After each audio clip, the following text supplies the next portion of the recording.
testing the strength of your faith, positioning you for elevation, and molding you for a destiny far greater than anything you can yet envision.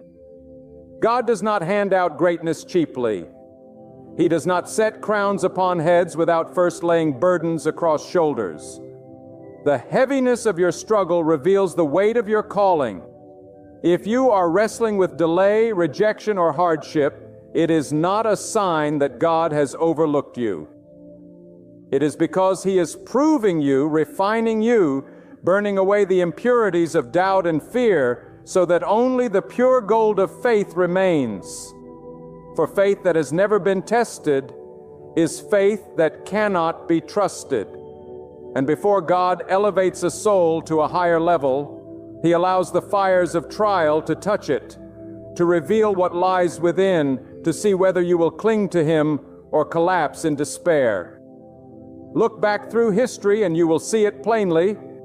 Every man and woman God ever raised up was first tested in the furnace of affliction. Before honor came humility. Before blessing came struggle. Before victory came the battlefield. Do not despise the test you are in, for it is evidence that God has chosen you for something higher. The valleys you walk through are not meant to bury you. They are meant to build you. The tears you cry in secret are watering the seeds of greatness that God has planted deep within you. And though it feels as though night will never end, the dawn of elevation is coming. But only after the night of testing has proven your faith steadfast. Faith is not proved on sunny days when the wind is gentle and the skies are clear. Faith is proved when the storm howls, when the thunder crashes, and when the waves threaten to sweep you away. It is in the midnight hour when no one sees and no one cheers that God watches to see whether you will stand, whether you will lift your eyes to Him, whether you will trust His unseen hand. And when you do, when you hold firm, though everything in you trembles, that is when God says, "This one I can trust with more. This one I can elevate.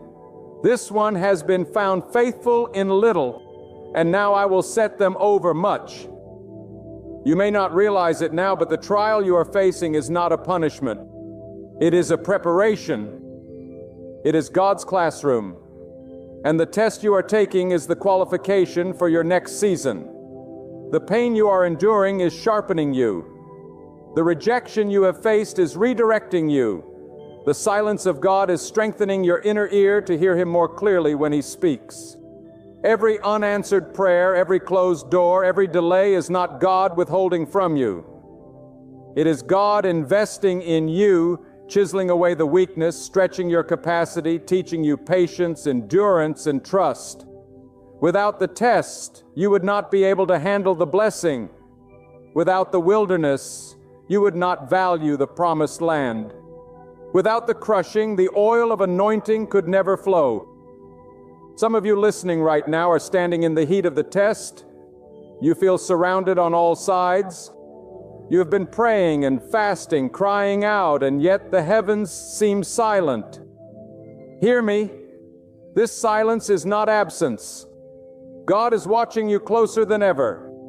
He is observing how you handle the storm, how you respond to delay, how you act when doors slam in your face. Will you still praise Him when the answer has not come? Will you still obey Him when obedience cost you dearly? Will you still trust Him when your heart aches with disappointment? These are the questions written into the test of faith.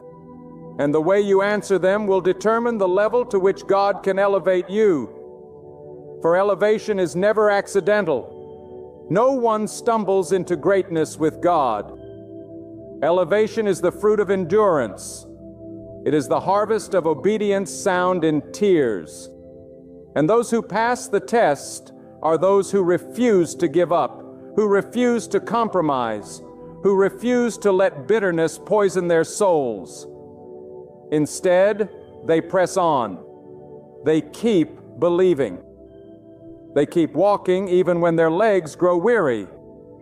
and they keep clinging to God when everything else slips from their grasp.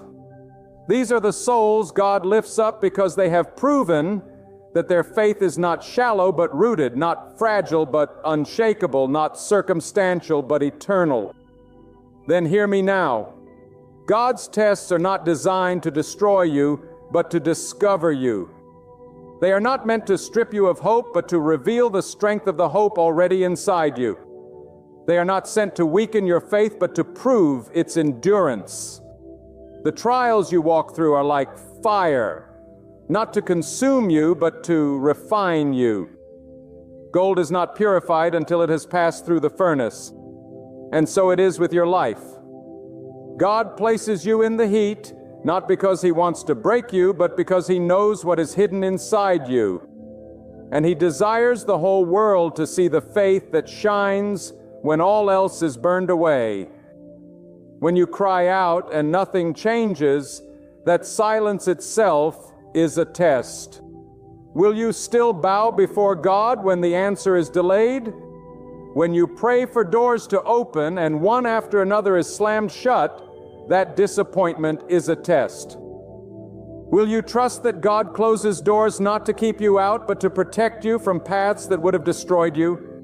When those you thought would support you abandon you? When the ones you believed in betray you, even that heartbreak is a test.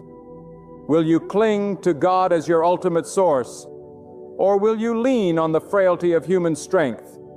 Every trial, every setback, every season of waiting is written into the story of your faith. And the way you respond reveals whether you are ready for the heights to which God desires to take you. Many of you are wondering why God has not yet lifted you to where you thought you would be by now. You imagined yourself walking in success, standing in victory, resting in answered prayers. Yet here you are waiting, struggling, enduring, pressing on. Hear me. Delay does not mean denial. Delay is the furnace of faith. Delay is the womb of destiny. Delay is the silent stage where God is rehearsing your character for the role you are about to play. God will never elevate you to a level your character cannot sustain.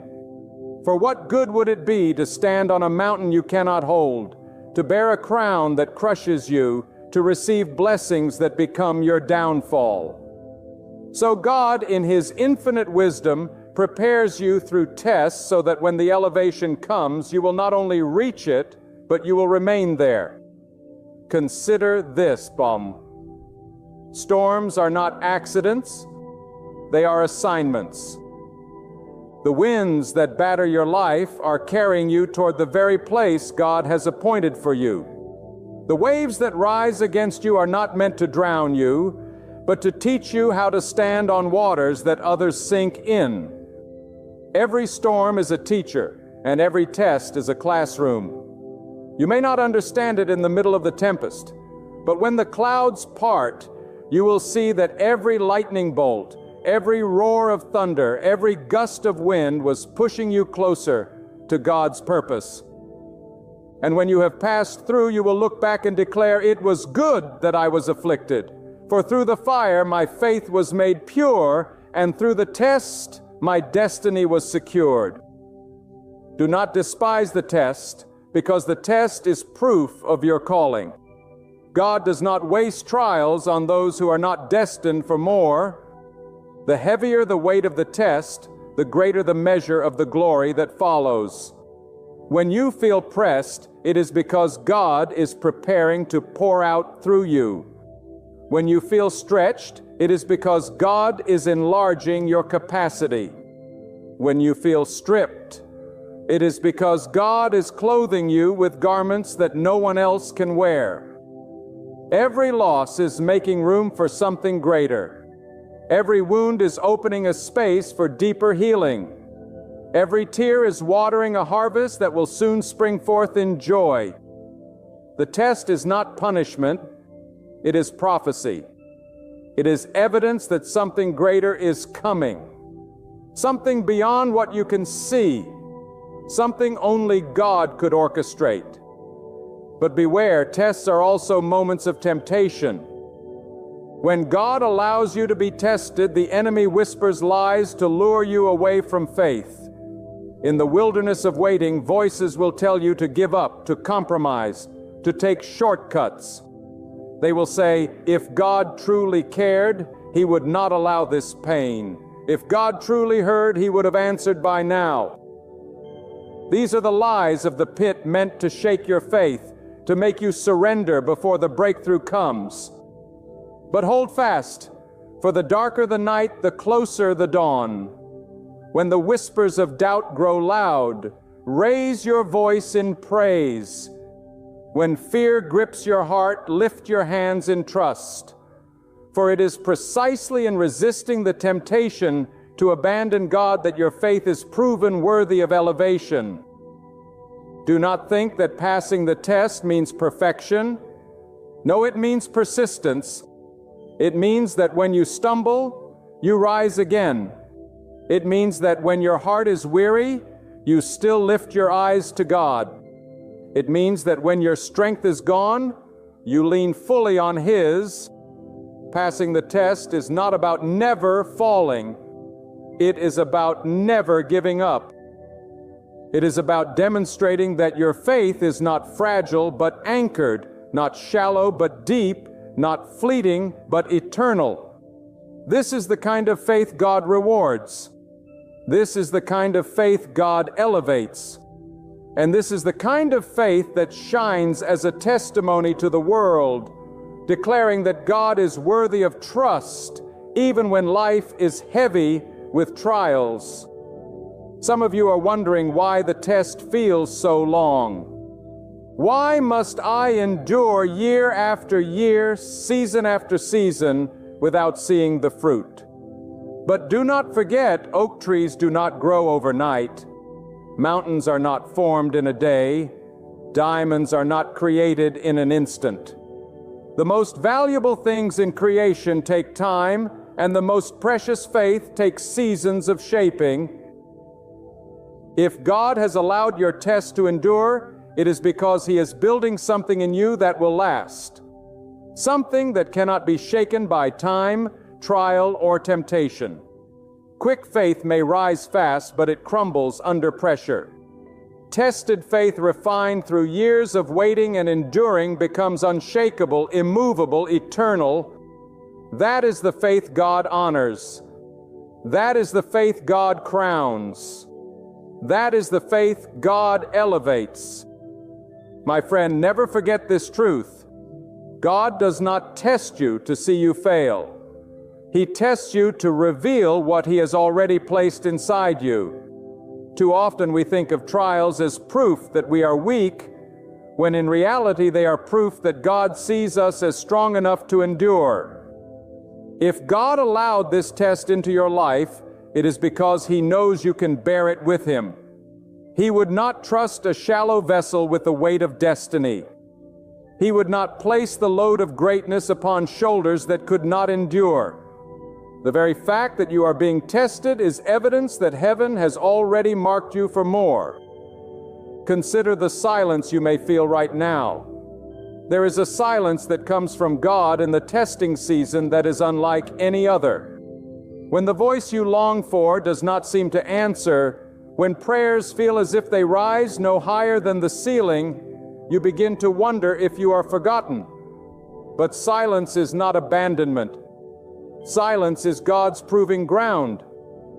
When a teacher gives an exam, he does not stand over the student and whisper the answers. No, he is silent while the student applies what has already been taught. And so it is with God. He has already given you promises, wisdom, and guidance. Now in the silence, He is watching to see if you will hold on to what He has said or if you will crumble under pressure. God's silence is never absence. It is trust. It is His way of saying, I have prepared you. Now, show me your faith. Think of the wilderness. God often tests His people in lonely places, in barren seasons where there is no applause, no recognition, no comfort. Why? Because it is in the wilderness that faith grows roots deep enough to withstand storms.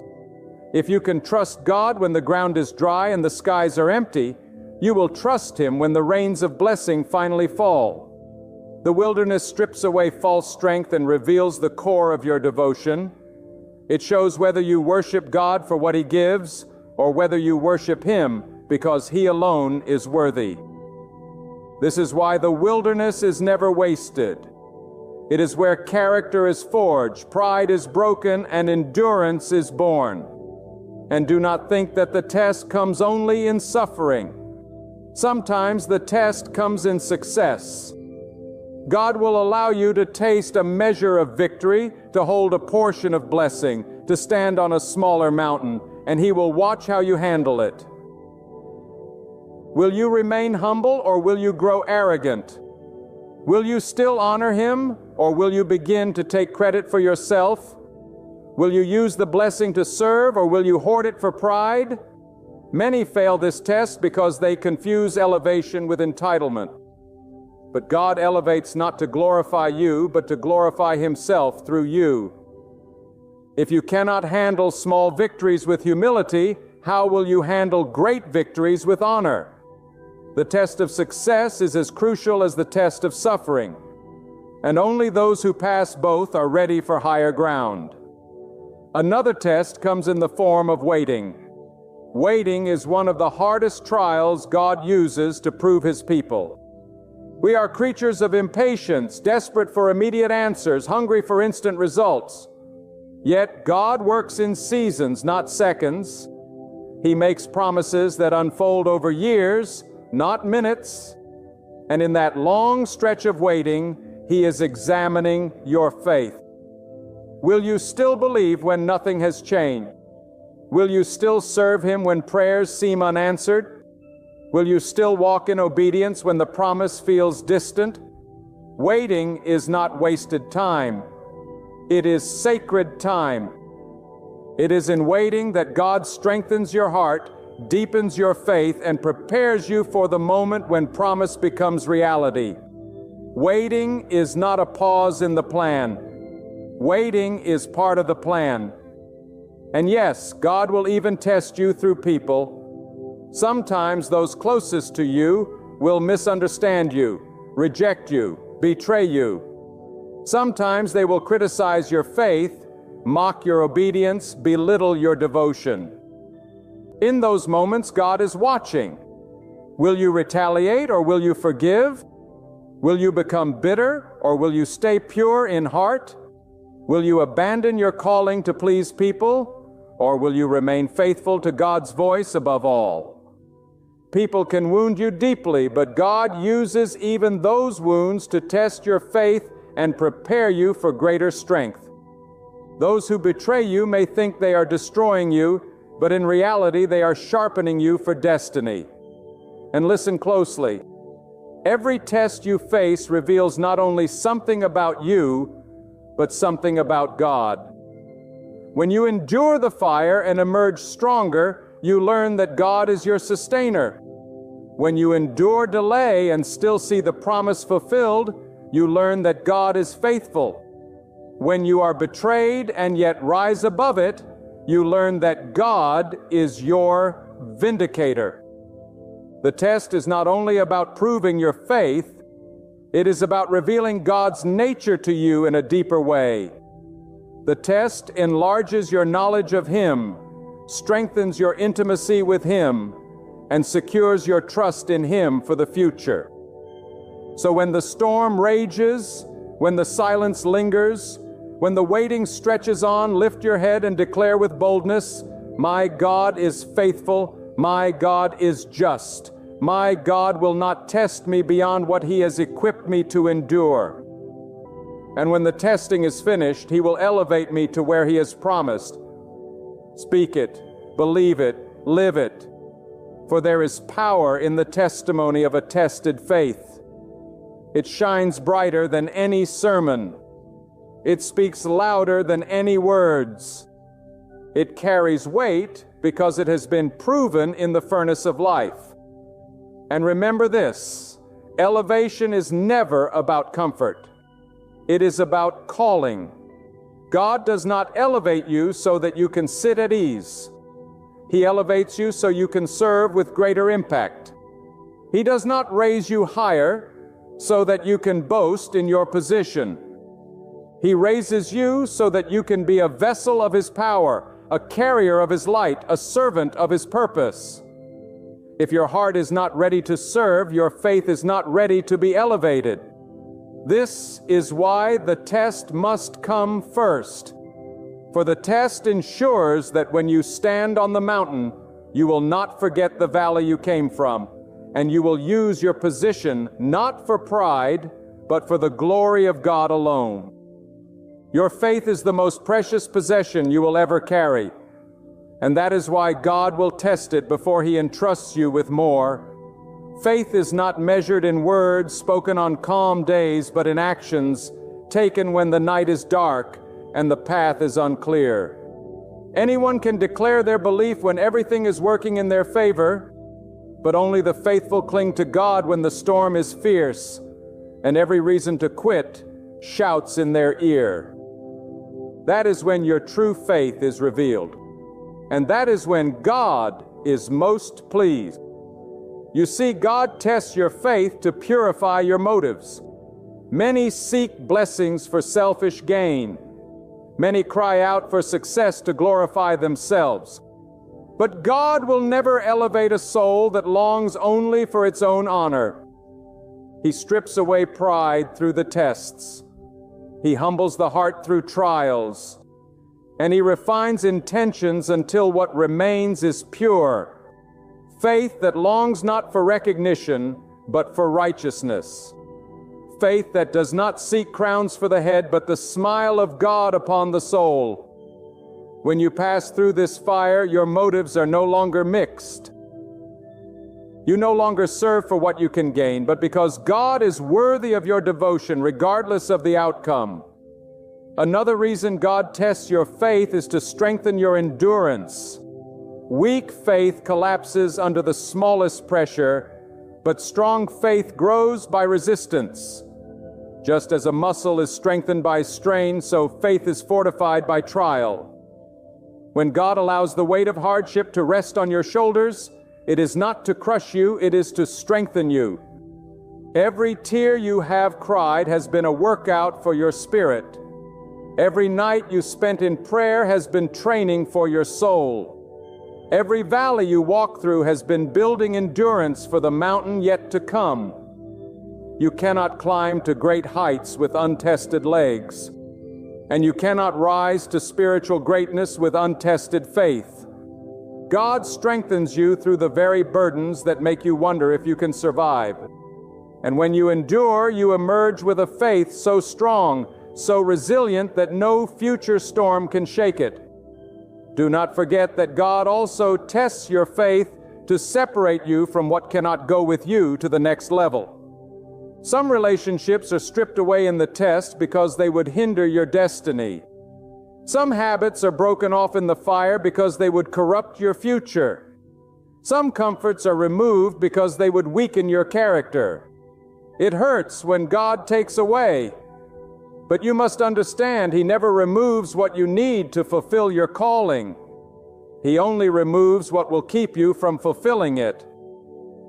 When God tests you, He is pruning you, cutting away the unnecessary, trimming the branches so that you may bear much fruit. Do not fight the pruning. Embrace it. For every cut is a sign that God sees more in you than you see in yourself. And let me remind you, tests are temporary, but elevation is permanent. The pain of the test will fade, but the reward of passing it will endure. The sleepless nights will end, but the strength they built will last forever. The wilderness is not eternal. It is only a passage.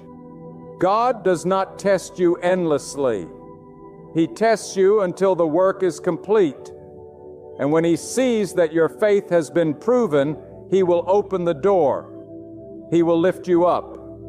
He will place you in the position He promised.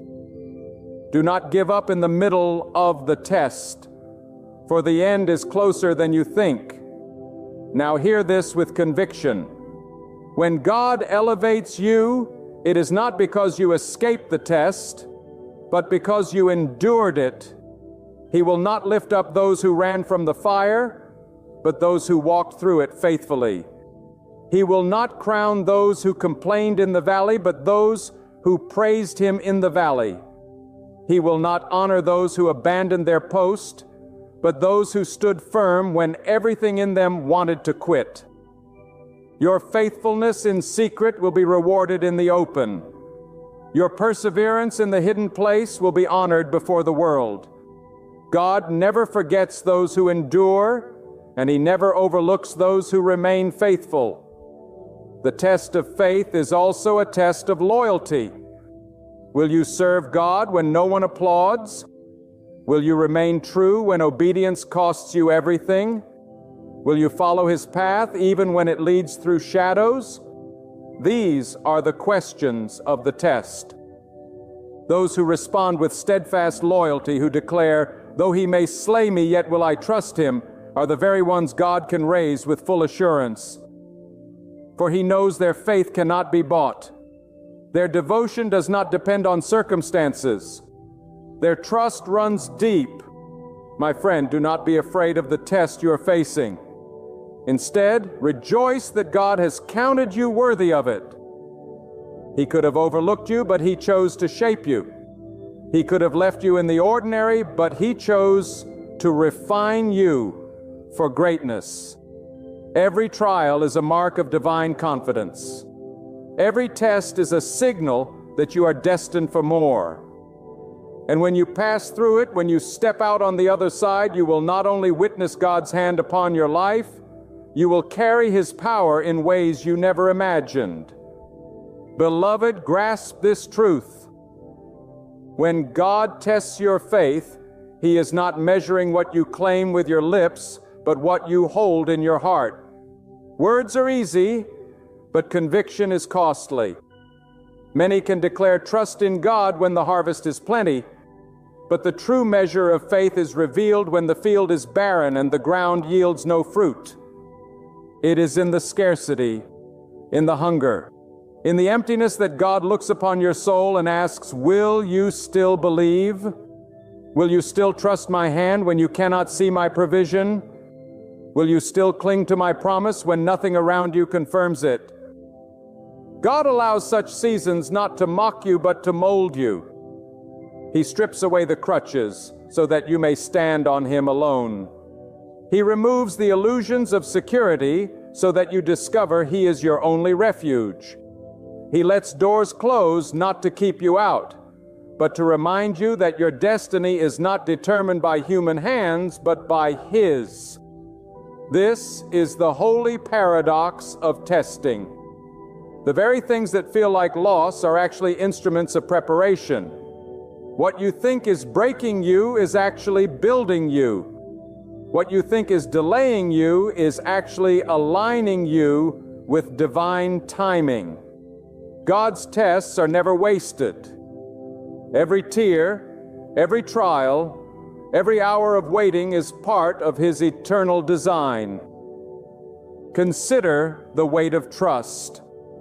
God cannot elevate one whose faith collapses under pressure, for that elevation would crush them. So He allows the test to build capacity within you. Faith is not only about believing for blessings, it is about carrying responsibility, enduring criticism, bearing burdens with courage. If you cannot withstand ridicule in private, how will you endure opposition in public? If you cannot handle small disappointments now, how will you withstand greater challenges later? God is not withholding your destiny. He is enlarging your soul to be able to carry it without breaking. And do not overlook this. God tests your obedience as much as He tests your faith. Sometimes the test is not whether you will believe, but whether you will obey when obedience costs you. Will you walk away from temptation when no one is watching? Will you forgive when your heart screams for revenge? Will you give generously even when your own needs are unmet? Will you speak truth when lies would make life easier? Every act of obedience in the test is a declaration that you fear God more than man, that you love God more than comfort, that you honor God more than self. Elevation comes not to the hearers of truth, but to the doers of it. And God proves you in the hidden places before He displays you in the open. Some of you are in a season where you feel forgotten, where others seem to rise while you remain in waiting. You look around and see others celebrated, others advancing, others lifted up, and you wonder, has God overlooked me? Has He cast me aside? But listen closely. God has not forgotten you. The delay is not a denial. The silence is not neglect. The hiddenness is not rejection. In fact, it is the very opposite. The longer the preparation, the greater the destiny. The deeper the testing, the higher the elevation. God hides His chosen ones until the appointed time. For premature exposure would destroy what only maturity can sustain. Be patient in the hidden place, for when God reveals you, no power on earth can conceal you again. Now let us face a deeper truth. God's tests often confront our idols. He will touch the very things we cling to most tightly, not to harm us, but to show us what we have elevated above Him. If you trust money, He may test you with lack. If you depend on human approval, He may test you with rejection. If you rely on your own strength, He may allow weakness to humble you. These are not acts of cruelty. They are acts of mercy. For God will not allow idols to accompany you into your destiny. He tests you to free you, to detach your heart from false securities, to anchor you fully in Him alone. For only when God is your source can you carry the weight of His blessings without corruption. And let me tell you this with boldness. The tests of God are also the testimonies of tomorrow. The very thing that feels unbearable today will one day be the story that strengthens countless souls. You may not see it now, but every valley you walk through, every fire you endure, every night you cry yourself to sleep is planting a testimony within you. When God elevates you, your scars will shine as evidence of His faithfulness. People will look at you and see not just your success, but your survival. They will hear your story and know that only God could have carried you through. Your pain is not wasted. It is being transformed into power. Do not think for a moment that God delights in your struggle. No, He delights in your endurance. He does not rejoice in your tears, but He rejoices when you lift those tear-stained eyes toward Him in trust. He does not revel in your loss, but He rejoices when you declare that He is still worthy even in loss. This is the essence of tested faith. A devotion that does not crumble when the gifts are gone. A trust that does not waver when the road is long. A love that does not fade when the hand of God seems hidden. Such faith is precious beyond measure. And such faith God will always elevate. My friend, there is something you must understand. God's tests are never random. Every trial has a purpose. Every hardship is designed. Every delay is crafted with precision. You may not see it now, but the path you walk is carefully ordered by the hand of the Almighty. What feels like chaos in your life is not chaos to God. It is strategy. What feels like detour is not wasted time. It is preparation. And the reason the testing feels so heavy is because the elevation will be even greater. God would not press you so deeply if He were not planning to raise you so highly. When God tests your faith, He is also teaching you to hear His voice above all others. In the noise of life, many voices compete for your attention. The voices of fear, of doubt, of pride, of the world around you. But the test silences the distractions and sharpens your ear to the whisper of God. It is in the lonely nights of struggle that you learn how to discern His guidance. It is when you are stripped of all else that you discover His voice is enough to lead you through the storm. And once you learn to hear Him in the darkness, you will recognize Him instantly in the light. This sensitivity is part of why the test must come, for without it you would rise to places of influence but be unable to navigate them with wisdom. There is another truth. Testing reveals your foundation. A building can rise quickly, but if the foundation is shallow, it will collapse under weight. Likewise, a person can appear strong when life is easy, but when trials come, the truth of their faith is revealed.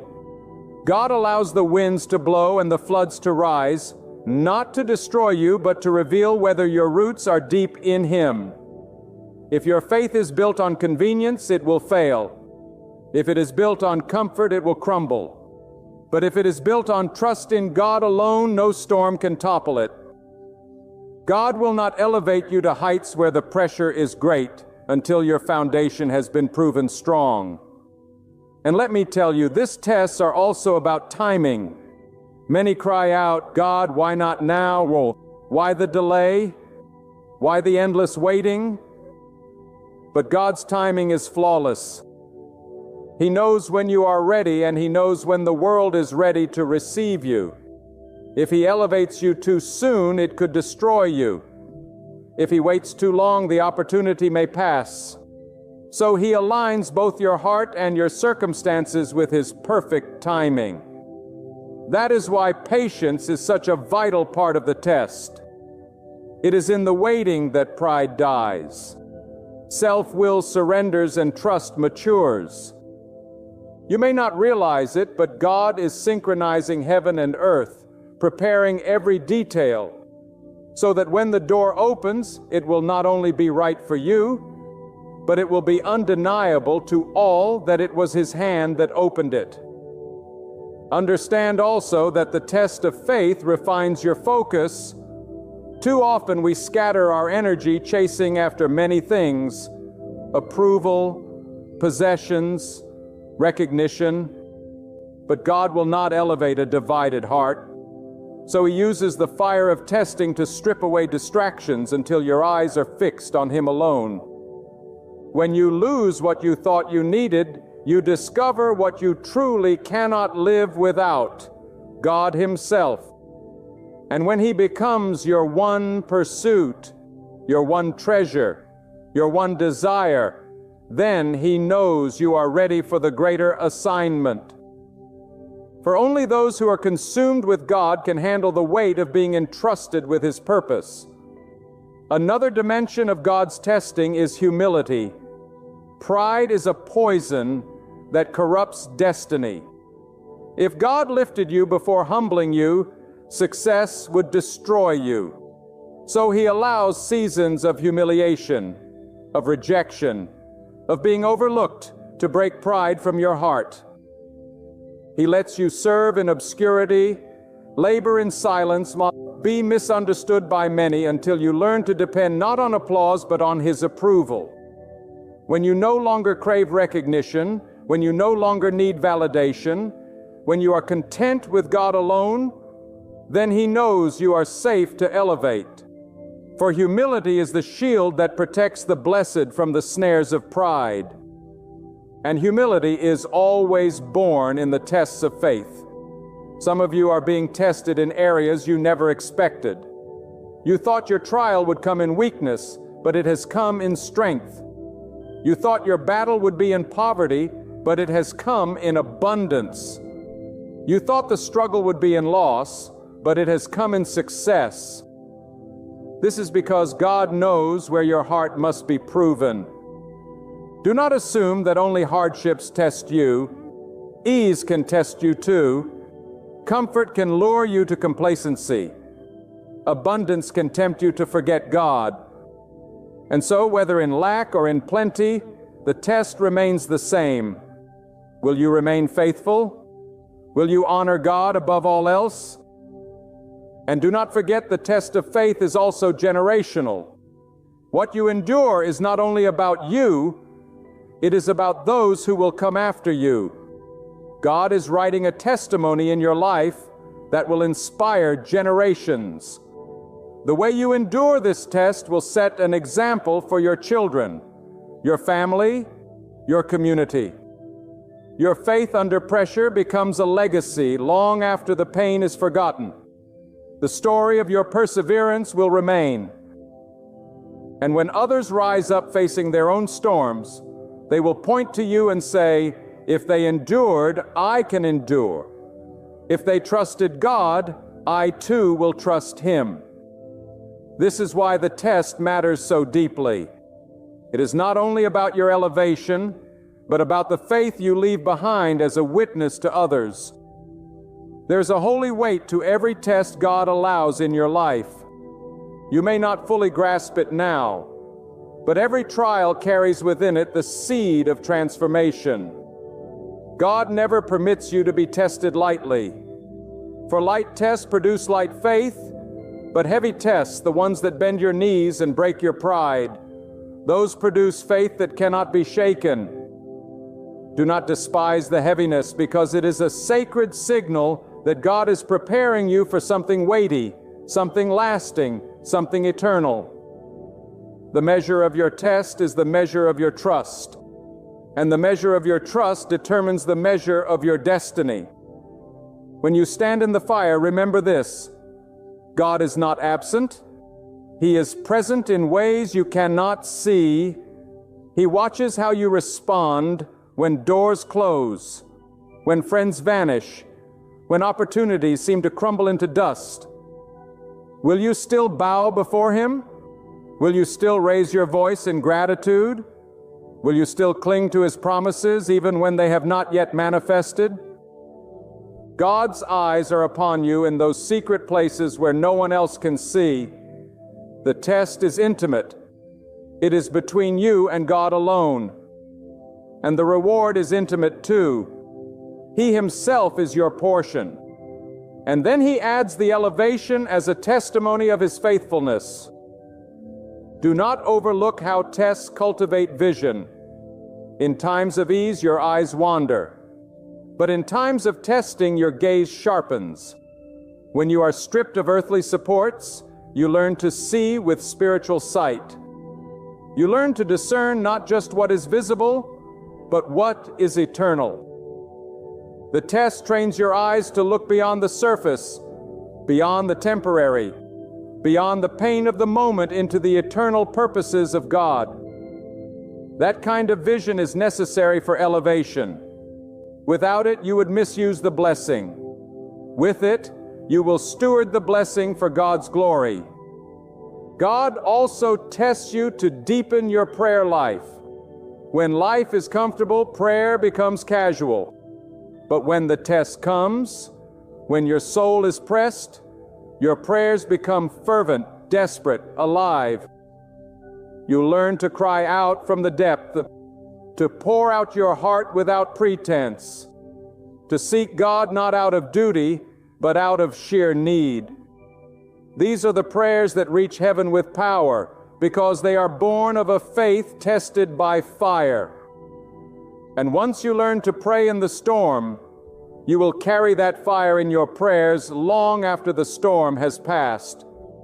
This is why the test is a gift. It ignites a depth of prayer that comfort could never produce. Another dimension of testing is the breaking of self-will. Within each of us is a desire to control, to plan, to dictate our own path. But God cannot elevate a soul that clings to its own will. So He tests you until your strength is exhausted, until your plans fail, until your way proves insufficient, not to humiliate you, but to bring you to surrender.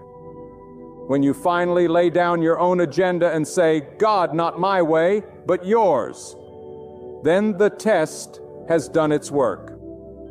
God elevates not the stubborn, but the surrendered, not the proud, but the humble, not the self-reliant, but the God-dependent. Some of you are in the middle of such a breaking right now. Everything you built is crumbling. Everything you planned is unraveling. You feel as though your hands are empty. But let me tell you, emptiness is not the end. It is the beginning. For only when your hands are empty can God fill them. Only when your plans are gone can His plan unfold. Only when your strength fails can His strength carry you. The test is breaking you. Yes, but it is breaking you free from yourself so that you may live fully in God. And remember this, God does not test you to inform Himself. He already knows your heart. He tests you to reveal your own heart to you. In the trial, you discover whether your faith is shallow or deep, whether your trust is partial or complete, whether your devotion is conditional or unwavering. The test is a mirror showing you who you truly are. And when you see your weakness, do not despair. That revelation itself is part of the blessing because it drives you back into the arms of God where true strength is found. The test exposes so that God can heal. It reveals so that God can restore. It humbles so that God can exalt. Elevation always follows brokenness. A seed must first be buried in the ground before it can sprout into new life. A vessel must first be pressed before oil can flow. A heart must first be surrendered before God can fill it with power. Do not fear being broken, for it is only the broken who are made whole in God's hands. Do not resist being crushed, for it is only the crushed who carry the fragrance of His presence. The test may bruise you, but it will not destroy you. It will prepare you, purify you, and position you for heights you never imagined. The truth is this: the higher the elevation, the deeper the test. If God is preparing you for something small, the test will be light. But if God is preparing you for something great, the test will be heavy. So measure the weight of your trial and take courage. It is a reflection of the greatness of what lies ahead. The enemy would not fight you so hard if there were not something priceless on the other side of this season. God would not refine you so fiercely if there were not a glorious destiny awaiting you. The test is a clue, a signpost pointing toward the elevation to come. So do not quit. Do not faint. Do not let discouragement rob you of your reward. Stand firm in the fire. Keep walking in the wilderness. Keep believing in the silence. Keep trusting in the delay, for God is faithful. And when your faith has been tested, when your obedience has been proven, when your loyalty has been refined, He will lift you up. And when He does, the world will see not just your success, but His hand. They will know it was not man who raised you, but God who chose you. They will see that the very test that threatened to destroy you was the pathway that prepared you. And now, as we draw this message to a close, let me speak directly to your heart. Every struggle you have faced, every tear you have shed, every sleepless night you have endured has not been in vain. They are not wasted moments. They are holy ground. They are the proving fields of your faith. God has been watching you not to condemn you, but to prepare you. He has been stretching you not to break you, but to make you ready for the greater purpose He has already written for your life. Do not despise your test. Do not think of it as punishment. See it for what it truly is, the pathway to elevation. See it as God's sacred classroom where your faith is being forged into steel, where your heart is being purified, where your vision is being sharpened. The fire that has burned around you has not consumed you. It has refined you. The silence that has tested you has not abandoned you. It has matured you. The waiting that has worried you has not delayed you. It has aligned you. When God allows your faith to be tested, it is His declaration to all creation, this one belongs to me. This one has proven trustworthy. This one is prepared for greater things. And once that proclamation is spoken, nothing in heaven or on earth can hinder your promotion. No person can restrain you.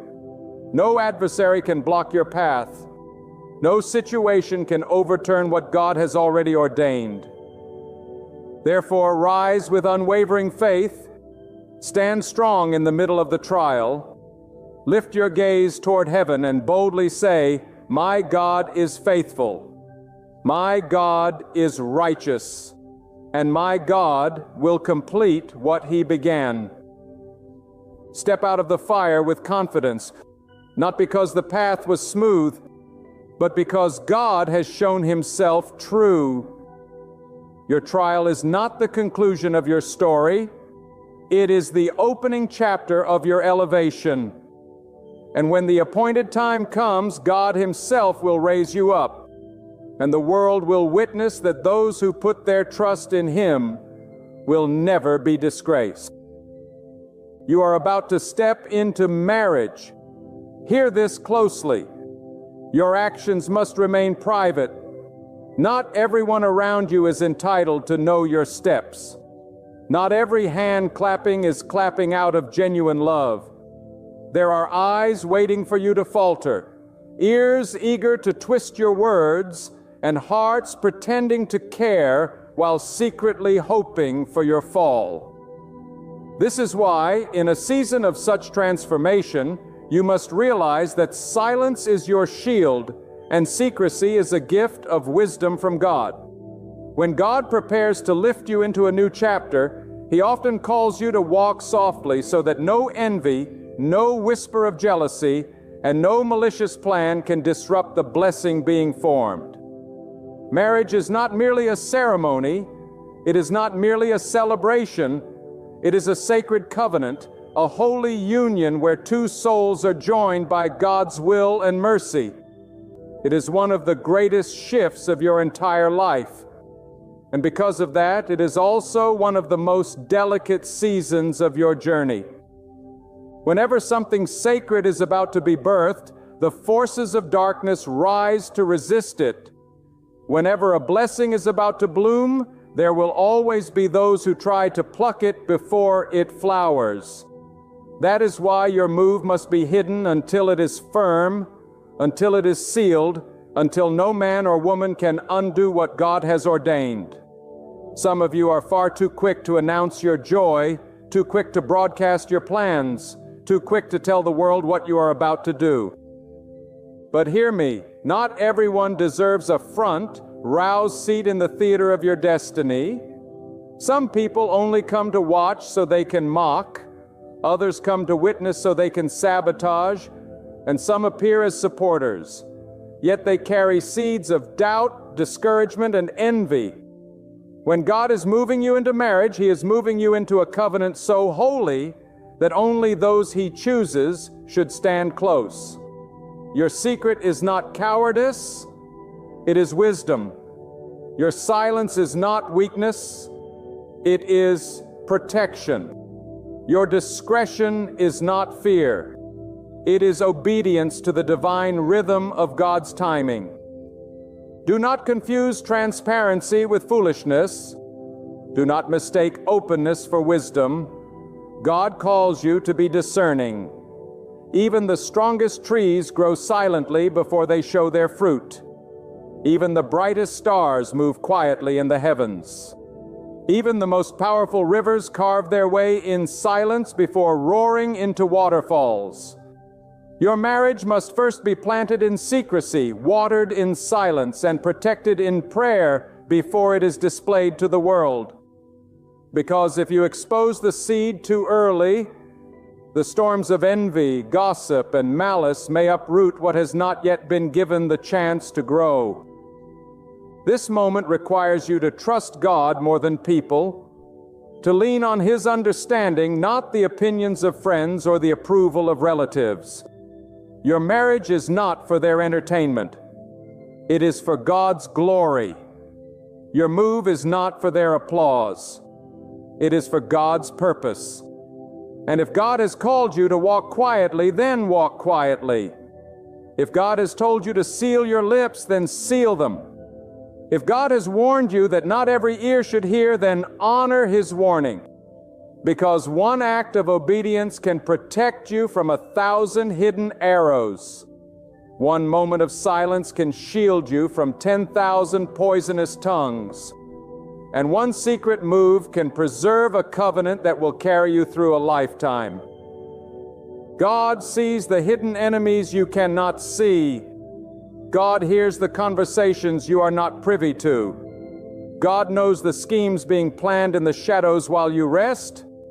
And so when He whispers to you, move in silence. He is not withholding your joy. He is protecting it. He is not stealing your celebration. He is preparing it. He is not silencing your voice. He is strengthening your foundation. Too many marriages are broken not because the couple failed, but because they exposed too much too soon. They let too many hands touch what was sacred. They let too many tongues speak into what was holy. They allowed envy to infiltrate their covenant before it was even sealed. Do not repeat their mistake. You must understand when you are on the edge of a blessing, the battle intensifies. Darkness tries harder to distract you, discourage you, and derail you. That is why secrecy is not optional. It is spiritual warfare. The less the enemy knows, the weaker his grip. The quieter your move, the stronger your defense. The more you trust God and not man, the firmer your foundation becomes. Oh, marriage is not just a social contract. It is a divine battlefield. And if you are careless with your preparation, careless with your exposure, careless with your secrecy, you hand the enemy weapons he did not even earn. But if you hold fast to God's wisdom, if you move when He says move and speak only what He allows, then no scheme, no curse, no jealous heart, no poisonous tongue will be able to undo what God Himself has joined together. Let me tell you something straight from the depths of truth. This moment in your life is not an ordinary moment. This is not just another step. This is not just another season. This is the crossing of a threshold, the entering into a covenant, the stepping into a destiny that will shape the rest of your days. But listen, your move must be a secret. Not everyone clapping for you is clapping for your joy. Not every smile is genuine. Not every voice that says congratulations is truly happy for you. Some celebrate loudly while quietly plotting your downfall. Some nod in approval but carry envy in their hearts. And that is why God is telling you right now, move in silence. Keep your steps hidden and let only His timing reveal what He has already ordained. Do you know why secrecy is so powerful? Because what people cannot see, they cannot spoil. What the envious cannot trace, they cannot sabotage. What the jealous cannot grasp, they cannot poison. A seed that is hidden in the soil grows without disturbance. A root that is covered deep beneath the ground cannot be trampled. And so must your marriage be conceived in quietness, nurtured in silence, and revealed only when God says, now. The enemy thrives on information. The jealous survive on whispers. Those who wish you harm live off your transparency. But if you close your lips, if you guard your heart, if you hide your plans under the wings of God, then no weapon formed against you shall prosper. No gossip can derail you, and no enemy can touch the covenant God has already sealed. Let me tell you something deeper. Marriage is not a social contract. It is a holy covenant. It is not for the entertainment of others. It is for the glory of God. When two souls come together, bound not by man but by God's divine will, the earth shifts, destinies merge, and legacies are birthed. That is why it is sacred. That is why it is spiritual warfare. That is why the enemy rises to destroy it before it begins. And that is why God whispers into your spirit, "Be silent, my child. Guard this union until I make it strong enough to withstand the storm." You see, there is a danger in speaking too soon. Some of you are so eager to share your happiness that you expose your treasure before it has even been secured. You announce your blessing while it is still vulnerable, and in doing so, you invite forces that do not deserve to know. But wisdom says, hold back. Wisdom says, protect it. Wisdom says, silence is your weapon. Look at the great works of God. The tallest trees rise in silence. The rivers carve valleys without noise. The stars move across the heavens without announcing their journey. Strength grows in silence. Power moves quietly. Destiny unfolds without needing applause. And so must your marriage be guarded, concealed, and hidden until it is strong enough to be revealed. Do not be fooled by those who demand to know your every step. Not every relative, not every friend, not every co-worker deserves access to your plans. Some need only to see the fruit, not the seed. Some need only to see the covenant after it is sealed, not while it is being prepared. Because if you let the wrong people into your circle, their doubts become your burden, their envy becomes your battle, and their words become poison in your soul. But if you keep it between you, your partner, and God, then nothing on this earth can uproot what has been planted. God's timing is perfect. God's wisdom is flawless. God's protection is sure. When He tells you to keep quiet, it is not to punish you. It is to protect you. When He says, hide this, it is not to silence your joy. It is to secure it. When He instructs you to move secretly, it is because He knows the eyes watching you are not all friendly. The ears listening to you are not all pure. And the hearts surrounding you are not all clean. Trust Him. Obey Him. And you will see that silence will protect what excitement would have destroyed. When God sets you apart for something holy, He does not always call you to trumpet it before the world. He calls you into the quiet place, into the secret chamber, into that hidden walk where only He knows the steps you are taking. Many of you long for approval, for affirmation, for the applause of others. But what is the applause of man compared to the approval of God? What is the fleeting cheer of people compared to the eternal well done of your Creator? Your marriage is not meant to be paraded before the world as a spectacle. It is meant to be sanctified, blessed, and strengthened under the shadow of the Almighty before it is ever placed before human eyes.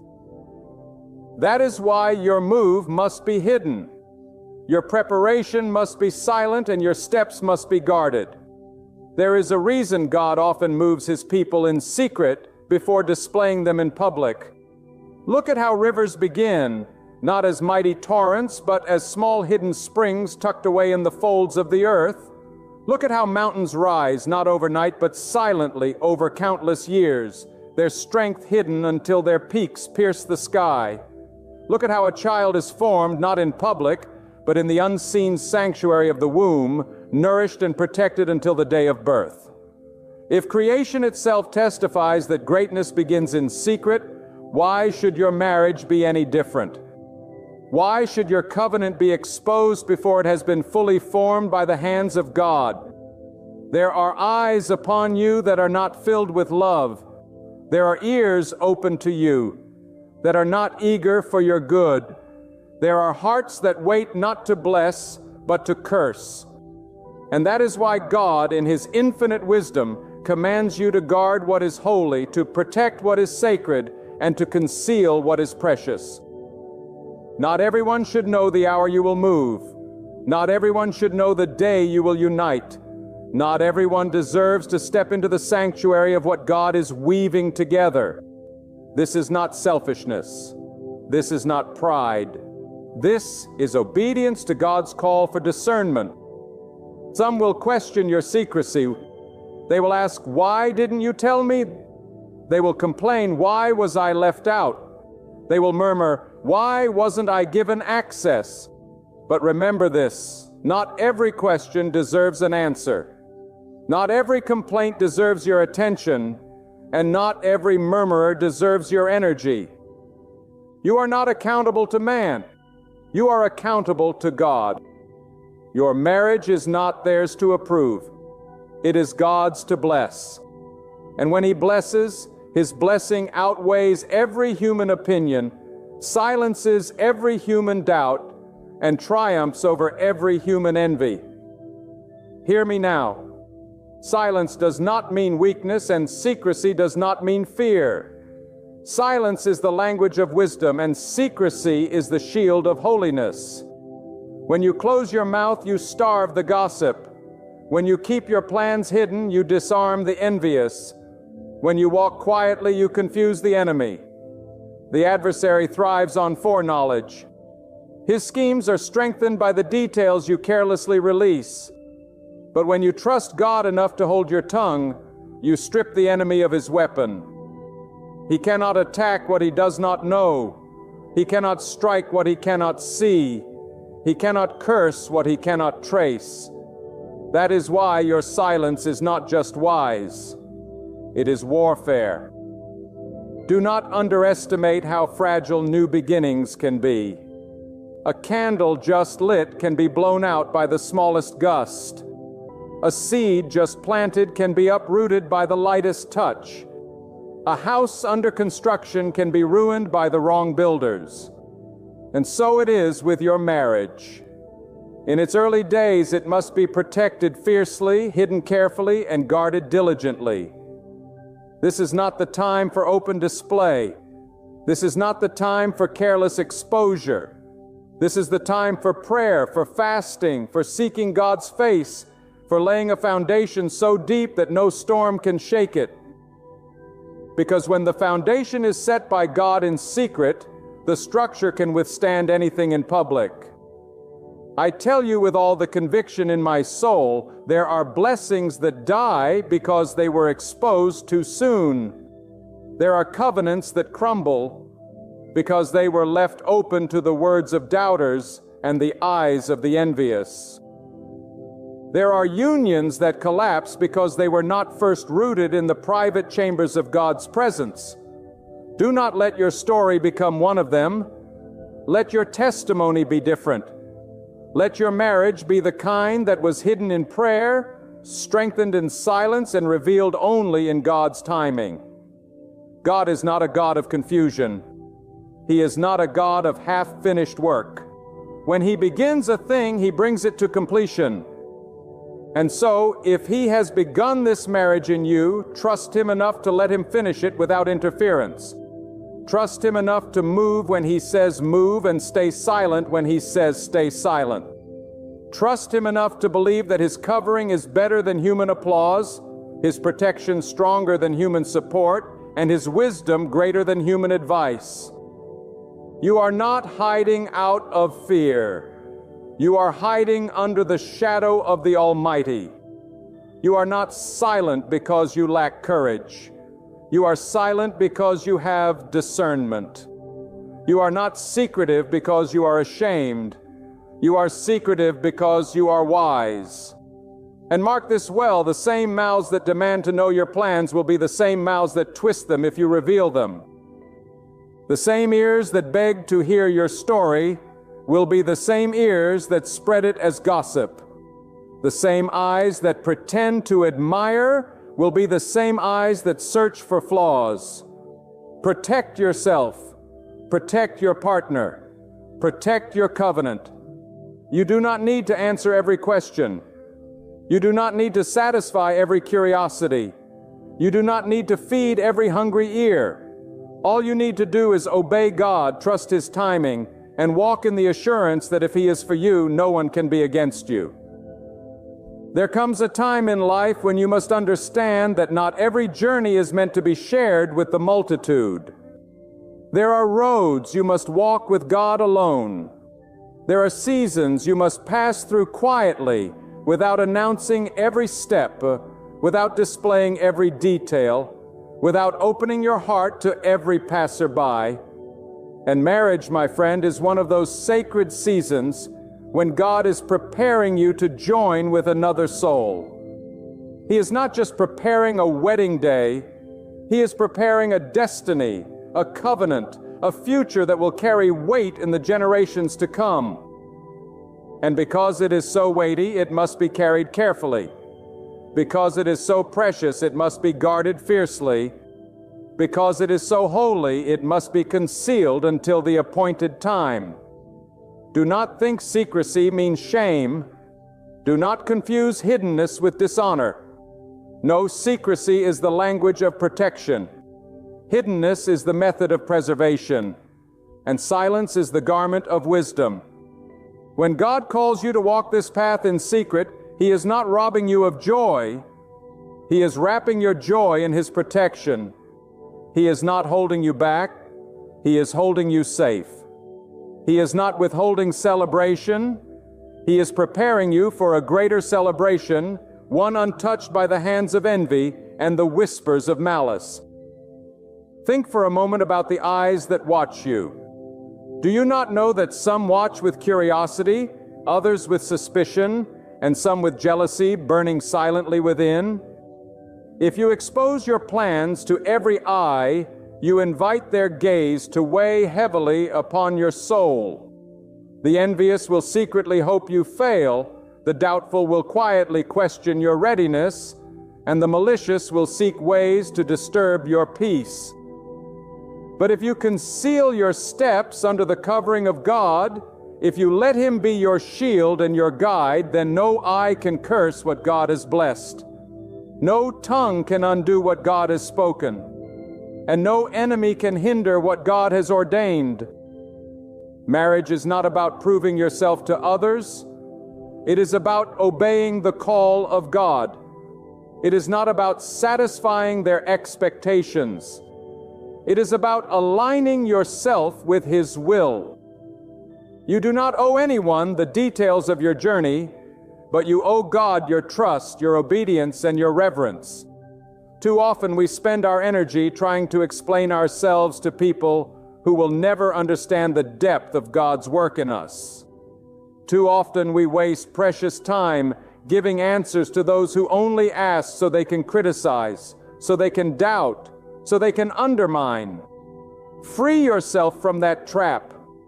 You are not accountable to them. You are accountable to God and God alone. When you move in silence, you are not being cowardly. You are being wise. When you keep your plans hidden, you are not running from people.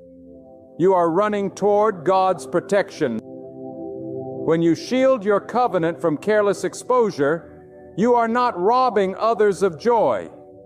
You are ensuring that nothing corrupts the joy God has prepared for you. The truth is, many marriages collapse because they were built on the opinions of people instead of the foundation of God. Too much weight was placed on pleasing others. Too much energy was spent on satisfying expectations. Too much importance was given to approval. But hear me, approval is fragile. Expectations shift like sand and opinions fade. Only God is unchanging. Only God is firm. Only God is eternal. Build on Him, not on them.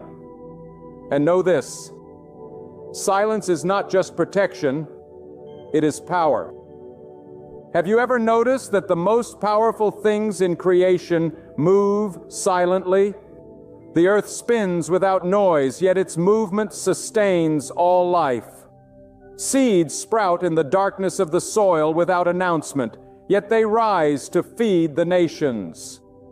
The heart beats in the hidden place of the chest without fanfare, yet it sustains the body. The greatest forces in life are unseen, unheard, unnoticed until their fruit appears. So let your marriage be. Let it grow in silence.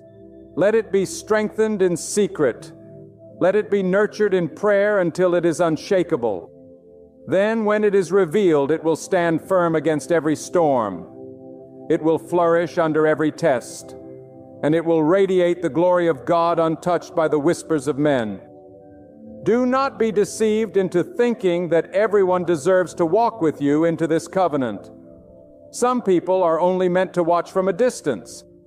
Some are meant to celebrate when the time is right, but not to participate in the preparation. Others are not meant to be there at all. Discernment is the gift God gives to separate the true from the false, the genuine from the counterfeit, the faithful from the deceitful. And if God has placed the conviction in your heart to move quietly, to reveal only in His time, then obey without hesitation. Obedience today will protect your tomorrow. Yes, there will be those who murmur, who question, who even accuse you of arrogance because you kept your plans hidden. But remember, Noah built the ark in obedience to God while the people mocked him. Abraham moved to a land he did not know without explaining himself to the world. Prophets walked in obedience while others ridiculed their silence. God's ways are not man's ways. And those who walk with God must be willing to look foolish in the eyes of men in order to be wise in the eyes of heaven. Let them talk. Let them wonder. Let them question. It does not matter. What matters is that you walk in obedience. For obedience is greater than explanation, and God's approval is greater than man's applause. So let your move be a secret. Let your covenant be guarded.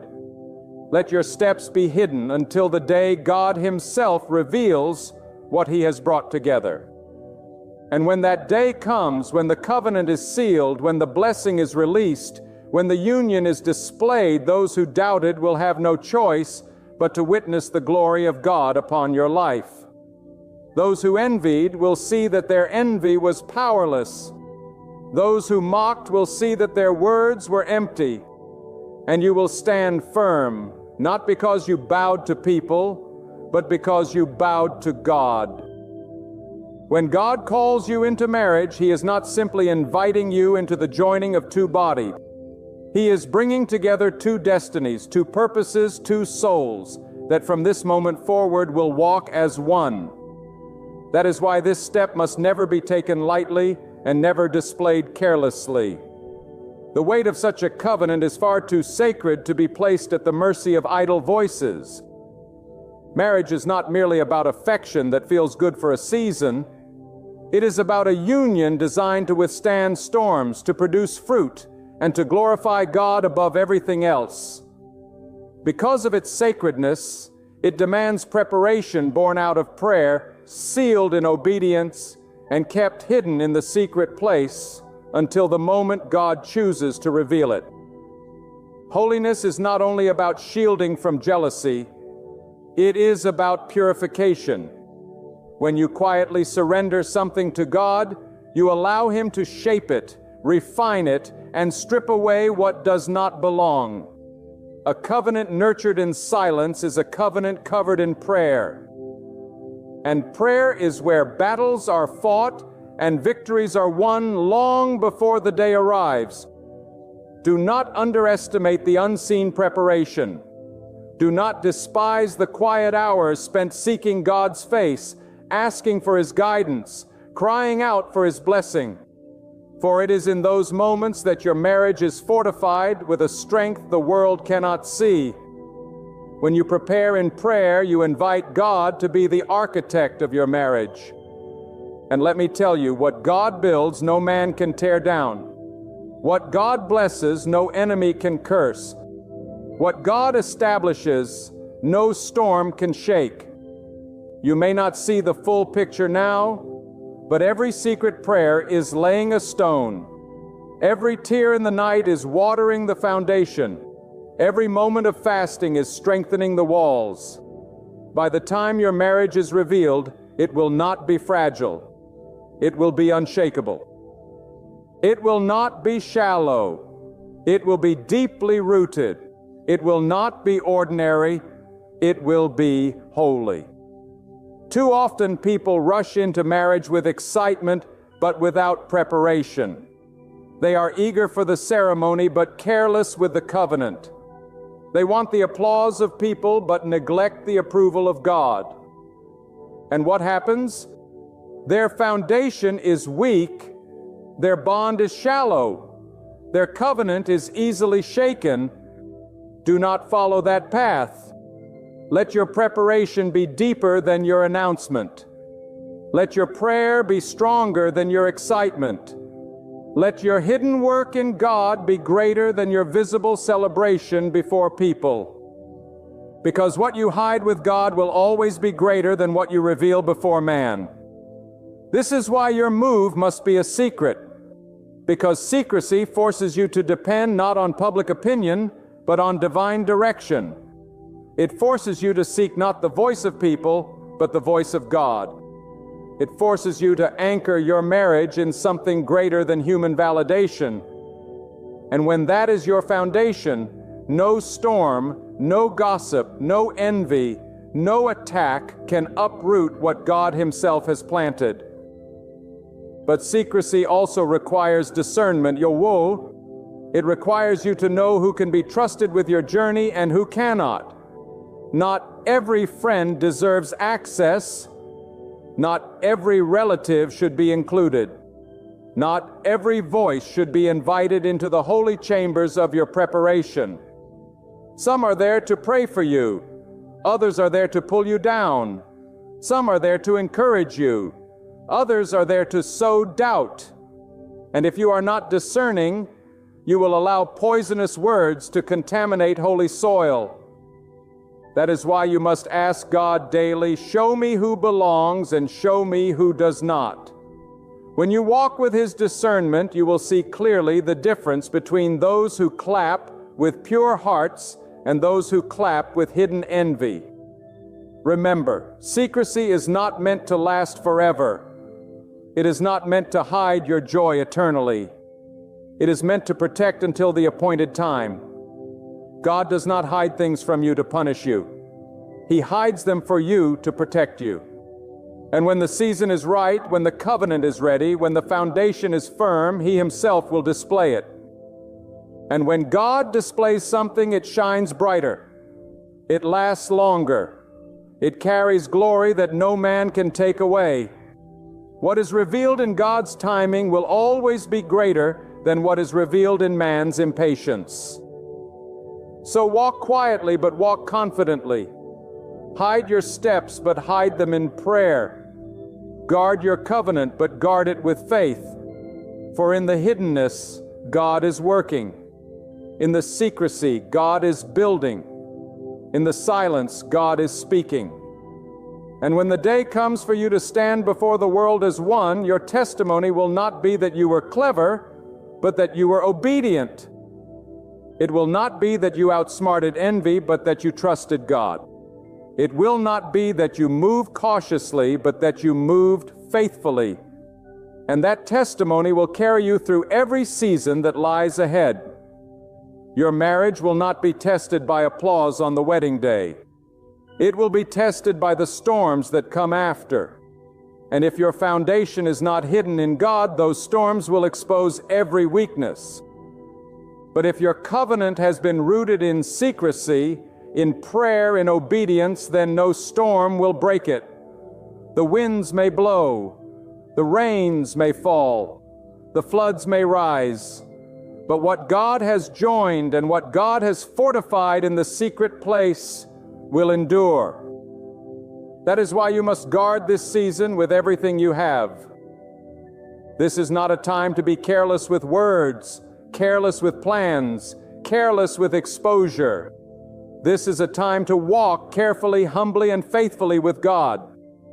Because in the end, it is not man who holds your marriage together. It is not friends who sustain it. It is not family who secures it. It is God. And if God is at the center, then it will endure. If God is the foundation, it will stand. If God is the guide, it will flourish. But if he is pushed aside for the sake of opinions, for the sake of exposure, for the sake of human approval, then the covenant loses its strength before it has even begun. So I tell you again with all boldness and love, your move must be a secret. Not because you fear people, but because you trust God. Not because you lack confidence, but because you walk in wisdom. Not because you are ashamed, but because you are guarding what is holy. And when the time comes for this covenant to be revealed, it will be a testimony not of your cleverness, but of God's faithfulness. It will be a witness not to your strength, but to His power. And it will shine as a beacon that says what is hidden in God, what is planted in silence, what is watered in prayer will always grow into something eternal.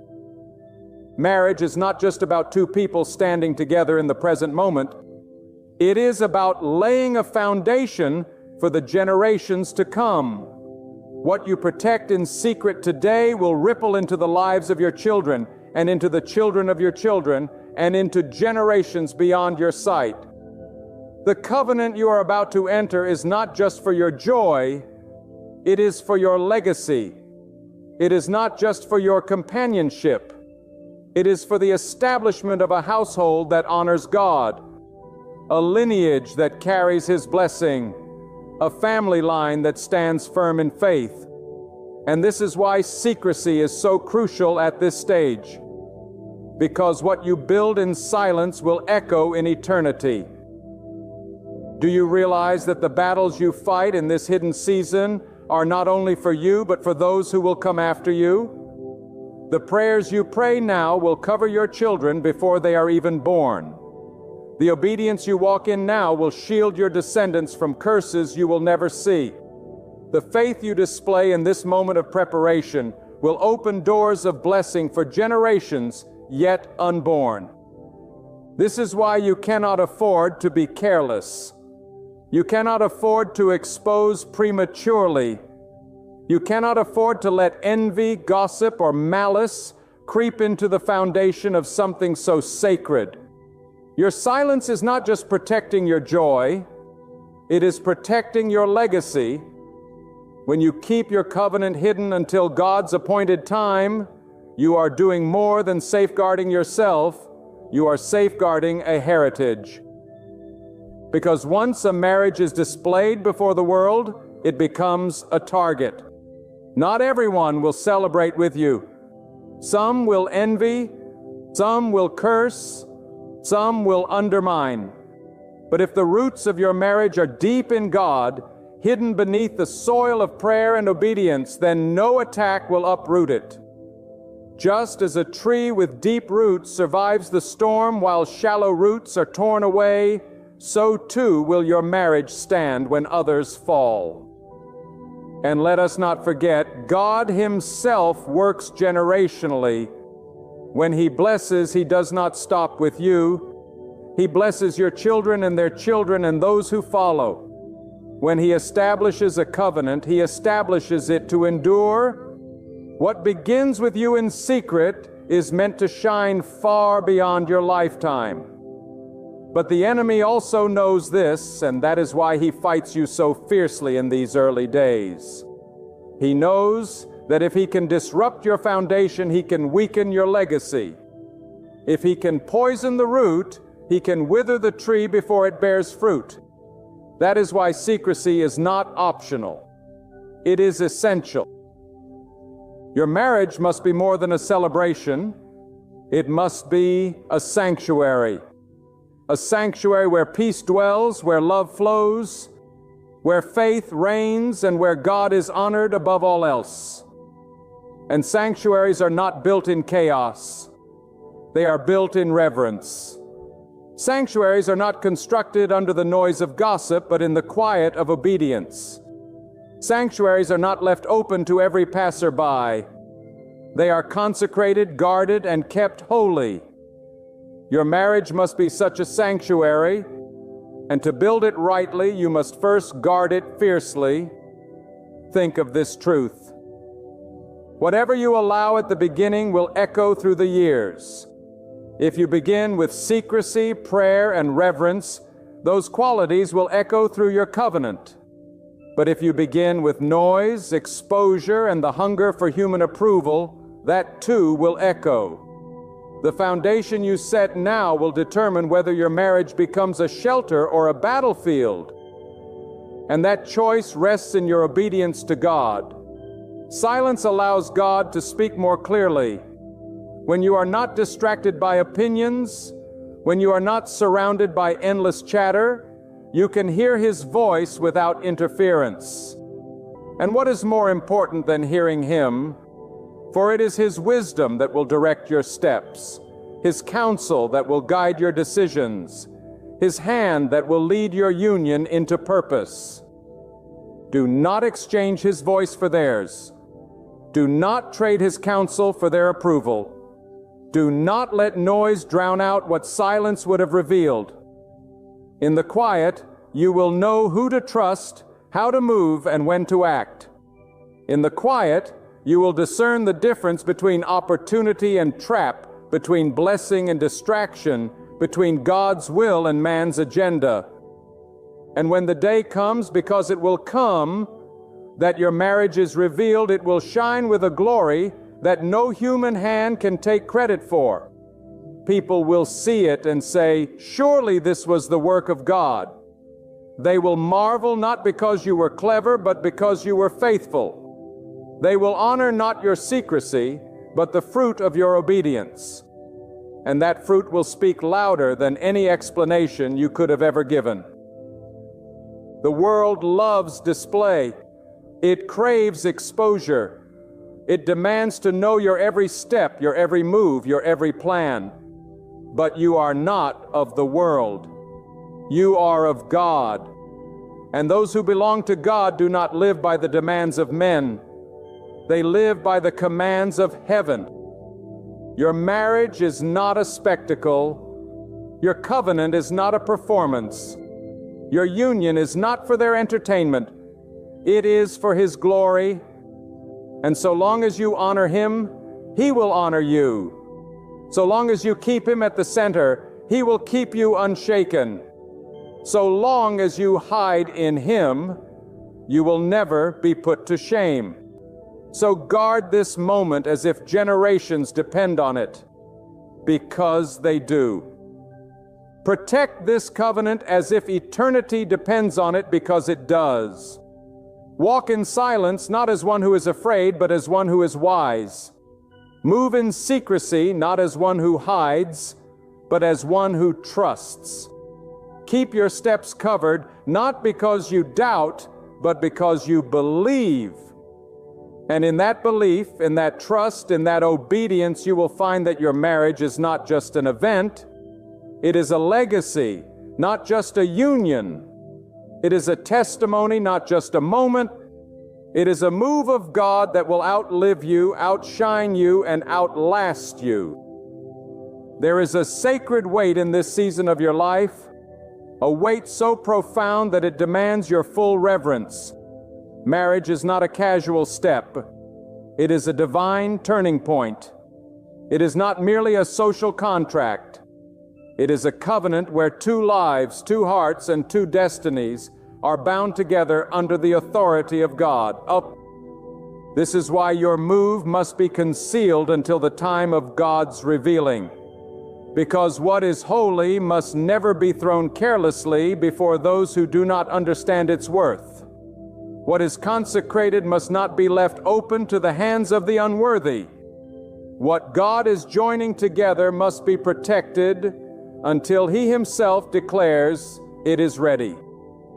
There are many who crave your announcement but do not deserve your truth. They hunger for information not so they can bless, but so they can dissect, analyze, and undermine. Do not feed their hunger. Do not give them the satisfaction of knowing what God has whispered to you in the sacred silence of your spirit. They did not kneel with you in prayer. They did not wrestle with the weight of this decision. They were not there when you poured out your tears before God asking Him to guide you. And so they do not deserve access to what was born in prayer and birthed in obedience. Keep it hidden. Keep it sacred. Keep it between you, your partner, and God until the fullness of time. You must understand that silence is not emptiness. Silence is fullness. It is in the silence that God speaks most clearly. It is in the silence that He shapes your heart, removes your fears, and strengthens your resolve. It is in the silence that He prepares you for the covenant you are about to enter. Do not despise the hiddenness. Do not rush the quiet season, for it is in these quiet moments that your spirit is being fortified, that your faith is being sharpened, and that your marriage is being built upon a foundation that cannot be shaken. When the day of revealing comes, let it be a day that glorifies God, not man. Let it be a day where the testimony is not, "Look what we have done," but "Look what God has accomplished." Let the people see not the cleverness of your planning, but the evidence of His guiding hand. Let them witness not the brilliance of your strategy, but the unmistakable mark of His blessing. For when God displays what He has hidden, He does it in such a way that no man can take the credit and no enemy can deny the power of His work. Consider this: every great covenant in history required secrecy before it demanded revelation. Noah built in silence while the world mocked. Abraham obeyed quietly before the promise was fulfilled. Joseph endured hidden seasons in prison before being exalted in the palace. Daniel prayed in secret before he triumphed in public. Each of them understood that what God begins in secret, He completes in glory. And your marriage is no different. Guard it in silence, nurture it in prayer, cover it with obedience, and when it is revealed, it will be untouchable. Your silence is not a burden. It is a shield. Your secrecy is not a punishment. It is a weapon. Every time you choose not to reveal your steps, you rob the enemy of ammunition. Every time you hold your tongue, you silence the gossip before it begins. Every time you guard your covenant, you protect not only yourself, but your generations to come. And this is why obedience in this season is more vital than ever. Do not let impatience push you into exposure. Do not let curiosity from others draw you into revelation. Do not let the hunger for approval lead you to compromise. Your covenant is too precious to be risked for the satisfaction of people. The time will come when your marriage will be displayed. The time will come when your covenant will shine.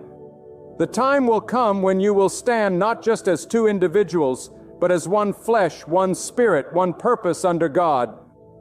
But until then, guard it, protect it, hide it, for there is power in hiddenness.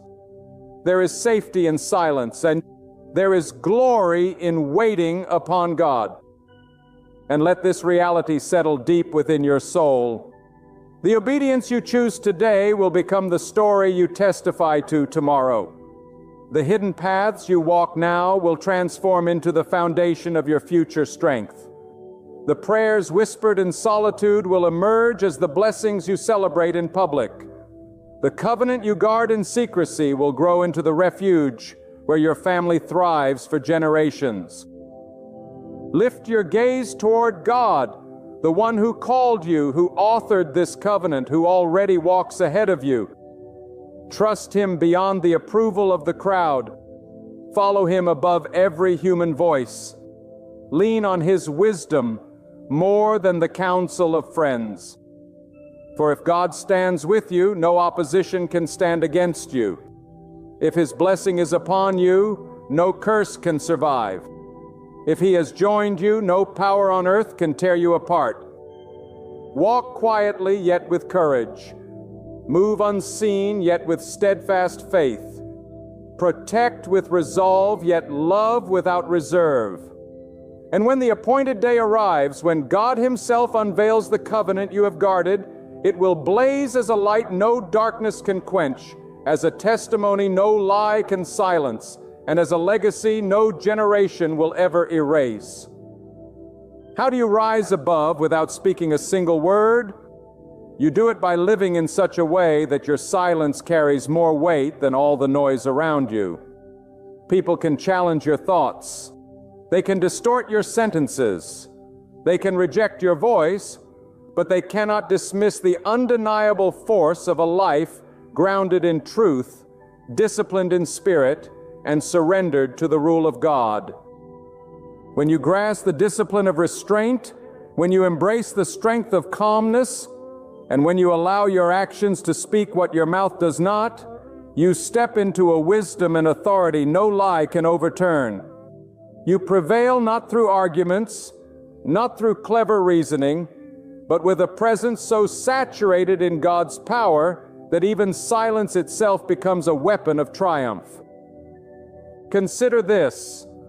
The loudest voices in the room are often born from insecurity.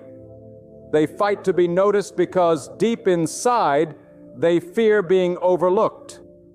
But the one who rests knowing God sees, the one who trusts that He examines every heart, the one who believes He rewards those who remain faithful. Such a person does not need to fight for the spotlight. Their stillness is not weakness. It is strength under control. Their silence is not emptiness. It is filled with conviction. Their lack of reaction is not ignorance. It is wisdom, sharpened by divine discernment. And when you walk in that power, you begin to outsmart those who seek to trap you, to manipulate you, to provoke you, because you will not be moved by their schemes. You see, the most powerful victories in life are not always won in the arenas of argument, but in the chambers of self-discipline. God does not tell us to shout back at every insult. He does not instruct us to react to every provocation. Instead, God tells us to be still and know that He is God. That stillness is not passivity, it is strategy. It is the wisdom of knowing when to speak and when to remain quiet. And in the silence of your soul, as you anchor yourself in the truth of God, you are outsmarting the very forces that tried to destabilize you. The world will try to lure you into battles that are not worth fighting. It will tempt you to defend your pride, to prove your worth, to fight for your reputation. But the one who knows God does not need to be enslaved by the opinions of men. When you understand that God sees everything and that He alone is your defender, you are free from the trap of trying to convince everyone else. That is how you outsmart without saying a word. You stand tall in the confidence of God's truth and let your life be the answer. Have you ever noticed how silence can make people uncomfortable? They expect you to react, to explain, to justify yourself. And when you don't, they are left wrestling with their own conscience. Your silence exposes their motives. Your calmness reveals their chaos. Your restraint magnifies their lack of control. And without lifting a finger, without opening your mouth, you outmaneuver the schemes of those who seek to disturb your peace. This is not human cunning. It is divine wisdom. It is the power that comes when you align yourself with God's will and refuse to let the noise of the world dictate the state of your spirit. The truth is, not every battle deserves your energy. Not every critic deserves your attention. Not every provocation deserves your response. There is power in silence, but not just any silence. The silence that is fortified by faith. The silence that is rooted in the certainty that God is in control. That kind of silence is not weakness. It is strength at its highest level. It is how you outsmart without lifting a word. Because when you refuse to stoop down to the level of your enemies, you force them to confront the futility of their attacks. And let me tell you something powerful. When you learn to remain unmoved, you become unpredictable to those who seek to control you. The manipulator thrives on reaction. The deceiver depends on your emotional response. The enemy builds traps hoping you will step into them through anger, pride, or fear. But when you remain silent, when you remain anchored, when you remain steadfast in God, every trap is exposed and every scheme collapses. You outsmart not by force, not by noise, but by walking in a wisdom that cannot be shaken. When you stand in silence, trusting in the authority of God, you are not doing nothing. You are doing something greater than words could ever accomplish. Words can be twisted. Arguments can be misunderstood. But silence wrapped in faith is like a shield that cannot be penetrated. It is a fire that consumes every lie without you ever having to defend yourself. People may wonder why you did not reply, why you did not explain, why you did not retaliate. But what they fail to see is that your silence is not weakness. It is alignment with the higher wisdom of God who fights battles beyond human understanding. Think of how many people have fallen into traps simply because they could not hold their tongue. They gave the enemy the very weapon that was later used against them. They allowed anger to guide their words and their pride to dictate their actions. But the wise soul, guided by the hand of God, learns restraint. Silence is not cowardice. It is a declaration that you will not be baited into foolishness. It is an announcement that you refuse to waste your energy on what does not build your soul. It is the mark of someone who knows that the only voice that matters is the voice of God. There is a reason God calls His people to be slow to speak, slow to anger, and quick to listen. Because the one who listens more than they speak, the one who observes more than they react, the one who discerns before they decide, this is the one who cannot be manipulated. You outsmart not by rushing into conflict, but by watching with clarity, by seeing what others cannot see, and by waiting on the guidance of God. People will wonder how you keep avoiding disaster, how you keep slipping out of traps, how you keep overcoming schemes. They do not realize that your silence gave you the vision to see what they could not, and your trust in God gave you the strength to act only when it truly mattered. There is power in patience. There is authority and restraint. The one who rushes to speak often exposes their own weakness, but the one who holds their peace reveals their mastery. Do you want to outsmart without speaking? Then guard your tongue like treasure, because the tongue can betray you in moments of anger. But silence will never betray you when you are standing in the presence of God. Silence gives space for God to reveal what is hidden. Silence gives room for your enemies to unravel themselves. Silence gives time for truth to surface without your interference.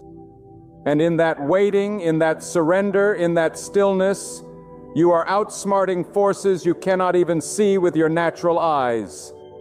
Have you noticed that sometimes the greatest reply to lies is no reply at all? Lies feed off attention. Gossip thrives on your response. Slander survives when you defend yourself. But when you give no fuel to their fire, it burns out on its own. And those who lied, those who mocked, those who accused, end up standing in the ashes of their own schemes while you walk away untouched. That is the brilliance of divine silence. It lets truth defend itself and lets God vindicate His people without you needing to lift your voice. This is why God's wisdom is not like human wisdom. Human wisdom says, prove yourself, show them they are wrong, speak so that everyone will know. But God's wisdom whispers, best still, wait, trust me, let me fight for you.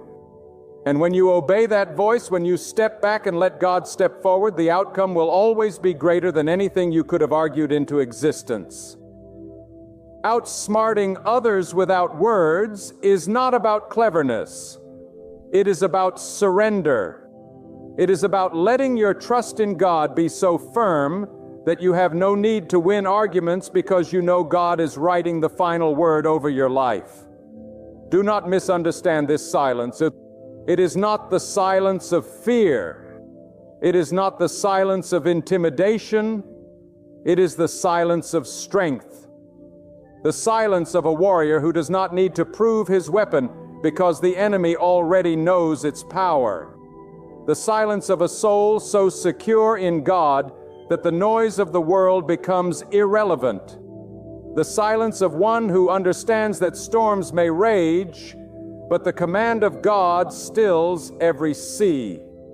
When you live in that kind of silence, you do not need to say a word to outsmart anyone. The presence of God within you says more than words ever could. And let me tell you something deep. Silence can often be the loudest sermon you ever preach.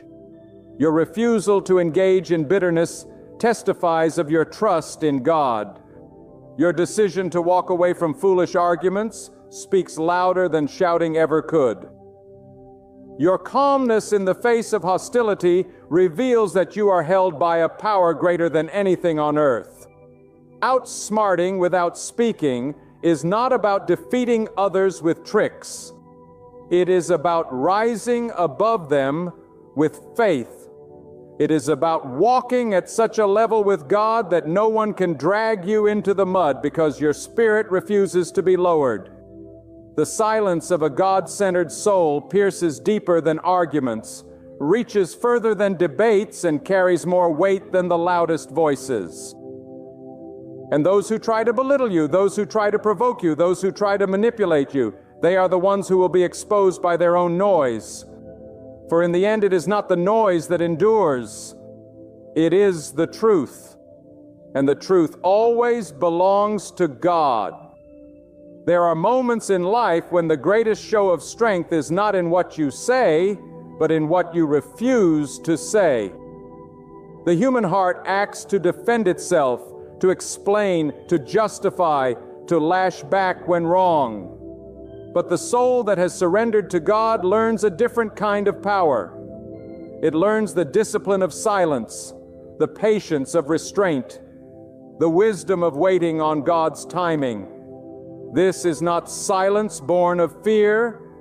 It is silence born of strength. It is the silence of someone who knows that every word spoken will one day be weighed in the balance of eternity, and therefore chooses carefully when to speak and when to remain still. To outsmart without speaking is to live with such spiritual discernment that your silence becomes a mirror in which others see the truth of their own hearts. When you choose silence in the face of conflict, you are not simply holding your tongue. You are holding on to the authority of God. You are refusing to let your emotions rule you. You are declaring that your spirit will not bow to the bait of anger. This kind of silence unsettles those who try to provoke you because they cannot control what they cannot predict. They expect an explosion, but they receive composure. They expect an argument, but they are met with peace. They expect retaliation, but they find themselves staring into the steady calm of someone anchored in God. That is how you outsmart without words, by breaking the cycle of reaction and standing in the stillness of divine strength. Do you realize that silence can often be a test of faith? God allows situations where people misjudge you, mistreat you, or misunderstand you, not so that you can rush to defend yourself, but so you can learn to trust Him as your defender. For it is written that vengeance belongs to God and He will repay. When you step back and let God step forward, you are testifying that you believe His justice is greater than your retaliation. Outsmarting others without words means letting your silence become a stage where God Himself acts on your behalf. And when God fights for you, there is no enemy who can prevail. Consider how silence gives you vision. When everyone else is talking, when arguments are flying, when the noise is deafening, silence becomes your sanctuary. In silence, you hear the whispers of God's guidance. In silence, you see the motives that words often conceal. In silence, you gain the perspective that others miss in their rush to speak. The one who practices silence becomes the one who sees deeper, who discerns clearer, who understands more. And when you see what others cannot, you outsmart them without saying a word. This is why the wise have always cherished restraint. The fool is known by his many words, but the wise are marked by their careful silence. To speak when necessary is wisdom, but to remain silent when words are futile is greater wisdom still. Outsmarting others without words requires humility. The humility to let God's truth shine brighter than your defense. It requires discipline. The discipline to master your emotions and submit them to God. It requires courage. The courage to walk away from arguments that add no value to your soul. And in that humility, that discipline, that courage, you rise above the schemes of those who sought to entangle you. Think of how many battles you have fought with your tongue that left you weary, wounded, and empty. Now imagine how many battles could have been avoided had you chosen silence and entrusted the outcome to God. Silence does not mean surrender. It means strategy. It means allowing God to work in ways your words could never achieve. For your words can only reach ears, but God's power reaches hearts. Your arguments can only influence minds, but God's presence transforms souls. That is why silence in faith is stronger than speech in pride.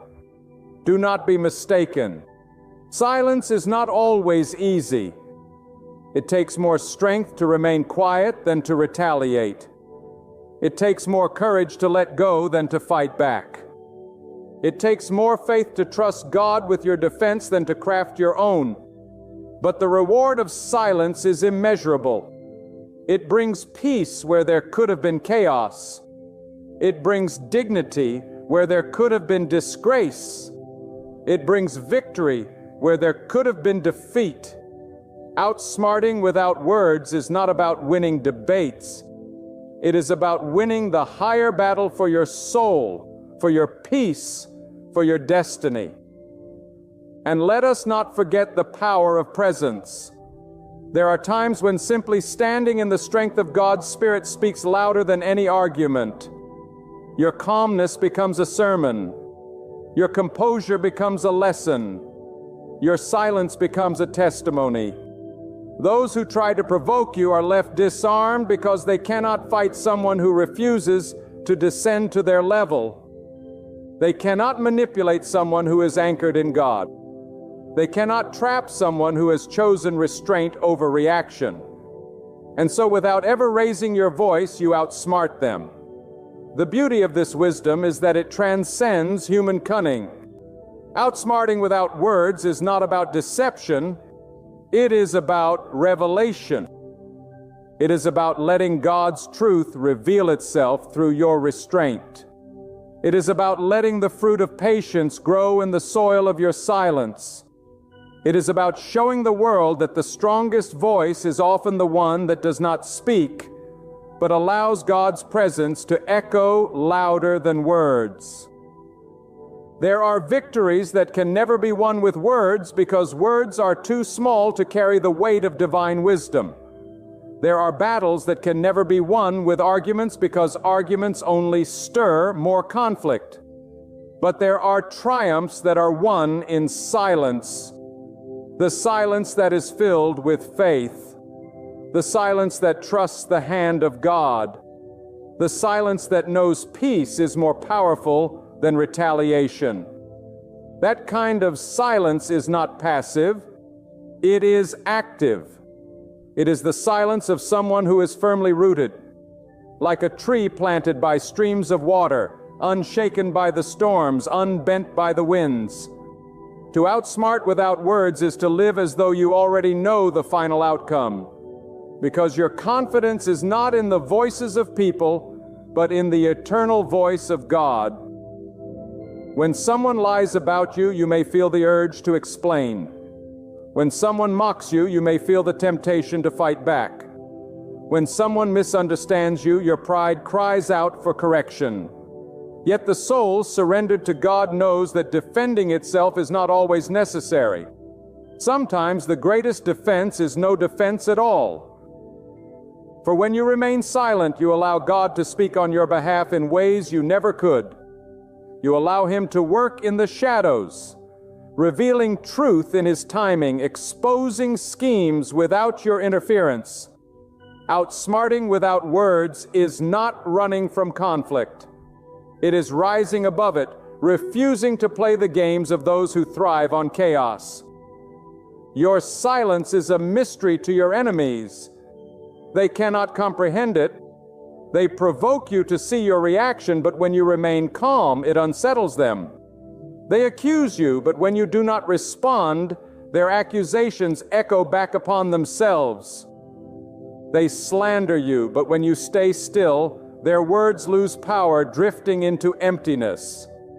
And the more you remain anchored in God, the more their efforts collapse because they have no control over you. Outsmarting without words strips away their power by refusing to feed it. It leaves them wrestling with their own conscience while you remain at peace. This is why silence is often described as golden.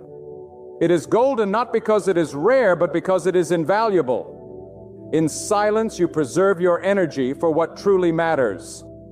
In silence, you guard your soul against bitterness. In silence, you gain clarity about your path. In silence, you declare that your faith is greater than your fear, and your trust in God is stronger than your need for approval. That silence becomes a shield that no enemy can break and a sword that cuts through the fog of deception. Without saying a word, you outsmart those who sought to entrap you. Understand this: the one who reacts loses control, but the one who restrains gains control. Reaction is a sign of weakness, but restraint is a sign of strength. The person who controls their words shows mastery over themselves, and mastery over self is mastery over circumstance. If you can hold your tongue when provoked, you are stronger than the one who conquers cities. If you can keep your peace when attacked, you are greater than the one who wins wars. Because the greatest battle is not against others. It is against your own impulses. And when you learn to win that battle, you have already risen above the world. Silence also trains your heart to hear not only the voices of people, but the gentle whispers of God. For in quietness He speaks. In stillness He unveils. In the waiting, He directs. Many never encounter His voice because they are too busy filling the silence with their own noise.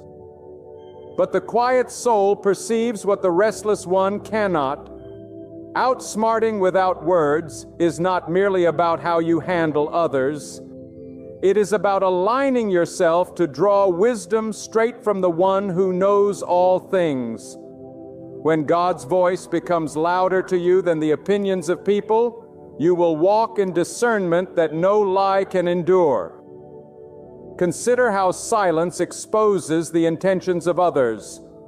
When you refuse to engage, when you do not rise to their provocations, when you do not answer their accusations, their true nature becomes clear. The liar reveals themselves without your interference. The manipulator entangles themselves without your effort. The deceiver falls into their own trap without your involvement. By saying nothing, you shine a light on what is hidden. Because lies cannot stand without resistance. They crumble under their own weight when given no attention. In this way, your silence is not empty. It is powerful. It is a mirror that forces others to face themselves. And yet, silence does not mean you are voiceless. In truth, your silence speaks louder than words ever could. It says, "I trust God." It says, I will not stoop to foolishness. It says, I am not bound by your opinion of me. It says, my peace cannot be stolen because my peace comes from God. This message resounds louder than shouting, clearer than arguments, stronger than explanations. It is the voice of your spirit declaring the sovereignty of God over your life. Do not think that silence leaves you powerless. Silence in the hands of a faithful soul is the greatest power of all. It confuses the enemy. It unsettles the mocker. It humbles the proud. And it glorifies God because it shows that your trust is not in human defense, but in divine protection. To outsmart without words is to live so fully in the confidence of God that you no longer need to prove yourself. Your life proves it. Your peace proves it. Your silence proves it. There comes a time when silence becomes the highest expression of strength, because in that silence you are saying, I will not be mastered by anger. I will not be led by pride. I will not be governed by fear. I am guided only by the hand of God. Outsmarting without words is the art of letting your spirit stand taller than your voice. It is the decision to let your actions, your composure, and your unshakable trust in God speak more powerfully than anything you could ever say. The one who argues may win the moment, but the one who is silent in faith wins eternity, because their victory is not built on human approval, but on divine assurance. When you keep your peace, you place your trust in the one who sees every hidden scheme. People may conspire, but God uncovers. They may plot, but God dismantles. They may raise their voices against you, but God silences them in His time. That is why you do not need to answer every insult. You do not need to correct every rumor. You do not need to fight for every ounce of recognition. When you belong to God, He Himself will vindicate you. Outsmarting without words is the refusal to descend into battles that God has already won on your behalf. Silence also preserves your dignity. Words can be twisted, but dignity is untouchable when rooted in God. People may not understand why you stay quiet, but in time they will respect it. They may call it weakness, but in time they will see it as wisdom. They may misinterpret it, but eventually the truth will shine.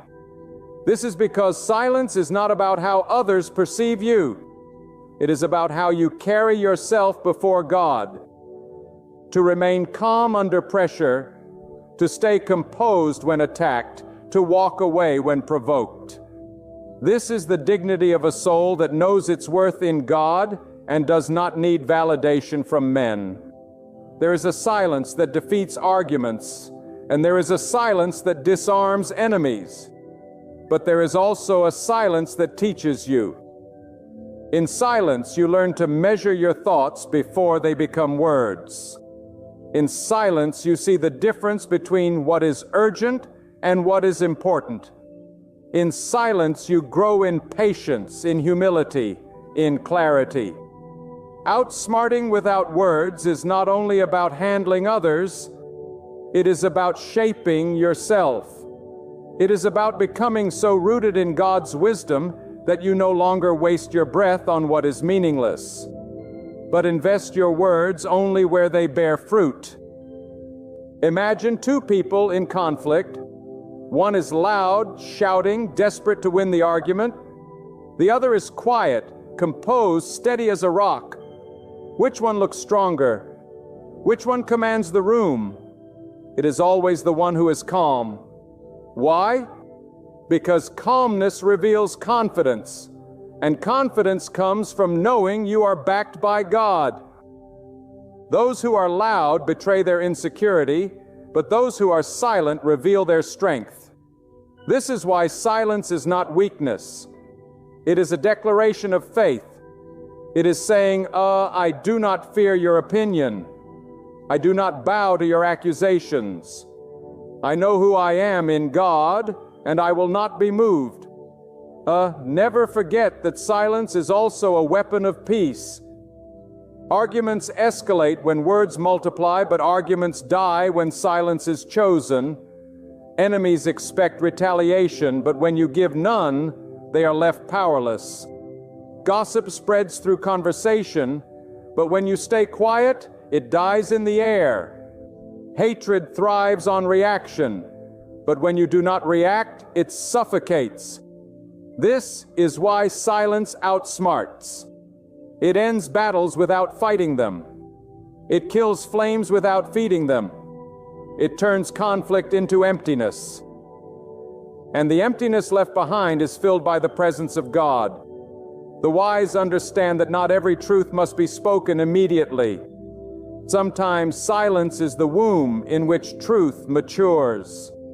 Sometimes God hides His plans in silence until the perfect moment. If God Himself works in silence, why do we believe that speaking quickly is always the answer?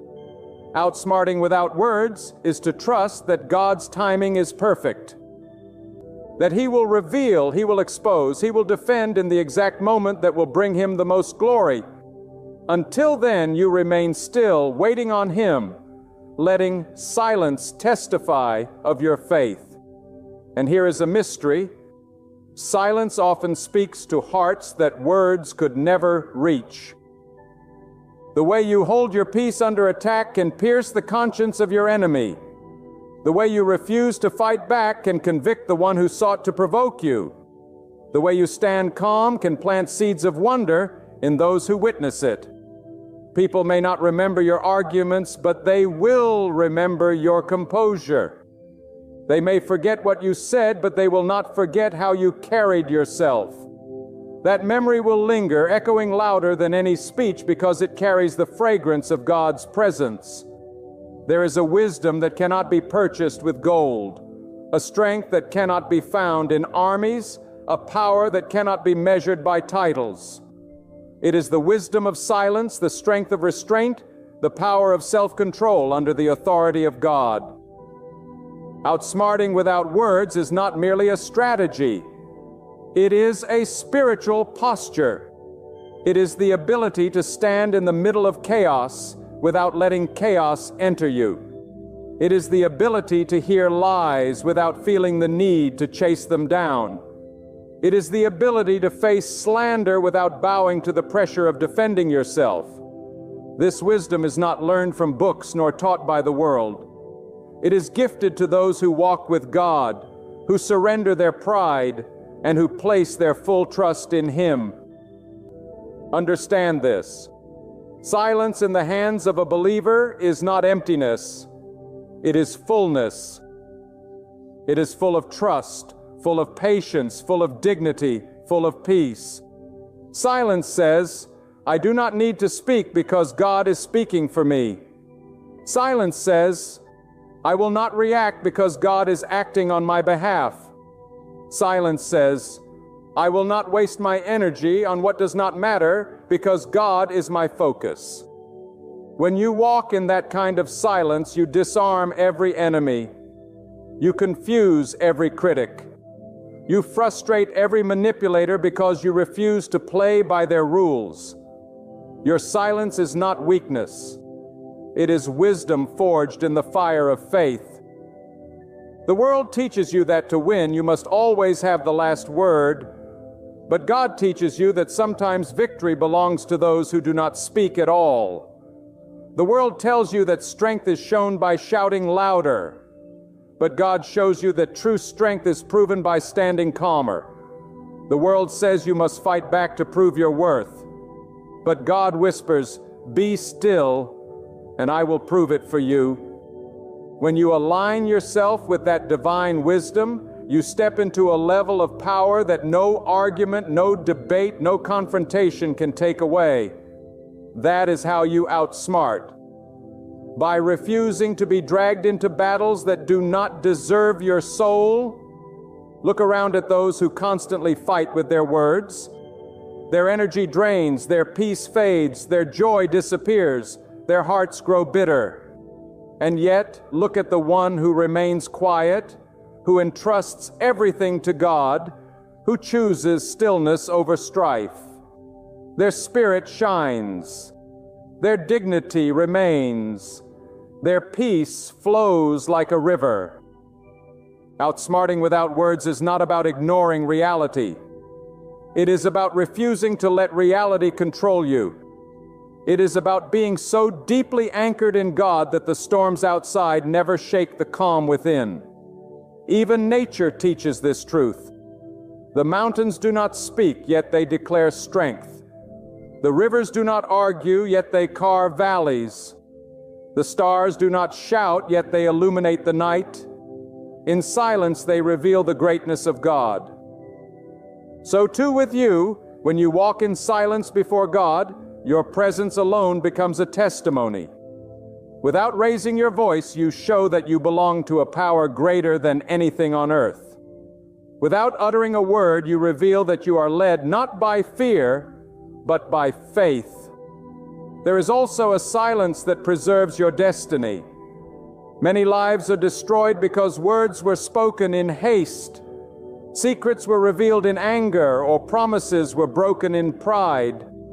But when you master silence, you protect your future. You do not reveal your every plan because you know not everyone who listens wishes you well. You do not share your every dream because you understand that some are waiting to sabotage it. Outsmarting without words is also about discretion, about knowing that sometimes the holiest thing you can do is keep what God has placed in your heart between you and Him until He decides to reveal it. Silence does not mean inactivity. In silence you pray. In silence you think. In silence you plan. In silence you wait on the guidance of God. And then when the time is right, your actions speak louder than any argument ever could. Outsmarting without words is not about doing nothing. It is about doing the right thing at the right time, guided not by emotion, but by God. While others are busy reacting, you are preparing.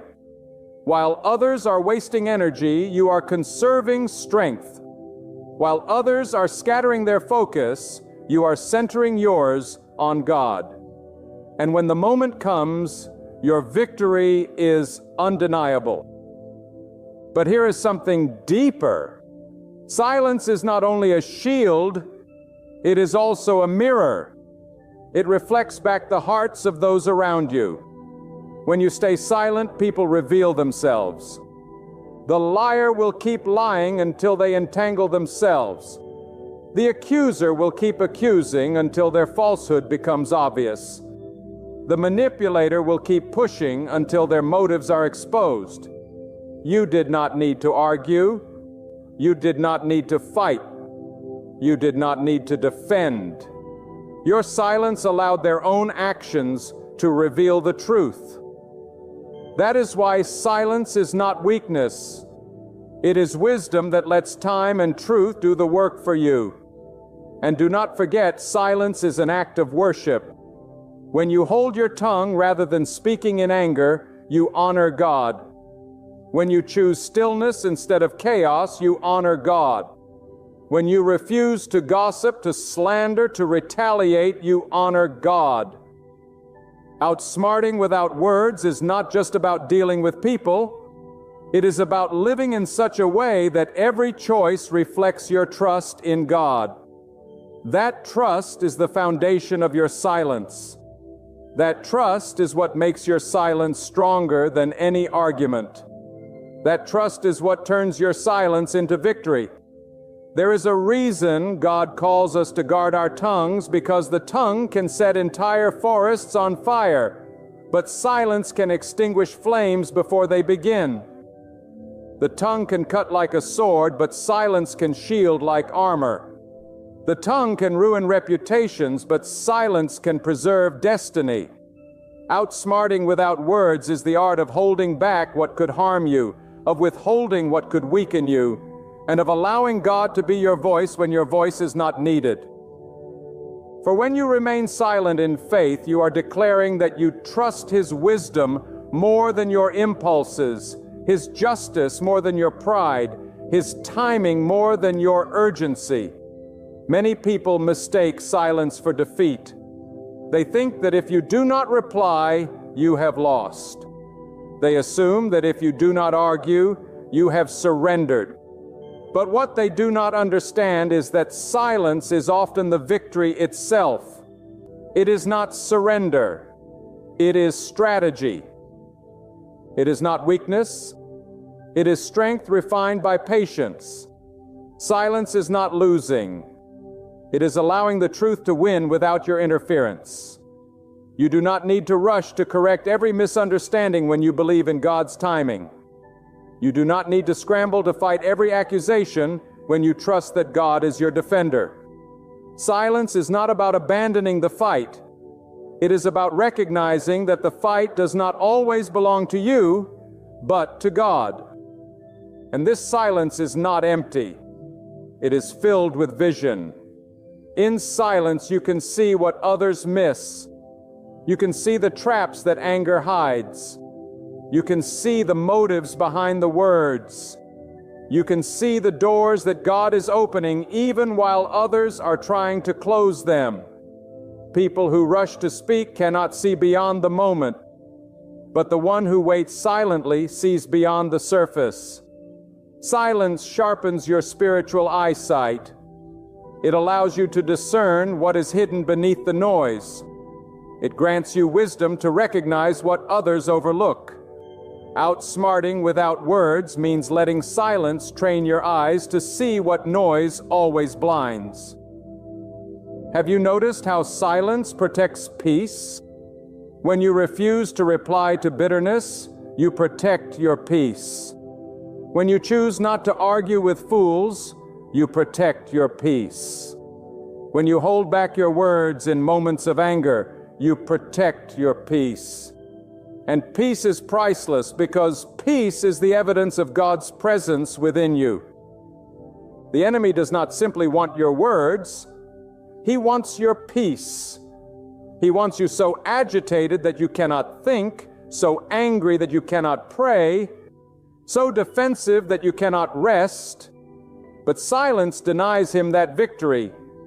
Silence says, "You cannot have my peace, because my peace comes from God, and I will not give it away for the price of an argument." Do not underestimate the power of walking away. Sometimes the most intelligent move is to withdraw, to step aside, to let silence speak where your words are not required. The one who knows when to walk away is wiser than the one who insists on fighting every battle. To walk away is not to quit. It is to choose your battles carefully. It is to say, "This is not worth my soul. This is not worth my peace. This is not worth my destiny." Outsmarting without words often means knowing when to let go, knowing when to remain still, knowing when to trust that God will do what you cannot, and think of how silence humbles the proud. When someone tries to provoke you and you do not respond, they grow frustrated. When someone mocks you and you do not answer, they are unsettled. When someone tries to pull you into chaos, but you refuse, they are left standing alone in their noise. Your silence magnifies their emptiness. Your calmness exposes their insecurity. Your restraint shines a light on their lack of control. Without lifting a word, you have outsmarted them because their schemes crumble without your reaction to hold them together. This is why silence is powerful. It dismantles the plans of the enemy without a single word spoken. But silence is not only about protecting yourself from others. It is about aligning yourself with God. When you stay silent, you make space for His voice to be heard. When you stop talking, you can start listening. And in those quiet moments, He gives you wisdom that no debate could provide, strength that no argument could bring, and clarity that no shouting could reveal. The silent soul is the listening soul, and the listening soul becomes the discerning soul. Outsmarting without words is therefore not about cleverness. It is about surrender. It is about letting your silence become the ground where God plants His wisdom. There is also a silence that reveals maturity. Children argue over everything, but maturity knows when to stay quiet. The immature shout to be heard, but the mature understand that not every voice needs to be raised. Maturity says, I will not let anger control me. I will not let pride rule me. I will not let foolishness define me. That is the silence of maturity, and it is the silence that outsmarts the world. For the one who is silent in wisdom is greater than the one who is loud in folly. So let your silence be intentional. Let it be filled with faith, not fear. Let it be grounded in strength, not weakness. Let it be guided by wisdom, not pride. When you walk in this kind of silence, you do not need to announce your strength. People see it. You do not need to explain your peace. People feel it. You do not need to declare your dignity. People recognize it. Without saying a word, you carry an authority that cannot be denied because it is not yours alone. It is God's presence within you. And so, my friend, remember this truth. The strongest voice is not always the loudest one. The greatest victory is not always the most public one. And the most powerful weapon is not always forged in words. Sometimes the greatest wisdom is to be still. Sometimes the highest strength is to remain silent. Sometimes the most effective way to outsmart those around you is not to argue, not to fight, not to explain, but to trust in the one who sees all, knows all, and governs all. Silence rooted in faith is not weakness. It is a declaration that you are led by God. It is a sign that you will not be shaken by the storms of accusation, that you will not be provoked into battles unworthy of your soul, that you will not be moved by the noise of this world. When you embrace silence, you are declaring, my foundation is in God, and nothing can rob me of His peace. That is the wellspring of true strength. So let your quietness carry honor. Let your patience be proof of your confidence in Him. Let your calm spirit shine as the image of the one who upholds you. Do not fear what others may say, for God already knows the truth. Do not let the clamor of the world unsettle you, for He is your safe place. Do not waste your energy on fruitless fights, for God has destined far greater victories for you. Conquer not with sharp words, but with faith that cannot be moved. Conquer not with debates, but with silence soaked in wisdom. Conquer not by lowering yourself to their level, but by standing secure on God's ground. And when the noise dies away, when critics have no more to say, when every plan against you crumbles, your very life will testify that God never left your side. That is the greatest victory. To overcome without uttering a word, because your silence was never empty. It was filled with His strength, His wisdom, and His power. My friend, let me start with a truth that can shake the very ground beneath you. Not every smile you see, not every hand that reaches for yours, not every word that sounds like love is genuine love.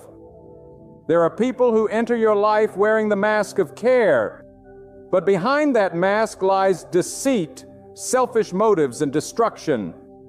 And when you cry out, God, why did they leave? Why did they betray me? Why did the one I trusted vanish like smoke carried by the wind? You need to see that sometimes the very absence you grieve is the proof that God's hand is moving. God clears away false love before He ushers in the real. Because what is fake must be dismantled before what is true can be built. God will not allow His children to remain bound to counterfeit affection forever. Hear me carefully. False love may appear like light, but it carries the weight of darkness. False love may feel like comfort for a moment, but it leaves you shattered and empty. Fake love is the trap of the enemy, designed to waste your time, weaken your spirit, and destroy your confidence. But God in His mercy never allows His chosen ones to remain trapped in what is false. He will pull it away. He will expose the lie. He will remove the one who pretends to care for you but has no intention of honoring you, respecting you, or walking with you in truth. That removal is not rejection. It is protection. That empty space in your life where someone once stood is not a punishment from God. It is preparation for something far greater. For God never subtracts without the intention to multiply. He never closes one door without preparing another. He never removes what is false unless He has something real, lasting, and divine waiting for you. So many of you have cried on your pillow at night, wondering why the person who once held your hand suddenly let it go. You asked why the friend you trusted turned into the enemy you never expected. You asked why the love you thought was permanent ended in heartbreak, and you thought God had abandoned you. No, He had not abandoned you. He was rescuing you. He was clearing your path. He was cutting away the weeds so that the flowers could bloom. He was removing fake love before sending real love. Because if you remain tied to what is fake, you would never have the room, the strength, or the clarity to receive what is real. Fake love cannot stand in the presence of God's plan. Fake love cannot endure the fire of testing.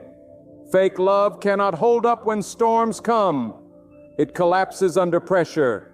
It disappears when sacrifice is required. It runs when trials appear. And God in His wisdom knows that if you build your future upon that foundation, it will crumble. So He tears it down before you waste years of your life. God will let people reveal themselves. He will let betrayal come forth.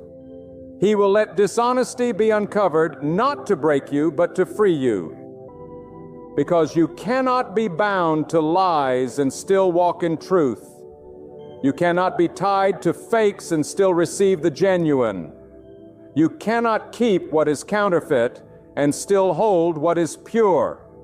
Let me tell you this. Sometimes God answers your prayers with removal. You prayed for love and someone left. You prayed for companionship and a friendship ended. You prayed for loyalty and betrayal showed up, and you asked God why. God said, I am answering you. I am showing you what is not for you so I can bring you what is.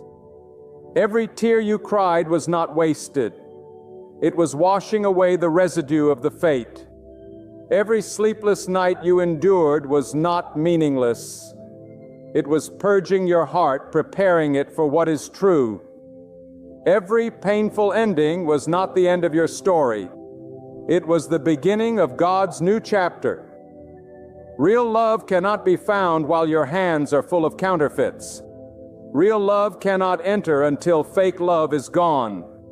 Real love cannot thrive in a heart poisoned by betrayal. That is why God removes first. That is why He takes away what you thought was love, but was only manipulation. That is why He removes what you thought was devotion, but was only convenience. That is why He strips away what you thought was loyalty, but was only self-interest. Because God's love for you is too great to let you settle for less. His plan for you is too powerful to let you remain tied to what is temporary. His destiny for you is too important to let you waste it on what was never meant for you. And when God sends real love, it does not break you, it builds you. It does not vanish in the night. It endures in the morning. It does not weaken your spirit. It strengthens your soul. Real love comes with peace, not chaos. Real love comes with respect, not manipulation. Real love comes with honor, not humiliation. Real love is patient, steadfast, and unshakable because it is rooted in God's timing and established by His hand. And when God sends it, you will not have to beg for it, chase it, or compromise for it. You will not have to wonder if it is true. You will know because it will carry the signature of God Himself. But first, God will test you with removal. He will test you with loss. He will test you with separation. He will test you by allowing the mask to fall off the one who pretended. He will test you by letting the words of love prove empty. He will test you with silence where once there was noise. Not to destroy you, but to refine you. Not to punish you, but to prepare you. Because God does not want you to simply receive love. He wants you to recognize real love. He does not want you to accept whatever comes your way. He wants you to discern what is true. He does not want you to mistake temporary attention for eternal commitment. He wants you to know the difference. And the only way to know is to see the counterfeit exposed. My friend, there is a reason why God allows the false to fall away before the true appears. God is not cruel when He lets someone walk out of your life. He is merciful. He is not silent when you wonder why things ended. He is speaking through circumstances. He is not punishing you by removing them. He is protecting you by guiding you. And you must see it with the eyes of faith, not the eyes of flesh. Because in the flesh you will cry for what you lost, but in the Spirit you will rejoice for what you escaped. What looked like heartbreak was actually a rescue mission by God. What looked like rejection was divine redirection. What looked like the end of your story was the clearing of the stage for the entrance of something greater. Fake love, my friend, is dangerous because it distracts you from God's purpose. It consumes your time, your thoughts, your strength, and it blinds you from recognizing what God truly has for you. That is why God does not tolerate it in the lives of those He has called for higher things. He will break it even if you beg Him not to. He will strip it away even if you cling to it with all your strength. He will let it fall apart even if you built it with your own hands.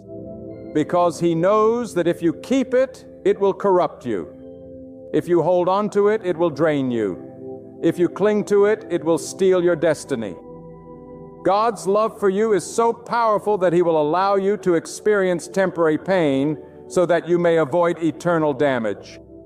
Do not be deceived by appearances. Fake love looks convincing on the outside. It says the right words. It smiles at the right moments. It pretends to care.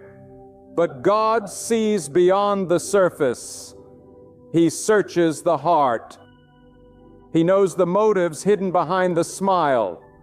He knows the selfishness behind the compliments. He knows the betrayal lurking behind the promises. And when God reveals what you cannot see, when He exposes what was hidden, you may feel broken. But you are being saved because you cannot walk with lies and expect to arrive at truth. You cannot cling to darkness and expect to find light. You cannot accept fake love and still be ready for the real thing God wants to give you. And hear this truth. God does not just want you to experience love. He wants you to experience love that reflects His hand. Real love, the kind that God sends, will not pull you away from Him. It will push you closer to Him. Real love will not make you compromise who you are. It will confirm who God created you to be. Real love will not belittle you, manipulate you, or dishonor you. It will lift you, protect you, and strengthen you. Real love will stand in storms, endure trials, and grow stronger with time. because it was established by God and not by human deception. That is why God removes fake love first, because fake love has no roots in truth. It cannot survive the seasons of testing. It cannot endure the fire of purification. It collapses under the weight of trials. But when God builds something, it lasts. When God plants something, it grows. When God ordains something, it cannot be shaken. Some of you are still holding on to fake love because it felt good for a moment. But temporary pleasure is not worth permanent damage. God does not want you tied to what is temporary. He wants you anchored in what is eternal. That is why the removal hurts so deeply. It is God pulling your heart away from the illusion you thought was real. And the pain you feel is the tearing apart of what was never meant to be joined in the first place. You may call it heartbreak, but in the language of heaven, it is healing. You may call it loss, but in the wisdom of God, it is liberation. You may call it rejection, but in the vision of eternity, it is redirection. Do not despise the season of loneliness after God removes fake love. Loneliness is not emptiness. It is preparation. Loneliness is the place where God refines you, strengthens you, and teaches you how to stand without leaning on the wrong shoulders. Loneliness is where you learn to hear God's voice without the noise of manipulation. Loneliness is where you discover your own worth independent of false validation. And when you emerge from that place, you are no longer desperate for just any love. You are ready for the right love.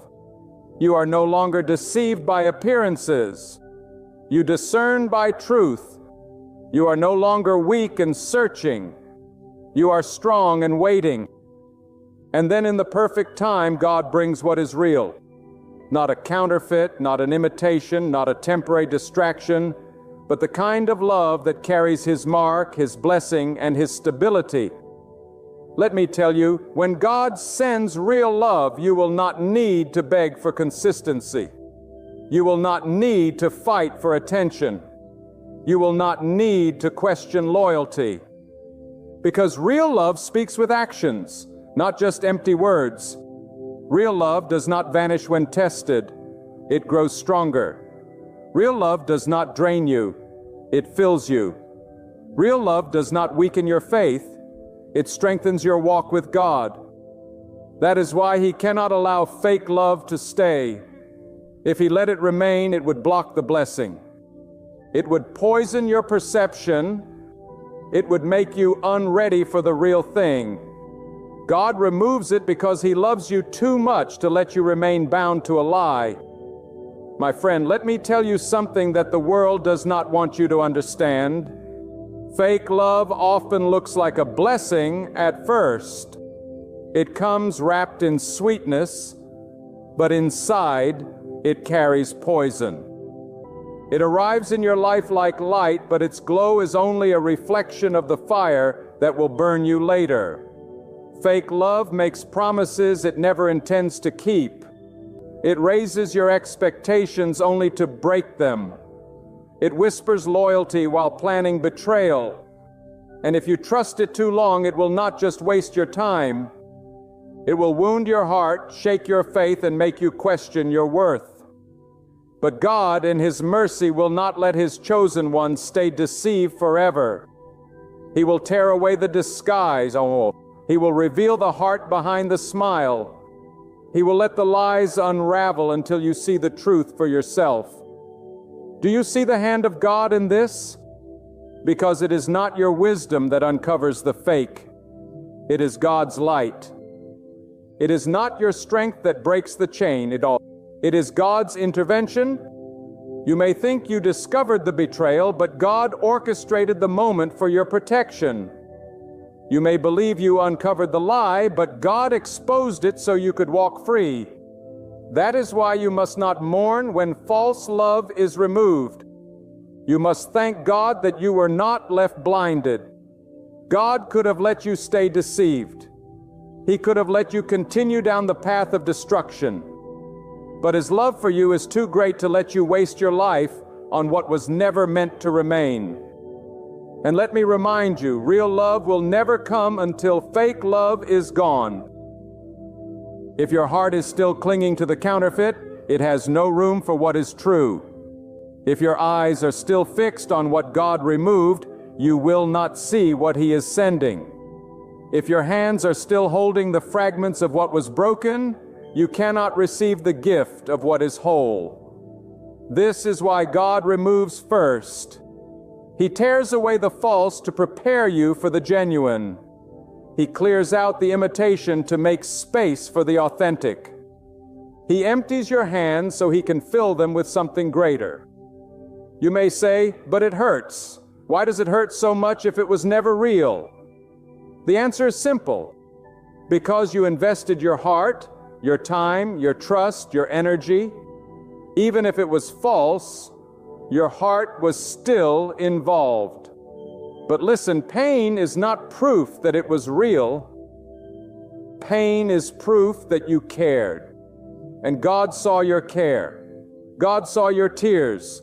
God saw your faithfulness, and He will not let that be wasted. Every tear you cried is counted.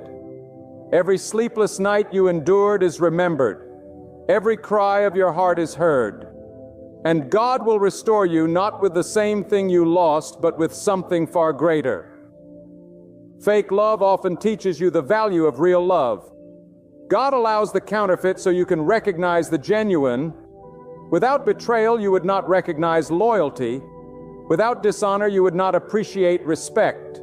Without manipulation, you would not know the power of sincerity. That is why even in the pain there is purpose. Even in the loss, there is gain. Even in the ending, there is a beginning. For God does not remove without reason. He does not cut away without purpose. He does not end without preparing for a new start. And hear me clearly, the love that God sends is never rushed, never forced, never deceptive. It comes in His timing, not yours. It comes in His way, not the world's way. It comes with His peace, not with confusion. It comes with His blessing, not with hidden destruction. And when it comes, you will not have to beg for it, fight for it, or question it. It will stand firm because it was built by God Himself. This is why you must not go back to what God has ended. Do not dig up what He has buried. Do not chase after what He has removed. Do not try to rebuild what He has torn down. Because when God removes fake love, He is saving you from destruction. If you go back, you are running into the very fire He rescued you from. If you chase after it, you are fighting against His protection. If you try to restore it, you are opposing His will. And no blessing can come from disobedience. Trust God enough to let go. Trust Him enough to surrender. Trust Him enough to say, if you removed it, I will release it. If you ended it, I will not try to revive it. If you close the door, I will not force it open. Do you know why some people never find real love? It is not because God has not prepared it for them. It is because they are still chained to the counterfeit. They are still looking backward instead of forward. They are still feeding the past while starving their future. And God in His mercy waits for them to let go before He releases the greater. You cannot carry the weight of both. You cannot embrace the false and the true at the same time. You must choose. And when you choose to trust God, when you release what He has removed, when you surrender to His wisdom, then the path is clear for real love to enter. And understand this, real love is not perfect, but it is purified. It is not without challenges, but it is grounded in God.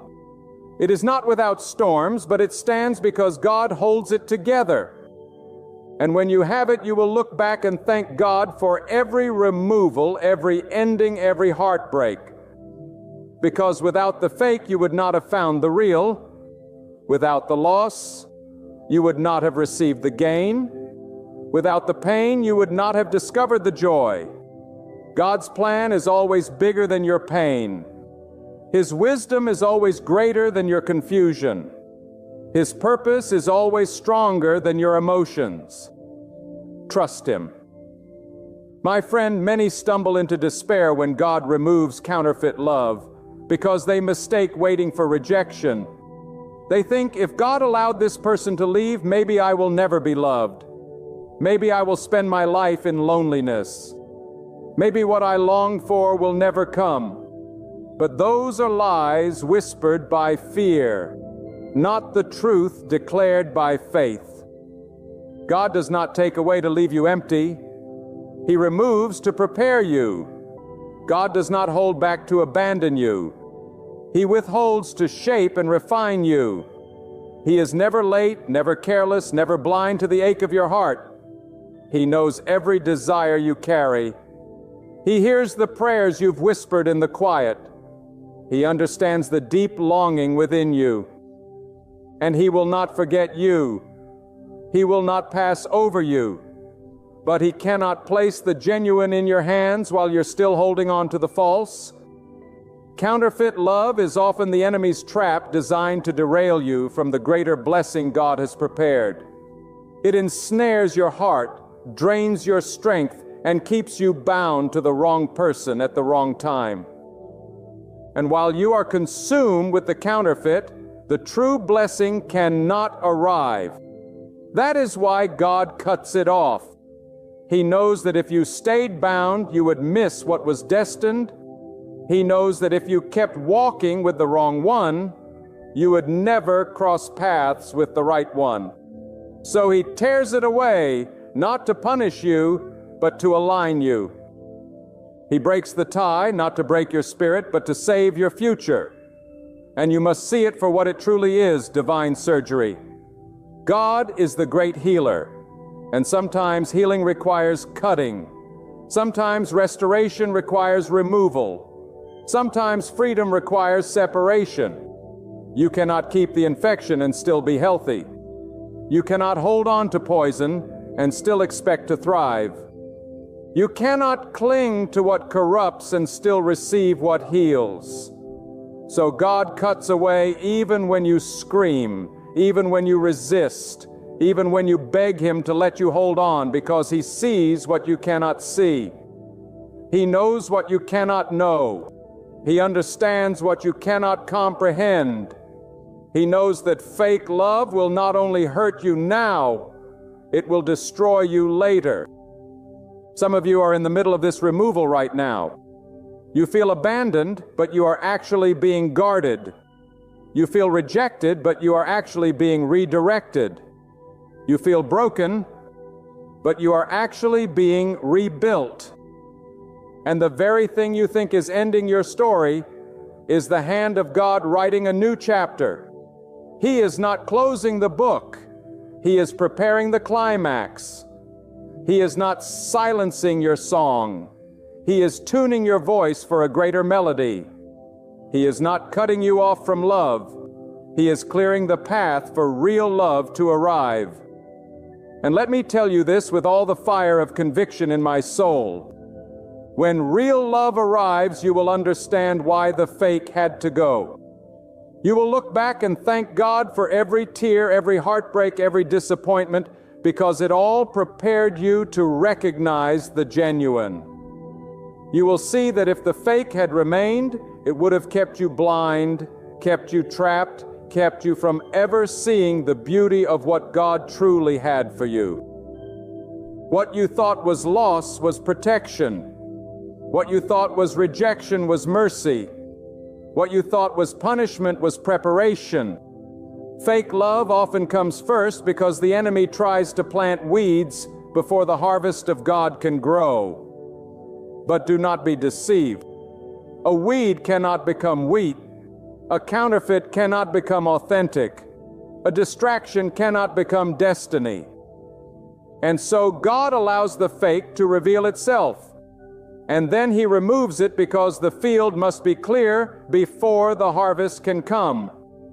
If you cling to the weeds, you will miss the wheat. If you hold on to the false, you will never receive the true. This is why trust in God is the foundation of everything. Without trust, you will keep chasing what He has removed. Without trust, you will keep clinging to what He has ended. Without trust, you will keep crying over what He has delivered you from. But when you trust God, you stop fighting against His hand. You stop questioning His timing. You stop doubting His plan. You say, God, I may not understand, but I will trust. I may not see the full picture, but I believe you are painting it. I may not feel the blessing yet, but I know you are preparing it. That trust is the soil in which real love grows. And let us not forget, real love does not come from the world. It comes from God. The world offers you imitations, distractions, and illusions. The world tells you that love is just feeling, appearance, or convenience. But God's definition of love is deeper. It is rooted in faithfulness, sacrifice, patience, respect, and truth. Real love does not vanish when times are hard. It holds tighter. Real love does not wound you with lies. It shields you with honesty. Real love does not compete with God. It aligns with His will. Real love is not just about being loved. It is about being guided closer to the purpose God has for you. My friend, never forget that God's wisdom is far beyond your understanding. When He removes fake love from your life, it may feel like devastation, but in reality, it is divine construction.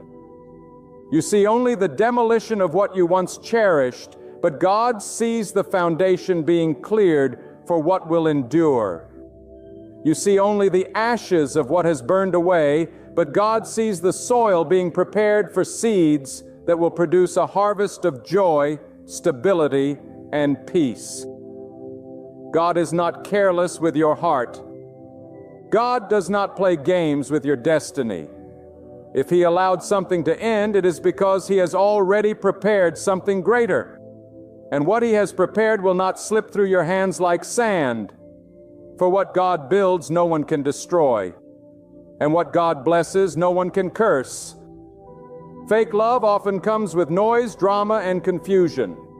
It keeps you up at night questioning, doubting, wondering if you're enough, wondering if they are true. That is not love. That is bondage. Real love, the kind that God sends, comes with clarity, not chaos. It comes with peace, not torment. It comes with security, not fear. And that is why God, in His infinite mercy, does not allow you to remain in what confuses your soul. He pulls you out even if you resist, because He knows that confusion is not from Him. God is not the author of disorder. He is the author of peace. There are some of you listening to these words right now who are still mourning the one God removed. You think you lost your future when they left. You think your worth diminished when they betrayed you. You think your life is empty because they are no longer in it. But let me tell you the truth. Your worth does not decrease because someone failed to see it. Your destiny does not vanish because someone walked away from it. Your value is not defined by the love that left. It is defined by the love of God that remains. And as long as God is with you, you are never empty. As long as God is guiding you, your story is never over. As long as God is working, your future is still alive. Stop mourning what God has already delivered you from. Stop chasing what God has already removed. Stop watering what God has already uprooted. For if you try to hold on to what He ended, you will block what He is sending. If you keep running back to the counterfeit, you will miss the arrival of the authentic. If you keep tying yourself to the fake, you will never embrace the real. Release it. Trust God. Let Him have His way. For when you finally surrender, when you finally let go, when you finally open your hands, that is when God can place the real blessing into your life. And hear this, God's timing is perfect. Real love cannot come too early or you will not be ready. It cannot come too late or you will despair. It comes exactly when God has prepared you and aligned your path. Do not rush Him. Do not demand what you are not ready to carry. Do not cry for a blessing while still clinging to the burden of the past. Trust that God knows when your heart is healed enough to receive, when your spirit is strong enough to embrace, when your path is clear enough to welcome. His timing is not designed to frustrate you. It is designed to protect you. Sometimes the delay is not because God has not prepared the blessing, but because He is still preparing you. He is building your patience. He is strengthening your faith. He is teaching you discernment so that when the real arrives, you will not confuse it with the counterfeit. He is refining your heart so that you will not sabotage what He gives you with the wounds of yesterday. He is healing you so that you will not bleed on the one He sends to love you. You may not see the process, but God is working in silence. While you are waiting, He is aligning. While you are praying, He is arranging. While you are crying, He is writing your testimony. Fake love often teaches us what not to accept. God allows it so you will never again fall for empty promises. So you will never again mistake flattery for sincerity. So you will never again settle for less than what He has ordained. When you finally meet what is real, you will recognize it because you will have tasted the bitterness of the fake, and you will cherish it, not take it for granted. That is why the pain had to come first. That is why the loss had to happen. That is why the separation had to take place, because without it, you would not be able to see the beauty of what is real. And let me tell you, when God finally sends what is real, you will not have to chase it. You will not have to beg for it. You will not have to question it day and night. It will be steady. It will be sure. It will be firm. Because God Himself will be the foundation. It will carry His peace. It will shine with His light. It will endure with His strength. And when storms come, it will not collapse because what God builds cannot be shaken. My beloved, when the weight of life presses down on your chest, and when your mind is clouded by the whispers of doubt, remember this eternal truth. God is closer to you than your very breath. He has never abandoned you. He has never turned His face away from you. You may feel the sting of betrayal, the loneliness of being misunderstood, or the crushing pressure of burdens you cannot explain. But in that very moment, God is watching. God is listening. And God is preparing to lift you higher than you have ever been before. Do not think for a moment that the trials you face are meaningless. No, they are divinely measured, carefully allowed, and purposefully designed to sharpen your faith, to strengthen your endurance, and to cleanse your heart of reliance on anything other than God. What seems like a storm meant to destroy you is actually the wind that will carry you to new horizons. When people turn their backs, when friends vanish, when support collapses, it is God teaching you that He alone is your rock. He alone is your refuge, and He alone is your deliverer. Beloved, you must learn this sacred discipline to keep your eyes fixed on God when the world is trying to distract you. The whispers of gossip, the sting of insults, the cruelty of jealous hearts, these are but tests. Do not allow them to enter your soul. Rise above them. For when you remain silent before ignorance and keep your heart connected to God, you are not weak. You are powerful. You are showing the world that your trust is not in human opinion, but in the divine judgment of God, who sees what no one else sees and knows what no one else knows. And hear this truth with every beat of your heart. God's timing is never late. You may be wondering why you have waited so long for justice, why doors remain closed, why answers seem delayed. But God's delay is not denial. It is preparation. It is protection. It is the unseen hand of mercy, ensuring that when the door finally opens, no man will be able to shut it. When the blessing descends, no enemy will be able to block it. When the truth shines, every lie spoken against you will crumble into dust. My beloved, hear this truth. The presence of God in your life will always expose the schemes of the wicked. When evil people surround you, it is not a sign of your weakness. It is a sign of your strength. For the devil never wastes his weapons on empty vessels. He only attacks those carrying treasure within.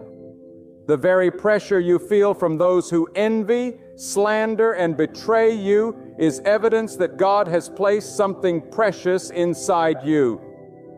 The attacks are proof that you are chosen, that your destiny carries weight, that your light is too bright for the darkness to ignore. But do not let the noise of the wicked trouble your heart. God does not need the approval of men to elevate you. He does not require their permission to bless you. Even if the whole world turns against you, the decree of God will still stand. Remember, when God commands a blessing upon your life, no enemy can cancel it, no whisper can erase it, no lie can undo it. Their words are like smoke in the wind, loud for a moment, but gone without a trace. Yet the word of God is eternal, firm, and unshakable. When you are surrounded by evil, learn to be still and let God fight for you. Do not waste your energy trying to prove yourself to those who have already made up their minds against you. Do not lower yourself to wrestle in the mud with those who are determined to misunderstand you. Instead, lift your head high, anchor your heart in God, and walk in dignity. For silence before the wicked is louder than 1,000 arguments. The calmness of your spirit under attack is itself a weapon forged by God. Do not be deceived into thinking that evil people have the upper hand. Their plots may be clever, but they are not greater than the wisdom of God. Their numbers may be many, but they cannot outnumber the armies of heaven. Their voices may be loud, but they cannot silence the command of the Almighty. Even in the dens of lions, God will shut the mouths of those who rise against His servant. Even in the furnace of fire, God will preserve those who trust in Him. And even in the valley of the shadow of death, His light will guide and protect His chosen ones. Therefore, when evil surrounds you, remember this: God surrounds you more. The enemies may circle you, but God encircles them. They may plan in secret, but God sees in secret and exposes every hidden snare. They may rise in hatred, but God rises in justice.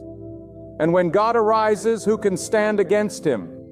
The world itself trembles, mountains melt, and nations bow when He stretches forth His hand. So take courage, walk boldly, live unshaken. Let them talk, let them conspire, let them gather. None of it can undo what God has written for you. When you remain steadfast, when you refuse to bend under their pressure, you are testifying to the greatness of God within you. And in due time, He will lift you higher than the very people who sought your downfall. Their jealousy will turn to shame, their laughter to silence, their hatred to defeat. For no weapon formed against you shall prosper when God is your defender. My beloved, when you feel pressed on every side by the schemes of those who plot against you, do not despair. For God has already written the end of your story before your enemies ever began their plans. What they think is a trap will become the very platform upon which God lifts you higher. Every insult, every betrayal, every whisper spoken in the shadows will be turned into a testimony of God's unfailing protection over your life. The words of men are temporary, but the decree of God is eternal. Do not waste your strength fighting with those who cannot see the light in you, for their blindness is not your burden.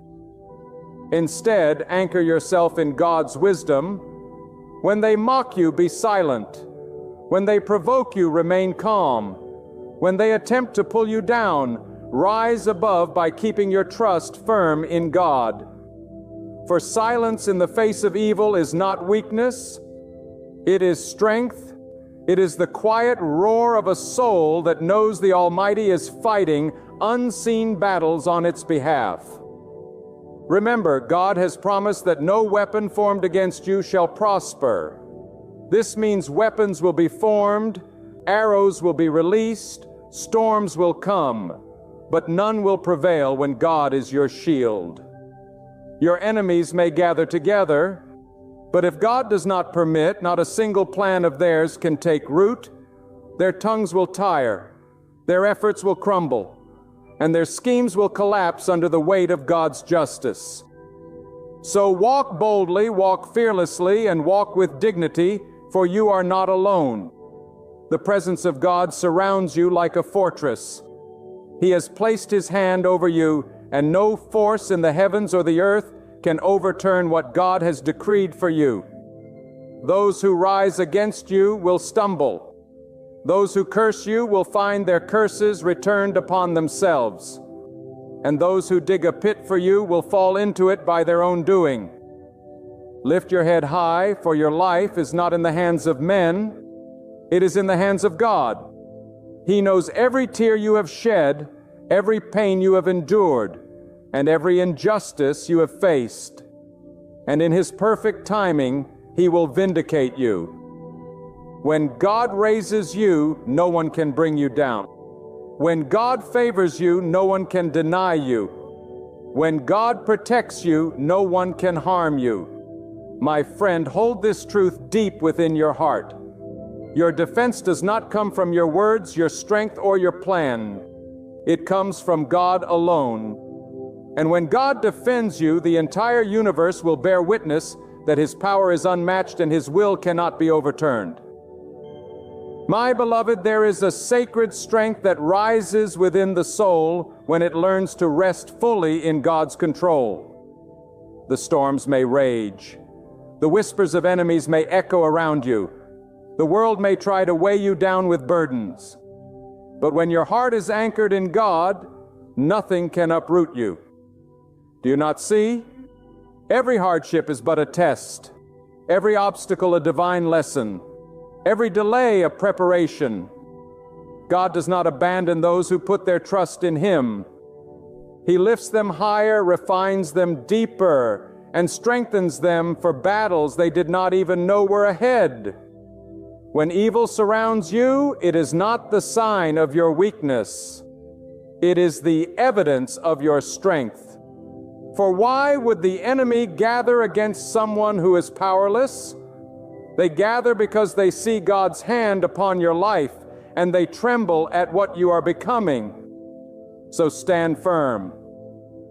Do not let fear seize your heart, for fear is a thief of faith. God has not written your destiny for defeat. He has written it for triumph, for honor, for glory that comes only from Him. The night may seem long, but the dawn of God's deliverance is always closer than you think. Lift your eyes from what men plot in secret, and fix your gaze on what God declares in the open. People may slander your name, but God will honor your character. They may block your path, but God will part the sea before you. They may rejoice at your pain, but God will turn that very pain into the foundation of your greatness. Every tear you shed before Him is seen. Every prayer you whisper is heard. And every struggle you endure is shaping you into someone far stronger than you were yesterday. So walk boldly. Speak truth with conviction. Live with the unshakable assurance that the one who formed the heavens and the earth is guiding your steps. Let them watch. Let them whisper. Let them conspire. It does not matter. For when God is with you, no hand raised against you will prosper. The voices of falsehood will fade. The schemes of the wicked will crumble. But the power of God will stand forever. Hold on to Him, for He alone is your refuge, your shield, and your unbreakable fortress. Beloved, as we bring this message to a close, I want you to remember this one truth. No matter who rises against you, no matter how many voices whisper lies behind your back, no matter how dark the schemes of evil become, God remains your shield, your defender, and your refuge. You are not abandoned. You are not forgotten. And you are not weak. You are upheld by the hand of the Almighty, and no weapon formed against you shall prosper. When gossip spreads, let your silence speak of your trust in God. When envy surrounds you, let your peace reveal your confidence in His plan. When lies are thrown like arrows, let your faith be the shield that blocks them. The tongues of men cannot cancel the destiny God has written for you. Their voices may roar like crashing seas, yet at the word of the Lord every wave is hushed. Their schemes may reach the depths, but the wisdom of God reaches further still. So step forward with boldness. Do not exhaust yourself replying to every false word, for it is God who defends His own. Do not let the clamor of people drown out the voice of the one who has chosen you. Lift your eyes with confidence, for the King of all creation surrounds you. Let this truth anchor your heart. I will not surrender to fear. I will not be moved by whispers. I will not falter in the midst of jealousy. I will remain steadfast in the promise that God is my shield, my defender, and my eternal guide. Step forward. With unwavering faith, live as one who knows the eyes of God watch over you, the hands of God strengthen you, and the favor of God will never leave you. For in Him and through Him alone, you are unshakable. My friends, let me put a question before you. What happens when the storm clouds of life close in above you? When the roar of thunder rattles the depths of your soul? When the winds of trial blow so violently that it feels impossible to remain standing? What will you do when the night stretches on without end, and the dawn seems hidden far beyond reach? What will you do when every voice surrounding you whispers, "It's over"? When despair slips quietly into your heart? When fear grips you like chains? Hear me today. This I speak with all the conviction in my being. In those very moments you must lift your gaze higher than the storm, beyond the shadows, past the weight of darkness. Fix your eyes on God, for He is the light no storm can ever extinguish. You see, trouble is not a stranger to any of us. Every man, every woman, every soul on this earth will walk through valleys, will face seasons of trial, will meet with pain, loss, and sorrow. None are exempt. But here is the truth that must grip your heart today. Tough times do not have the power to defeat you when your trust is anchored in the Almighty. Because the strength of God is greater than the weight of your burden. The power of God is mightier than the fury of your storm. The love of God reaches deeper than your darkest night. And when you anchor your soul in Him, nothing, no hardship, no heartbreak, no loss, no fear can tear you down. Hear me now. Staying positive in tough times is not about pretending the pain isn't real. It's not about putting on a mask and acting as though the hurt doesn't cut deep. No, it is about choosing in the very pit of your despair to hold fast to the reality that God is still on His throne, that God still holds the world in His hands, that God, the Creator of heaven and earth, has not abandoned you, has not forgotten you, and will never leave you. This is not empty optimism. This is not wishful thinking. This is the unshakable truth that the one who spoke the stars into existence knows your name, knows your tears, knows your pain, and will sustain you through it all. Let me tell you something. Negativity will scream at you in the night. Fear will whisper in your ear. Doubt will knock on the door of your mind. But you must answer every one of them with the unwavering conviction that your God is bigger than your fear, stronger than your doubt, greater than your trial. You must remind yourself again and again that tough times are not the end of your story. They are the chapter where God proves His power. They are the furnace where faith is refined. They are the valley where His presence is most near. When the world sees despair, God is writing hope. When the world predicts defeat, God is preparing victory. And when the world says it's over, God says it has just begun. Oh, my friends, the key to staying positive in tough times is not to keep your eyes fixed on the storm, but to keep your eyes fixed on God. Because what you focus on will shape your spirit. If you stare at the darkness, you will be swallowed by fear. If you obsess over the problem will overwhelm you. But if you set your gaze on God, the eternal, the almighty, the one who was and is and always will be, you will find a peace the world cannot take, a strength the world cannot break, and a hope that no night can extinguish. Then listen closely, my friends, for the message I bring to you is not for yesterday, nor is it for tomorrow. It is for this very hour. Because right now, someone listening to me is on the brink of giving up. Right now, someone is weighed down by the heaviness of disappointment. Right now, someone has been crushed beneath the weight of betrayal or sickness or loss. And the enemy of your soul would love for you to believe that you are abandoned, forgotten, cast aside, and alone. But I declare to you with holy conviction that God has not abandoned you. God has not turned His back on you. God has not walked away from your pain. He is closer than the air you breathe. He is nearer than the tears on your cheek. He is more faithful than the ground beneath your feet. And if you would but lift your eyes and turn your heart to Him, you will see that the very hand that formed the stars is the hand that is holding you even now. Do you know what the tough times really reveal? They reveal where your trust lies. Anybody can speak of faith when the skies are blue and the sun is shining.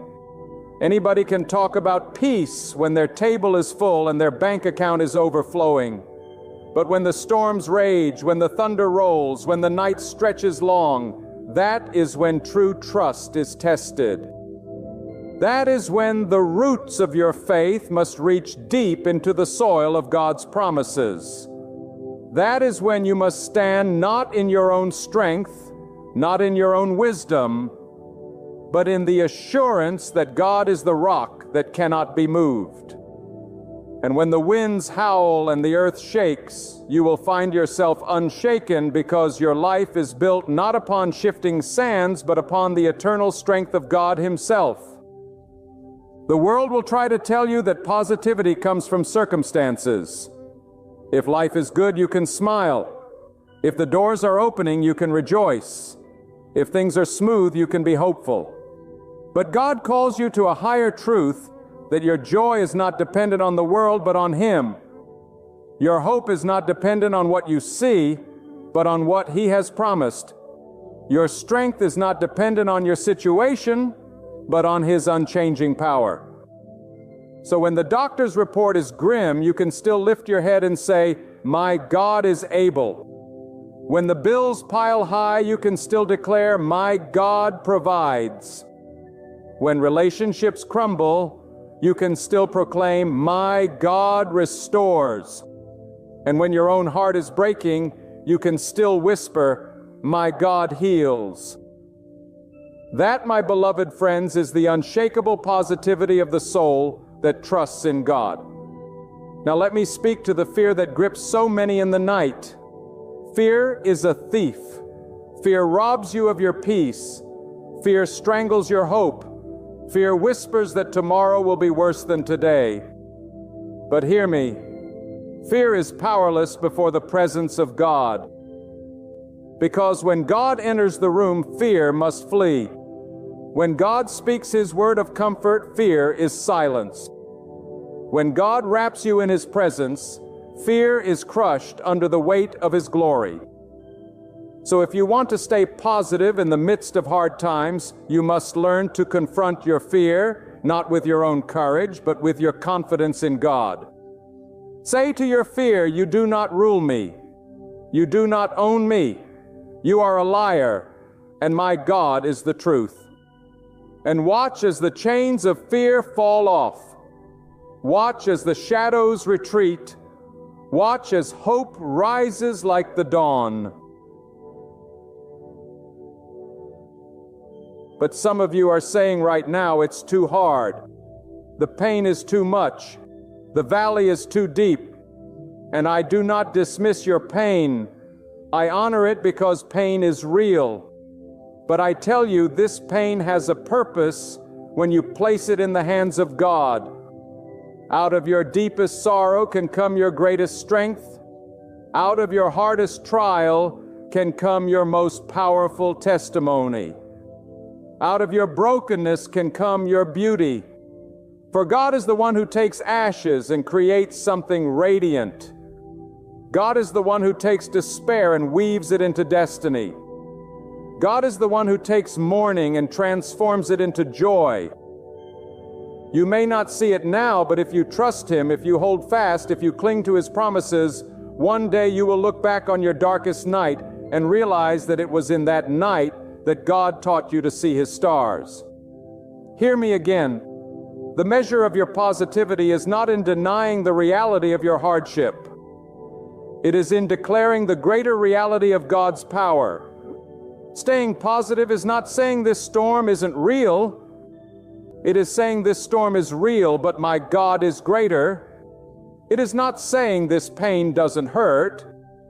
It is saying this pain hurts, but my God is my healer. It is not saying this loss doesn't matter. It is saying this loss matters deeply, but my God will carry me through. You see, positivity rooted in God is not fragile. It is not a fragile smile that crumbles with the first sign of trouble. It is a fierce joy, a fiery hope, a relentless peace that burns even in the fiercest wind. And that fire comes from knowing that God is with you. God is for you, and God will never let you go. So if you are weary tonight, if your hands hang low and your knees feel weak, lift them again toward heaven. Cry out to the one who never sleeps and never slumbers. Call upon the one who hears every whisper of your heart. Trust in the one whose power knows no limits, whose love knows no end, whose presence knows no bounds. And let the assurance of God fill you with courage, fill you with hope, fill you with a positivity so radiant that even the darkness cannot comprehend it. My friends, listen carefully, for I want to speak into the very heart of your struggle. When you face adversity, when you walk through fire, when you find yourself pressed on every side, it is not the evidence that God has abandoned you. It is the very place where God is preparing to reveal His strength within you. Do not measure God's presence by the ease of your life. Do not assume that if things are hard, God is distant. No, God is often nearest when life feels unbearable. His power is often clearest when your strength is gone. His guidance is most precious when your own wisdom fails you. and His comfort is most profound when sorrow floods your soul. The truth is, these tough times are not a sign of God's absence, but an opportunity for you to lean into His presence more deeply than ever before. And when you lean upon Him, when you surrender your fear, when you place your future into His hands, you discover a peace that defies all human understanding. This peace is not dependent on the economy or on the approval of others, or on whether circumstances look favorable. It is rooted in the eternal reality that God reigns supreme, that God is good, and that God is faithful to those who call upon Him. But here is something I want you to understand. Staying positive in the fire requires endurance. Too many give up too soon. Too many walk away when the pressure mounts. But endurance is the mark of those who trust God fully. Endurance says, I will not quit even when it hurts. Endurance says, I will not let despair dictate my steps. Endurance says, I will not surrender my hope because my God is greater than my pain. And let me tell you this, endurance produces strength, endurance produces character, endurance produces unshakable faith. When you endure, you come out of the storm not weaker but stronger, not smaller but greater, not broken but refined. Think of it like this. Gold is purified by fire. Metal is strengthened by pressure. Diamonds are formed in the deep places of the earth under immense heat and weight. So it is with your soul. Without the pressure, without the fire, without the weight, you would remain ordinary. But with God working in your trials, you are transformed into something extraordinary. And that is why even in the midst of suffering, you can lift your head and say, God is shaping me.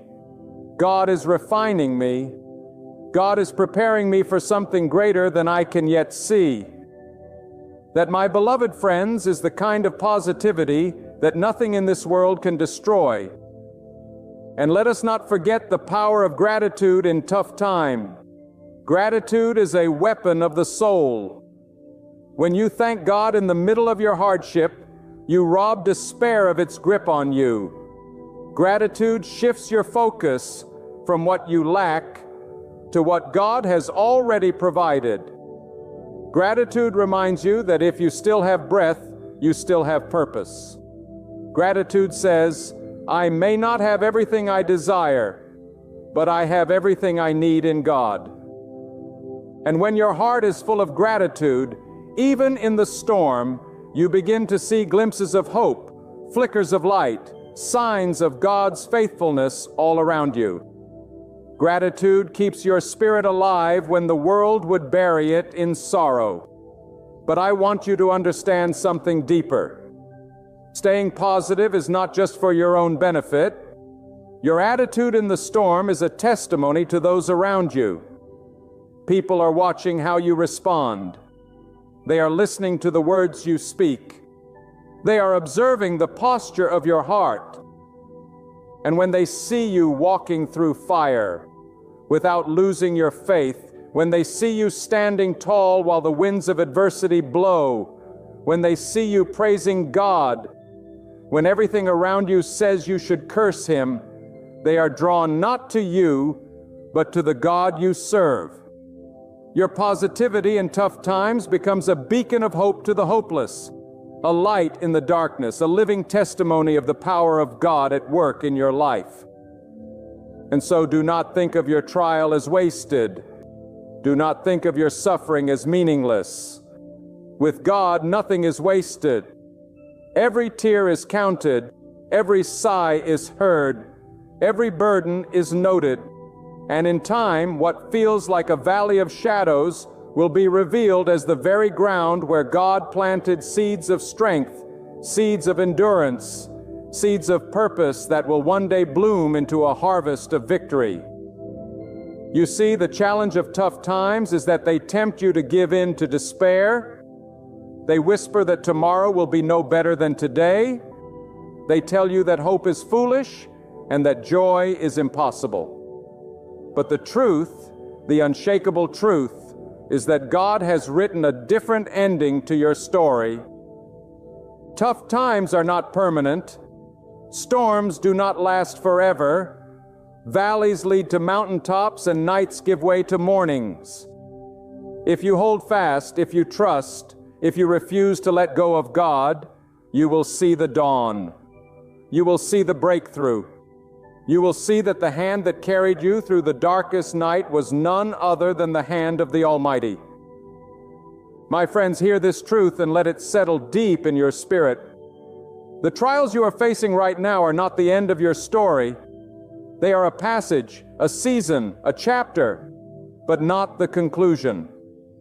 Tough times are temporary, but the work of God in your life is eternal. You may be walking through a valley, but valleys always lead somewhere. Valleys are never endless plains of despair. They are paths that guide you toward higher ground. And when you walk with God through that valley, you will not come out the same person who entered it. You will come out stronger, wiser, purer, and more rooted in faith than you ever dreamed possible. But understand this, positivity in the face of hardship is not simply about emotional resilience. It is about spiritual perspective. It is about seeing with the eyes of faith what the natural eye cannot see. The natural eye sees obstacles. The eye of faith sees opportunities. The natural eye sees impossibilities. The eye of faith sees God's limitless power. The natural eye sees endings, and the eye of faith sees beginnings.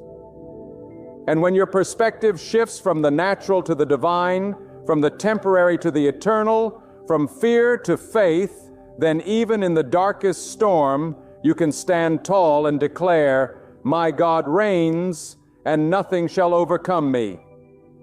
Let me tell you something. Discouragement is one of the greatest weapons against your soul. Discouragement creeps in quietly. It tells you that your efforts don't matter.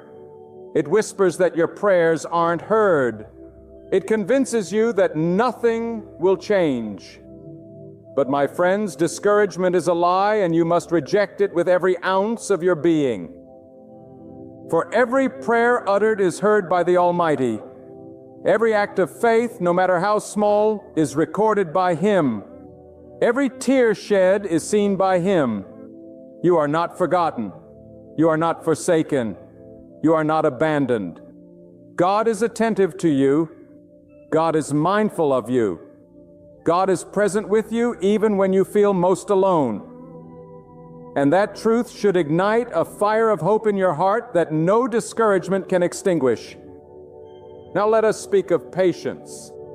For without patience, positivity cannot endure. Too often we demand instant answers, immediate relief, quick deliverance.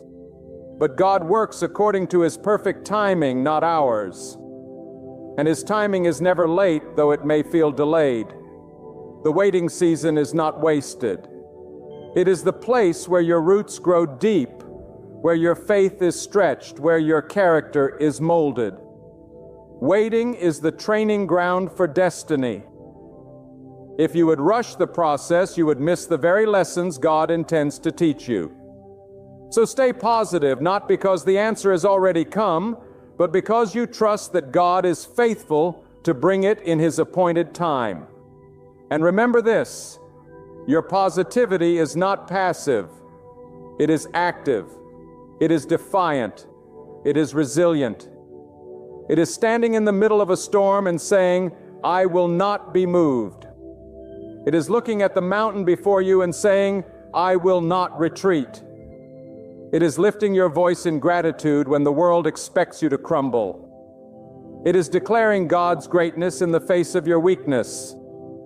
It is walking forward when every voice tells you to quit. That is not blind optimism. That is bold faith. And it is that kind of faith rooted in God alone that carries you through the fiercest of trials. But let me take you deeper still.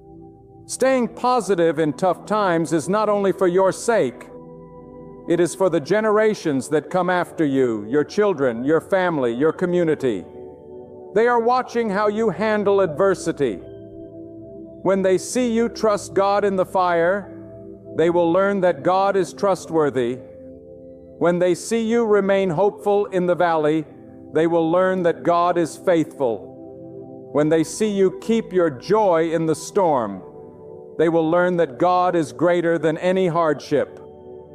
Your endurance is not just your victory, it becomes a legacy. Your perseverance becomes a testimony that echoes beyond your lifetime, pointing others toward the God who never fails. And what about the unseen battles of the heart?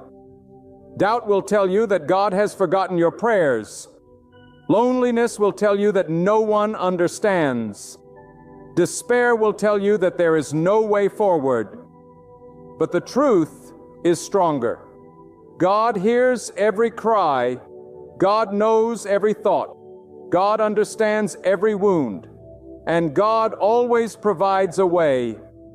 When you cannot see the path, trust that He is carving one. When you cannot feel His hand, trust that He is carrying you.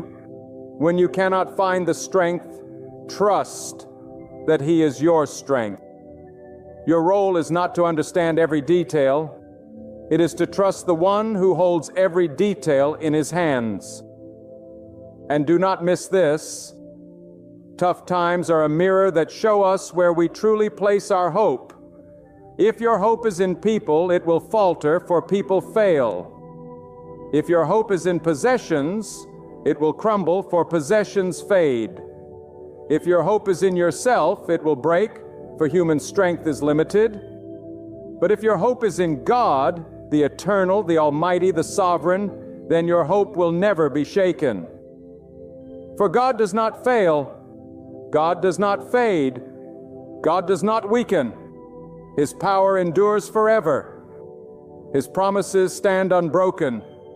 His faithfulness is everlasting. My beloved friends, let us go even deeper into the mystery of what tough times truly are. For while the world sees them as obstacles, as tragedies, as signs of failure, those who trust in God can begin to see them as sacred classrooms. Yes, the very pain that seems unbearable becomes the place where God teaches you lessons that no book can teach, no lecture can explain, no human wisdom can deliver. In the fire of trial, you learn reliance. In the valley of shadows, you learn endurance. In the wilderness of waiting, you learn trust. And when you emerge not with empty hands, but with treasures of the soul that cannot be stolen.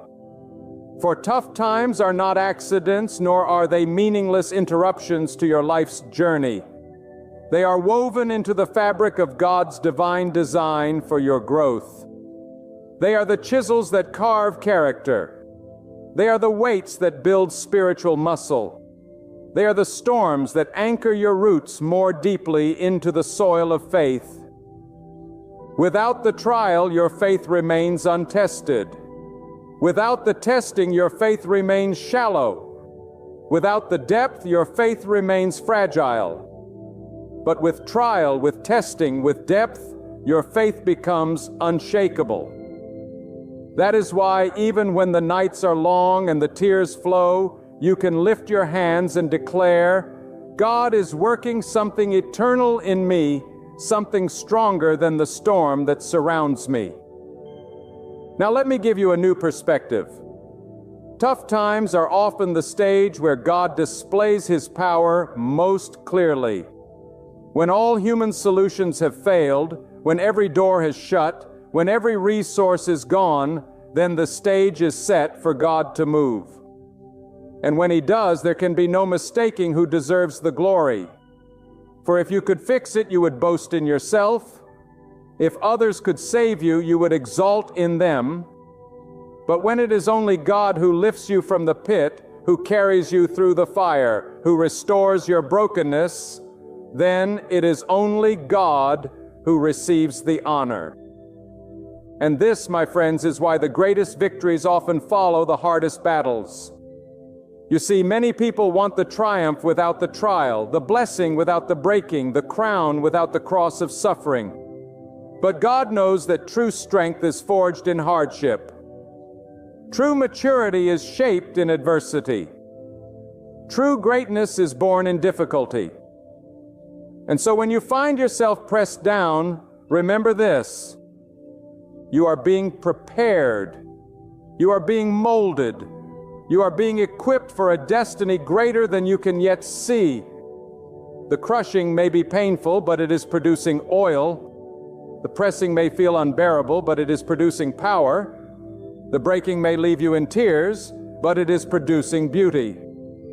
And all of it, every bit of it, is in the hands of a God who makes no mistakes. Let me also tell you this: the key to staying positive in hard times is learning to lift your voice. Words carry power. What you speak shapes what you believe, and what you believe shapes how you live. If all you do is complain, your spirit will collapse. If all you do is speak despair, your heart will sink deeper. But if you lift your voice and declare the greatness of God, if you remind yourself daily of His faithfulness, if you speak hope even when you do not feel it, then your heart will rise to match your words. Speak life over your soul. Speak faith over your future. Speak courage over your circumstances. For there is power in declaring the truth of God even in the darkest night. And do not underestimate the strength of prayer in those times. Prayer is not a ritual, it is a lifeline. It is the cry of a child to the Almighty Father. It is the pouring out of your heart to the one who knows it best. And when you pray, you are not just releasing words into the air. You are entering into the presence of the one who holds the universe. You are placing your burden into hands that never tire. You are calling upon wisdom that never fails. You are leaning upon strength that never weakens. And though the answer may not come immediately, prayer itself sustains you. Prayer itself reminds you that you are not alone, that you are heard, that you are seen, that you are loved. That very certainty is what keeps your soul ablaze with hope, even when everything around you seems swallowed by despair. My friends, I need you to recognize this. Your hardships are not only about you, they are about what God intends to reveal through you. Your suffering can become a stage for His glory. Your perseverance can breathe strength into others. Your breakthrough can cast a vision for those still walking in the valley. Another person's faith might hinge on how you weather your storm. Another person's courage might awaken by watching you stand firm when quitting seemed easier. Another person's hope might spark alive when they hear you declare how God carried you through. So never bury your struggle. Never feel shame for your tears. Never hide the scars that tell your story. For scars are not signs of defeat. They are proof of survival, evidence of God's sustaining power, testimonies that inspire others to hold on. And let me speak now to those who feel their strength is gone, who feel they cannot take another step, who feel the night will never end. My friend, you may be at the end of your rope, but you are not at the end of God's rope. You may be out of options, but you are not out of His mercy. You may be empty, but He is the source that never runs dry. You may feel like giving up, but He has not given up on you. If you would but cling to Him, even with the faintest grip, He will carry you. Even if your faith feels as small as a whisper, He will honor it. Even if all you can do is cry, "God, help me," He will answer. For the power of God is not dependent on the size of your strength, but on the greatness of His own nature. My friends, let me speak to you of something the world often overlooks: the difference between happiness and joy. Happiness rises and falls with circumstances. It depends on what happens around you. But joy, the kind of joy that is born of God, is unshakable, untouchable, immovable. Joy does not ask, "How is my life today?" Joy declares, "God is with me today, and that is enough." Happiness trembles when the storm clouds gather, but joy stands firm, because joy is rooted not in what changes, but in the one who never changes. And when you learn to anchor your soul in joy, you can stay positive even when happiness has fled. But let me take you deeper. Staying positive during tough times requires you to remember the eternal perspective. You see, we are often consumed with the here and now, the pain of this moment, the sorrow of this hour, the challenge of this season.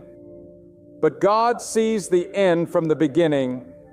God holds eternity in His hands, and He is weaving your present pain into a future glory. What seems unbearable today will one day be revealed as the very thing that shaped you into who you were meant to become.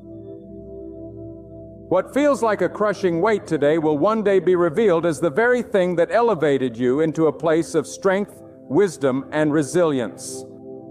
This life is not the whole story. It is only a part. And when you remember that God's purposes stretch beyond time, then even the darkest valley can be endured with hope. And let us not forget that God allows storms not to destroy us, but to direct us. Many times it is in the storm that you are pushed into a new path. It is in the fire that you discover hidden strength. It is in the breaking that you find the doorway to blessing. Too often we cling to comfort, to routine, to the familiar. But sometimes God allows a shaking to move us into a place we would never have gone otherwise. The storm that you thought would end you may in fact be the storm that launches you into your destiny. So instead of asking, "Why me?" begin asking God, "What are you showing me? What are you teaching me? Where are you leading me?" That shift of perspective transforms despair into discovery, pain into purpose, and hardship into holy direction. But let me warn you, beloved, there is an enemy to your positivity, and it is the voice of comparison. In tough times, it is easy to look at others and ask, "Why are they prospering while I am struggling? Why do they seem blessed while I am broken? Why do they walk in abundance while I walk in lack?" But comparison is poison to the soul. Comparison blinds you to what God is doing in your own life. Comparison steals your gratitude and replaces it with envy. Comparison convinces you that God has overlooked you when in truth, He is working uniquely in you. You must silence the voice of comparison and remember that God's plan for you is not God's plan for someone else. Your journey is your own. Your valley is shaping you for your mountain. Your storm is preparing you for your calm. And when God is finished with you, your story will be a masterpiece that could never have been written for another. And oh, how powerful it is to remember that the tough times you endure often strip away illusions and bring you back to the essentials. When life is easy, we clutter our hearts with distractions, with pride, with unnecessary noise.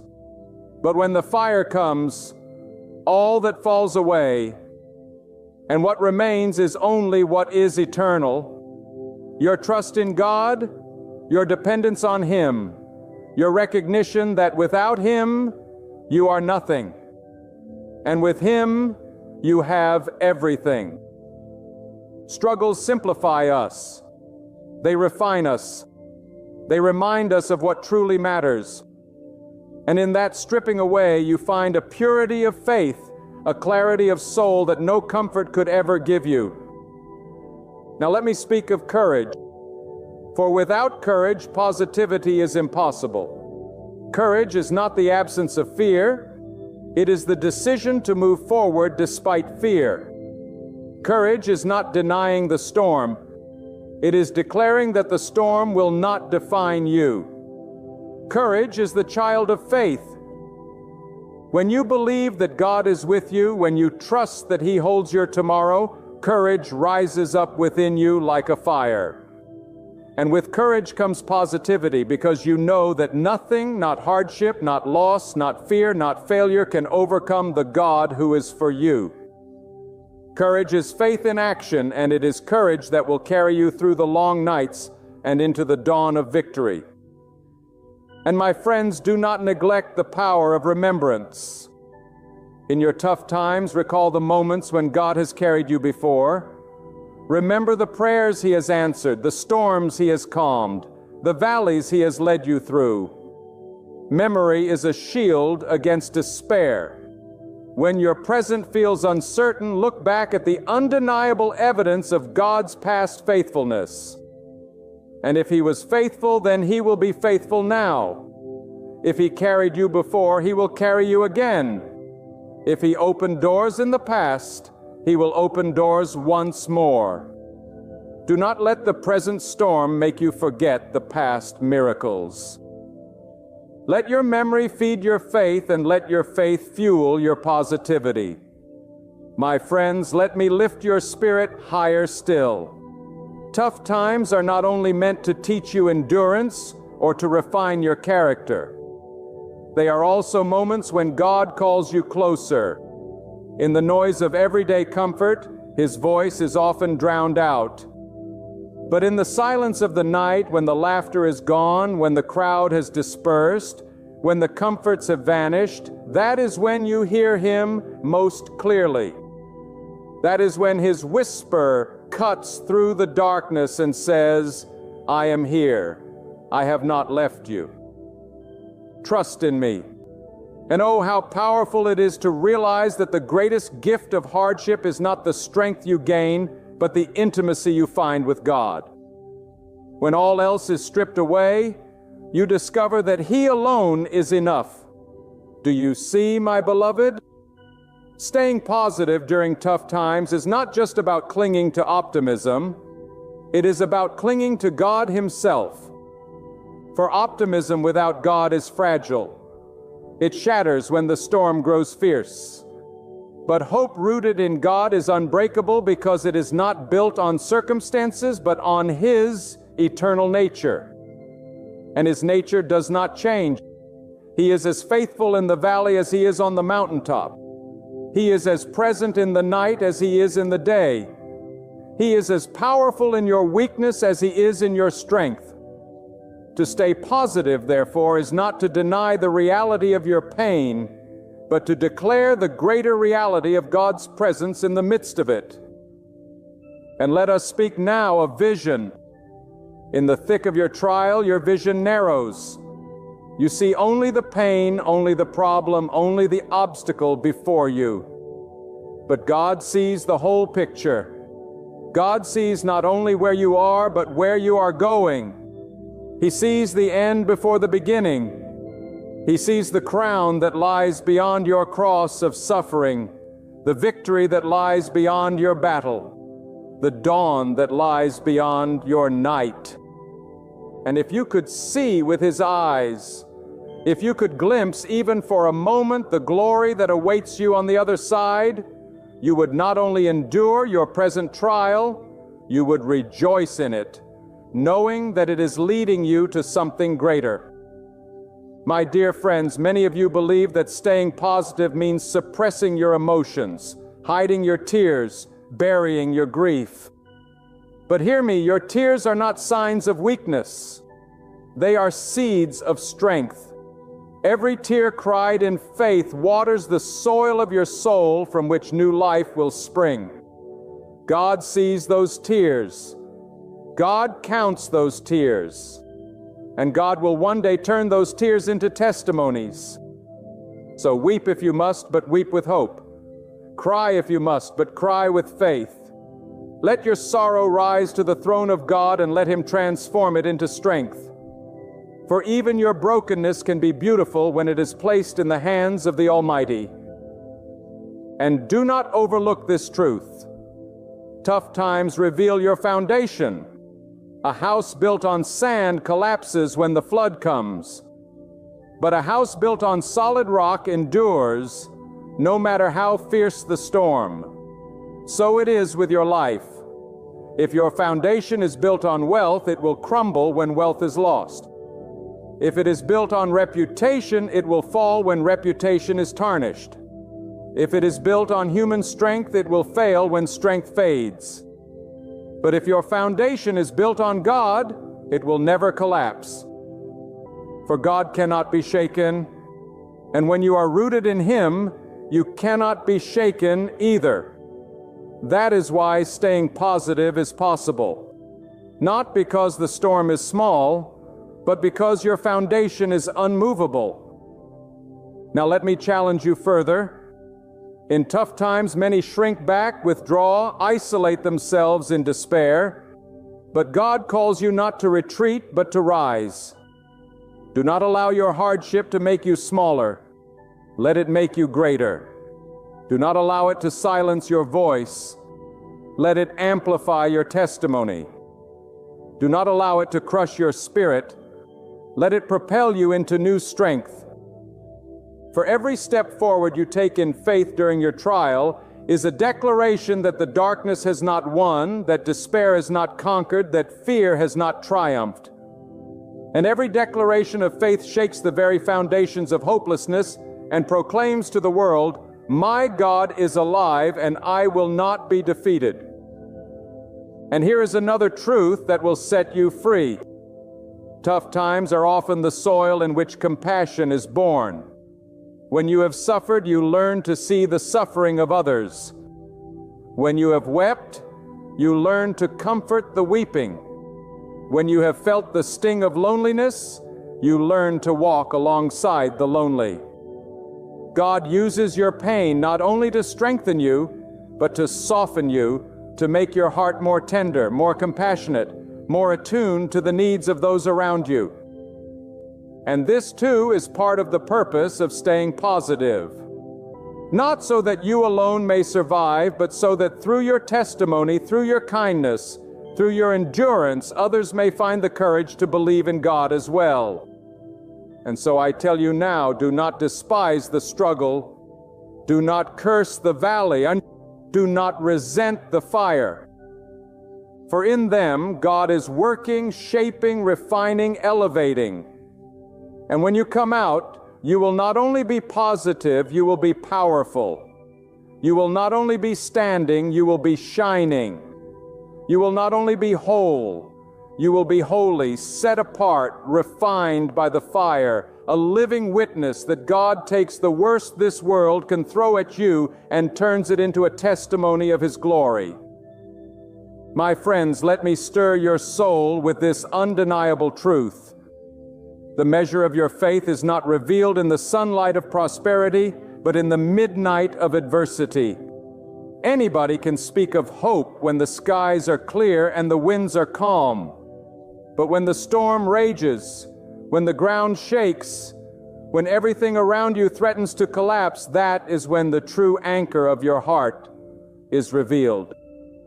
And if your anchor is set in God, then no storm, no flood, no fire, no darkness will ever sweep you away. For God is not only the giver of peace, He is the very foundation upon which peace stands. And here is something too often forgotten. Tough times do not diminish the power of God, they magnify it. When your strength runs out, you discover the endless well of His strength. When your wisdom fails, you encounter the perfection of His wisdom. When your resources dry up, you are drawn to the limitless abundance of His provision. Your lack becomes the canvas for His sufficiency. Your weakness becomes the stage for His might. Your struggle becomes the soil for His miracles. And when you finally realize that your life is not upheld by your own power, but by the eternal power of God, then and only then will your spirit walk in freedom. Do not allow your hardships to lie to you. Do not let them whisper that God is far. Do not let them deceive you into believing that your cries go unheard. The truth is this: God is closest when your heart is breaking. God is strongest when you are weakest. God is guiding you most carefully when the path seems most confusing. The tough time you are in is not evidence of His absence. It is the very place where His presence is working behind the veil. And though you may not see His hand, you can trust His heart. Let me speak of trust because trust is the bedrock of positivity. To trust God is to release control, to let go of the illusion that you can fix everything, manage everything, predict everything. Trust says, I may not know the outcome, but I know the one who holds it. Trust says, I may not see the way, but I know the one who carves the path. Trust says, I may not understand, but I will not despair because I know that God is faithful. Without trust, positivity collapses into shallow optimism. But with trust, positivity becomes a fortress that no storm can breach. And remember, beloved, that tough times are not merely endured, they are meant to be overcome. God did not create you to be a victim of circumstance. He created you to be victorious through Him. Victorious not because you avoid the fire, but because the fire refines you. Victorious not because you escape the valley, but because you walk through it and come out stronger. Victorious not because you never fall, but because when you do, God lifts you up again. Victory is not the absence of battle, Welo. It is the assurance of triumph through God who never fails. Let us now consider endurance in a new light.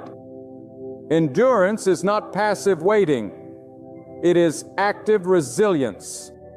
It is standing tall with your face set like flint, declaring to the darkness, I will not bow. I will not break. I will not give up because my God sustains me.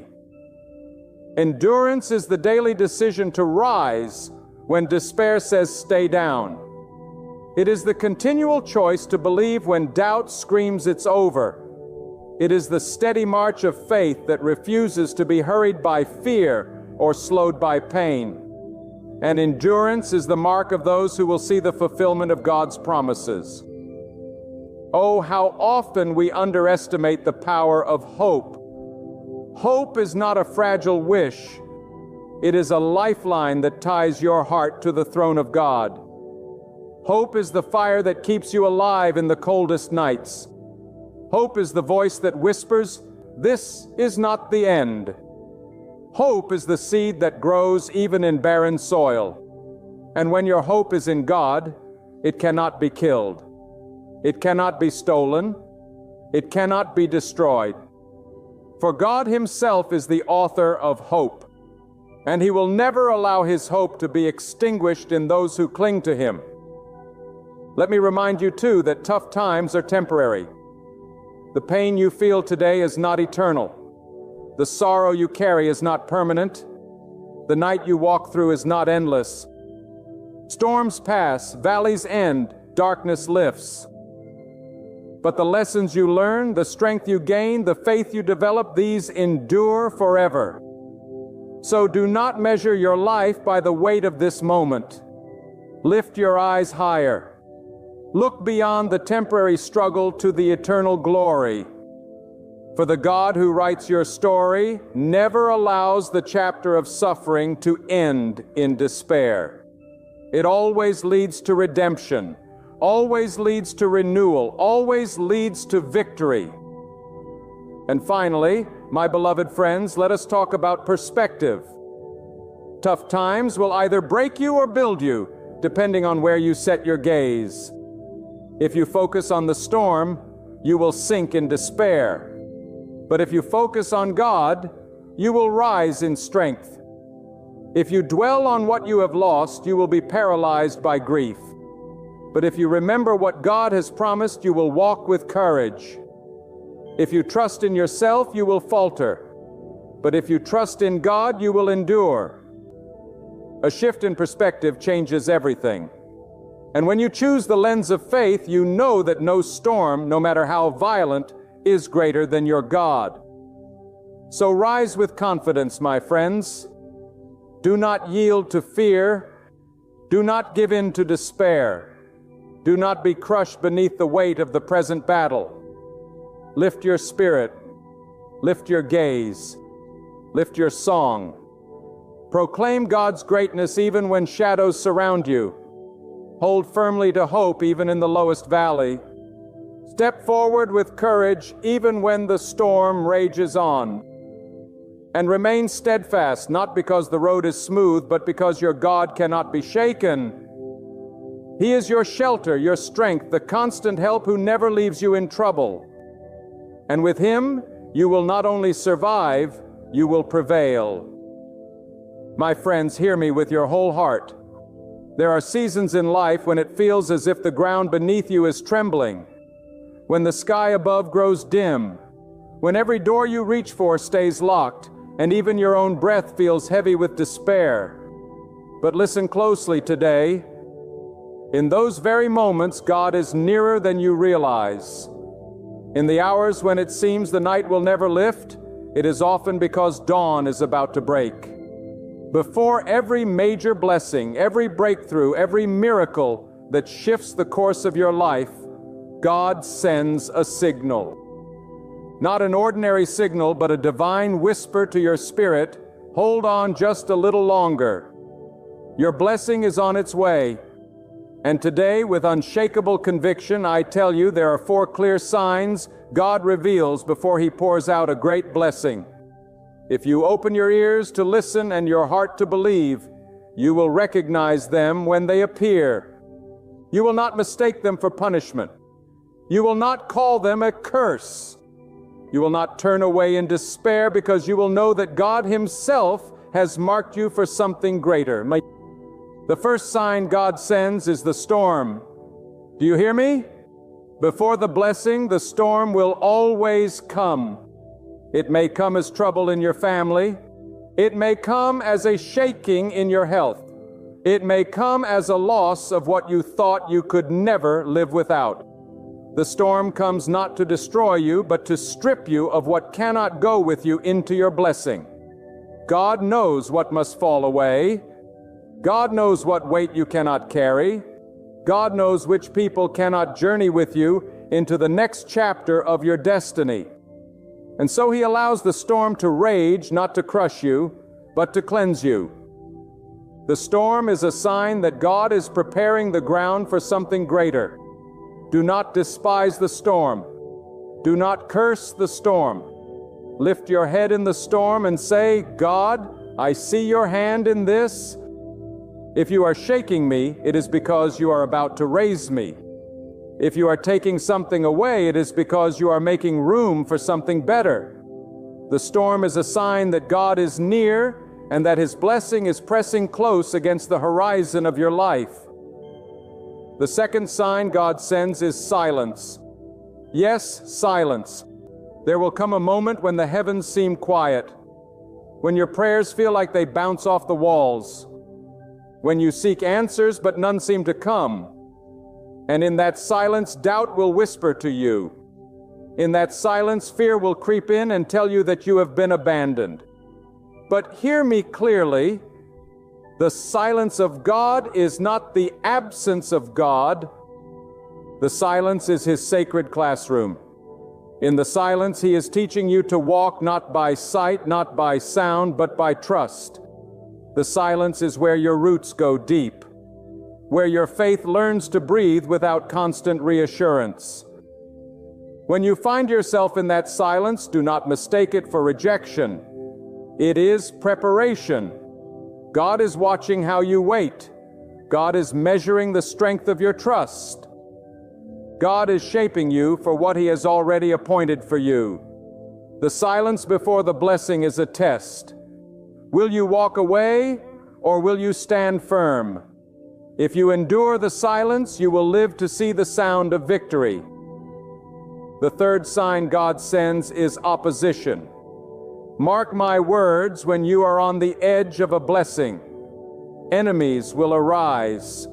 People will misunderstand you, criticize you, and even those closest to you may turn against you. The moment you step closer to your destiny, forces will try to pull you back. And you will wonder, why now? Why this? Why are people rising against me when all I am trying to do is move forward? The reason is simple. The blessing is near and the adversary is afraid. Opposition is the evidence that you are too close to be stopped. Do not crumble under opposition. Do not waste your energy fighting people. Your battle is not against flesh and blood. Lift your eyes higher. When opposition comes, it is proof that God has placed something powerful on your life. You are marked for something greater, and the resistance is only a confirmation. The blessing is not far off. It is near, and that is why the attack feels so strong. The fourth and final sign God sends is an overwhelming inner pressure, a stirring in your soul that will not let you rest. You will feel restless, uncomfortable, unable to settle where you once felt content. It will feel as though your spirit is stretching beyond your current place, as though something inside of you is crying out for more. That pressure is not your imagination. That pressure is the Spirit of God pushing you into the next season. It is God whispering, "You cannot stay here, for I have more for you." Do not ignore that pressure. Do not try to silence it with distractions. It is a holy dissatisfaction, a divine restlessness meant to propel you into greater blessings. When you feel that pressure, know this God is moving you. God is setting you up. God is pushing you out of the familiar so He can plant you in the extraordinary. Storms, silence, opposition, and pressure. These four are the signs. They come not to destroy, not to discourage, but to announce that the blessing is near. And if you will discern them, if you will not faint under them, if you will keep holding on in faith, you will see that everything you endured was only the birth pangs of a miracle. So when the storm comes, lift your hands and say, "Thank you, God, for preparing me." When the silence lingers, whisper, "I will trust you, God, even when I cannot hear you." When opposition rises, declare, "No force can stop what God has ordained for me." And when the pressure builds, cry out, "Move me, God, I am ready for more." And the blessing will come. It will come not as a trickle, but as a flood. It will come not as a coincidence, but as a testimony. It will come not on your timing, but on God's perfect timing. And when it comes, you will look back at the storm, the silence, the opposition, and the pressure. And you will say, "It was all worth it. God was faithful. God was true. God never left me. God always had a plan." Oh, my beloved friends, lean in closer now, because what I am about to share must grip your heart with fire and stir your soul to a place of holy expectation. We have spoken of the storm, the silence, the opposition, and the pressure as the four great signs God sends before a blessing. But do not think these signs are meant only to test you. They are meant to awaken you. They are not accidents, not coincidences, not random troubles on the path of life. They are God's divine fingerprints pressed into the very fabric of your journey. Think about the storm again. Many people run from it. They see winds and waves and they cried, "Why me, God? Why now? Haven't I suffered enough?" But storms are not meant to drown you. They are meant to drive you to higher ground. Look around your life. Every tree that has stood tall and unshaken has roots that have wrestled with storm. A seed buried in the earth will never reach the sun unless it endures the battering rain and the heavy winds. And so it is with you. The storm is not punishment. It is God pushing you into strength you never knew you had. You must understand this. The storm uncovers your foundation. It reveals what you've built your life upon. If your trust is in people, you will break when they leave. If your trust is in possessions, you will crumble when they fade. But if your trust is in God, the storm will only prove your strength. You will come out standing not because you avoided the storm, but because God held you through it. Oh, how powerful it is to realize that sometimes God does not calm the storm. Sometimes He lets it rage so that you can discover the calm He has already placed within you. And then there is the silence. The silence of God is often misunderstood. It feels unbearable because the human heart craves constant reassurance. We want quick answers, immediate signs, visible proof. Yet God in His wisdom chooses silence as His tool. Because silence grows your faith in ways words never could. Words feed the mind, but silence matures the soul. Silence forces you to dig deep to ask yourself, do I believe only when I feel, or do I believe even when I cannot feel a thing? Let me tell you, the silence of God is not a void. It is a veil. Behind that silence, He is working in ways unseen. Behind that silence, He is arranging circumstances, moving people, preparing doors you have not yet reached. You think nothing is happening, but everything is happening in that silence. The farmer plants the seed, and the earth seems still, yet beneath the soil, roots are sprouting, life is stirring, and harvest is on its way. Do not despise the silence. It is the sacred place where God does His deepest work. And when the silence lingers long enough, here comes the third sign, opposition. People rise against you, doors slam in your face, misunderstandings spread like wildfire. You will feel betrayed, you will feel attacked, and the temptation will be to fight flesh with flesh. But understand this with unshakable clarity. Opposition is confirmation. If you were no threat, you would face no resistance. If your destiny was small, the opposition would be minimal. But when you carry something from God, when you are on the edge of a blessing too big for human hands to stop, the resistance intensifies. Think of it like this. When a woman is about to give birth, the labor pains intensify at the very moment new life is closest. The same is true of your destiny. When the opposition is strongest, you are closest to breakthrough. Do not waste your strength cursing your enemies, for they are not the true source of the fight. Lift your vision higher. Understand that resistance is not about who is against you. It is about who is for you. God allows opposition not to block your blessing, but to usher it in. And then perhaps the most unsettling sign of all, the inner pressure, that restlessness, that tugging in your spirit, that knowing feeling that you cannot remain where you are any longer. It is not anxiety. It is not impatience. It is the divine stirring of God Himself pressing you out of your comfort zone and into your calling.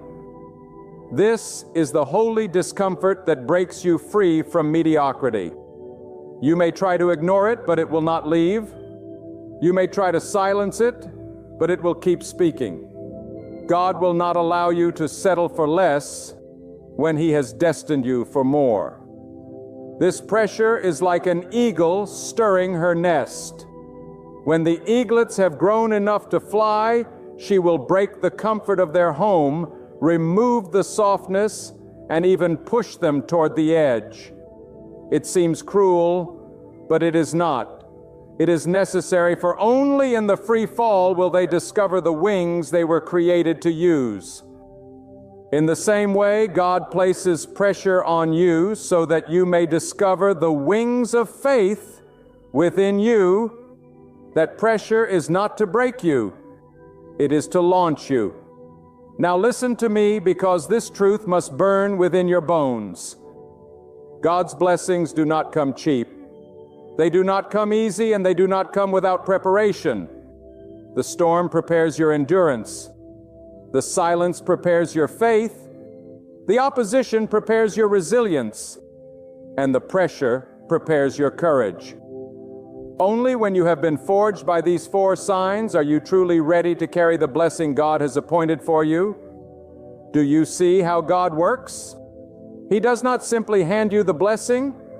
He shapes you into the person capable of handling it. If He gave it to you too soon, it would crush you. If He gave it to you untested, it would slip through your fingers. But by the time you reach the blessing, you will have the strength to sustain it, the faith to steward it, the resilience to protect it, and the courage to multiply it.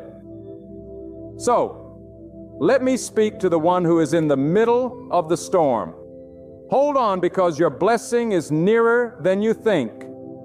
To the one who is enduring the silence, trust on, because God is nearer than your breath.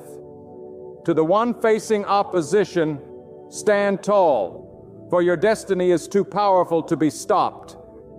And to the one feeling that holy pressure, lean in, for God is about to lift you into a place you have never been before. My friends, hear me again.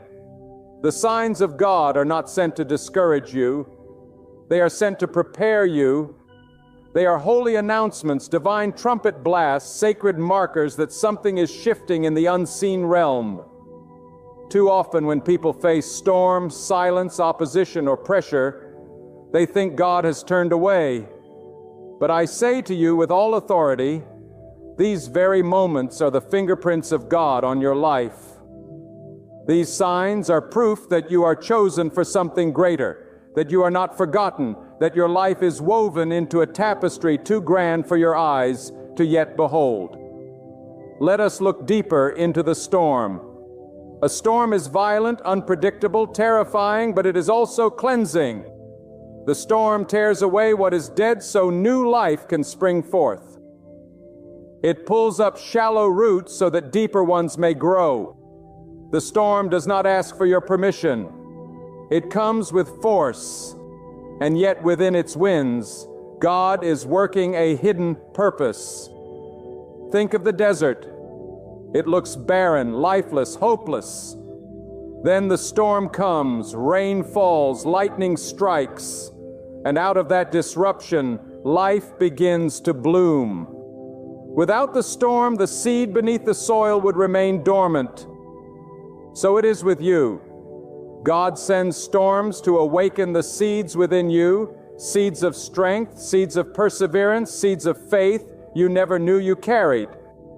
Do not despise the storm because it is uncomfortable. Do not run from the storm because it disrupts your plan. Lift your eyes and recognize this storm is not here to destroy me. It is here to grow me. God is tearing away the scaffolding of what is weak so He can build in me what is strong. He is shaking me so I will learn to stand on Him alone.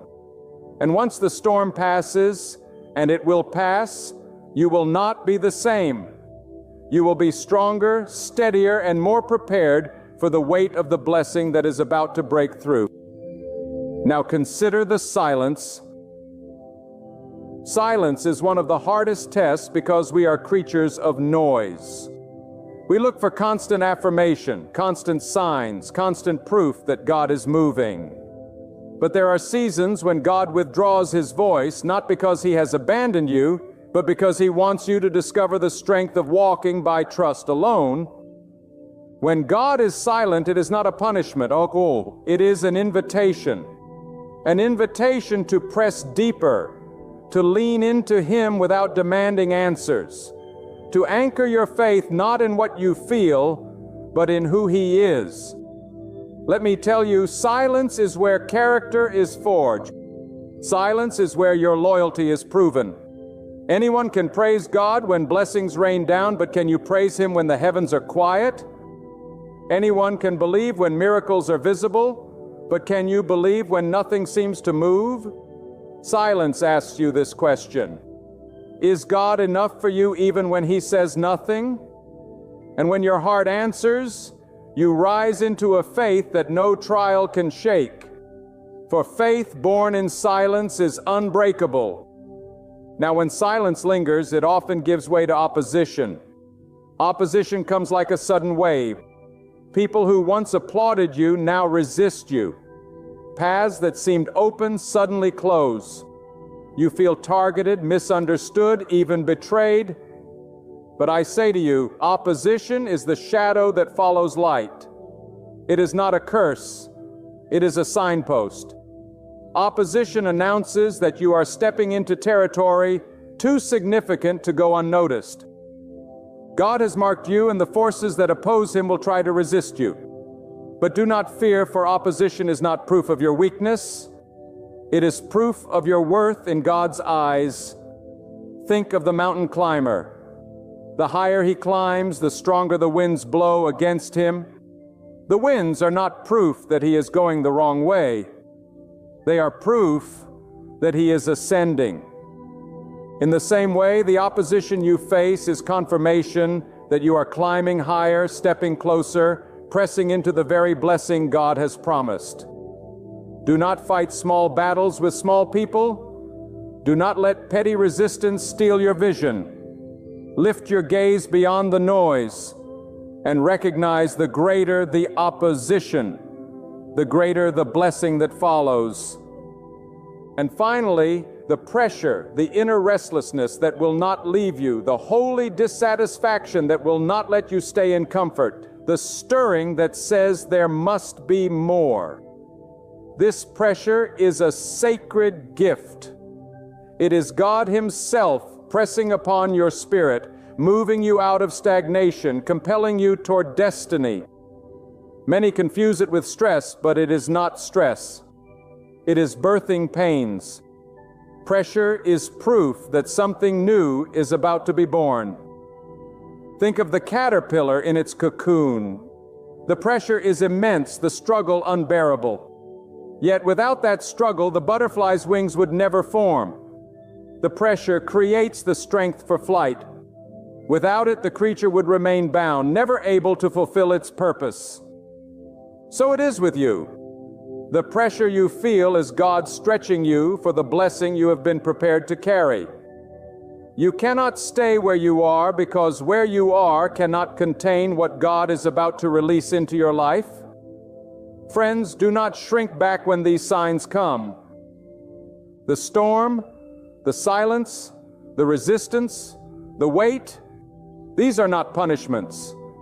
They are hidden promises. They are God's way of whispering, I have something greater prepared for you, but I must shape you first.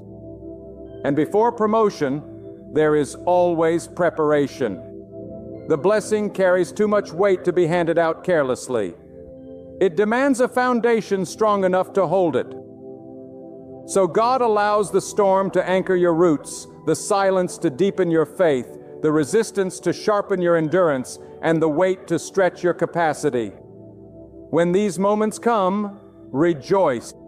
Lift your eyes, not in fear, but in faith. Declare, God, I see your hand at work. I know what this means. You are close. My blessing is near. My breakthrough is on the horizon.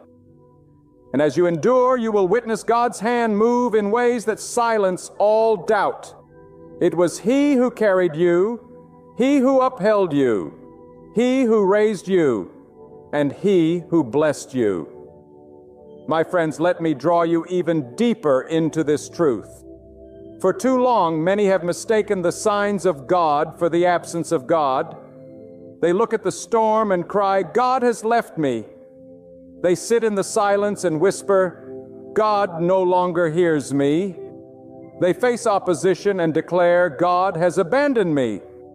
They feel the inner pressure and complain, God is punishing me. But oh, how blind are the eyes that cannot see. How deaf are the ears that will not hear. because these very moments are the clearest evidence that God is working, shaping, moving, and preparing something that eyes have not seen, ears have not heard, and hearts have not imagined. Think about the storm once more, but see it with a fresh perspective. When a ship sails into deep waters, the storm reveals the captain's skill. The storm tests the vessel, not to sink it, but to prove it is seaworthy. In the same way, the storm that has been allowed into your life is not there to prove your weakness. It is there to reveal your strength through God. And when the storm ends, as all storms eventually do, you will look back and realize it was the winds that carried you closer to the shores of your blessing. The storm may bend you, but it will not break you. The storm may shake you, but it will not shatter you. Why? Because God is the one who set the boundaries of that storm, and He will never allow it to go beyond what you can bear. Now look at silence in another light. Silence is a divine invitation to sharpen your spiritual ears. When God is silent, He is not absent. He is asking you to lean closer to quiet the noise of the world, to tune your spirit to His whispers. Do you realize that in the loudest moments of life we often miss the still small signals?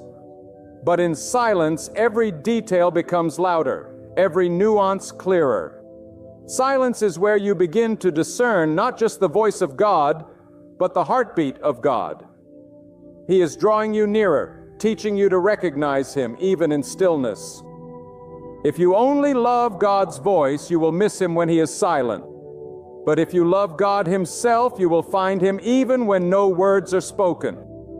And what of opposition? Oh, hear me. Opposition is often God's greatest tool of confirmation. Do not think that resistance is a sign of failure. It is a sign that you are carrying something worth resisting. If you walk through life and never face resistance, perhaps it is because you are walking in circles instead of advancing. Opposition means you are pressing forward into territory the enemy does not want you to take. When people rise against you, when lies spread, when rejection stings, remember, diamonds are not formed in comfort. They are formed under pressure. The blade is not sharpened without friction, and gold is not purified without fire. Opposition is not your end. It is the announcement that your new beginning is close at hand. And then there is that holy pressure. I must linger here because this is where many lose heart. That restless stirring within you is not madness. It is the voice of destiny calling you higher. It is God Himself shaking you awake, refusing to let you settle in a place beneath your purpose. You feel unsettled, uncomfortable, unable to stay where you once thought you belonged. And that is no accident. God is not cruel. He is merciful. He knows that comfort can become a prison. He knows that routine can chain you down. And so He places divine pressure on your soul until you cannot help but move. Think of the mother eagle once more. She pushes her young from the nest, but not because she hates them, but because she loves them too much to let them stay where they are. She knows they were born for the skies, not for the nest. And God knows the same of you. You were born for more than the safety of where you've been. You were born to rise, to stretch, to soar. That inner pressure is not there to torment you. It is there to launch you into the vastness of what God has prepared. Now let me give you another truth. These 4 signs are not random and they are not occasional. They are divine order. They come as preparation, as training, as refinement before the blessing. Do not pray them away, for without them you would not be ready. The blessing you are asking God for is weighty. It carries responsibility, influence, and impact far greater than you can now comprehend. And if God were to give it to you prematurely, it could crush you. So he sends these signs to shape you into a vessel strong enough to hold what he has appointed for you. When the storm comes, let it wash away what cannot stay. When silence lingers, let it deepen your trust. When opposition rises, let it sharpen your resilience. When pressure builds, let it stretch your wings. And when all four have had their work, stand with confidence, for you will be ready, not weak, not broken, but refined and prepared for the very blessing God has been waiting to release. Do not be deceived by appearances. Blessings rarely come wrapped in ease. They come wrapped in challenges, wrapped in tests, wrapped in trials that disguise themselves as obstacles, but are in fact doorways. The path to greatness with God is not paved with comfort. It is paved with trust, endurance, faith, and obedience. The storm, the silence, the opposition, the pressure, these are not roadblocks. They are stepping stones. Each one elevates you higher. Each one draws you closer. Each one whispers, "Do not stop now, for the blessing is near." And when it comes, it will not be ordinary. It will not be fragile. It will not be temporary. The blessing of God is eternal, immovable, and unstoppable. And when it rests upon your life, you will see why the journey had to be so hard, why the silence had to be so long, why the opposition had to be so fierce, and why the pressure had to be so great. You will stand in awe, declaring, "It was all worth it, for God has been faithful all along." There is something urgent I must press into your hearts. When God is preparing to pour out a blessing, it is not only about what He is giving you, it is about who you are becoming in the process. The signs are not random tests. They are divine training. They are meant to strip you of false strength and dress you in true strength. The kind that cannot be bought. The kind that cannot be imitated. The kind that is forged only in the fire of God's refining hand. Let us dig deeper into this mystery. The storm is not merely a disruption. It is a purifier. The storm does not just take away. It reveals. It reveals the cracks in your foundation, the places where you were leaning too heavily on the wrong thing. Perhaps you trusted too much in people, and when they left, you thought your life was over. But the storm revealed that God, not people, was your anchor. Perhaps you leaned too heavily on wealth, and when it slipped through your fingers, you thought your security was gone. But the storm revealed that God, not possessions, is your provider. The storm is a revealer of truth. It strips away illusions so that you may finally see that everything you truly need is in God alone.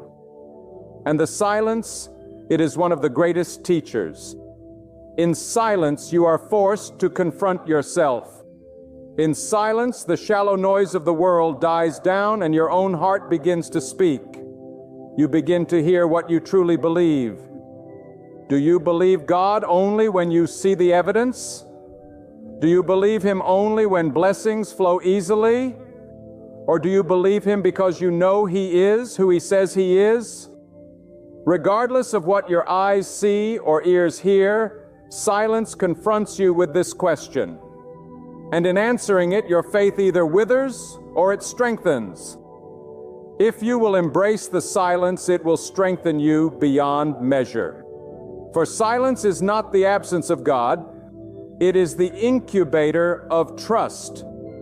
Then comes opposition. And let me say this clearly, opposition is a compliment. It means you are carrying something so significant that it cannot go unnoticed. If your life carried no weight, no calling, no destiny, the forces of resistance would not care. But because you are marked by God, opposition rises against you. And yet that opposition is not as powerful as it pretends to be. It is smoke without fire. It is a shadow without substance. The opposition may roar like a lion, but it cannot devour what God has ordained. Stand firm in this truth. If God has spoken blessing over your life, no enemy can overturn it. No tongue can cancel it. No hand can stop it. Opposition is only the noise that precedes the blessing. And then that pressure, the pressure that makes you restless, the pressure that refuses to let you settle, the pressure that pushes you beyond comfort. Understand this. God loves you too much to let you remain small when He has called you to greater things. He loves you too much to let you stay in mediocrity when He has destined you for abundance. That pressure is the hand of God nudging you forward. Yes, it feels uncomfortable. Yes, it stretches you, but without it, you would never move. Without it, you would never grow. Without it, you would never rise into the fullness of what God has prepared. Think of a seed once more. When it is placed in the soil, it feels the pressure of the earth pressing against it. It feels buried, forgotten, and surrounded by darkness. But that pressure is not death.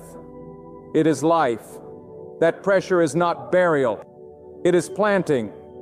The seed is not forgotten. It is in preparation.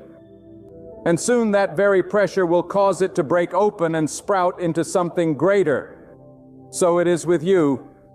The pressure you feel is not to destroy you, but to release what God has planted inside of you.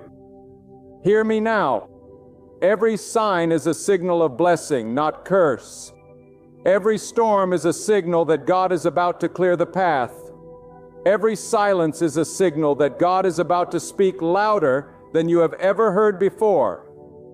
Every opposition is a signal that the enemy is trembling because of the blessing about to break forth. And every pressure is a signal that your season of smallness is ending and your season of greatness is beginning.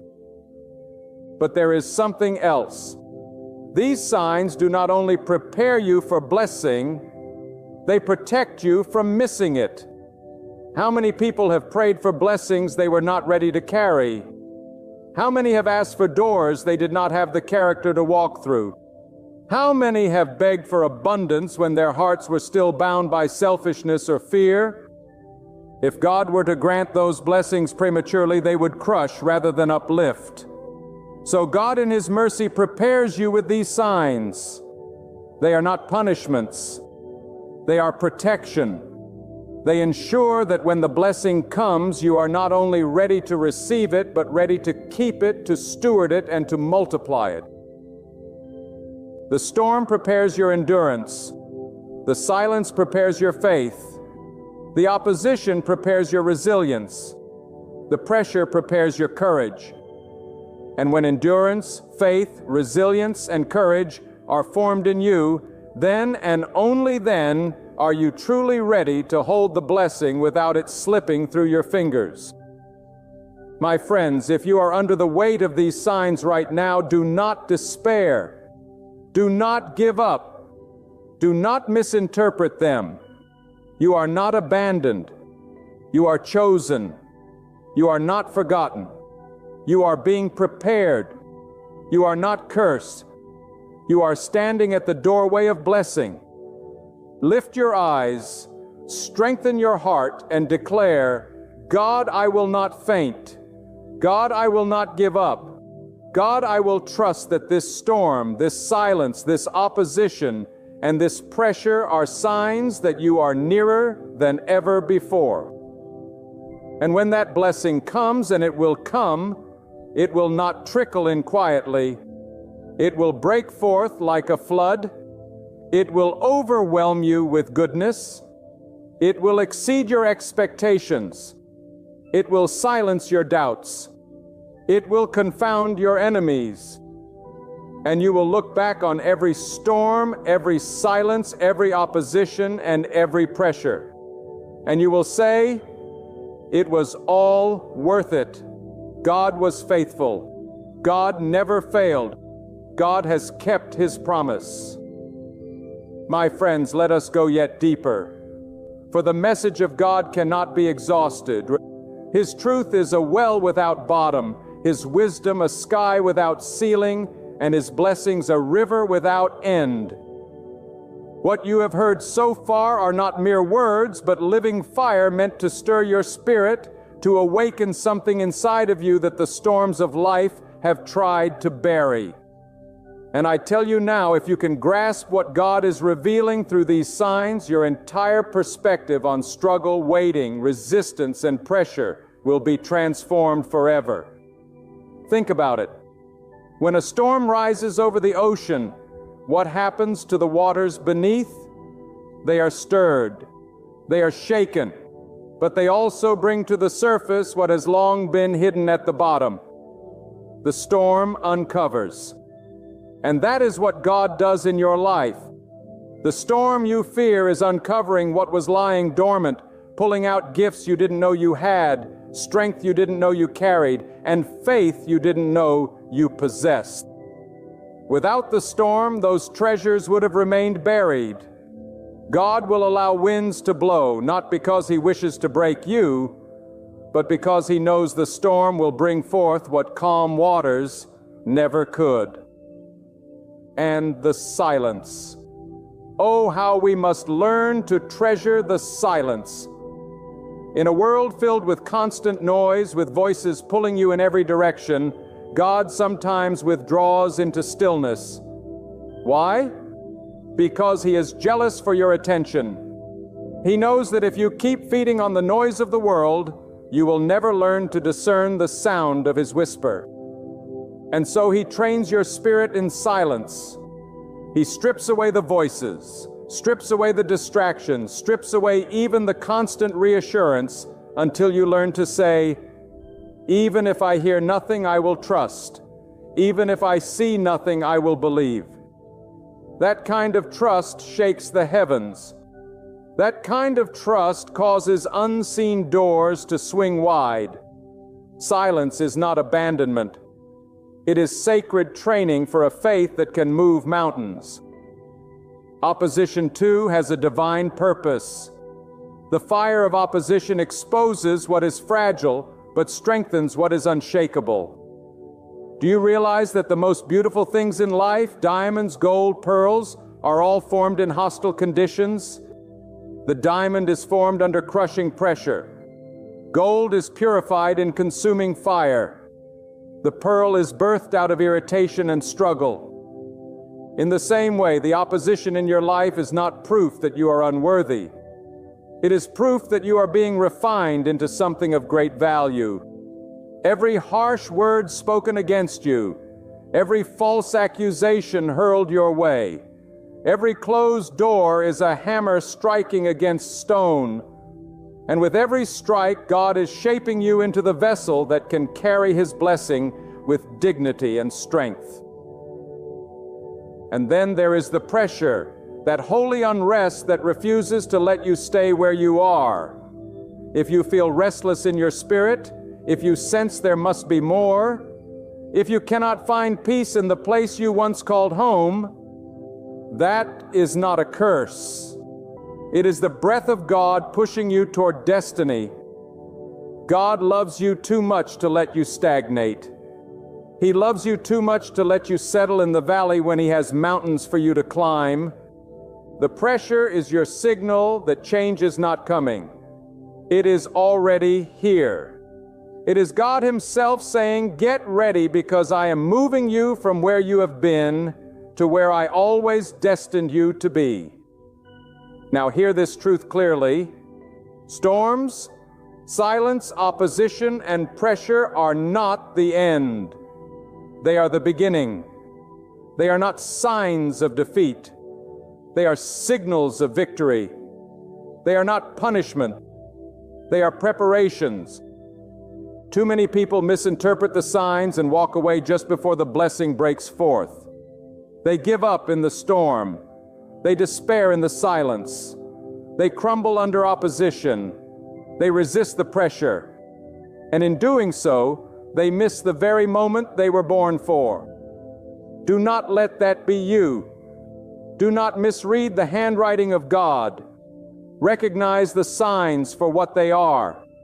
God's divine announcement that He is about to release something greater into your life.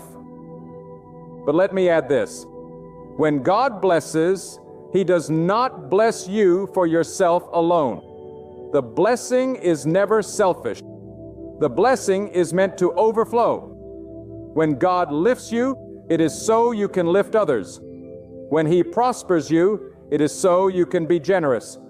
When He strengthens you, it is so you can strengthen the weak. When He comforts you, it is so you can comfort the brokenhearted. If you think the blessing is only for you, you have misunderstood the heart of God. He blesses you to make you a channel, a vessel, a living testimony of His goodness to all who see you. And that is why the preparation must be so intense, because the blessing is not just about your life. It is about every life that will be touched through you. Do you see it now? The storm has purpose. The silence has purpose. The opposition has purpose. The pressure has purpose. They are not random. They are the fingerprints of God upon your journey. They are the proof that you are chosen, the evidence that your life carries significance, the confirmation that your future holds weight. If you will not faint, if you will not give up, if you will keep trusting when everything around you screams otherwise, you will live to see the blessing break forth in ways beyond your comprehension. So stand tall in your storm, for God is with you. Rest in the silence, for God is working. Rejoice in opposition, for God has already written your victory. Embrace the pressure, for it is pushing you into your promise. And when the day comes, and it will come, you will stand as living proof that God always keeps His word, that God never forsakes His people, and that God always sends His signs before a great blessing. My beloved friends, as we draw this message toward its conclusion, I want you to hear this with all the force of conviction within me. You are not walking through your storms, your silences, your oppositions, or your pressures by accident. These are not meaningless struggles. These are not wasted pains, and these are not random burdens. And every tear, every trial, every sleepless night, every unanswered prayer, every battle you fought, they are all part of a holy process, a divine script written by the hand of God Himself. And the author of your story never writes tragedy without glory, never writes trials without triumph, never allows struggle without the promise of breakthrough. You may look at your storm right now and say, I can't endure it any longer. But hear me, the storm is not the end. It is the sign that you are about to step into a new beginning. Just as the darkest clouds carry the rain that waters the earth, the storms in your life are carrying the very nourishment that will bring your blessing into bloom. Do not curse the storm. Thank God for it. For in the storm He is proving you, purifying you, and preparing you for what is coming. You may sit in silence and say, God, where are you? Why do you not answer me? But silence is not abandonment.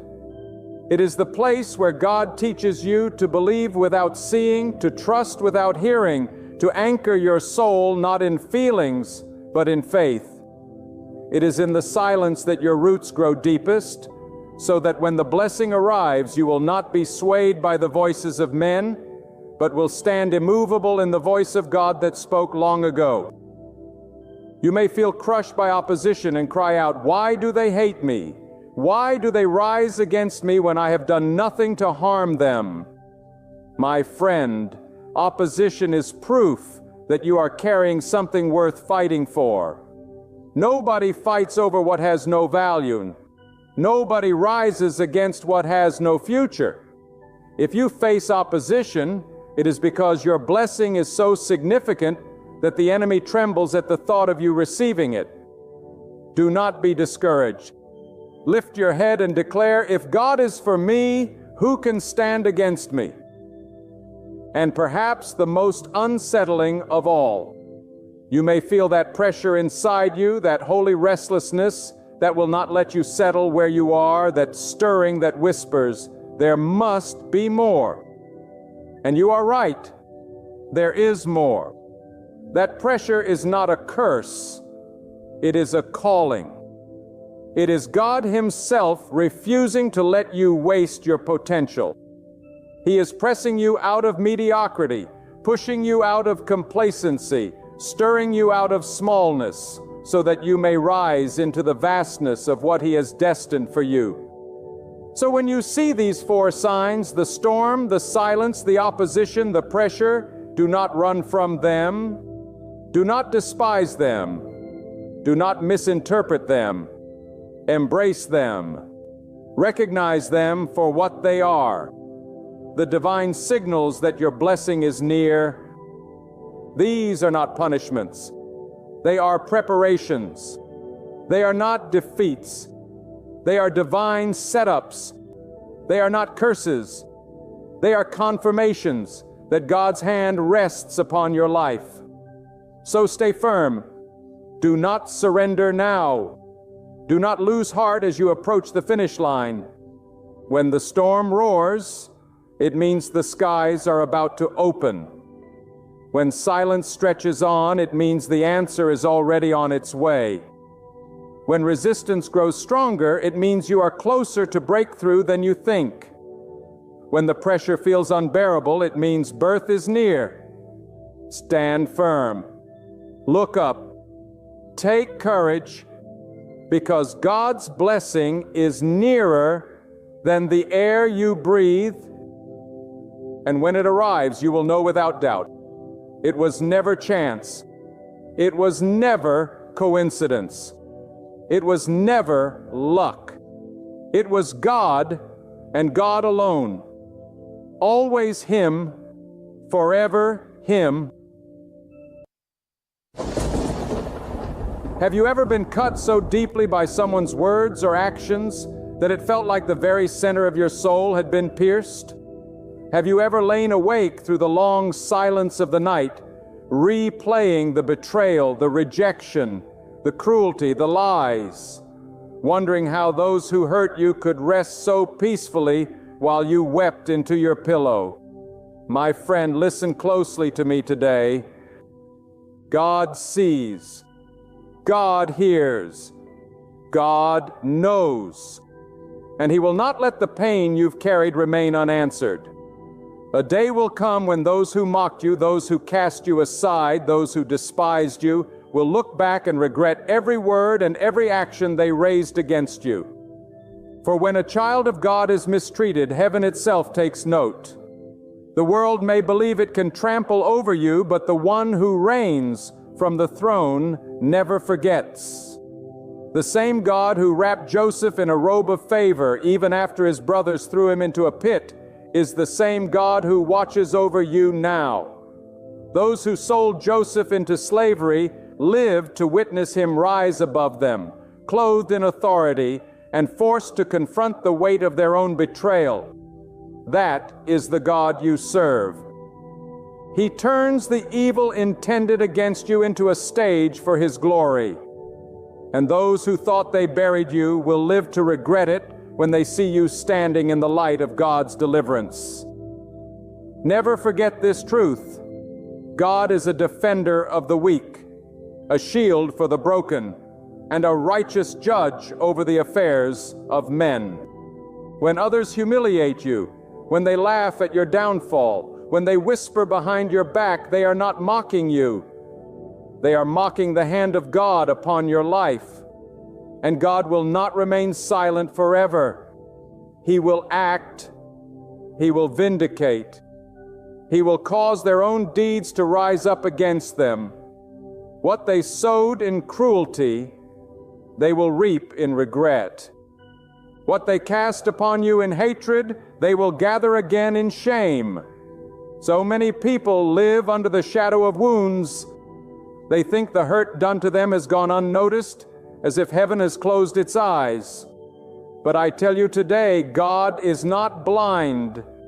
He is not deaf. He is not weak. He is mighty in power, and His timing is perfect. He is storing up justice for you. And when His hand moves, every plot, every scheme, every weapon raised against you will crumble. And those who thought they triumphed will bow their heads in regret, because God Himself will turn the tables. You see, when people hurt you, they often underestimate who you belong to. They think they are dealing with you in your weakness, but they forget you are under the covering of the Almighty. When they curse you, they curse the one God has chosen. When they strike at you, they strike at the very apple of God's eye. And God will not allow His chosen ones to be trampled forever. The tears you have cried are not wasted. They are seeds.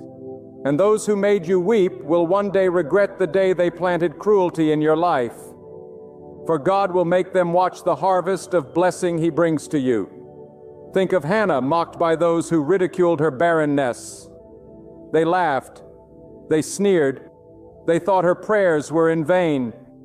But when God opened her womb, when the answer came, the ones who mocked could do nothing but look in regret. The laughter of your enemies is only temporary, my friend. The sneers of those who despise you are but for a moment. For God's answer, God's blessing, God's breakthrough, these will silence them and fill their hearts with regret for ever doubting the power of God upon your life. So do not waste your energy trying to defend yourself. Do not let bitterness poison your heart. You do not need to fight with the weapons of man. Your defender is greater. Your judge is higher. Your deliverer is stronger. Let God fight your battles.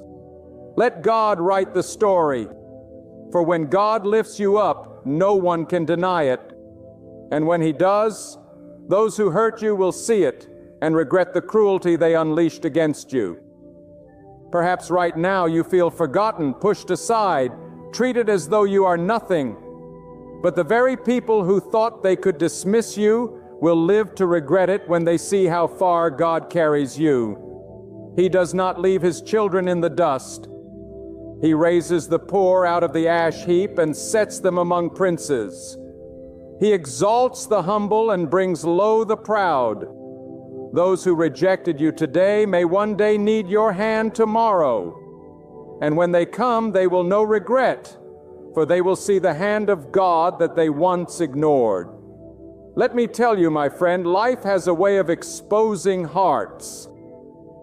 People reveal their true character not in how they treat the powerful, but in how they treat the vulnerable. Those who think they can trample you because of your weakness forget that God delights in raising the weak. He delights in choosing the unlikely. He delights in lifting the rejected.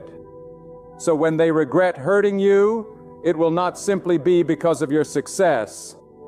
It will be because of God's undeniable hand upon you. And this is why you must keep your heart clean. Do not lower yourself to their level. Do not fight with bitterness. Do not let the venom of others become your own. Leave it in the hands of God. For if you try to repay evil with evil, you rob God of the chance to show Himself as your defender. Let Him act. Let Him reveal. Let Him vindicate. And when He does, your enemies will regret their actions in ways you could never orchestrate on your own.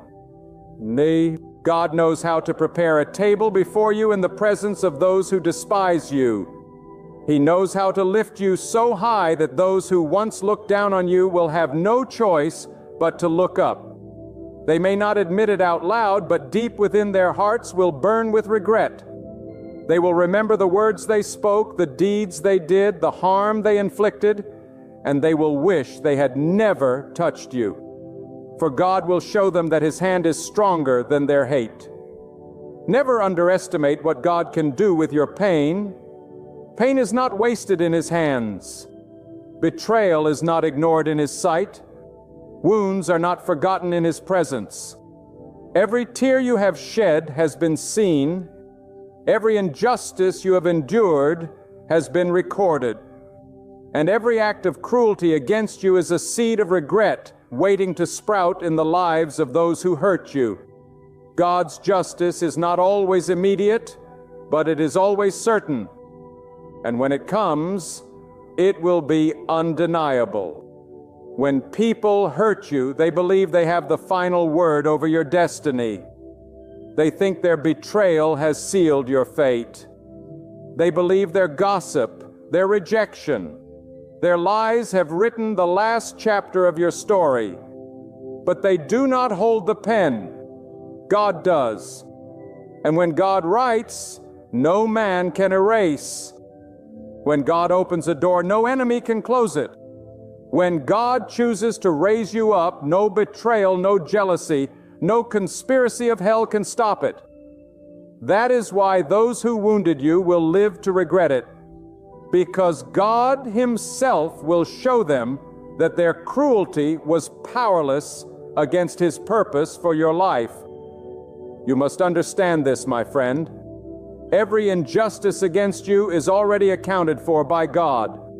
Nothing escapes His sight. Nothing slips past His judgment. Even when it feels like the wicked prosper, even when it appears that the liars and deceivers succeed, their triumph is only for a season. It is a mirage in the desert.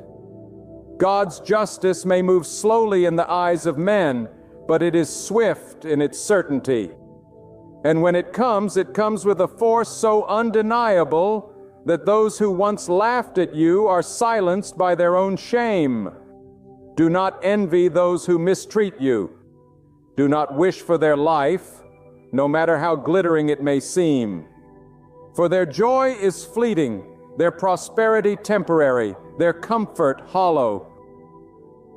When God arises, when His justice rolls forth like thunder, those who mocked you will bow their heads, their laughter choked with regret. The same lips that cursed you will stammer in shame. The same hands that struck you will tremble in fear. The same hearts that despised you will be crushed under the weight of their own guilt, because God Himself will confront them. Remember Pharaoh, who hardened his heart against the oppressed, thinking he could trample them without consequence. He had armies. He had wealth. He had power. But when God lifted His hand, all Pharaoh's strength collapsed into ruin. The oppressor always looks invincible until God decides otherwise. And when God moves, the mighty fall, and those who inflicted pain are drowned in the sea of their own arrogance. Those who rise against you will regret it, for they will face the living God who defends the cause of the wounded and lifts the head of the brokenhearted. Do not let bitterness consume you, for bitterness chains you to the pain of yesterday. Release it to God. Place your wounds in His hands. Let Him be your avenger, for His vengeance is not petty. It is perfect. He knows how to turn the very schemes of your enemies into their undoing. He knows how to expose the secret plots whispered in dark rooms. He knows how to bring hidden wickedness into the light until those who schemed against you are forced to regret ever laying a hand upon your life. There will come a time when those who dismissed you, who said you would never succeed, will stand in awe as God lifts you higher than their words ever imagined. They will see that the very stones they threw became the foundation God used to elevate you. And in that moment, their hearts will burn with regret. For the one they thought was nothing will stand tall, not because of human power, but because of the hand of God. Do not think for a moment that your tears were unseen. Every tear shed in silence is stored in the heart of God. Every sigh of pain is heard in the courts of heaven.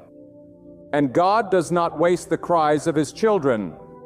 The very tears they caused you to shed will become evidence against them when God moves to vindicate you.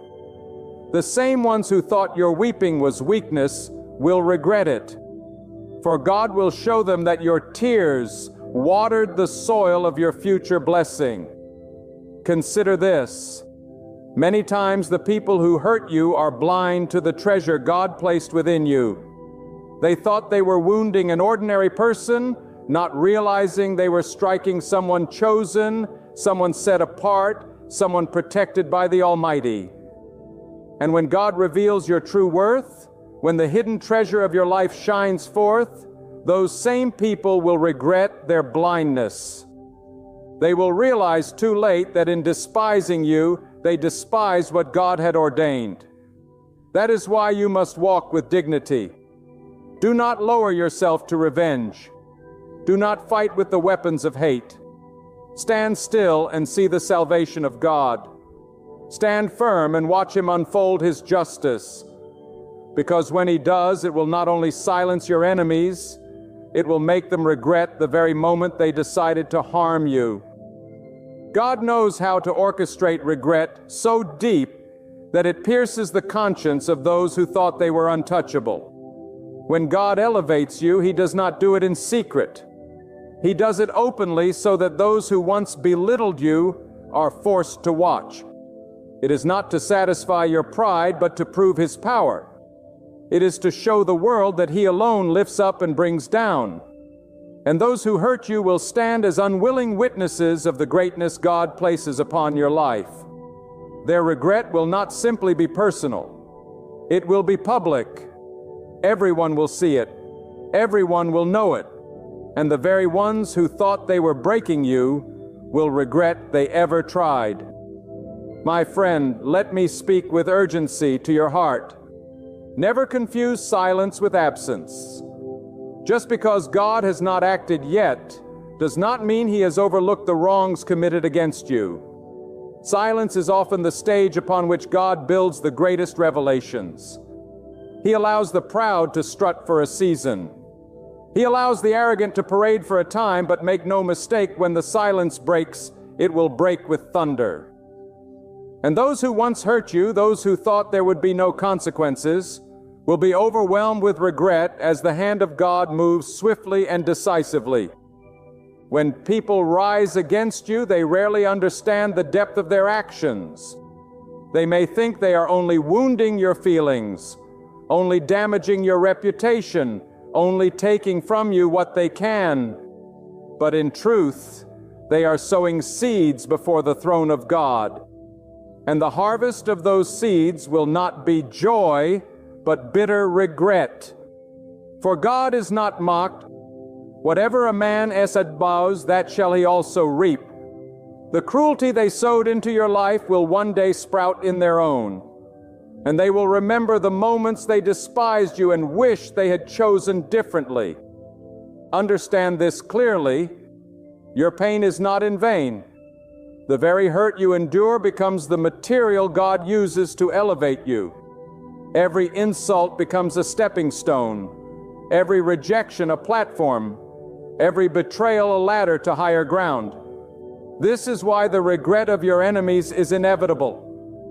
Because while they thought they were burying you, they were in truth planting you. And when the seed that is your life begins to grow, when the branches stretch out and bear fruit, those who cast you aside will regret they ever touched you. God has a way of flipping the script in ways the human mind cannot comprehend. Look at the stories written throughout time, how often the rejected one became the cornerstone, how often the despised one became the exalted, how often the wounded one became the healer. The fingerprints of God are always on the side of the broken. He delights in turning ashes into beauty, mourning into joy, sorrow into strength. And when He does, those who mocked your ashes will regret their laughter when they behold the crown of beauty upon your head. Do not be deceived by appearances. Those who hurt you may look strong, but their strength is fragile. They may look successful, but their success is hollow. They may look untouchable, but without the covering of God, they are vulnerable. The moment God lifts his hand, their foundation crumbles. The same people who boasted against you will one day stumble under the weight of regret, not because of your power, but because they challenged the authority of God by touching one whom he loves. And here is a mystery. Sometimes God allows the wound so that his justice can be revealed more gloriously. If no one had hurt you, there would be no need for vindication. If no one had betrayed you, there would be no stage for God's reversal. It is often through the cruelty of others that God displays his greatest acts of justice. Those who pierce you become instruments in his hand, not for your destruction, but for your elevation. And when their purpose is fulfilled, they will look back and regret that they ever allowed themselves to be used in such a way. Let us not forget God is the master of timing. He knows when to remain silent and when to act. He knows how to build pressure until the moment of release. He knows how to let the story unfold until the very last moment when regret will strike the hearts of your enemies like lightning from heaven. They will not be able to undo what they did. They will not be able to take back their words. They will not be able to erase their actions. They will only be left with the bitter taste of regret, because the God who defends you will make sure they remember the harm they caused. That is why you must walk in confidence even in the midst of pain. Do not hang your head as if you have been defeated. Do not walk as though the cruelty of others has the final word. Lift your eyes to the heavens and know that God is your portion, your shield, your defender. Those who rise against you are not stronger than him. And if God has allowed the hurt, it is only because he is preparing the stage for his justice. When that justice comes, your enemies will regret that they ever underestimated the one who walks with God. Consider this as well. Sometimes the regret will not come in a dramatic downfall. Sometimes it will come quietly in the stillness of their conscience. A word spoken against you may echo in their hearts for years. A deed done in cruelty may haunt them in the midnight hours. The very people who hurt you may smile in public, but behind closed doors they are tormented by regret. For God knows how to awaken the conscience, and he knows how to make the memory of their actions burn within them until they are forced to face what they have done. But as for you, remain steadfast. Do not let the poison of vengeance touch your spirit. Do not waste your energy plotting their downfall. Leave it all in the hands of God, for his justice is far more powerful than yours could ever be. If you fight for yourself, your victory will be small. But if God fights for you, the victory will be undeniable, and the regret in the hearts of your enemies will be deep and unshakable. Trust him. Wait on him. Stand in faith, and know that the one who promised justice will not fail you. And remember this truth above all. The same people who hurt you may one day need you. Life has a way of circling back. God has a way of positioning you so that those who despise you must reach out for your help. When that moment comes, their regret will be greater than their pride. For they will see with their own eyes that the one they rejected was the very one God chose to bless. My beloved friend, I must speak to you with fire and urgency. Do not measure your worth by the way others have treated you. Do not allow the wounds inflicted by their jealousy, their gossip, their betrayal to convince you that you are less than who God says you are. When people hurt you, they reveal more about the darkness of their own heart than they do about you. Their cruelty is a mirror of their emptiness. And while they may laugh in the moment, while they may celebrate your pain, a day will come when they will bow under the weight of regret. because God will lift you in ways they never imagined possible. Never think for a moment that the cruelty of others can erase the purpose God has written for your life. Your destiny is not in the hands of your enemies, nor in the whispers of those who despise you. Your destiny is sealed in the hand of the Almighty. He alone writes the story. He alone opens and closes the doors. He alone determines the heights to which you will rise. And when He raises you, He will raise you so high that those who once hurt you will tremble with regret, wondering why they ever opposed you in the first place. The truth is this: God allows certain people to wound you because their betrayal becomes the very soil where His justice takes root.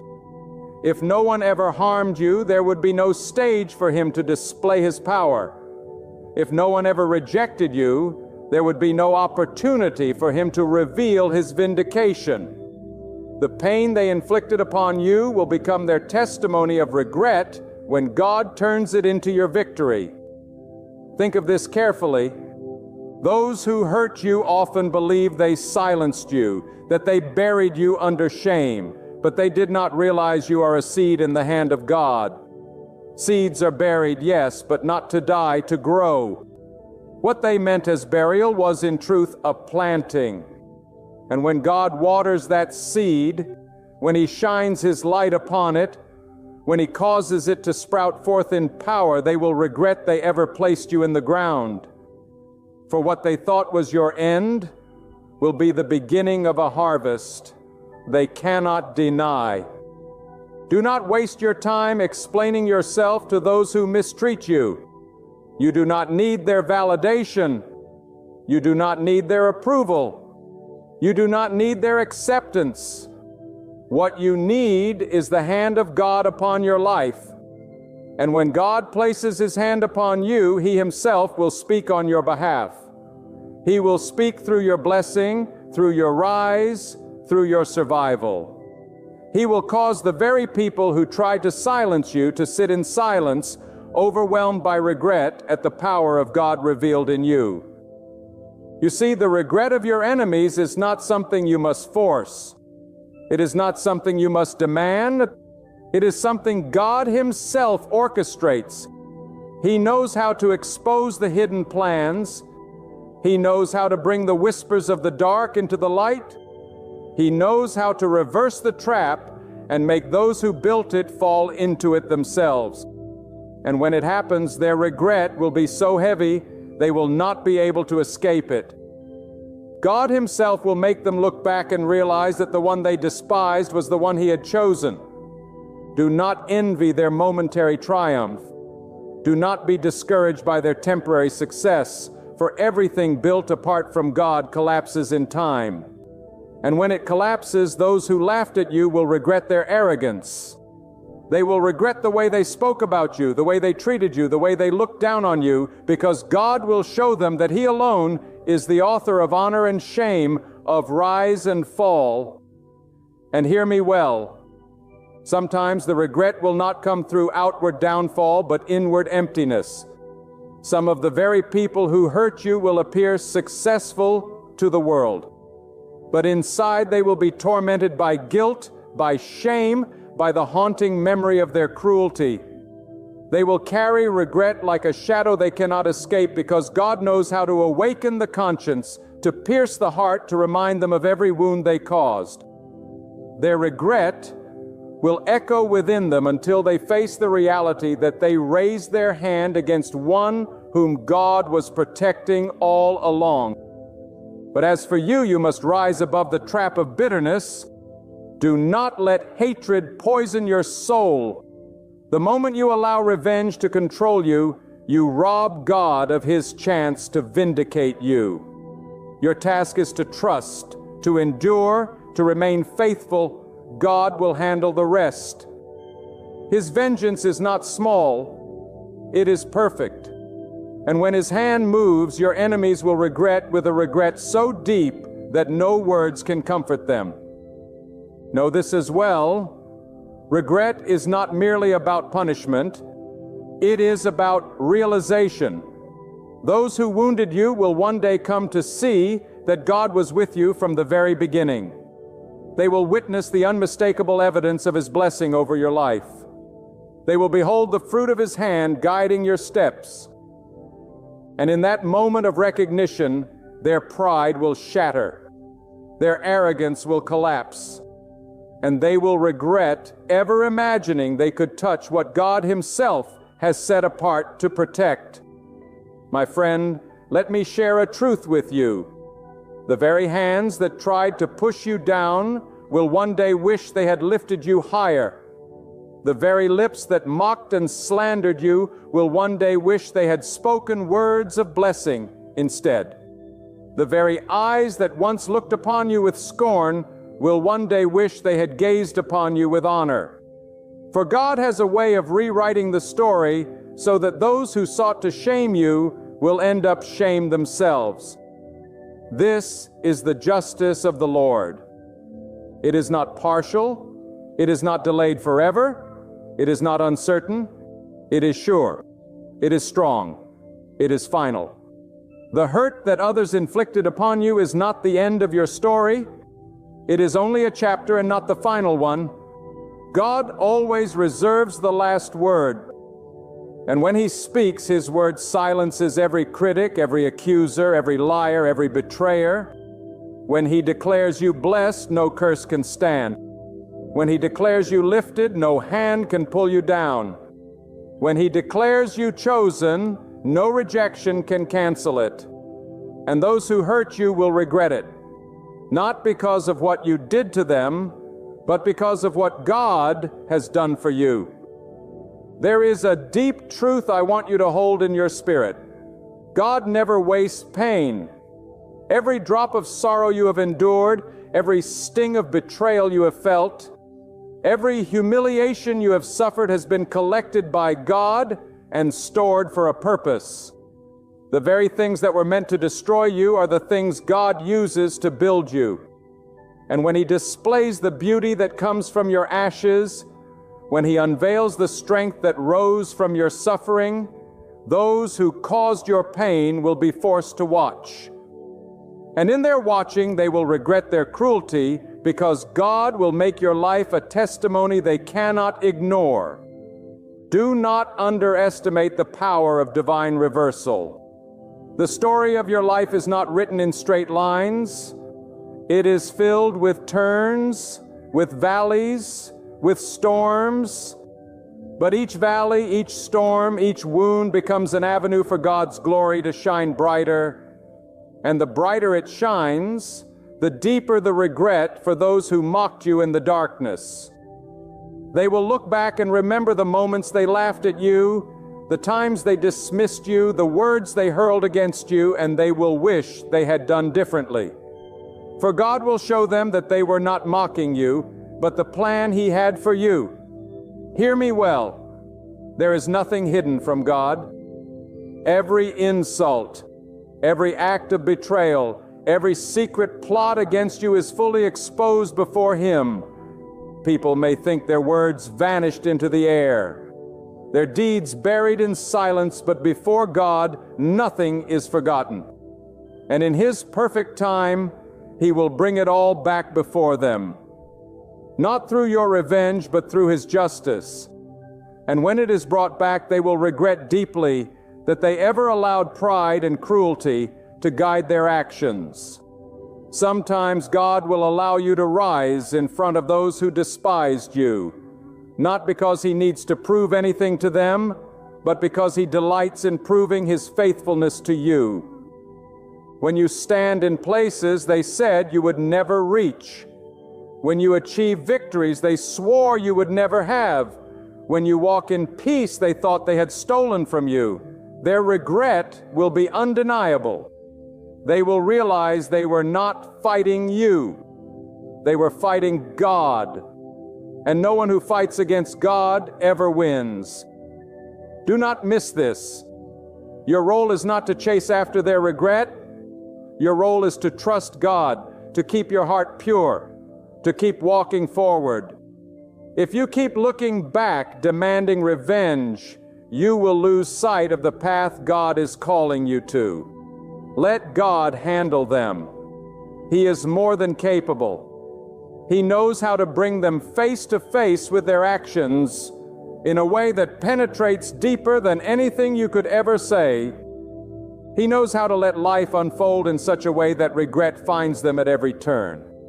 Leave it to Him, and you will see that His justice is far greater than anything your hands could build. Sometimes the greatest regret God places upon those who hurt you is not through their downfall, but through your rise. Nothing pierces the heart of your enemies like watching you thrive after they tried to destroy you. Nothing stings like seeing you walk in peace after they tried to disturb you. Nothing cuts deeper than seeing you shine with the blessing of God after they tried to bury you in darkness. This is why you must not shrink back. You must not give up. You must not surrender. Your very survival, your very progress, your very faithfulness will become a testimony that fills their hearts with regret. And let us not forget, God works in generations. Sometimes the regret will not only fall upon those who hurt you, but upon their children, upon their descendants, upon their legacy. Because when people touch the chosen of God, they are not only harming an individual, they are setting themselves against the plan of heaven. And the ripple effects of that choice can echo for years. Your enemies may smile today, but the future is in God's hands. And He knows how to write regret into the legacy of those who thought they could stand against you. But as for you, take comfort in this. Your story is safe in God's hand. He is not done with you yet. The pain of today will become the platform of tomorrow. The tears of this season will water the joy of the next. The rejection you feel now will become the testimony of acceptance you walk in later. And when it happens, those who hurt you will regret every word, every action, every deed, because they will see that nothing they did could stop the hand of God on your life. My beloved, let me remind you today that when God places His hand upon your life, no force on earth can stop what He has ordained. The winds may blow, the waves may rise, and enemies may conspire. But the command of God is greater than every storm, every voice, and every obstacle in your path. What He decrees will come to pass, and what He blesses, no one can curse. Many times you feel like life is against you, but remember, life does not control you. God does. He holds the keys to every door, the solution to every burden, and the answer to every cry of your heart. When you begin to trust that God's plan is far wiser than your own, peace will flood your soul. The disappointments you face will no longer break you because you will see them as divine redirection. The delays you encounter will no longer discourage you because you will know they are preparation. And the trials that once made you question your worth will now make you stronger because you will understand that God never allows pain without purpose. Every struggle, every sleepless night, every tear is shaping you into a vessel that can hold the greatness He is preparing to pour into your life. Do not measure your future by what you see today. Do not let the opinions of others define your destiny. People may doubt you. People may abandon you. People may even try to destroy you. But their power is nothing compared to the will of God. The one who raised you up is the same one who will protect you, guide you, and promote you at the appointed time. What is written for you will reach you. What God has set aside for you will not be taken by another. No matter how hard the enemy tries, he cannot steal what belongs to you when you remain steadfast under God's covering. Lift your eyes beyond the immediate. Look higher than your circumstance. For God has promised that those who place their trust in Him will never be left in shame. Even when you walk through the fire, His presence is your shield. Even when you pass through the waters, His hand is your anchor. Even when the darkness seems to cover you, His light will break through and lead you into dawn. This is not the end for you. It is the beginning of a greater story written by the hand of God Himself. When God is preparing to elevate you, He often first teaches you how to endure storms without breaking. A tree that grows tall and unshaken must first drive its roots deep into the soil. Likewise, God allows certain winds to blow against you, not to destroy you, but to make you unmovable. The trials you face are not punishments, but preparations. The moments when you feel pressed on every side are the very moments when God is forming within you the strength to carry the blessing He has ordained. If your struggle seems heavy, it is only because the weight of your future blessing is greater than you imagine. Do not mistake delay for denial. What looks like silence from God is often His greatest work in the unseen. A seed buried beneath the soil does not appear to be growing, but under the darkness, its roots are spreading. Its foundation is forming soon. It will break forth into the light. So it is with your life. God is working beneath the surface. You may not see it now, but in the appointed time, you will see that His delay was your protection. His silence was your preparation, and His timing was your perfection. When people rise against you, when friends betray you, when enemies mock you, remember this: no one can cancel what God has written. His decree is final, and His plan cannot be overturned. If God has chosen to bless you, no opposition can stop it. Their words may sting, but God's word will stand. Their schemes may rise, but God's hand will scatter them. Do not waste your energy fighting battles that belong to God. Stand firm, be still, and trust that the one who holds the heavens also holds your destiny. And hear this truth: sometimes God removes certain people from your path, not because they were bad to you, but because they were too small for where He is taking you. Not everyone can carry the weight of your blessing. Not everyone can walk with you into your new season. God is selective with who He allows in your life, because the blessing He is about to release is sacred, and He will not allow it to be contaminated by wrong company. Let go of what God has removed. For if it was meant to stay, it would have stayed.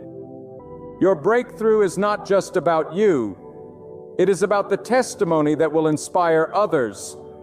When God blesses you, He blesses you so that others may see His greatness through your life.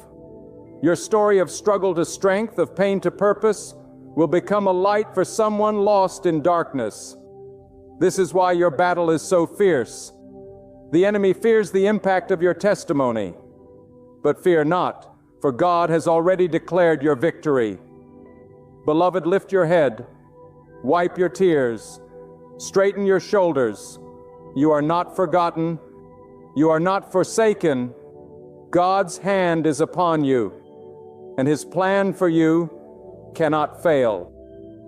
The night may seem endless, but the dawn is already breaking. Hold on, for God is about to give you something so big, so powerful, so undeniable, that all who doubted you will have no choice but to say, "This is the work of God." My beloved, there comes a time in every soul's journey when the weight of life feels unbearable. The darkness of uncertainty presses in, and you wonder if the light of dawn will ever shine again. But I tell you with every fiber of conviction, God does not abandon those who call upon Him. When you feel stripped, when you feel empty, when you feel forgotten by the world, that is often the very moment when God is closest. For it is in the silence of brokenness that the voice of God speaks loudest. Do not mistake your waiting as God's neglect. Waiting is God's workshop. It is in the waiting that He reshapes your heart, strengthens your faith, and prepares you for blessings beyond what you can even imagine. You see, if blessings came too early, they might destroy you. If doors opened too soon, you might walk unprepared. But when God in His infinite wisdom holds you back, it is not to harm you. It is to protect you until the right season arrives. And hear me on this. When God decides to elevate you, no hand can hold you down. When God declares increase over your life, no enemy can block it. When God opens a door, no human being can shut it. The rise that comes from God is unstoppable, unshakable, and undeniable. And if you have been through storms, if you have been betrayed, if you have been overlooked, then lift up your head, because all that pain was not punishment. It was preparation. Do not envy the quick success of others, for not every elevation comes from God. Some rise like a firework, fast, loud, and bright. But then they fall into darkness just as quickly. But when God raises you, He builds you like a mountain, firm, immovable, and everlasting. A rise from God cannot be reversed. A blessing from God cannot be stolen. A destiny written by God cannot be erased. So I tell you today, stop worrying about who left you. Stop stressing over what you lost. Stop crying over closed doors. What left your life was never meant to carry you to where God is taking you. And what is coming into your life is far greater than anything you left behind. God is not a God of decrease. He is a God of abundance, a God of multiplication, a God of restorations. He takes what the enemy meant for harm and turns it into good. Therefore, walk with courage. Do not tremble before challenges, for every challenge is proof that God trusts you with a greater future. Do not shrink back in fear, for fear is a thief of faith. Stand tall. Speak boldly and keep declaring in your heart, God is with me. God is guiding me and God is preparing me. Even if the path looks rough, even if the nights feel long, remember, God does His finest work in the unseen, in the hidden places, in the silence where no one applauds. And soon, very soon, the same people who doubted you will watch God's hand lift you higher than they ever imagined. The same lips that mocked you will be silenced.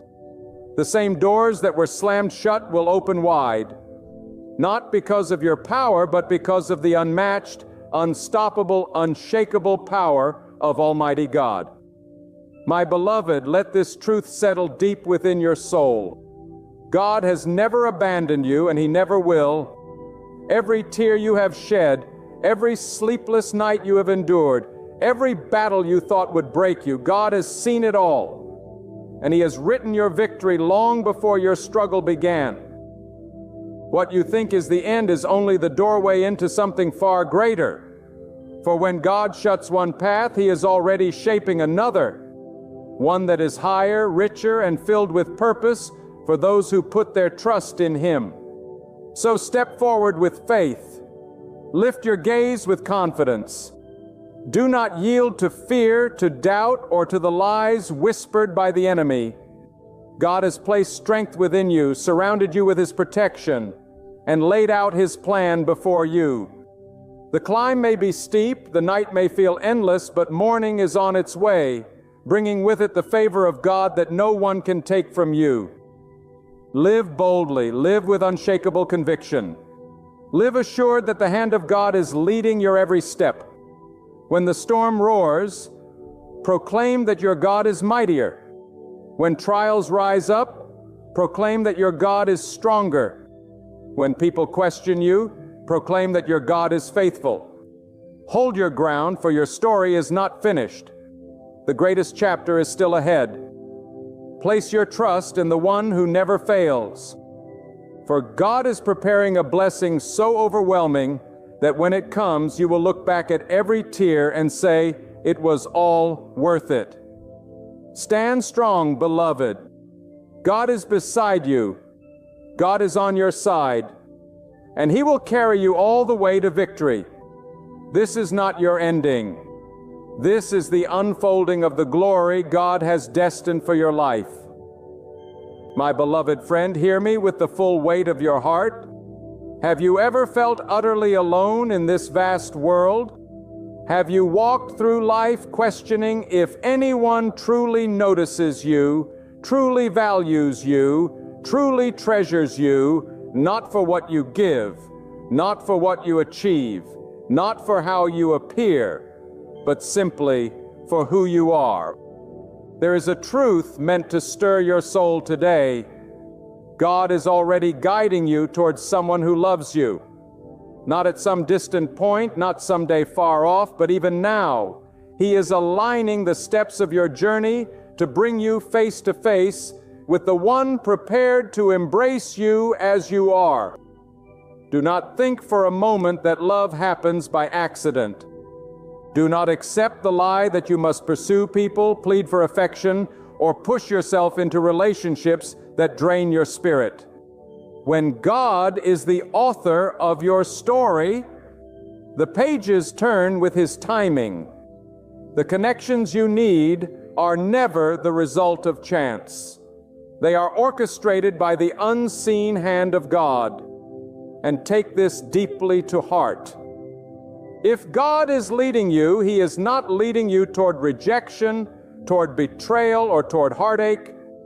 God is leading you to someone who already loves you, someone who by His design recognizes your worth before the world ever did.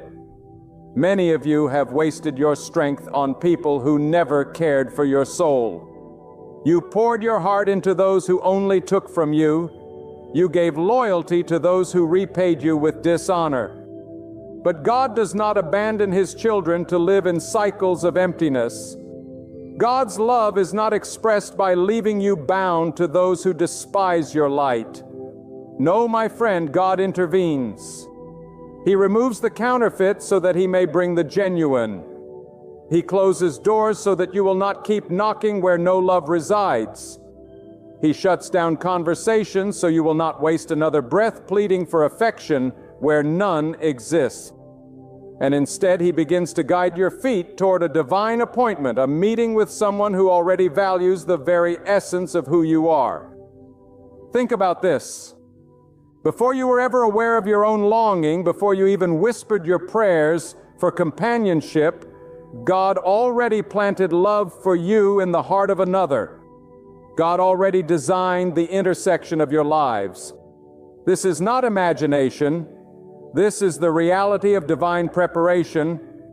The world will tell you to chase love, to compromise for acceptance, to sell your worth cheap just to be chosen. But God says, stand still and watch how I lead you. For when God leads, He leads with precision, and the one He is leading you to already carries within them a love for you. Not a love that must be earned, not a love that must be begged for, but a love that simply is. And hear me, child of God. This truth is not only about romance, it stretches far beyond. It may be a friend who will hold you up when you are weary. It may be a mentor who will see your potential when others overlooked it. It may be a partner in life who will walk beside you with unwavering faithfulness. Whoever it is, the principle stands. God is leading you to someone who already loves you. This love is not selfish. It is not shallow. It is not temporary. It is deep. It is pure.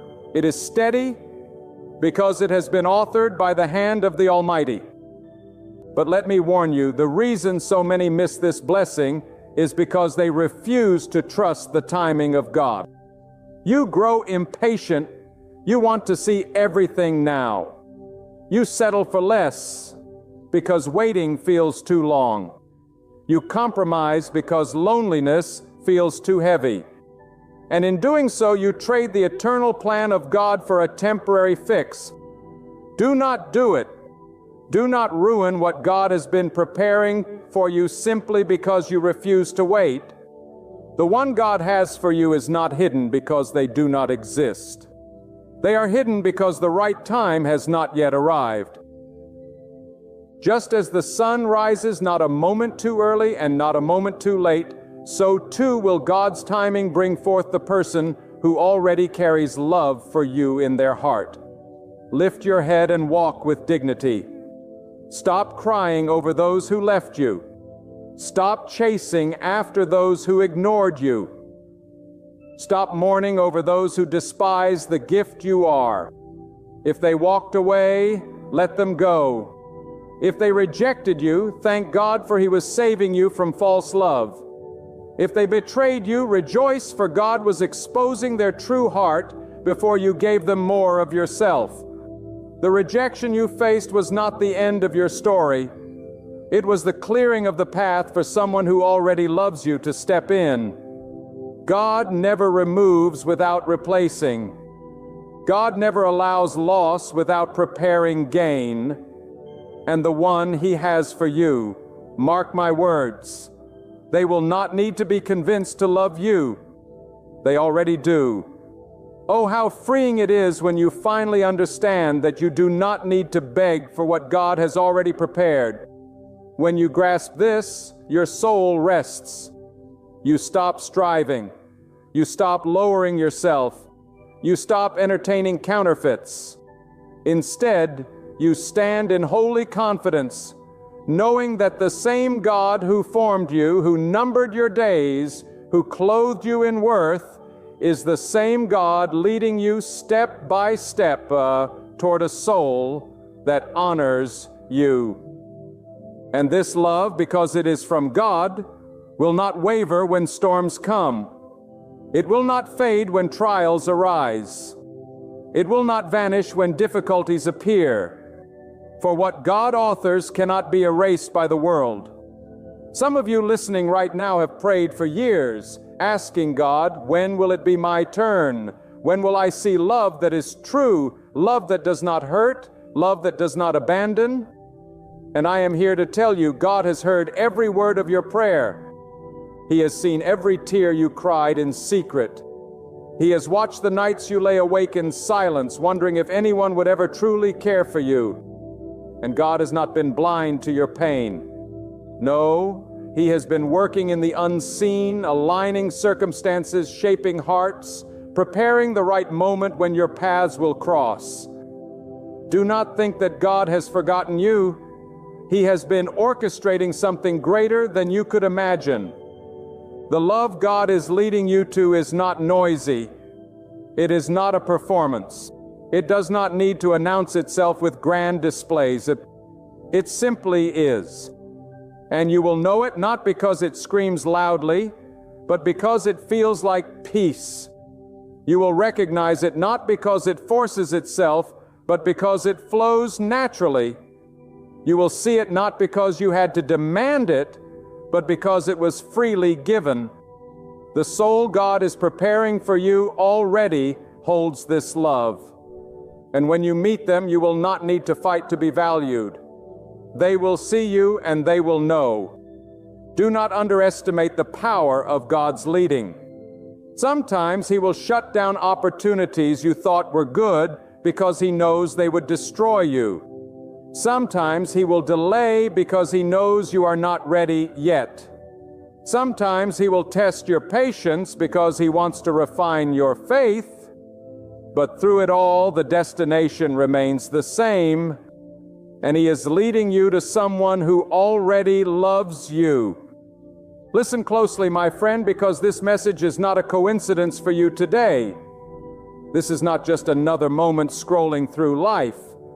This is a divine interruption. God has brought these words before you because He wants to shake the doubt from your heart and awaken your faith once again. God is leading you to someone who already loves you. Not tomorrow, not in some vague hope, but in the living reality of His plan unfolding step by step. And if God has declared it, no force in this world can undo it. So many walk through life hungry for love, begging for crumbs of attention, chasing after people who do not value them. But God never intended for His children to live begging. God never intended for you to bow before rejection and call it love. Love in its purest form is a gift that flows from Him. And when God is the one leading, the person He brings into your life is not coming to use you, not coming to harm you, not coming to test your worth. They are coming because the love in their heart was planted there by the hand of God Himself. No me. Do you understand what this means? It means you do not have to twist yourself into someone you are not. You do not have to beg to be chosen. You do not have to sacrifice your dignity to earn what is already written in your destiny. The one God has prepared for you is not blind to your worth. They already see it. They already feel it. They already love you. Not because you performed for it, not because you begged for it, but because God has aligned their heart with yours. Oh, how often we settle for less than this. How often we chase after people who never had the capacity to love us in the first place. And then when they leave, we cry out to God as though He has failed us. But hear me well, every person who walked away was part of God's protection. Every closed door was God's mercy. Every heartbreak was God saving you from counterfeit love so that your heart would be free to receive the one who already carries true love for you within their soul. And this love, the one God is guiding you to, is not ordinary. It is not shallow. It is not temporary. It will not fade like the love of this world. It will not collapse under pressure. It will not disappear when the storm comes. Why? Because it is not man-made. It is God-given. And what God gives, no hand can take away. What God ordains, no force can destroy. What God plants, no storm can uproot. You may not see it now, but God is arranging things behind the scenes. That is why certain relationships ended suddenly. That is why certain friendships dried up. That is why certain people lost interest in you without explanation. It was not your fault. It was God's hand removing the wrong ones so you would not be distracted when the right one appeared. God is too wise to let you waste years in the arms of someone who does not truly love you. And God is too faithful to leave you empty. But I must remind you, God's leading requires your trust. You cannot receive this blessing if you are still holding on to bitterness from the past. You cannot see where God is taking you if your eyes are still fixed on what He already removed. Do not cling to dead branches when God has prepared a tree that bears living fruit. Do not cry for what left when what is coming is ordained with eternal purpose. The one God is preparing for you will not need convincing. They already love you. And let me tell you something else. When this person enters your life, you will know. You will not need to force it. You will not need to chase it. You will not need to prove yourself. Their love will feel like rest, not like striving. Their presence will feel like peace, not confusion. For God is not the author of chaos, but of clarity. When He leads you to someone who already loves you, everything about it will carry the fingerprint of His divine peace. But do not mistake God's peace for the absence of trials. Yes, challenges may come. Yes, life may still test you. But the love God has prepared will withstand it. Why? Because real love, love planted by God, is tested but not broken, shaken but not destroyed, pressed but not crushed. It is a love that endures because it does not come from selfish desire, but from the eternal will of God. Let this truth liberate you. You do not need to chase people anymore. You do not need to compete for attention anymore. You do not need to diminish your worth just to feel wanted. God has already written love into your story, and the one He is leading you to is already carrying it for you. The burden you feel now is only the weight of transition, the shifting of your life as God removes what was false and makes room for what is true. My friend, I want you to open the eyes of your heart and hear this with all the weight of truth. When God is guiding you, He is not guiding you aimlessly. He is not pushing you in circles. He is not leaving you to stumble in confusion. Every step you take, every turn you make, every door that opens and every door that shuts is part of a divine choreography. And within that design, there is a destination. God is leading you to someone who already loves you. This is not mere comfort for your loneliness. It is a truth that carries the authority of God's promise. Think of how God works in creation. He sets the stars in the heavens, not one out of place. He orders the seas, not one drop wasted. He designs every season, every sunrise, every sunset with precision. If God takes such care in the details of creation, how much more care does He take in guiding the relationships that will shape your destiny? You are not forgotten. You are not unseen. God's hand is on your life, and His plan is to lead you into a love that already exists for you. A love that has been waiting for you before you even knew how to ask for it. Now here's a truth that many overlook. Before God brings the right person into your life, He will allow the wrong ones to reveal themselves. He will let counterfeits walk across your path so that you will recognize the difference when the genuine arrives. Every heartbreak was not punishment. It was preparation. Every betrayal was not a curse. It was education. Every rejection was not abandonment. It was God's redirection. The very pain you thought was breaking you was shaping you to discern real love when it finally appears. And the one God is leading you to already carries that love in their soul, waiting for the appointed moment to meet you. But understand this, God does not prepare only the one you are meant to meet. He prepares you too. Many people cry out for love but are not yet ready to receive it. They want loyalty while living in compromise. They want depth while dwelling in shallowness. They want commitment while entertaining distraction. God's love cannot be planted in unprepared soil. That is why He has been refining you, stripping away your pride, cleansing your heart, teaching you patience, and strengthening your faith.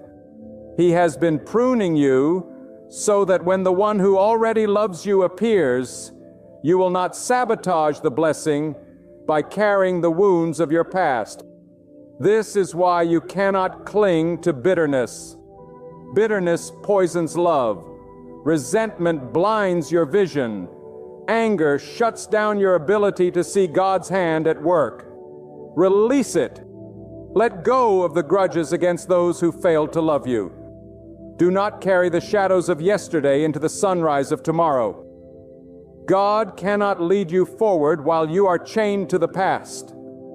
Free yourself because the one He is guiding you to deserves the healed version of you. The version that knows how to love without fear and receive love without suspicion. And mark this in your spirit. The love God is leading you to is not love that drains you, but love that fills you. It is not love that breaks you, but love that builds you. It is not love that hides, but love that is open, honest, steady, and strong. It does not disguise itself. It does not manipulate. It does not disappear when tested. Why? Because it is anchored in God's will, not in human convenience. And when something is anchored in God's will, no storm can uproot it. Too many have confused infatuation with love, attention with affection, flattery with devotion. These counterfeits glitter on the surface, but carry no depth in the soul. But the one God has for you, the one who already loves you, will see through to your spirit. They will honor your worth even when the world ignores it. They will support your growth even when it demands sacrifice. They will stand by you not for what you can give, but for who you are. And they will love you not because of their own strength, but because God Himself placed that love in their heart. Do not think it's strange then when God delays. Do not think it's strange when you watch others find companionship while you're still waiting. Your path is different. Your timing is sacred. Your journey is unique. God is not measuring you against others. He is preparing something specifically for you. And while others may settle quickly, you are called to wait for the extraordinary. Their story may be rushed, but yours will be refined. Their connection may be shallow, but yours will be divine. And when God finally unveils it, you will see why the wait was worth every tear, every lonely night, every unanswered question. Here is a vision I want you to hold in your heart one day. You will look back at the people who rejected you and thank God they did. You will look back at the doors that closed and bless God they shut. You will look back at the nights you cried and realize those tears were watering the soil for your harvest. And standing before you will be the one God prepared, the one who already loves you.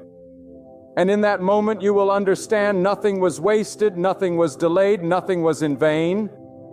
It was all the hand of God leading you step by step into the embrace of a love that was destined for you. So rise in faith and walk with confidence. Stop lowering your standards to fit into spaces that God never called you to. Stop begging for love where there is none. Stop forcing connections that God has already broken. If you must beg for attention, it is not love. If you must compromise your dignity, it is not love. If you must silence your truth, it is not love. The one God has prepared already carries love for you freely, without condition. And when you encounter it, you will finally understand the difference between what the world calls love and what God has prepared as love. And let me say this boldly: God's plan for you is not just to be loved, but to be cherished. God's plan is not just for you to be accepted, but to be celebrated. God's plan is not just for you to be tolerated, but to be embraced fully, wholly, joyfully. And the one He is leading you to will not see you as an option. They will see you as destiny. They will not treat you as temporary. They will treat you as irreplaceable, because their love for you will not be born out of convenience, but out of God's eternal design. This is why I tell you, trust God. Trust Him when it hurts. Trust Him when it delays. Trust Him when it makes no sense. Trust Him when you feel overlooked. Trust Him when you are tired of waiting. For what He has planned is greater than what you imagine. And the one He is leading you to will make you forget the pain of those who failed you, because their love will prove that every rejection was worth it. God is not leading you toward heartbreak. God is not leading you toward betrayal. God is not leading you toward emptiness. God is leading you toward someone who already loves you. Someone who at this very moment may be praying for you, may be longing for you, may be preparing their heart for you just as you are being prepared for them. And when the paths of your lives finally meet, you will not call it luck. You will not call it chance. You will know deep in your soul it was God. My beloved friend, let me drive this truth even deeper into your spirit. When God leads, He leads with purpose. He does not send people into your life by accident. He does not arrange meetings without intention. Every encounter, every moment, every crossing of paths is part of a design greater than your understanding. And the highest proof of His care is this: God is leading you to someone who already loves you. Before you even knew how to cry out for love, before your lips ever formed the prayer, God had already placed love for you in another heart. That love is not forming. It already exists. That love is not conditional. It is eternal because God Himself authored it. Now hear me, because this is where many fail to grasp the wisdom of God. Love, the kind that comes from Him, does not begin when you meet someone. It is planted before you ever arrive. Just as a seed is buried in the ground long before the harvest is seen, so has God buried love for you in the heart of another, waiting for the season when it will bloom before your eyes. This is why you cannot rush. You cannot demand the fruit before the seed has matured. If you pull too early, you ruin the harvest. But if you trust God's timing, you will taste love at its ripest, purest, most perfect form. The love He has been nurturing for you all along. Some of you feel weary because the waiting has stretched too long. You watch others walking hand in hand while you still journey alone. And in the quiet, the questions rise. Has God forgotten me? Has He passed me by? The answer is no. God has not forgotten you. He is guarding you. He is keeping you from false love so that when the real one arrives, you will recognize it without confusion. The silence you feel is not abandonment. It is preparation. The waiting you endure is not rejection. It is refinement. For what God is shaping for you is too valuable to be rushed. And now, let me speak to the tender places of your heart. Do not mistake the rejections of your past as proof of your lack of worth. They were never about your value. They revealed something about those who left, that they were not strong enough to carry the weight of your love. And so, in His mercy, God removed them, not because you were undeserving, but because you were deserving of something greater. A love that already sees you, already respects you, already treasures you. A love that has been chosen for you by the hand of God Himself. This is why you must stop looking backward. You cannot drive forward while staring in the rearview mirror. You cannot step into the love God has prepared while holding on to the ashes of what He has burned away. Release it. Let go of the bitterness. Forgive the ones who could not stay. Bless the ones who betrayed you. Because every departure was a doorway to destiny. Every goodbye was making room for a hello from the one God has chosen. And that one even now already carries love for you in their heart. Understand this. When God leads you to them, it will not be forced. It will not be confusing. It will not leave you doubting whether it is real. God is not the author of chaos. He is the author of clarity. His love is not noisy. It is steady. His guidance is not frantic. It is peaceful. When you meet the one He has prepared, you will feel the calm assurance that you are exactly where you belong. Their love will not demand you to prove your worth. It will recognize your worth. Their love will not drain you. It will strengthen you. Their love will not fade when challenges come. It will endure because its root is in God. But here is the warning. You must be willing to follow God's leading even when it takes you through seasons of loneliness. Sometimes God will isolate you not to punish you, but to purify you. He will separate you from distractions so you can hear His voice more clearly. He will strip away counterfeits so you can stop confusing noise for truth. The wilderness is not the end of your story. It is the preparation ground for your promise. And while you walk through it, trust that God is also preparing someone else who already loves you. Someone who is walking through their own journey so that at the right moment your paths will collide like rivers flowing into one stream. And let me say something that will set many free. The love God is leading you to will not require you to compromise your faith, your values, or your dignity. If you must bend what you believe to keep them, they are not from God.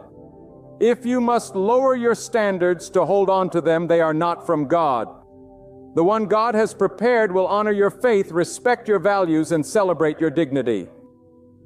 They will love you in alignment with God's truth, not in rebellion against it. Because God does not join you to someone who will lead you away from Him. God only leads you to someone who will help anchor you in Him. And oh, the beauty of this divine love, it will not feel like a burden, but like a blessing. It will not exhaust you, but will refresh your soul. It will not weaken you, but will strengthen your faith. Together you will walk in unity, not because you are identical, but because God has aligned your hearts. And when challenges come, and they will, you will not crumble. Because the love that holds you together is not dependent on convenience, but on the eternal will of God. My beloved, understand this truth. When people turn against you without reason, when hearts that once smiled at you suddenly turn cold, it is not always a reflection of your character, but a revelation of theirs. Do not waste your energy trying to explain yourself to those who are blinded by envy or hardened by pride. For the hatred that suddenly rises against you is not born in the light of truth, but in the shadows of insecurity. And God in His infinite wisdom allows it so you may learn not to depend on the fragile approval of people, but to stand firmly on His eternal foundation. Do not be shaken when their whispers grow louder. Do not tremble when their rejection pierces your soul. For God does not measure you by their words.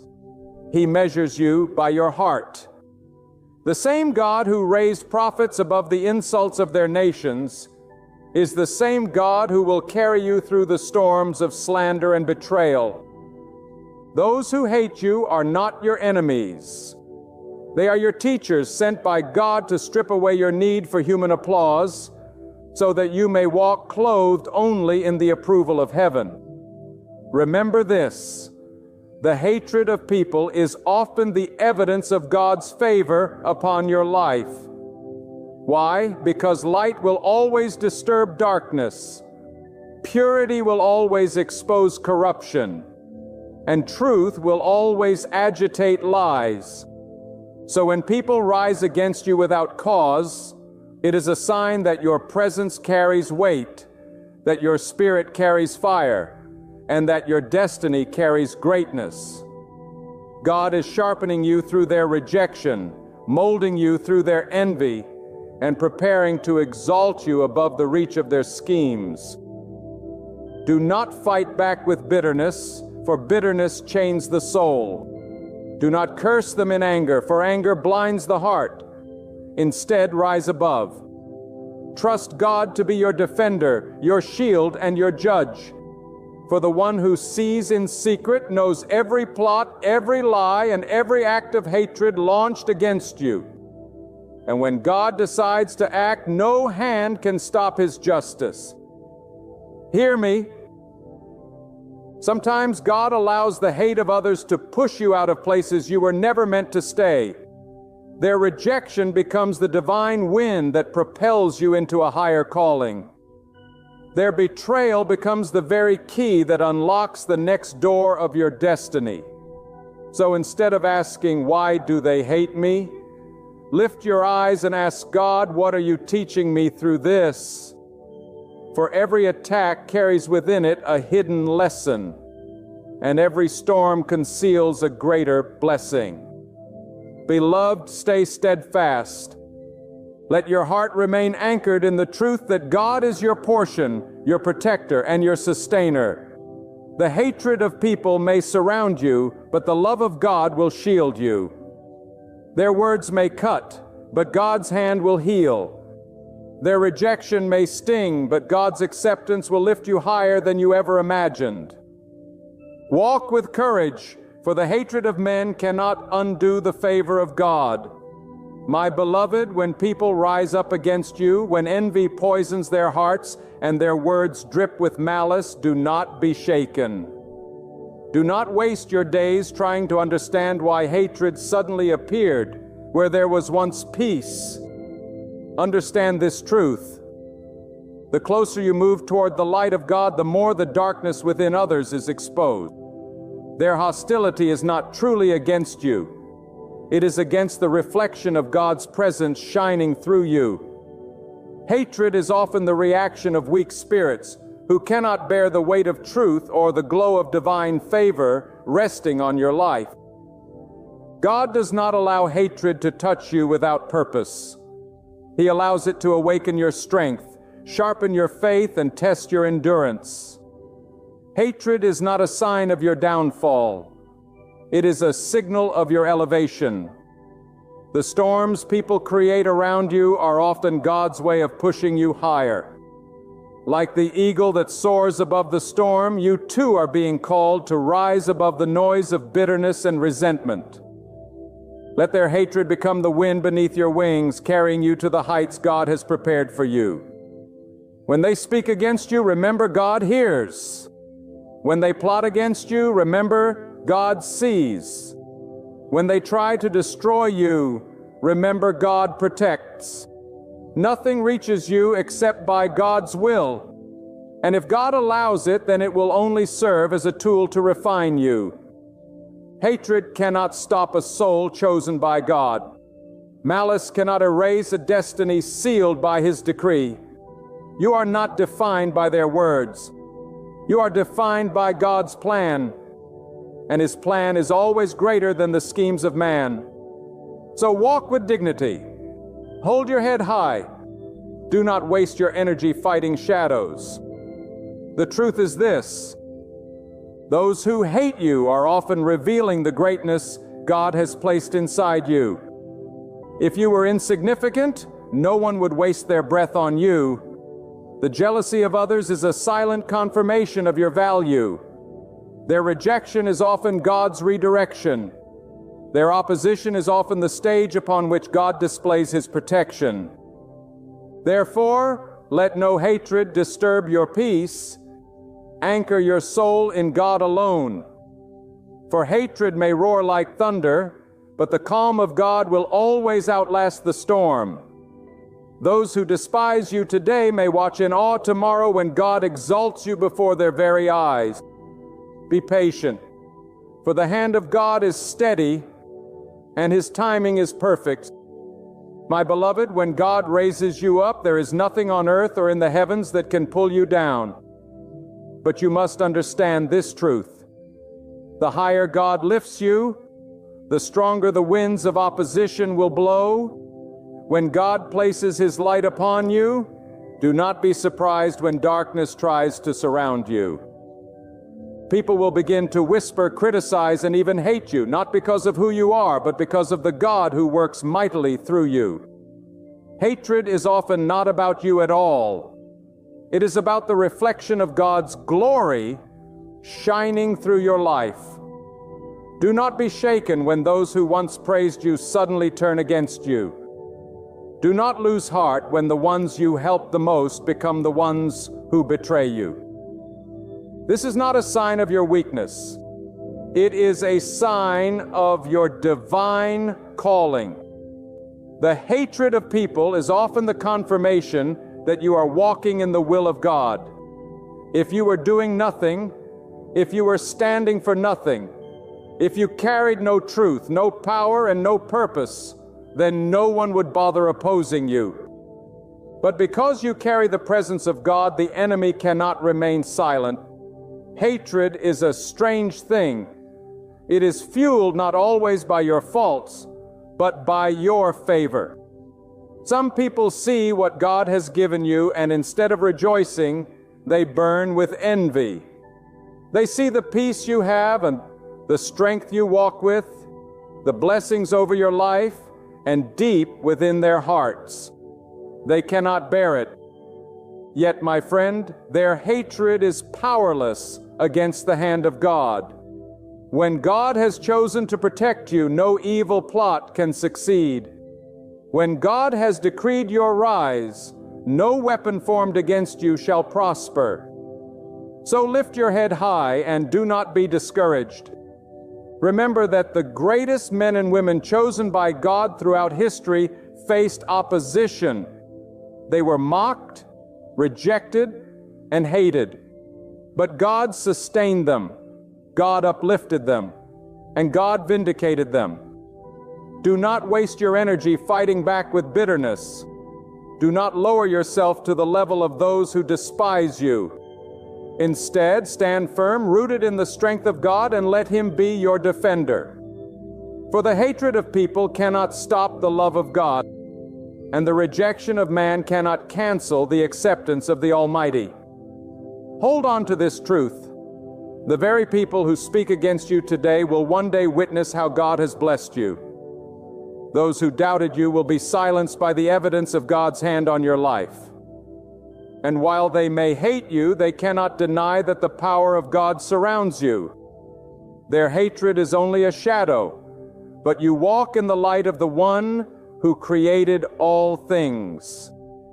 My beloved, let me remind you again, when people turn against you without reason, when hearts that once smiled at you suddenly burn with bitterness, it is not always a reflection of who you are. It is often a revelation of what God has placed within you. Hatred is sometimes a reaction not to your actions, but to your very existence. Because your presence carries the light of God, and light will always disturb the darkness. Do not be shaken by their words. Do not bow beneath the weight of their rejection. For what they see in you is the evidence of God's favor upon your life. And favor always provokes envy. Understand this truth. God allows the hidden intentions of people to be revealed through their sudden hatred. What was concealed in their hearts comes to the surface, so you may see clearly who is truly for you and who only pretended to be. This is not a punishment. It is protection. God removes the mask from the faces of those who wish you harm, not to break you, but to save you from walking with the wrong ones. He separates you so that His purpose can be fulfilled without interference. When their voices rise against you, do not answer with bitterness. Answer with silence and trust, for God Himself is your defender. When God chooses to elevate you, understand that not everyone will rejoice. Some will smile in your face, but tremble in their hearts, because the same God who lifts you reminds them of their own emptiness. But do not let their hatred pull you down. Keep your eyes fixed on God, for His hand is not moved by the opinions of men. Their rejection cannot cancel God's plan. Their whispers cannot undo His decree. He who called you will sustain you, and He who sustains you will vindicate you. Let me tell you, my brothers and sisters, hatred can be a signal. It is a signpost that you are moving in the direction God has set for you. If no one ever opposed you, if no one ever spoke against you, it may be a sign that you are standing still. But when God propels you forward, when He shifts you into new territory, resistance will come. And that resistance is not there to stop you. It is there to prove you. It is in the face of opposition that your faith must stand tall, declaring, God is enough for me. God is my protector. God is my witness. Do not allow their hatred to turn into hatred within you. That is the trap of the enemy. The moment you allow bitterness to enter your heart, you lose sight of God's peace. Let their hatred be fuel for your closeness to God. Let their rejection push you deeper into prayer. Let their betrayal teach you to rely not on human approval, but on the approval of the Almighty. For God's love is greater than every insult. His presence is richer than every friendship you lost. His promise is stronger than every lie spoken against you. My beloved, let me tell you this truth with the fire of conviction. When people rise against you without cause, when whispers turn into storms of slander, when hands that once applauded you suddenly point in accusation, do not be shaken. For these storms are not always born from your failures, but from the greatness that God has placed inside you. Darkness despises light. Mediocrity despises excellence. Weakness despises strength. And when the hand of God is upon you, when His favor rests on your life, the envy of others will rise like waves crashing against a rock. But the rock does not move. It stands because its foundation is God Himself. Do not seek to defend yourself endlessly before men, for your defender is the Lord. Do not waste your breath trying to explain your calling to those who are blind to it. For sight is a gift that only God can give. Instead, keep your eyes fixed on the one who lifts you above the hatred of men. For the truth is, their hatred is often the very confirmation of your anointing. If you were insignificant, no one would care. But because God has marked you for a higher purpose, the adversary stirs hearts against you to distract and discourage you. But listen to me. When God has decreed your rise, no slander can block it. When God has opened your door, no enemy can close it. When God has chosen to honor you, no crowd of haters can stop His hand. Their hatred will not break you. It will make you. Their jealousy will not kill you. It will push you closer to your destiny. Just as fire refines gold, so too does opposition refine the soul that trusts in God. So take this as your strength. Every attack against you is secretly an announcement that God is doing something great in your life. The louder the hatred, the greater the destiny. The fiercer the resistance, the closer the breakthrough. God is not silent. He is preparing you to stand where others cannot stand, to shine where others cannot shine, to endure what others cannot endure. Do not fear their word. Do not bend under their pressure. Do not surrender to their schemes. Instead, stand tall, walk boldly, and keep moving in faith. For the shield of God is upon you. He will make your enemies stumble in their own traps. He will cause their weapons to return to their own hands. He will turn their hatred into your elevation. And when it is all said and done, the same mouths that cursed you will have no choice but to witness your blessing. Lift your head, chosen soul. The hate you face is not your destruction. It is your announcement. God is revealing to you that your light cannot be hidden, and no darkness can overcome what He has ordained. Trust Him, for His plan is greater than their plots, and His power is stronger than their poison. Beloved, remember this truth. When people suddenly hate you, it is not always about who you are, but about what God has placed within you. Their rejection is not your downfall. It is your confirmation that you are chosen, set apart, and divinely guided. Do not chase after those who walk away, for if they could leave, they were never meant to stay.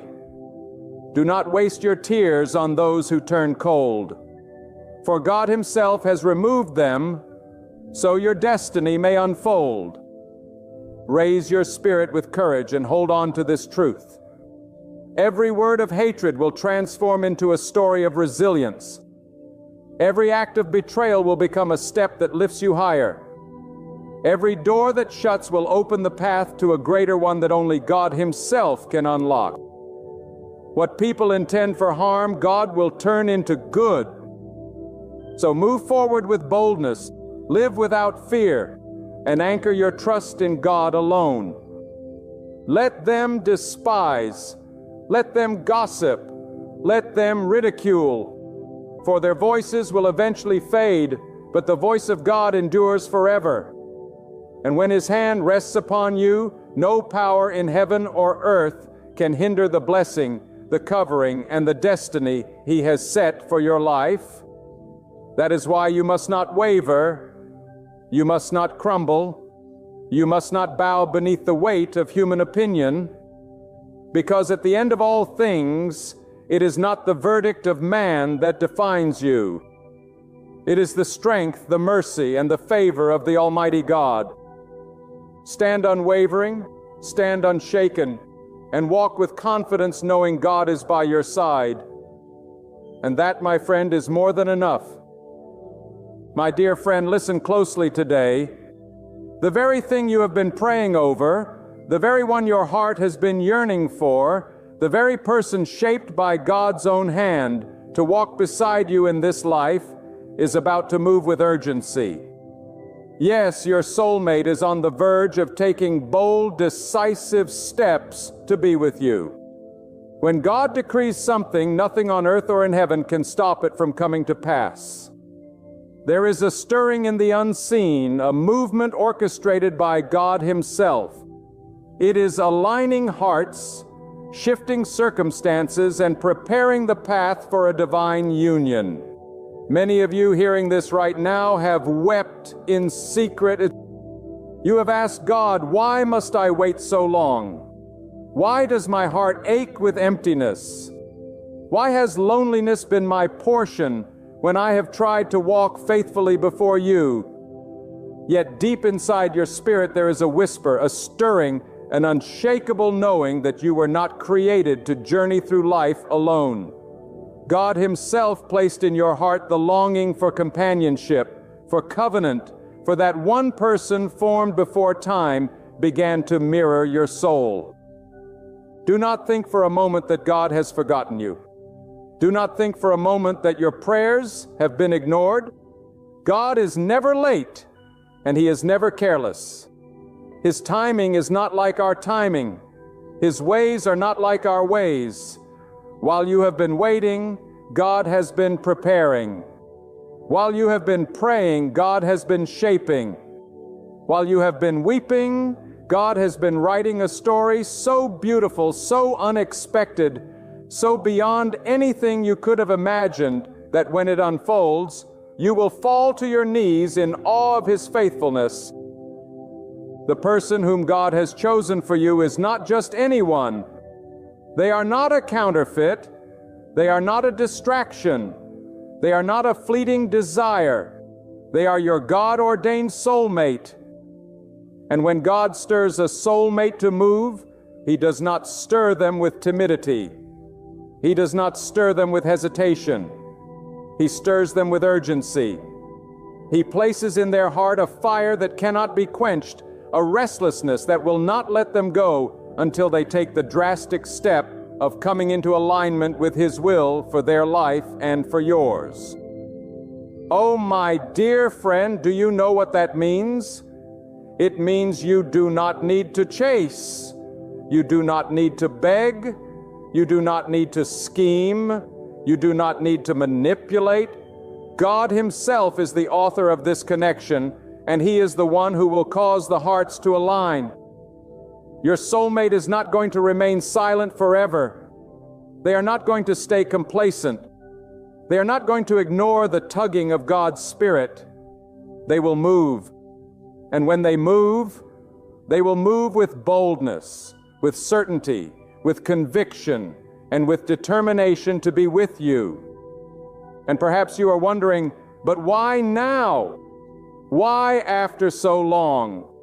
Because God is a God of appointed times. He is a God of seasons. And just as the farmer waits for the rain, just as the seed waits for its time to break through the soil, just as the sun rises at the appointed hour, so to your union has an appointed moment. That moment is drawing near.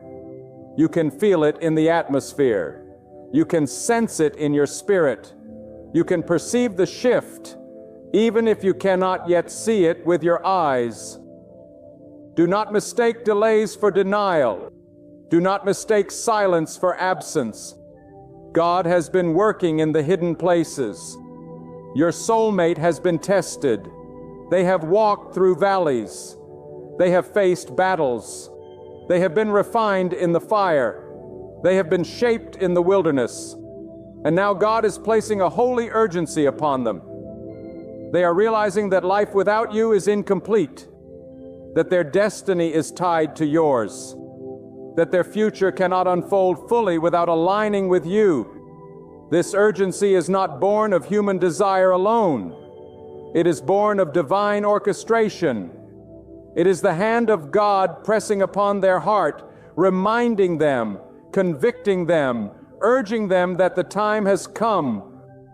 They will not sleep peacefully until they take action. They will not rest contentedly until they pursue what God has ordained. They will move mountains. They will break barriers.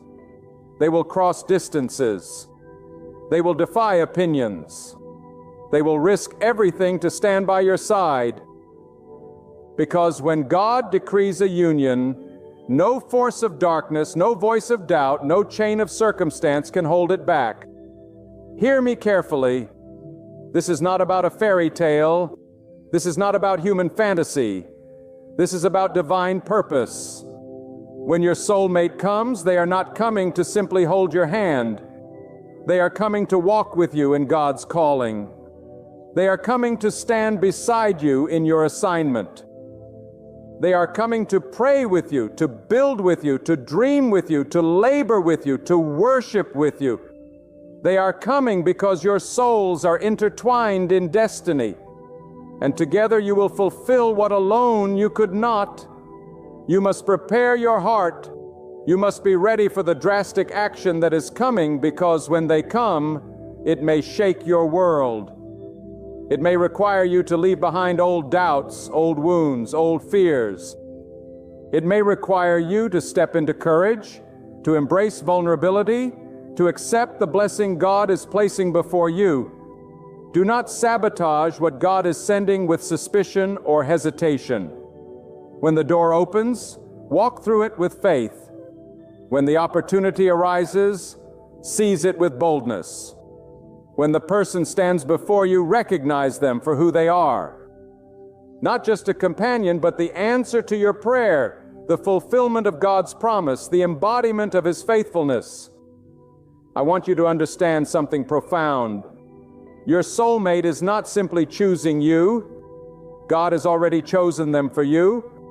The drastic action they are about to take is not just their own decision. It is obedience to God's prompting. And when someone obeys God, blessings follow, protection follows, favor follows.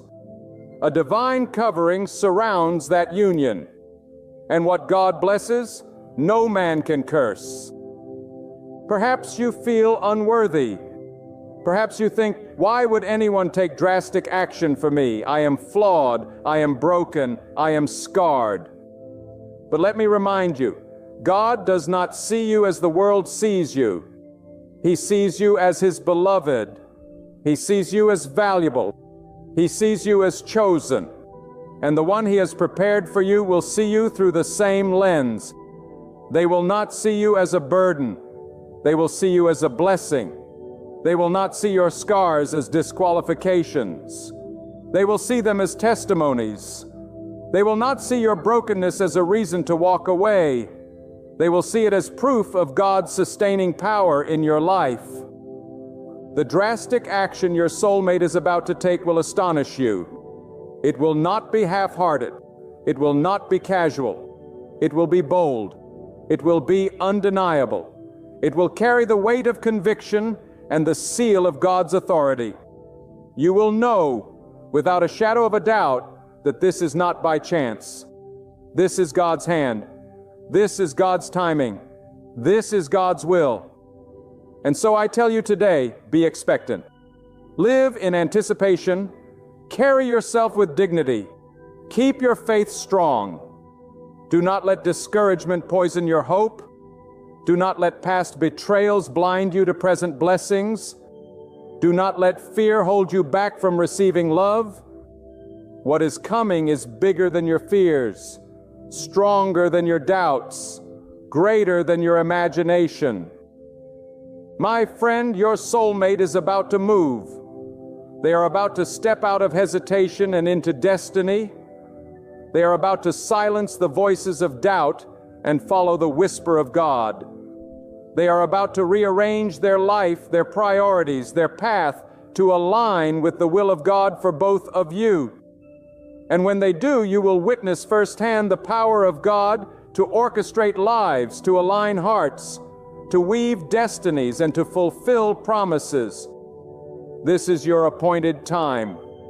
This is your answered prayer. This is your testimony in the making. God is faithful, and He is about to prove it in the most breathtaking way. My friend, when God sets something in motion, no power on earth can stop it. The wind may blow against it. The enemy may try to resist it. Voices may rise to oppose it. But what God has decreed will stand firm. The soul that belongs with you is not wandering aimlessly. They are being guided step by step by the invisible hand of God. And in this very season, that guiding hand is pressing upon them with force, stirring their heart with urgency, and leading them to take bold steps toward you. There is a holy restlessness that God places upon a person when the appointed time comes. They will not be able to find peace in the things that once distracted them. They will not be able to settle for shallow connections or temporary comforts. God will strip away the illusions. He will remove the counterfeits. He will dry up every well that is not meant for them until they are thirsty enough to seek the living stream that flows only in the direction of His divine will. That stream is leading them to you. Do you not see how God works? He closes one door, so you will not be trapped in the wrong place. He allows disappointment so you will not waste your years in counterfeit promises. He permits heartbreak so that your heart can be purified and prepared for the one who will cherish it with reverence. God is not punishing you in the waiting. He is preserving you. He is guarding your soul until the one He has chosen is ready to step forward. And hear me well, drastic action is never comfortable. It is not safe. It is not predictable. It is a leap into the unknown. But when God compels a soul, they cannot resist. Your soulmate is about to reach a point where hesitation is no longer an option. They will break patterns that held them captive. They will silence the fears that once controlled them. They will rise with courage that only God could place in their spirit. They will look at the obstacles before them and say, no matter what stands in my way, I must move and I must act. I must go where God is leading me. That action will surprise even them. For years, perhaps, they thought they could manage without you. They believed they could ignore the pull, suppress the desire, bury the conviction. But God has a way of bringing things to the surface. He has a way of igniting fires that cannot be quenched. He has a way of pressing upon the human spirit until obedience becomes the only option. That is what is happening now. The one He has chosen for you is on the brink of surrender to that holy prompting. And once they do, you will see them step forward with a determination that nothing can shake. Some of you are wondering if this is too good to be true. You have been deceived before. You have been disappointed before. You have opened your heart only to see it crushed under the weight of broken promises. But God does not repeat the wounds of the past when He brings forth His true gift. The past was preparation. The pain was training. The tears watered the soil of your spirit.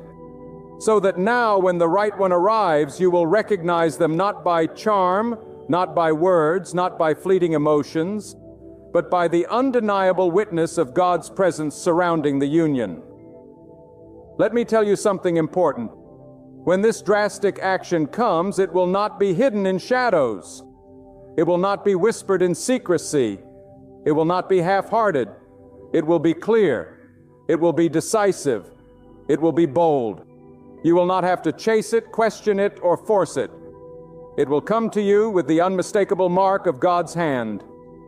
That is how you will know It is real. Do not be surprised if this action defies logic.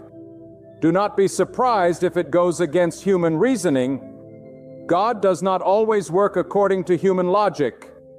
He does not bow to the opinions of others. When He commands a heart to move, that heart will obey regardless of cost. Your soulmate may leave behind comfort zones. They may walk away from familiar places. They may abandon old plans, but they will do it gladly because the conviction of God's will is stronger than the pull of worldly security. And I say to you, prepare yourself. Prepare your heart to receive. Prepare your spirit to embrace. Prepare your mind to adjust. Because what God is bringing will not fit into the small box of your expectations. It will stretch you. It will call you higher. It will demand that you grow, that you heal, that you step into greater faith. God does not bring ordinary unions to His chosen ones. He brings unions that carry weight, purpose, and destiny. And when such a union arrives, it will elevate both souls into realms of blessing they could never reach alone. There will be voices that question. There will be people who doubt. There will be whispers that say, "This cannot be from God," but ignore them. They do not know what God has spoken in the quiet chambers of your spirit. They have not heard the whispers in the night when you poured out your heart to Him. They have not seen the visions that stirred in your dreams. They have not felt the confirmation that floods your soul when you pray. They cannot see what God has destined, for His ways are hidden from the proud, but revealed to the faithful. Your soulmate is about to do what others thought they never would. They are about to take risks others will not understand. They are about to walk paths others would fear. But they will do it because God has written your name upon their heart. No one else will satisfy. No one else will complete. No one else will bring that deep God-given peace. And until they move toward you, they will not find rest. I must remind you, do not mistake their drastic action as their strength alone. It is not by human will that this will happen, and it is by God's power. If God had not stirred them, they would remain in place. If God had not placed fire in their soul, they would remain passive. But because God has marked this time, because He has declared this season, they cannot stay where they are. They must come. They must act. They must align with destiny. There is a truth you must hold tightly to in this moment. When God chooses to align two souls, He does it with precision, with purpose, and with power. This is not a random collision. It is not mere chance. It is the unfolding of a divine script written before you even understood the longing of your heart. And in this season, that script is coming alive. The one who belongs beside you is awakening to the call of God, and the urgency within them is no longer something they can ignore. Understand this. Drastic action is the language of divine urgency. When God presses upon a heart, He does not nudge it timidly. He ignites it with fire. That fire burns away excuses. It consumes fear. It overcomes hesitation. Your soulmate is about to step into that fire-driven obedience. They are about to make a move that will change both of your lives forever. But why drastic? Why so bold, so unshakable, so undeniable? Because anything less would not break through the barriers that have stood in the way. Anything less would not silence the voices of doubt, the weight of fear, the resistance of circumstance. Only drastic action can override the obstacles. And when God commands such action, it carries unstoppable force. Think of it this way. When the river is dammed up, it takes a mighty breaking for the waters to flow again. When the night is at its darkest, it takes the explosion of dawn to shatter the shadows. When chains have bound for too long, it takes the violent breaking of metal for freedom to come. Your soulmate's drastic action will be like that. It will break barriers, shatter delays, silence doubts, and release a flood of God's blessing. And you, child of God, must not only expect it, but prepare for it. You cannot meet this divine moment with fear. You cannot meet it with suspicion. You cannot let the wounds of yesterday blind you to the miracle of today. The drastic action that is coming is not like what you have known before. This is not manipulation, not counterfeit affection, not empty promises. This is God's hand moving upon the heart of another to fulfill His promise to you. God has a way of stirring the unseen. He works in the silence. He moves in the shadows. He orchestrates in the background what you cannot yet see in the foreground. While you were weeping, He was aligning. While you were waiting, He was preparing. While you were praying, He was shaping. And now, the fruit of that hidden work is about to emerge. Do not underestimate the power of divine timing. If this had come earlier, you might not have been ready. If it had come before, your soulmate may not have been prepared. But now, after the shaping, after the testing, after the refining fire, the time has come. And when God says the time has come, no delay can remain. No obstacle can stand. No enemy can hinder. Let me speak to the waiting heart right now. You have been faithful in the season of loneliness. You have walked through the valley of silence. You have endured the whispers of doubt. You have carried the weight of questions that seemed unanswered. But know this, every tear watered the soil. Every prayer built the foundation. Every lonely night carved the capacity within you to receive the blessing that is now at your door.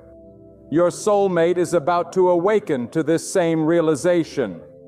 They too have carried burdens. They too have wrestled with doubts. They too have wandered in deserts that left them thirsty for something real, something eternal, something ordained by God. And now God is pressing upon them with a holy urgency, saying, move, act, do not delay, step into destiny. You see, my friend, when God ordains a connection, He does not only prepare one heart, He prepares both. He works on both ends. He shapes you and He shapes them. He purifies you and He purifies them. He removes your distractions and He removes theirs. And when the time is ripe, He brings the two together with a force that no human reasoning can explain. That force is about to move in your life. But here is the key. You must walk in faith, not fear. You must open your spirit, not close it. You must trust God's hand, not lean on your own understanding. Because when this drastic action comes, it may look unfamiliar. It may feel overwhelming. It may seem sudden. But sudden to you is not sudden to God. It is the culmination of years of preparation, the unfolding of a plan written long before you could see it. Consider how God works. He took Joseph from prison to palace in a single day. He split the sea for a nation in a single night. He brought rain to parched land in a single moment. God works suddenly, drastically, and powerfully when the appointed time comes. So too, your soulmate's action will come suddenly, drastically, and powerfully. And you will know it is God because it will not come wrapped in confusion, but in clarity. It will not come with hesitation, but with conviction. It will not come with chaos, but with peace. The peace of God will surround it, confirming in your spirit that this is His doing and not man's.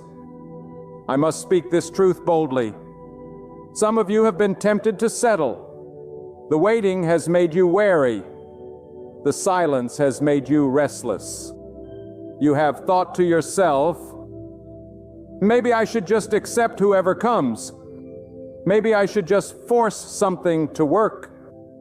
But hear me, do not settle. Do not compromise. Do not accept what is less than what God has promised. Because if you settle for less, you will miss the drastic destiny-filled action of the one God has ordained. Your soulmate is not ordinary, and neither is the union God has prepared. This union carries weight. It carries purpose. It carries destiny. It is not just about companionship. It is about assignment. It is not just about affection. It is about alignment. It is not just about love. It is about legacy. Together you will build, you will rise, you will conquer. You will glorify God in ways that neither of you could have done alone. My beloved friend, let me remind you of this unshakable truth. God is not a God of confusion. He is a God of clarity, of order, of divine alignment. When He sets two souls on a collision course toward destiny, He does not allow the connection to remain hidden forever. There comes a time when the veil is lifted, when the silence breaks, when the appointed season dawns, and the one whom God has chosen for you can no longer remain still. That time is now. That season is here. The one designed for you is awakening, and within them burns a fire that cannot be quenched. That fire will move them to take decisive action, not out of recklessness, but out of obedience to the voice of God. Consider how God has moved throughout history.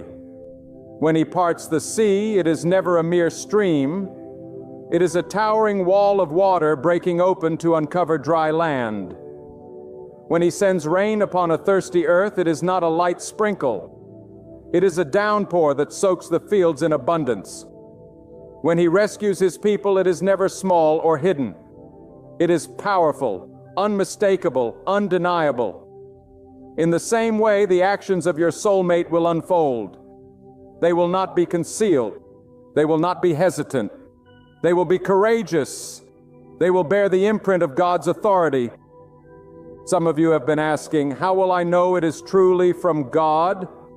How will I know this drastic action is the answer to my prayer and not just another disappointment? You will know because it will bear the fruit of God's Spirit. It will not come clothed in confusion. It will not be birthed out of desperation. It will not lead you into chaos. It will come with peace, with clarity, with strength. It will align with the prayers you have whispered in the night, the visions you have carried in your heart, and the longings you could never quite explain to others. Your soulmate's drastic action will also demand courage from you. For when they arrive, they will challenge the walls you have built around your heart. They will ask you to trust again, to love again, to believe again. And that, my dear friend, is why God has allowed the long season of preparation. Every tear, every heartbreak, every season of solitude was not wasted. It was God strengthening you, stretching you, enlarging your capacity to receive a love that is pure, that is purposeful, that is divine. Without the refining, you might have rejected what is coming. But now, after all you have endured, you will recognize it for what it truly is, a gift from God. Do not underestimate how drastic this action may look to others. People may question it. They may shake their heads. They may say it is too sudden, too bold, too risky. But understand this, when God speaks to a heart, He speaks louder than the opinions of man. Your soulmate will no longer be controlled by what others think. They will not be hindered by the fear of judgment. They will not be held back by the chains of comfort. They will rise up, propelled by the voice of God, and they will move towards you with a conviction that silences every critic. God often works in ways that shock human reasoning. He does not follow the patterns of the world. He does not wait for human approval. He does not bend to cultural expectations. When he decides to join two lives together, he will move mountains, reroute rivers, and bend time itself to make it happen. That is why you must keep your faith anchored in Him and not in what you see around you. What looks impossible to man is possible with God. What looks far away in the natural is close in the spiritual. What looks delayed in the eyes of people is right on time in the calendar of heaven. I want you to see this with your spirit's eye. Somewhere right now your soulmate is restless. They cannot explain it fully. They cannot shake it off. They cannot silence the voice in their heart. God is stirring them. He is reminding them of the emptiness they feel when they are apart from you. He is impressing upon them that their destiny is tied to yours, that their peace is linked to obedience, that their future is incomplete without the step they are about to take. And so they are preparing to move fast, boldly, drastically, because they know deep within that to delay is to disobey God Himself. And you, my friend, must be ready to recognize the hand of God when it manifests. This is not a season to live distracted. This is not a time to dwell on what was lost. This is not a moment to bury yourself in fear. This is the time to lift your eyes, to raise your faith, to stand with expectation. When God moves, He looks for those who are awake, alert, and prepared. Be one of them. Do not sleep spiritually while your answer is knocking at the door. Think of the farmer who plants in faith. He does not see the harvest immediately. He waits through long nights, through seasons of rain, through moments of doubt. Yet at the appointed time, the field bursts forth with life, and all the waiting is redeemed in one powerful moment of reaping. That is how this drastic action will feel. It will redeem the waiting. It will make sense of the pain. It will turn your mourning into joy, your loneliness into companionship, your prayers into testimony. Your soulmate is not coming to you half-hearted. They are not approaching you casually. They are not playing with destiny. They are coming with full surrender to the will of God. That is why their action will seem drastic, because it will cost them something. It may cost them comfort. It may cost them the approval of others. It may cost them their old plans, but they will gladly pay the price because they know that obedience to God is more valuable than the applause of man. And you must also be willing to pay a price. You may have to let go of fear. You may have to release old disappointments. You may have to forgive those who hurt you so that your heart is free to embrace what is new. You may have to step into an unknown that feels terrifying at first. But know this, when God leads you, He does not lead you into destruction. He leads you into blessing. When He joins you to your soulmate, He does not do it to harm you. He does it to fulfill you. My beloved, hear me with the ears of your heart. When gossip arises against you, it is not always an attack on your weakness, but often a testimony of your strength in God. Those who whisper behind your back cannot reach the heights where God is taking you. Their voices are bound to the dust, but your destiny is bound to the heavens. Do not allow their small talk to derail your great purpose. For the one who holds your breath, who measures the seas in His hand, and who commands the sun to rise, is the same one who will silence the noise of false tongues. Understand this truth. People gossip because they cannot comprehend the favor of God resting upon you. They speak what their hearts cannot carry because God has placed upon you a light too heavy for their eyes. The whispers in dark corners are nothing compared to the proclamation of God's will over your life. If the Almighty says you are chosen, who can unchoose you? If He says you are lifted, who can drag you down? Their words are like smoke, visible for a moment, then gone. But the word of God over your life is like a mountain, unshackable, immovable, eternal. When gossip surrounds you, remember, God is the revealer of truth. He brings to light what is hidden in shadows. He exposes hearts and intentions that pretend to be pure, but are poisoned with envy. Sometimes God allows the gossip to spread so that you may see who is for you and who is against you. Do not be distressed. This is divine separation. This is purification of your circle. For God does not want rotten fruit to contaminate your harvest. He removes what is false so that what is true may remain. Lift your head high when they speak falsely of you. You do not need to defend yourself, for your defender is God. Let him fight your battles. Let him answer your critics.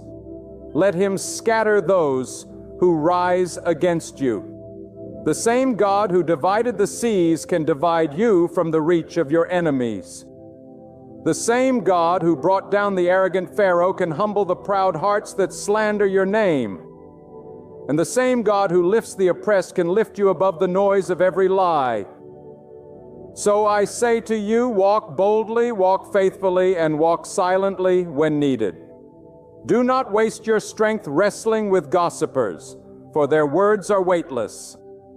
Instead, anchor your soul in God, the source of all strength. Let your heart rest in His promise, and let your spirit rise on the wings of His protection. Gossip may follow you, but God goes before you. Gossip may try to stain your name, but God has already written it in His book of remembrance. And what God remembers, no tongue can erase. Let me tell you this with all the fire of truth burning in my spirit. When you anchor your life in God, when you refuse to bend to the winds of gossip, slander, or deceit, you rise to a level where no voice of man can touch you. People may conspire, they may whisper, they may spread lies in hidden corners, but the moment God decides to lift you, no force on earth and no scheme of darkness can pull you down. The blessing of God is not dependent on human approval, and the honor that God places upon you cannot be canceled by the tongues of those who envy you. Every trial you face, every wound inflicted by the betrayal of others is shaping you into someone unshakable, someone refined in the furnace of God's wisdom. Stop worrying about who dislikes you. Stop wasting your nights thinking about those who plot against you. Instead, ask yourself this: what is God teaching me in this season? Because often God allows you to see the darkness in others, not to make you bitter, but to make you wiser, stronger, and more discerning. Remember this: when people try to bury your name, God plants it deeper into the soil so it can grow into a tree that bears fruit. When they try to isolate you, God is creating space for your elevation. When they try to shame you, God covers you with dignity and honor that no man can strip away. Do not let their gossip stain your heart. Do not let their rejection poison your soul. Rise above, because you were never meant to be held down by human opinion. You were created to walk in the freedom of God's purpose. And let me declare this truth into your spirit: those who speak against you are not greater than the one who defends you. God hears every insult, every false word, every hidden scheme, and God is not silent. At the appointed time, the very tongues that spoke against you will be silenced. And the same people who tried to dim your light will have no choice but to witness it shine brighter than ever. That is the justice of God. That is the protection of God. That is the victory that comes from placing your trust fully in Him. So do not let gossip break you. Let it remind you that you are chosen. Do not let slander shake you. Let it remind you that God's plan for you is bigger than their opinion. Do not let betrayal destroy you. Let it remind you that your trust was never meant to rest in people, but in God alone. For if God is for you, no one, absolutely no one, can stand against you. My beloved, when people rise against you with gossip, with falsehoods, with whispered words meant to break your spirit, remember this truth. Their words cannot define you because God has already written your worth in the eternal scroll of His decree. The slander of people fades like smoke in the wind, but the word of God stands forever. Do not waste your tears on those who speak behind your back, for if their courage was strong enough, they would stand before you. Instead, their whispers reveal the weakness of their hearts and the strength of your calling. When you hear that others conspire in secret, let your heart not be troubled. It is not you they resist. It is the hand of God upon you that unsettles them. Their gossip is nothing but proof that you are walking a path that threatens their comfort and exposes their hidden darkness. Many times the opposition you face is not about your faults, but about the light of God within you that blinds those who refuse to see truth. God Himself says that He defends the believer, that He is the guardian of the righteous. So why should you fear the noise of people when the voice of God is on your side? Instead of responding to their words with anger, rise above with silence rooted in faith. Silence is not weakness when it is for God. It is strength wrapped in dignity. Your silence will echo louder than their gossip, because God will be your defender. Every word they speak against you unjustly is recorded, and every tear you shed is seen. Do not think that God is unaware. He is the all-knowing, the all-seeing, and He will repay every injustice in its time. My dear one, let this sink deep into your soul. Gossip is the tool of the insecure. When people cannot attack your actions, they attack your reputation. But remember, your reputation is in the hands of people. Your character is in the sight of God, and it is your character that God rewards. Let them talk, let them scheme, let them mock, for in the end their words will collapse like dust. But God will raise you like a tower upon a firm foundation. Do not chase after their approval, for you were never created to please people. You were created to please God. The moment you stop trying to silence every tongue and instead trust the silence of God's wisdom, you will find peace that no gossip can destroy. Let them spread their lies, for God spreads His truth. Let them speak against you, for God speaks for you. And when God speaks, no voice on earth can drown Him out. Beloved, do not forget that even betrayal, slander, and gossip can be used by God to elevate you.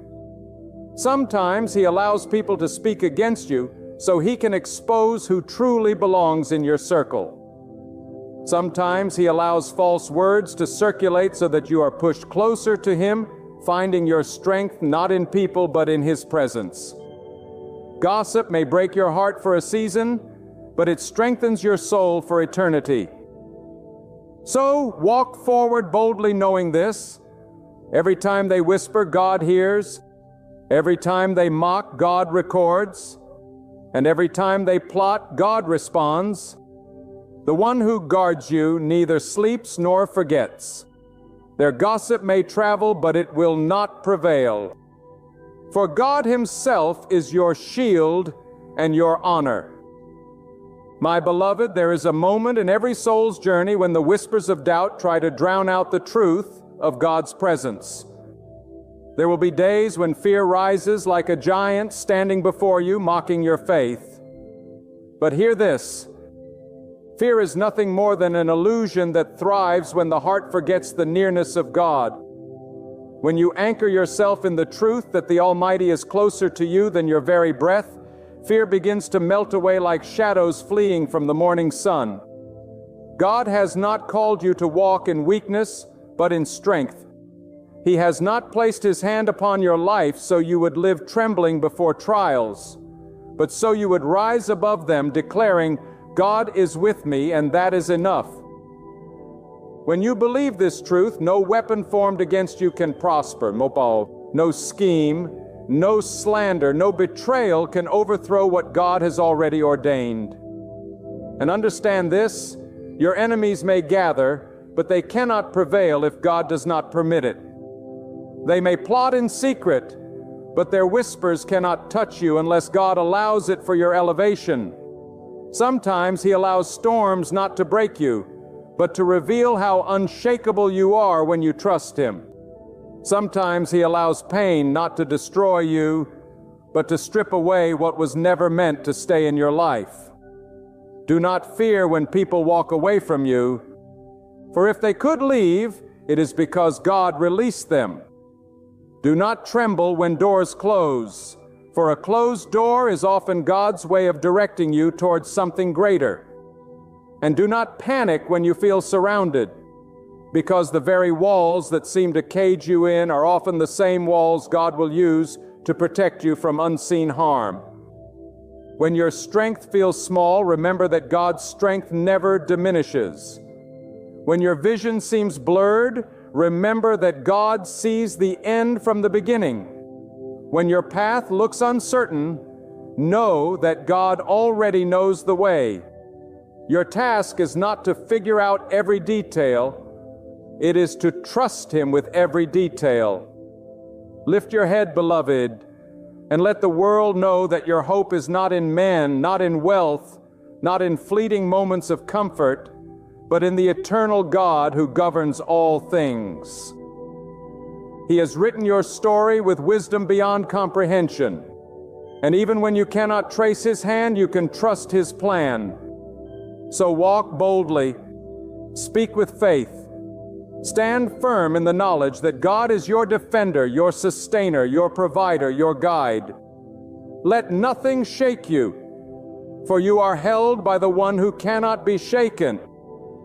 And when you walk in that confidence, fear will bow, doubt will crumble, and the light of God's power will shine through you for all to see.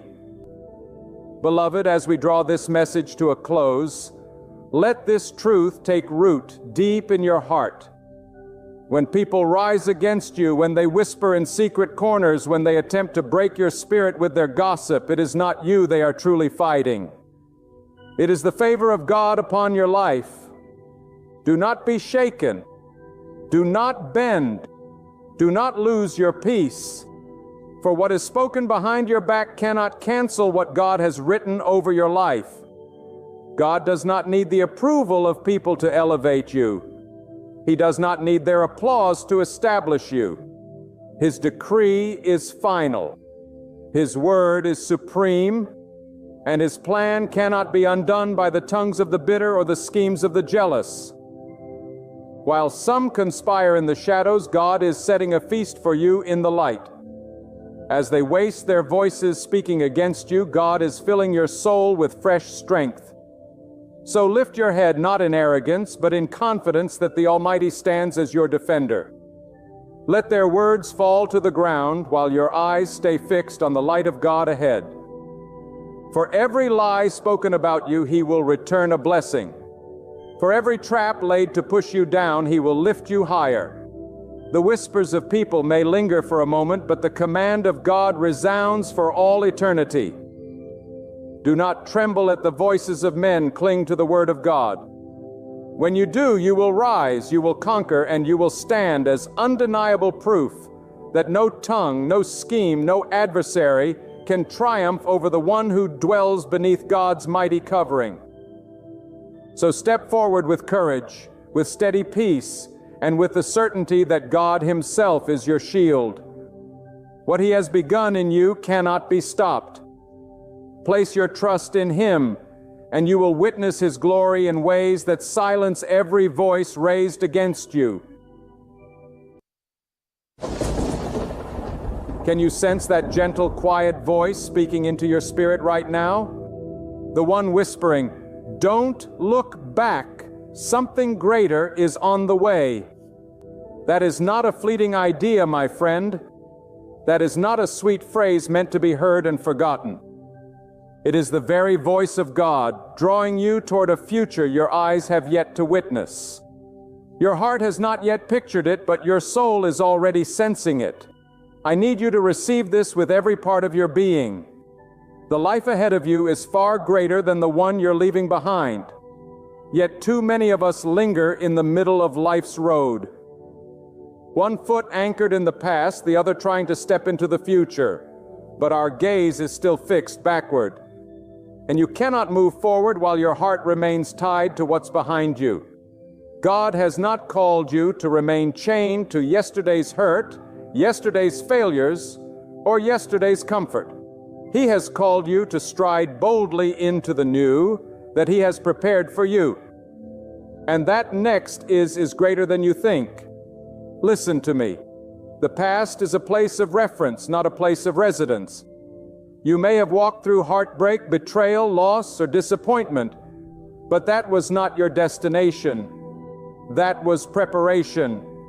Every tear you cried, every lonely night, every moment when you thought you couldn't go on, it was shaping you, strengthening you, and refining you for the greater that is coming. If you keep staring in the rearview mirror, you will miss the road signs God is placing right in front of you. You see, the reason God says don't look back is because what's ahead requires your full attention. You cannot receive the new thing God wants to place in your hands while your grip is still tight around something He has already removed. Some of you are still holding on to relationships God has already ended, jobs God has already closed the door on, seasons God has already completed. You're asking God for direction, but you're still clinging to the very thing He told you to release. Let me tell you, when God says something greater is coming, He means it. And greater does not always mean bigger in the eyes of the world. Greater means more peace. Greater means more clarity. Greater means more purpose. Greater means living in alignment with the calling He has placed on your life. Greater means having a joy that nothing and no one can take away. And sometimes for God to give you greater, He must first take away what you thought you needed, but was only holding you back. I know it's hard. I know it hurts to walk away from what you thought was your forever. But hear me, if it was meant to be part of your future, God would have kept it there, Amon. The very fact that it's behind you is proof it was never meant to define you. You cannot drive into tomorrow if you keep slamming the brakes every time you think about yesterday. The only thing you owe your past is gratitude for the lessons it taught you, not permission to keep you bound. My friend, God has already written the next chapter of your life, but He will not turn the page for you if you are still gripping the old one, afraid to let go. You must trust Him enough to step into the unknown. You must believe that His plan is greater than your memories. And you must understand that every closed door is not rejection. It is redirection. God closes doors to keep you from walking into something that will harm you, distract you, or delay you. Some of you have been praying, God, show me something new, but your eyes are still fixed on what you've lost. You've been asking for fresh opportunities, but your heart is still tangled in what you left behind. God cannot fill a vessel that is already full of yesterday's oil. He wants to pour something new into you. But first, you must be emptied of what no longer serves your destiny. And hear me well, the enemy will always try to pull your attention backward because he knows that if you keep looking back, you will lose momentum. If he can keep you rehearsing the past, he can keep you from stepping into the promise. That's why you must guard your focus. You cannot give your energy to things that no longer exist. The past is over. You cannot change it. You cannot relive it. But you can learn from it, rise from it, and let it push you into the future. God has prepared. You think you've seen God's best? No, you've only seen the introduction. The greater is still on the way. You have not even scratched the surface of what He is about to do in your life. The blessings you've experienced so far are just a small preview. The breakthroughs you've seen are just the beginning. And the battles you've faced, oh, they were not sent to destroy you. They were allowed to position you for a victory that will silence every doubt, every critic, and every fear. Don't you dare settle here. Don't you dare set up camp in the wilderness when God is leading you to a promised land. The dry season is temporary. The waiting season is temporary. The confusion is temporary. But the glory that is coming is eternal. And once you taste it, once you see it, once you step into it, you will understand why God told you not to look back, because looking back would have cost you everything He was trying to give you. Think of the seeds a farmer plants. If he spends all his days staring at the field he harvested last season, he will miss the new soil that needs tending today.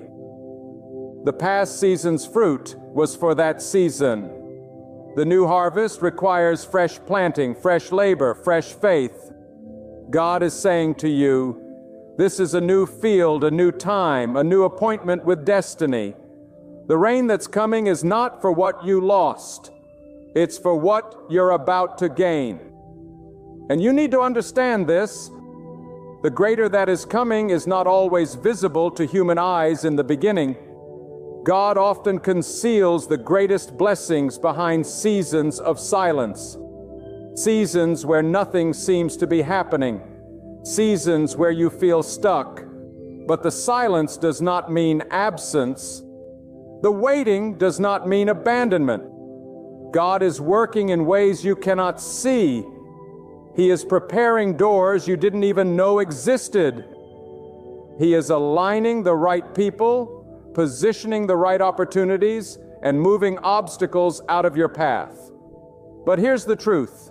If you keep looking back, you will miss your alignment. You will walk past your open doors because you were too busy knocking on doors that were already locked. You will miss divine appointments because you were too busy chasing expired connections. You will pass by new blessings because your mind was still stuck in old battles. That is why God speaks so strongly. Don't look back. Do you realize how much energy it takes to carry the weight of the past? Some of you are exhausted not because your life is too full, but because your heart is too heavy with what you refuse to release. You are replaying conversations that are over. You are nursing wounds that God already healed. You are trying to resurrect seasons that He buried for your protection. And the truth is, the weight you're carrying was never meant to be carried this far. God is saying, lay it down, leave it there. I have something greater ahead, but you cannot take that baggage with you. I want to remind you of something powerful. God never removes without replacing. When He takes, He gives. When He closes one chapter, He is already writing the next. When He pulls you out of one environment, it's because He has prepared another that is better for your growth. You may not see it yet, but every ending is the seed of a greater beginning.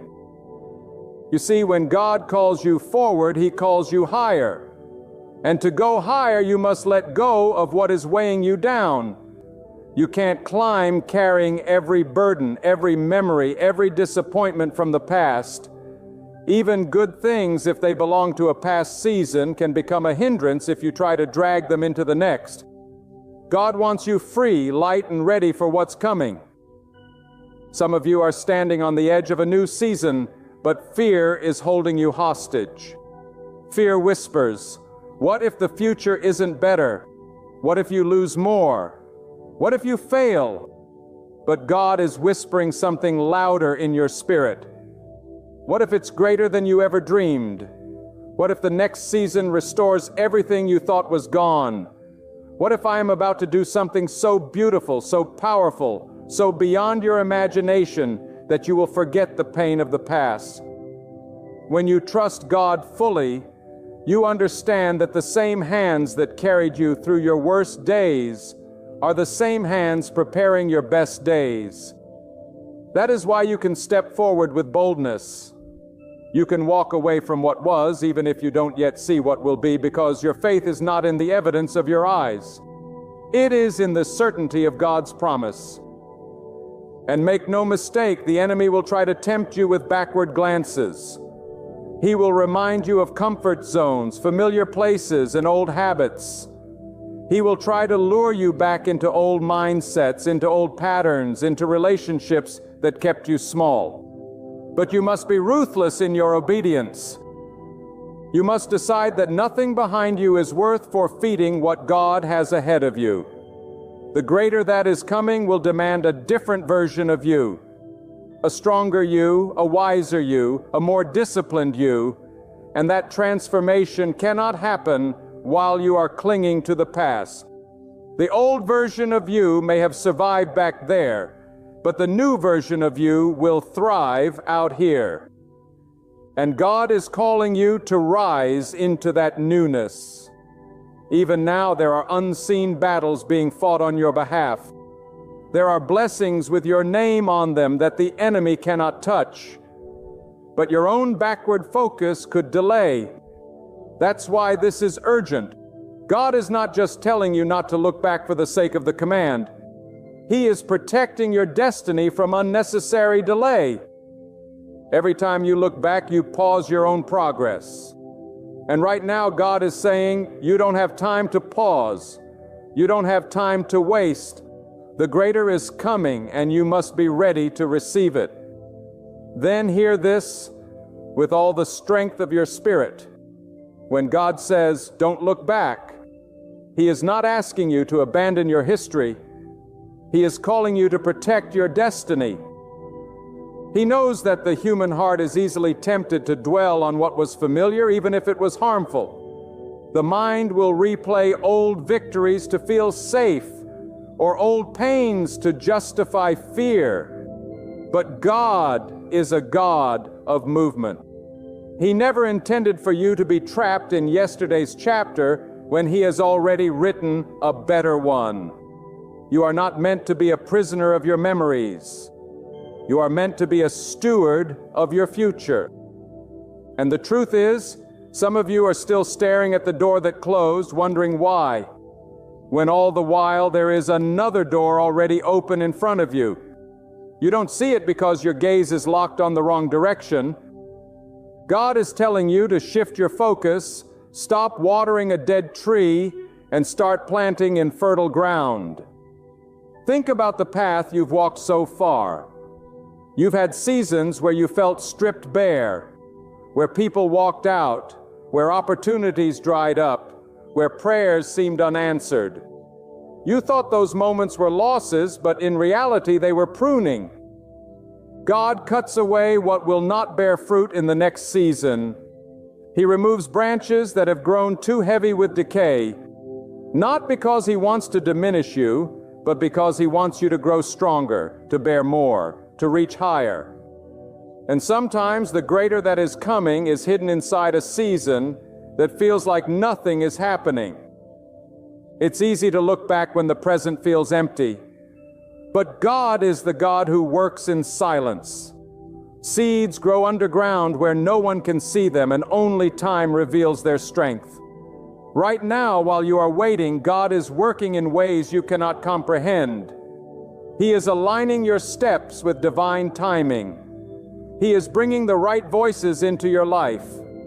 He is positioning you for blessings that will come so suddenly you will forget how long you waited. But here's the danger. If you turn around before the seed sprouts, you will abandon the very field God asked you to tend. Many lose their harvest because they walk away in the final stretch, distracted by the echo of the past. Don't let that be you.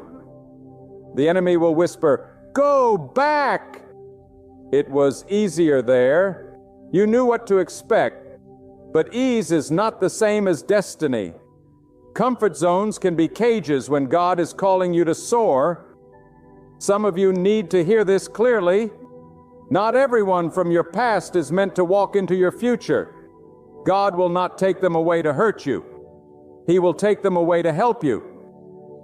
The people you thought you needed were sometimes the very ones who would have slowed you down. And in the moment, you might not understand why they left. But when you step into the greater God has prepared, you will look back only to thank Him for the separation. You must also understand that looking back can corrupt your vision. If your eyes are constantly filled with the shadows of yesterday, you cannot see the light breaking over tomorrow. The human spirit cannot fully embrace what's ahead while still mourning what's behind. This is why God calls you to release it. Not because the past was worthless, but because the future is priceless. And greater does not always come in the way you expect. You might be waiting for something grand and visible, but sometimes greater begins in the smallest shift. A peace that settles in your soul, a clarity in your decisions, a strength you didn't have before. These are signs that God is already moving you forward. The visible blessing is simply the final evidence of what He has been doing within you all along. God's way is always forward. The ocean parts for those who step in faith and not for those who stand on the shore debating. Mountains move for those who climb, not for those who stand at the base wishing. The greater that is coming requires motion. It requires you to lift your foot. Take that next step even when you can't see the whole road. Trust that God's path will hold you. Trust that He has already gone ahead of you. And I tell you this, when the greater arrives, you will not have to force it. You will not have to chase it. God's blessings have a way of overtaking you when you walk in obedience. They will find you in the right place at the right time. But obedience is the key. You cannot walk into what's next if you refuse to leave what's past. God is not asking you to forget your story. He is asking you to let Him write the next chapter. Your past may explain you, but it does not define you. Your history may have shaped you, but it does not limit you. Every trial, every delay, every setback was a part of your preparation.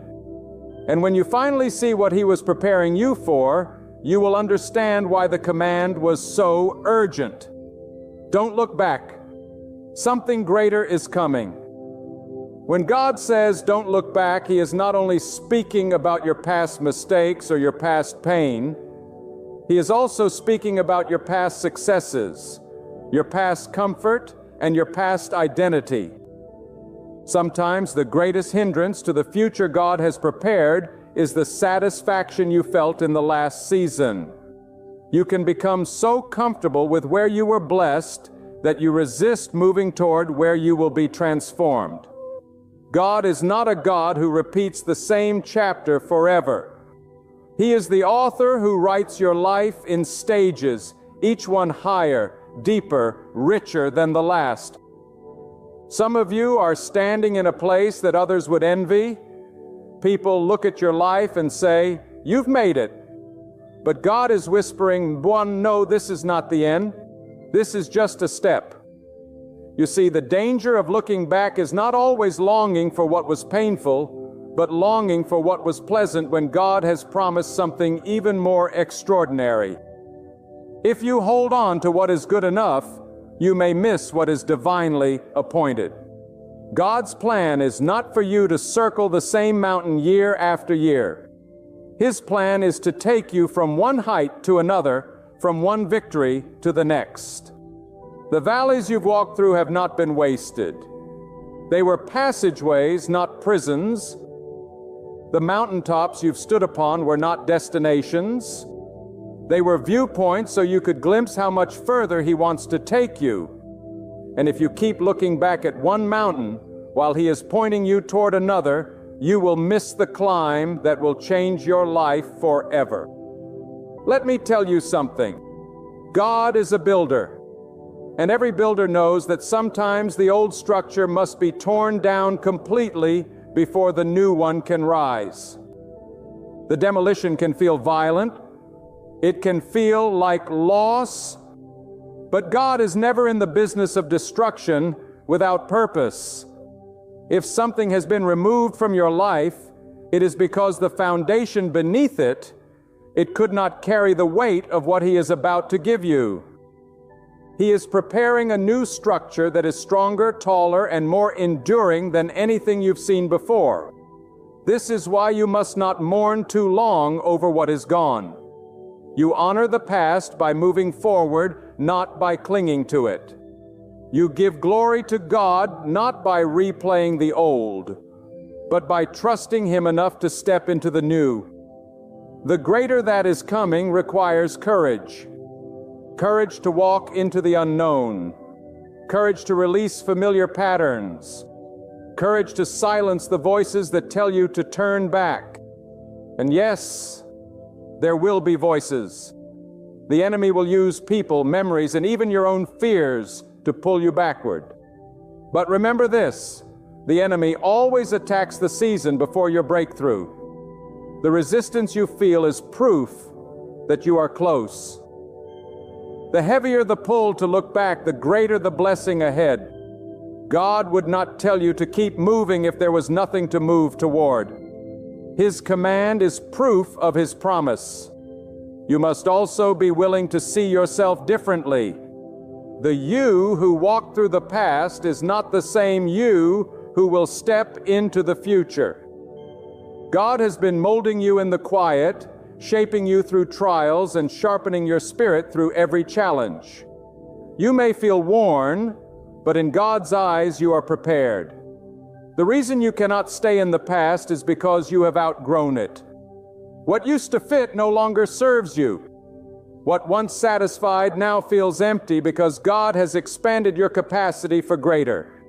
The past, even if it was beautiful, was not your final destination. God's blessings are not one-time events. They are streams that keep flowing, rivers that keep moving.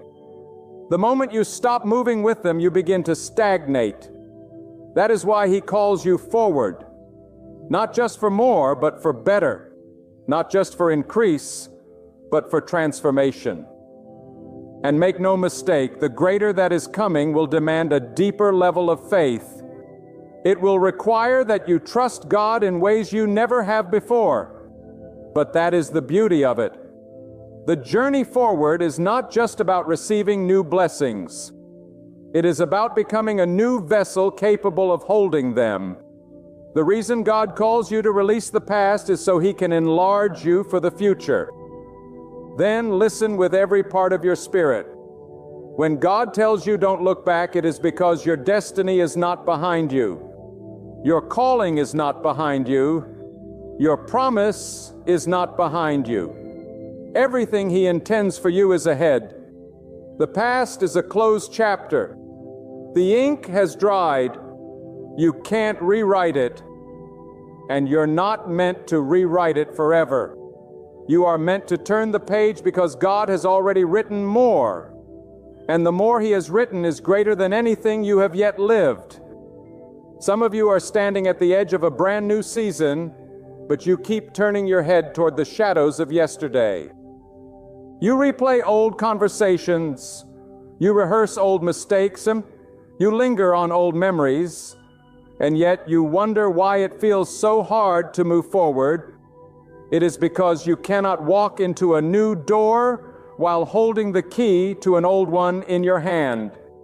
God is saying, drop it, release it. I have something better, but you must come empty-handed so I can fill you anew. Understand this. Looking back is not just about glancing over your shoulder.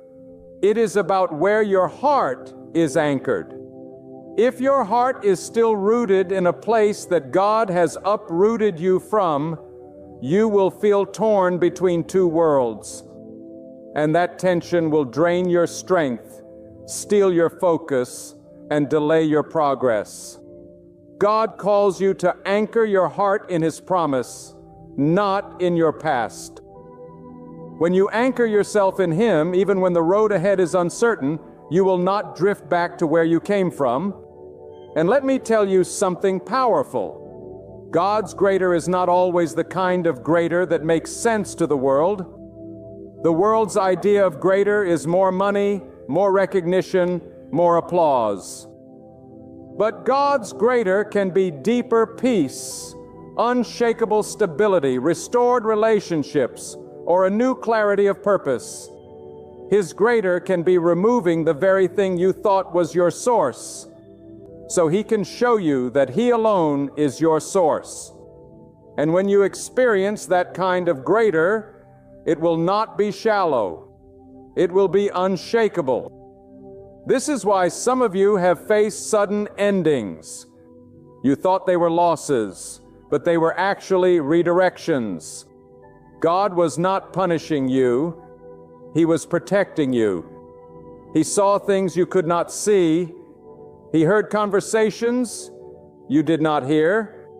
He knew the path you were on would not lead to the destiny He prepared, so He shifted you. And yes, the shift hurt, but the shift saved you. That is why you must not look back, because looking back would dishonor the protection of God over your life. Every time you are tempted to turn around, remind yourself of this. If it belonged in your future, it would still be here. If God wanted it in your hands, it would not have slipped through your fingers. His removal is never without purpose. His no is just as holy as His yes. His closed doors are just as much a blessing as His open ones. And if you keep your eyes forward, you will see that the closed doors were making room for something far better to be open. Do not let the enemy trick you into thinking that what's behind you is better than what's ahead. That same deception has ensnared multitudes, leaving them stuck in endless cycles instead of stepping into the inheritance God prepared. The enemy will dress up your past to make present obedience feel heavier. He will shine a light on the moments that seem sweet while concealing the chains and sorrow that came with them. Yet God calls you to remember the truth. The past could not sustain you, and that is why He now calls you forward. You must learn the discipline of faith that looks ahead. This kind of faith says, even though I cannot see it, I know it's there. Even though I do not hold it yet, I trust it is on the way. Even though my reality does not show it, I believe God has already declared it.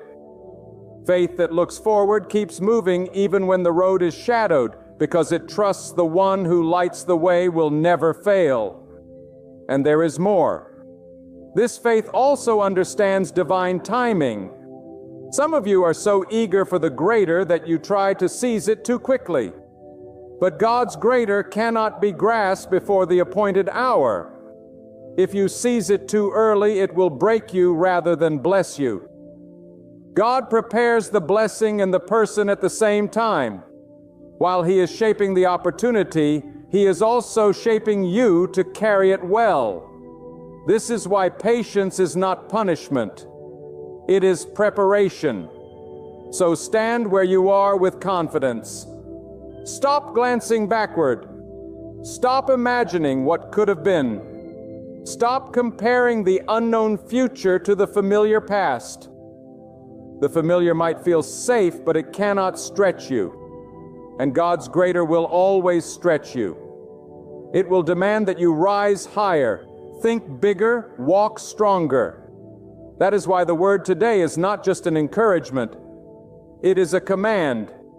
Don't look back. Something greater is coming. When God places His protection over you, no enemy can prevail. The plots of the wicked may seem clever, but before the eyes of God they are nothing but dust carried by the wind. The one who trusts fully in the Almighty walks with a calm confidence because they know their life is not in the hands of men, but in the hands of the one who sees all, hears all, and knows all. Your strength does not come from your own ability. It flows from the endless power of the Creator who commands the heavens and the earth. There will be moments when evil surrounds you, when people whisper behind your back, when plans are made to bring you down, when opportunities are stolen from you. Yet, if you remain steadfast in your faith, God will turn every evil intention into a stepping stone toward your destiny. Do not waste your energy fighting with them on their level. Rise higher by relying on God. His way of handling your enemies is far greater than anything you could imagine. He does not only block their arrows, He turns them back in the direction they came from. Those who rise against the servants of God rise against the will of God Himself. And when God decides to defend you, there is no power on earth, no army, no influence, and no wealth that can overpower His decree. Remember this: your silence in the face of lies is not weakness. Your refusal to retaliate in anger is not fear. It is the ultimate sign that you trust God to fight the battles you cannot see. Do not be disturbed when they underestimate you, for they are not seeing the invisible shield around you. This shield is not made of steel, but of divine decree. When God says protected, no harm can break through. You do not need to scream for recognition. Your obedience, patience, and faith are the loudest proclamations of your strength. Evil fears the one who fears nothing but God. When you walk with this awareness, the wicked sense it in your presence. They cannot explain why they are uneasy around you. They just know something about you is untouchable. That something is you. It is the light, the wisdom, and the power of God surrounding you. If you truly want evil to fear you, purify your heart from resentment. Guard your tongue from falsehood and align your intentions with righteousness. When your life pleases God, you carry an authority that no human can grant and no enemy can revoke.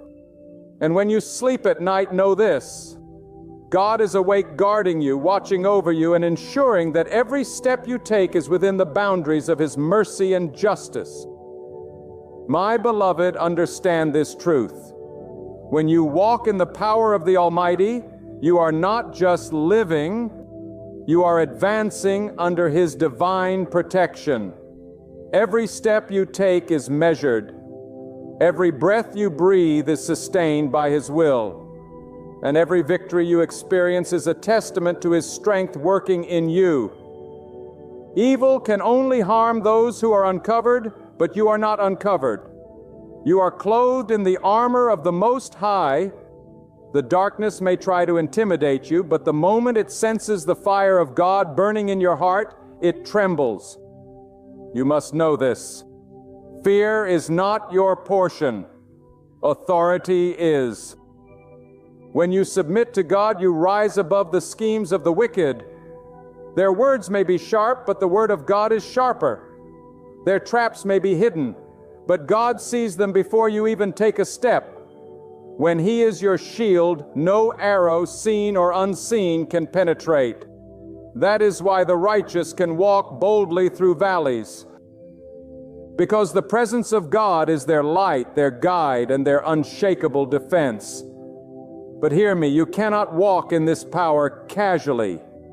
It is not given to the lukewarm, nor to the one whose loyalty shifts like the wind.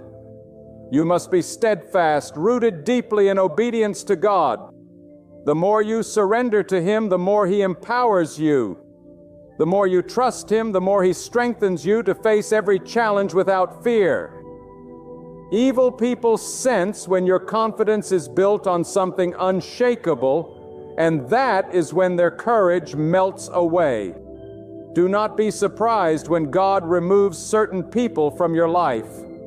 Some connections are dangerous, some voices are poisonous, and some hands are covered in deceit. If you allow them to stay, they will drain your strength and cloud your vision. God will not let the enemy's servants occupy a seat in the life of someone He has chosen. When they leave, do not chase them. It is His mercy protecting you. And let me tell you this, the fear you put in the hearts of evil people is not because of your appearance, your wealth, or your status. It is because of the unseen army standing with you. It is because of the light of God that exposes their darkness. It is because your spirit refuses to bow to their manipulation. Even without speaking a word, your very presence becomes a reminder that their plans cannot prosper against you. Walk with your head high, but your heart humbled before God. Speak the truth without trembling. Stand firm without wavering, and live righteously without compromise. The more you honor Him, the more His power flows through you, and the more evil people realize they cannot touch you. They will avoid you, not because you are untouchable by your own strength, but because the one who covers you is unstoppable. Beloved, when you walk in the light of God, no darkness can overpower you. Evil trembles not because of who you are in the flesh, but because of who stands with you in the unseen. When you rise in the morning and your first breath is in remembrance of God, the enemy's plans already begin to crumble. They may plot against you, but their weapons become like shadows, present but powerless. For the heart that trusts God is wrapped in a fortress no enemy can breach. Do not be afraid when they glare at you with eyes filled with envy, jealousy, or malice. Their hatred is a sign of the divine shield over your life. Just as a thief avoids a house guarded by strong walls, evil avoids the soul guarded by the constant remembrance of God. Keep your tongue moist with His praises and keep your thoughts fixed on His greatness. For the remembrance of God is the light that blinds the eyes of those who seek to harm you. When the storms of life come and the wind howls against your door, remember God does not leave His servant abandoned in the tempest. He tests, He strengthens, and He delivers. Sometimes He will let the wind blow just so that the weak branches in your life break away, leaving you stronger and more rooted. Do not curse the storm. It may be the very thing that drives your enemies away. Evil thrives in fear, but it dies in the presence of unshakable faith. Stand tall, not in arrogance, but in the quiet confidence that God is your protector, your avenger, your sustainer. When they whisper lies behind your back, let God be the one who answers them.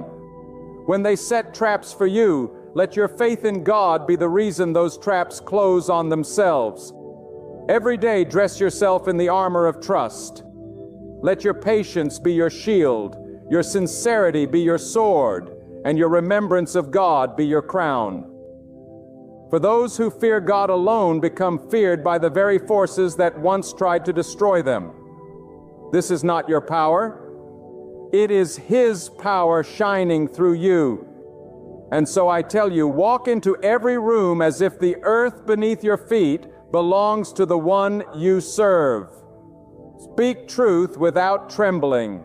Stand firm without apology. Move forward without hesitation. For when God is with you, you are never the hunted. You are the untouchable. My friend, the power of God in your life is not something the world can explain, but it is something the world can feel. When God's light rests upon you, it becomes a fire that intimidates the darkness. Those who walk in wickedness may not understand why they feel uneasy around you, but deep inside their spirits know they are standing before one who is guarded by the Almighty. You don't need to raise your voice to make evil tremble. Your obedience, your purity, and your unwavering trust in God send a signal to every dark force. This one is untouchable. When you walk in righteousness, God Himself becomes your defender. He is the one who says in the Quran, "Indeed, my protection will encompass the righteous." This means you are not just living. You are walking under divine surveillance, shielded by the most powerful. And that is why those who plot against you grow restless. Their whispers in the night cannot harm you. For God hears every word before it is spoken.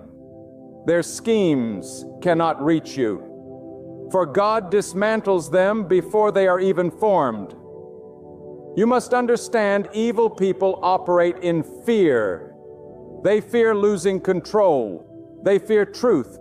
And when they see that you are unshaken by their manipulation, when they realize you answer only to God, their confidence begins to crumble. They expect you to fight with the weapons of this world, but instead you fight with prayer, patience, and faith. That confuses them, and in that confusion their strength collapses. Do not chase after their approval. Do not try to prove your worth to those who are spiritually blind. Instead, make your heart a fortress of remembrance. Let your tongue be wet with God's words. When you enter a room, carry yourself with the dignity of someone who knows their worth in the eyes of the Almighty. Even if they laugh, even if they mock, deep inside they feel a discomfort they cannot explain. That is not arrogance. That is the power of God's presence walking with you. Sometimes God will make your silence more powerful than your speech. Sometimes He will make your calmness a weapon that breaks the pride of the arrogant. Do not think that being quiet means you are weak. It means you are letting God speak for you through your character, your patience, and your unshakable trust. So walk without fear, stand without bending to falsehood, and remember, when God is with you, you are already victorious even before the battle begins. Evil people may gather against you, but their gathering is in vain. The Almighty has already written your protection, and no hand can erase what He has decreed. My beloved, when God's light is upon you, darkness cannot hide. The schemes of the wicked may be many, but they all collapse when the Almighty stretches forth His hand. Evil trembles, not because of who you are in the flesh, but because of the power that surrounds you when your heart is anchored in God. It is written that the earth belongs to God, and to Him return all matter. So when you walk in His path, you walk in the authority of the one who owns every soul and controls every destiny. Evil people gain their strength from deception, manipulation, and fear, but these are like shadows. They disappear the moment the light shines. And the light of God, my dear listener, is not just a small flame.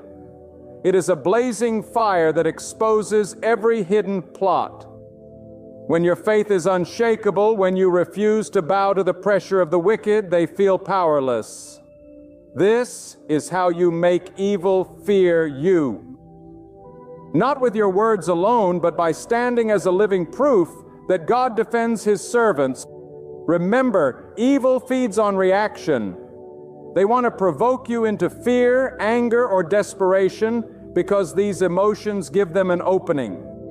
But when you remain calm, steady, and filled with trust in God, they lose their grip. Even in their whispers and their schemes, they will sense something they cannot touch. The unseen protection of the Most High surrounding you. God has angels that guard His faithful ones. And though you may not see them with your eyes, the wicked sense their presence like a threat they dare not challenge.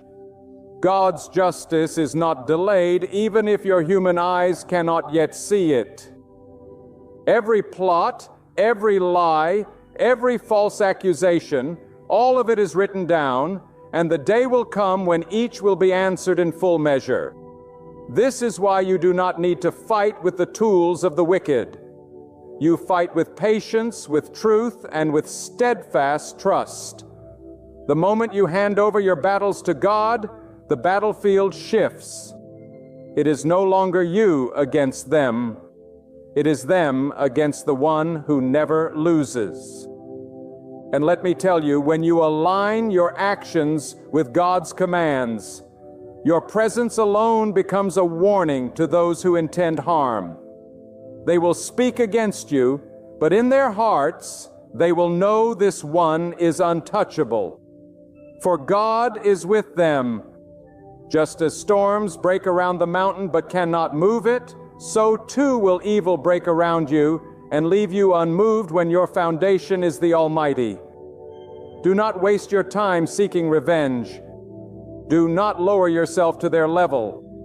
Every time you respond with wisdom, every time you keep your dignity and stand firm in righteousness, you are sending a message. I belong to God, and no weapon against me shall prosper. This is not weakness. It is the greatest strength a human being can possess. My friend, when God chooses to guard you, no power of darkness can touch you.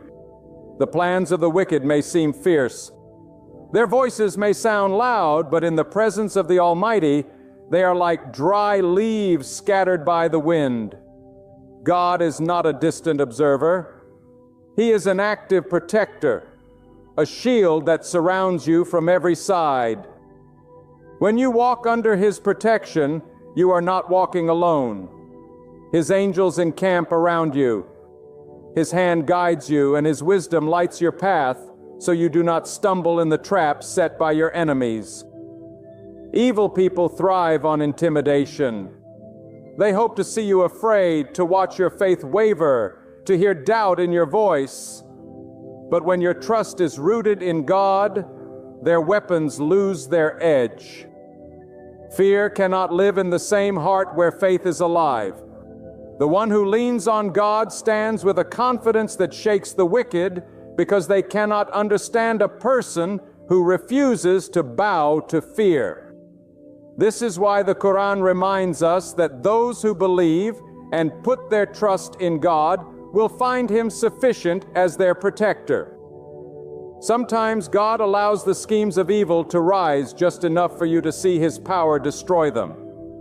He will let the arrows be drawn so that you can witness Him breaking them midair. He will let the waves rise high so that you can marvel when He parts them for you. These moments are not meant to frighten you. They are designed to strengthen your faith. They prove that it is not your strength that keeps you safe, but His mercy and His will. And understand this: evil fears what it cannot control. The heart that belongs fully to God is beyond the reach of manipulation. The mind anchored in God's truth cannot be deceived. The soul that prays in secret, that trusts in God alone, becomes untouchable to those who traffic in lies, jealousy, and hatred. Your silence, your patience, your refusal to retaliate with the same poison they give you. These are weapons God places in your hands, but there is a condition: you must remain pure in heart. Do not let hatred take root. Do not let anger cloud your mind. The devil wants you to fight evil with evil, so that you become like the very thing you are resisting. God calls you to rise above, to let Him fight for you, and to trust that His justice is better than any revenge you could imagine. When you carry yourself with this kind of strength, the wicked feel it. They sense that there is a wall around you that they cannot break. They see that their gossip cannot ruin you, their plots cannot trap you, and their curses cannot reach you. They realize that the God you serve is not just watching over you. He is actively protecting, guiding, and lifting you beyond their reach. That is how you make evil fear you, not by shouting louder, but by walking so closely with God that your very presence carries His light and authority. My beloved, never forget the power of God is not a distant dream. It is your living reality. You do not walk through this world alone. Every step you take, every breath you breathe, every battle you face, the Almighty is with you. His light surrounds you. His wisdom guides you. His strength lifts you, and His mercy shields you. You are not weak. You are fortified by the hand that created the heavens and the earth. Evil may rise like a raging storm, but storms do not last forever. and the one who commands the winds is the one who commands your victory.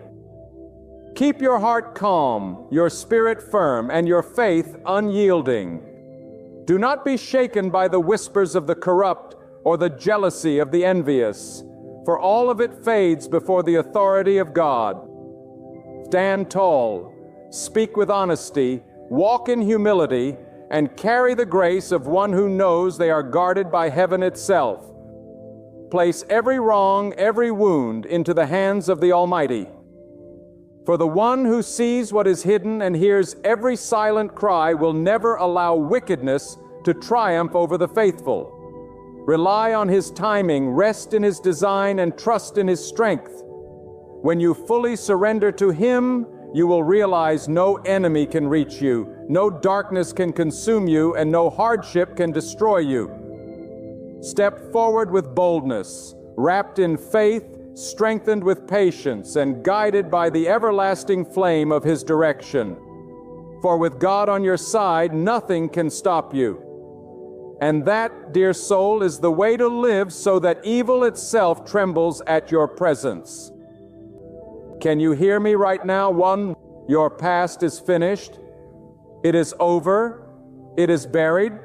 It no longer holds the authority over your future.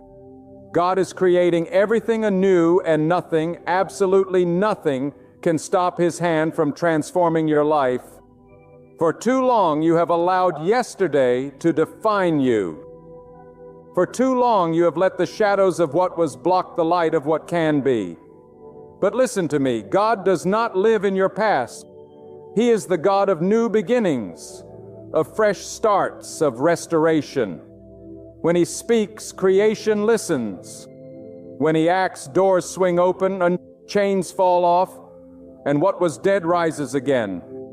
And right now, God is declaring over you, "Behold, I am making all things new." You've cried over what happened. You've replayed the mistakes, the losses, the betrayals in your mind 1,000 times. You've let your heart sink under the weight of guilt and regret. But today, I tell you with authority, that chapter is finished. God has already turned the page. You are the one still staring at what He has already closed. The pain you went through is not your prison. It is your preparation.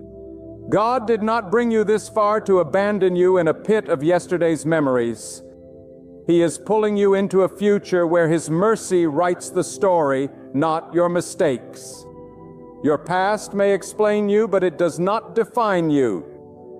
Too many people are chained not by what others have done to them, but by what they have done to themselves. They think, "I failed, so I am a failure." They believe, "I was broken, so I am unworthy." But God does not label you according to your flaws. God calls you according to His purpose, and His purpose is never canceled by your past. If you woke up today, it means He still has a reason for you to be here. It means He still sees value in you. It means He is not done. God's mercy renews with every sunrise, and His power is not diminished by your yesterday. You are not the sum of your sins. You are the product of His mercy. Stop digging up graves God has already sealed. Stop rehearsing conversations you can't change. Stop letting the opinions of people hold more weight than the promise of God. People may remember what you did, but God remembers what He put inside you. People may hold on to your failures, but God holds on to your destiny, and His hand is stronger. When God says new, He doesn't just patch up the old. He creates something you have never seen before. He doesn't just clean the stains. He gives you a new garment. He doesn't just repair the cracks. He builds a whole new foundation. That is the God you serve. The God who can take ashes and turn them into beauty. Who can take your deepest wound and turn it into your greatest testimony. You must understand this. Your past has no authority unless you hand it the power. Regret is a thief. It steals your focus from what God is doing now and blinds you to what He is about to do next. Regret keeps you sitting in the ruins while God is building a palace. Regret convinces you that you can't move forward until you fix what's behind you. But the truth is, you can't fix the past. Only God can redeem it. And when He redeems it, He doesn't ask your permission. He doesn't need to consult your feelings. He moves because He has decided it is time. And when God decides it's time for something new, the past must bow, the enemy must flee, the chains must fall, the tears must dry. You may say, but I've lost too much. God says, I can restore it. You may say, but I've been too hurt. God says, I can heal it. You may say, but I've wasted too many years. God says, I can redeem the time. You may think you are starting over from nothing, but you are not starting with nothing. You are starting with God. And if you start with God, you are starting with everything. His power, His wisdom, His provision, His favor. They are all yours when you walk with Him. The same God who spoke light into darkness can speak a new future into your life in an instant. I know you have scars. I know you have nights you wish you could erase. I know there are names, faces, and memories that still sting, but your scars are not a sign of defeat. They are proof you survived. They are evidence that even when life tried to break you, God held you together. Your scars tell the enemy, you tried, but I'm still here. And if you're still here, it means there is still more for you to do. God didn't let the storm drown you because there's still a destiny ahead of you. He didn't let the fire consume you because there's still a promise waiting to unfold. You are still breathing, still standing, still hearing these words because your past is over and your future is about to begin.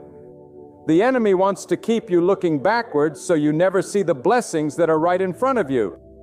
But God is saying, today, lift your head, look ahead. I have made a way in the wilderness.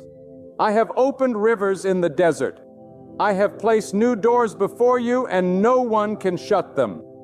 Your history is not stronger than His hand. Your mistakes are not stronger than His mercy. Your losses are not stronger than His provision. Every tear you cried, every heartbreak you endured, every betrayal you suffered, none of it will be wasted. God is the master of turning what was meant for harm into the very thing that lifts you into your calling. You may have been overlooked. You may have been lied about. You may have been rejected by the people you thought would always be there, but none of that disqualified you from what God is about to do. In fact, it prepared you for it. Every person who walked away made room for the people God is sending. Every door that's shut cleared the path for the one He will open. Every season of waiting was planting seeds you couldn't see. And now, in His perfect timing, He will cause those seeds to spring forth into something beautiful. He will do it in such a way that when it happens, you will know it was not your doing. It was His. Listen to me closely. There comes a point in life when you must stop carrying the weight of yesterday like a chain around your neck. You cannot run toward the destiny God has for you while dragging the corpses of your old life behind you. The burden will break you if you keep holding on. But God is saying, release it to me. Let me carry it. Let me bury it. Let me give you something new. You see, the human heart was not designed to live in the prison of what happened before. You were made for movement, for growth, for new beginnings. And when God steps into your story, He does not simply repair what was broken. He writes an entirely new chapter, one that would never exist if it weren't for His mercy. Some of you are standing in the ashes of what used to be, wondering why God took it away. But He did not take it to punish you. He took it to prepare you. Sometimes He must remove what you thought you couldn't live without so He can give you what you could never have imagined. If you keep clinging to the past, you will miss the beauty of the present. You will miss the opportunities He has placed before you. You will miss the relationships, the blessings, and the open doors that are waiting for your whys. God is making all things new, but He will not force you to receive it. You must be willing to let go. I tell you, there is no shame in having a past. We all do. There is only shame in letting that past decide the limits of your future. God never called you according to what you did. He called you according to what He placed inside you. The world may measure you by your mistakes, but God measures you by your potential. He sees beyond the rubble.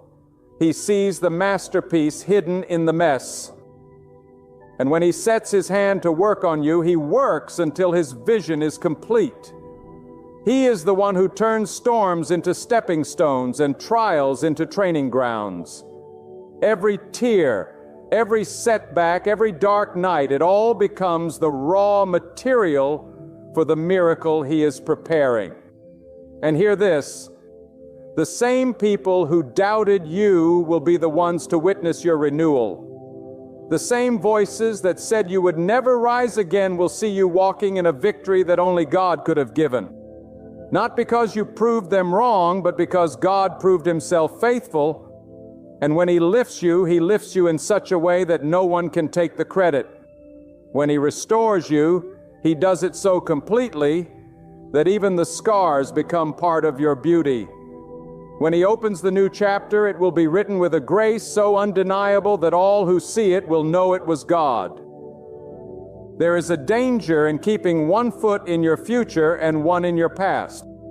You become divided, torn, unstable, and instability will cost you opportunities. When God gives you the word new, you must put both feet into the path ahead. You must decide that what was behind you is truly behind you. You must choose to believe that God's hand is stronger than the enemy's lies, because the enemy will keep trying to remind you of where you came from. He will replay your failures. He will whisper about the people who left you. He will point at the times you fell short. But you must answer every one of those voices with this truth: my past has no power over me. God is making all things new. Let me tell you something. It is not enough to simply believe that God can do something new in general. You must believe that He can do it for you personally. Some of you believe in His power for others, but you doubt it for yourself. You think you are the exception to His mercy, that your mistakes were too great, your sins too deep, your story too messy. But God does not look at you and see the list of what you did wrong. He sees the possibility of what you can become in His hands. He does not consult your record before deciding your future. He consults His will. And if His will says renewal, then renewal is coming. And do not think for a moment that new means easy. When God makes things new, it often requires leaving behind the familiar. It often means walking into territory you have never seen before. It may mean breaking free from relationships, habits, or environments that feel comfortable but are killing your growth. It may mean trusting Him in ways you have never had to trust before. But that is the price of new life. You cannot stay where you are and step into what He has prepared. You cannot hold on to the old and fully embrace the new. You must release in order to receive. There is a holy courage that comes when you truly believe God has ended one season and begun another. You start walking differently. You start speaking differently. You stop apologizing for outgrowing the things that once fit you. You stop explaining yourself to people who were never meant to understand your calling. You stop lowering yourself to fit into places that God has already called you out of. Because you know deep in your soul that your past was only a prelude to the glory that is coming. And maybe you're still wondering, how do I step into this new God is making? You do it one decision at a time. You decide today that you will no longer speak of yourself as broken, but as becoming whole. You decide that you will no longer define yourself by your wounds, but by your healing. You decide that you will no longer measure your worth by the people who walked away, but by the God who stayed. You decide that you will stop living in reaction to what happened and start living in response to what God is doing now. Because God is not finished. Not with you, not with your story, not with your future. And if you can grasp that, if you can truly take hold of the truth that your past is over and your renewal is here, you will find that your strength rises, your hope awakens, and your faith becomes unshakable. And once that happens, nothing and no one can stop you from walking into the new life God has designed for you. There are moments when God will strip away what you thought was your security, not to harm you, but to show you that your true foundation was never in those things to begin with. You thought your stability came from that job, that relationship, that bank account, that reputation. But when it was gone, you discovered that the only reason you were still standing was because God held you up. That's the truth about renewal. It forces you to see where your strength really comes from. Renewal is not just about having something new in your hands. It's about having a new understanding in your heart. It's about seeing that God is the source and everything else is a channel. Channels may change. The source never does. God's renewal is not a surface change. It is a deep transformation. He does not just paint over cracks. He rebuilds the foundation. He does not just replace the leaves on a dying tree. He restores the roots. This is why sometimes He allows certain things in your life to collapse. Because if He were to build something new on a faulty base, it would eventually fall again. So He tears down not to leave you empty, but to rebuild you stronger, wiser, and more aligned with His purpose. It might feel like loss, but in reality it's preparation for something greater. And if you can trust Him through the breaking, you will see the beauty of His building. The past has a way of whispering its lies into your present. It tells you that because you failed before, you will fail again. It tells you that because you were hurt before, you will always be hurt. It tells you that because you once walked in darkness, you can never walk in light. But God's truth is louder than those lies if you will choose to listen. His truth says, I have already carried away your shame. I have already erased the record. I have already set your feet on a new path. Do not return to the chains I have broken. Do not look for the keys to a prison I have already opened. When God delivers you from the past, it is an insult to His power to keep living like you are still bound by it. Some of you keep asking for a sign that God is doing something new, but the sign is already in front of you. You're still here. You made it through things that should have destroyed you. You endured storms that were meant to drown you. You walked through fire and did not come out burned to ash. That's not luck. That's not coincidence. That's the hand of God. And if His hand kept you through that, do you think He brought you this far to drop you now? No. He brought you through it to bring you into something greater. The survival was the sign. The breath in your lungs is the proof. You don't need another confirmation. God's mercy is confirmation enough. And understand this. When God says all things new, He means all. Not some, not most, not everything, except that one thing you think is too far gone. All that means He can renew your mind when the enemy says it's too damaged. That means He can renew your joy when life has drained it dry. That means He can renew your hope when disappointment has buried it. That means He can renew your reputation when people have spoken against you. There is nothing too stained, too broken, too wasted for God to restore. If He can turn night into day and deserts into rivers, He can take your life, no matter where it's been, and turn it into something that radiates His glory. But here is the challenge. You must cooperate with the renewal. God can open the door, but you must walk through it. He can send the rain, but you must prepare the ground. He can bring the opportunity, but you must be willing to leave behind the comfort of where you've been. Too many people ask God for something new, but cling tightly to the very things He is trying to remove. You cannot receive with closed fists. You cannot move forward while holding on to what is behind you. Renewal requires release. It requires trust. It requires you to say, even if I don't understand, I will follow where you lead, God.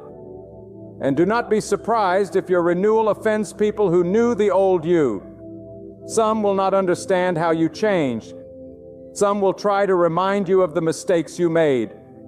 Some will accuse you of pretending to be someone you're not. But you don't owe them an explanation. God is the one who defines you now, not them. And when He renews you, He will vindicate you. He will silence every false voice by the undeniable evidence of your transformation. Those who doubted will see. Those who mocked will witness. Those who left will watch from a distance as God lifts you higher than they ever thought possible. This is why you must fix your eyes on God and not on people. People change, but God remains. People forget, but God remembers His promises. People may try to limit you based on their memory of who you were, but God lifts you based on His vision of who you are becoming. And His vision is never small. His plans for you are never shallow. They are vast, deep, and beyond anything you could imagine. When God says He is making all things new, He is talking about a renewal that not only changes your circumstances, but changes you, your heart, your perspective, your courage, your faith. And I want to tell you something that may shake you. Sometimes God allows the past to hurt so deeply so you will never be tempted to go back. He allows certain seasons to end so decisively that you cannot reopen them. He allows certain people to leave so clearly that you will not run after them. This is not cruelty. This is mercy. Because if you truly knew what He was preparing ahead, you would not waste one more moment mourning what is behind. Your future is not waiting for your past to approve of it. It is waiting for your faith to step into it. And faith is not a feeling. It is a decision. It is the choice to believe God's promise more than you believe your pain. It is the choice to believe His voice above the noise of your regrets. It is the choice to step forward even when the ground feels unfamiliar. That's the path to renewal. That's the way to walk into the all things new He has promised. Some of you have been asking God to bless you while still holding on to things that poison your spirit. You pray for a new season, but you entertain the same habits, the same voices, the same places that kept you chained in the old one. Let me tell you, God is not going to build something new on a rotten foundation. He is not going to pour His blessing into a vessel that refuses to be cleaned. Renewal requires purification. It requires that you allow God to remove what does not belong before He adds what is meant for you. This is why some seasons feel like loss. It is not that God is taking from you to hurt you. He is taking from you to prepare you. When God decides to make all things new, He is not looking for your permission. He is looking for your cooperation. He will not force you into your destiny, but He will make it clear that staying where you are is no longer an option. He will dry up the wells you used to drink from, so you are compelled to seek the living water of His provision. He will close the doors you once depended on, so you will stop leaning on them as your security. He will rearrange your relationships so that only those aligned with your purpose will remain. It may feel like everything is falling apart, but in reality, everything is falling into place. And you must understand there is a holy discomfort that comes before divine renewal. If you are feeling unsettled, if you are restless in a place you used to feel comfortable, it is not by accident. That stirring in your spirit is God telling you it's time to move. It's time to release. It's time to step forward. The old environment can no longer contain the new you. He is shaping. You can't fit into spaces that are too small for your calling. You can't thrive in soil that has already given all it can give you. God will stretch you beyond the limits of your present season, so that you must step forward into the next one. This is why you cannot define your life only by what your eyes can see. He is orchestrating more behind the curtain than your mind could ever imagine. While you are tallying up what slipped from your hands, He is multiplying what is about to be placed into them. While you grieve those who walked away, He is preparing to send those destined to walk beside you into your future. While you replay old struggles in your memory, He is crafting victories you have not yet witnessed. God is never still. Every season of silence is a season of shaping. Every pause is the setup for a greater unveiling. Every quiet hour is His hand working in hidden spaces where transformation is born. But renewal is not only about receiving better things, it is about becoming a stronger version of yourself. God's concern is not merely improving your situation.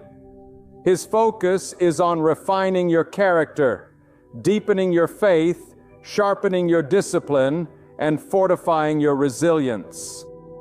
He knows that if He gave you the new season without preparing your heart, you would lose it as quickly as you received it. That is why some of you have had to wait.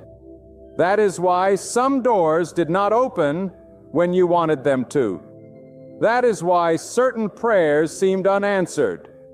It was not denial, it was development.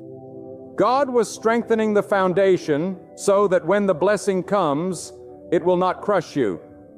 It will sustain you. And let me warn you, the enemy will always try to drag the memory of your past into your present as you step into renewal. He will try to make you believe that nothing has changed, that you are still the same person you used to be. But here is the truth. When God makes all things new, even the parts of you the enemy thought He owned or reclaimed, He will take the very area where you once struggled and turn it into a place of strength. He will use the very wound that once weakened you to give healing to others. That is how complete His renewal is.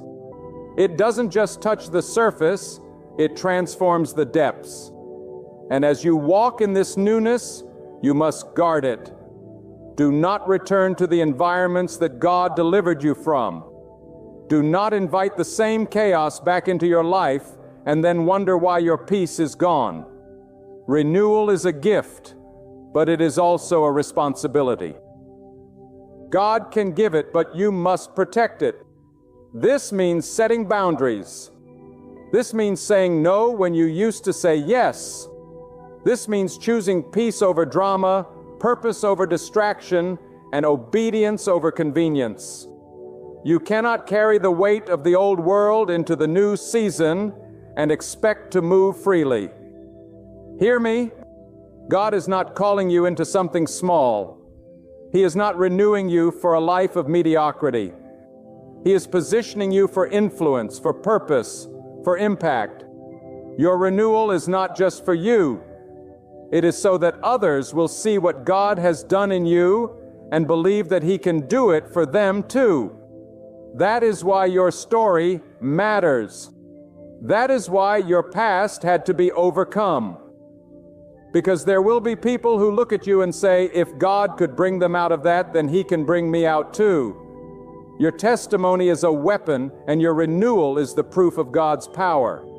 So stand up, lift your head, stop speaking about what was, and start declaring what will be. Stop rehearsing the pain and start proclaiming the promise.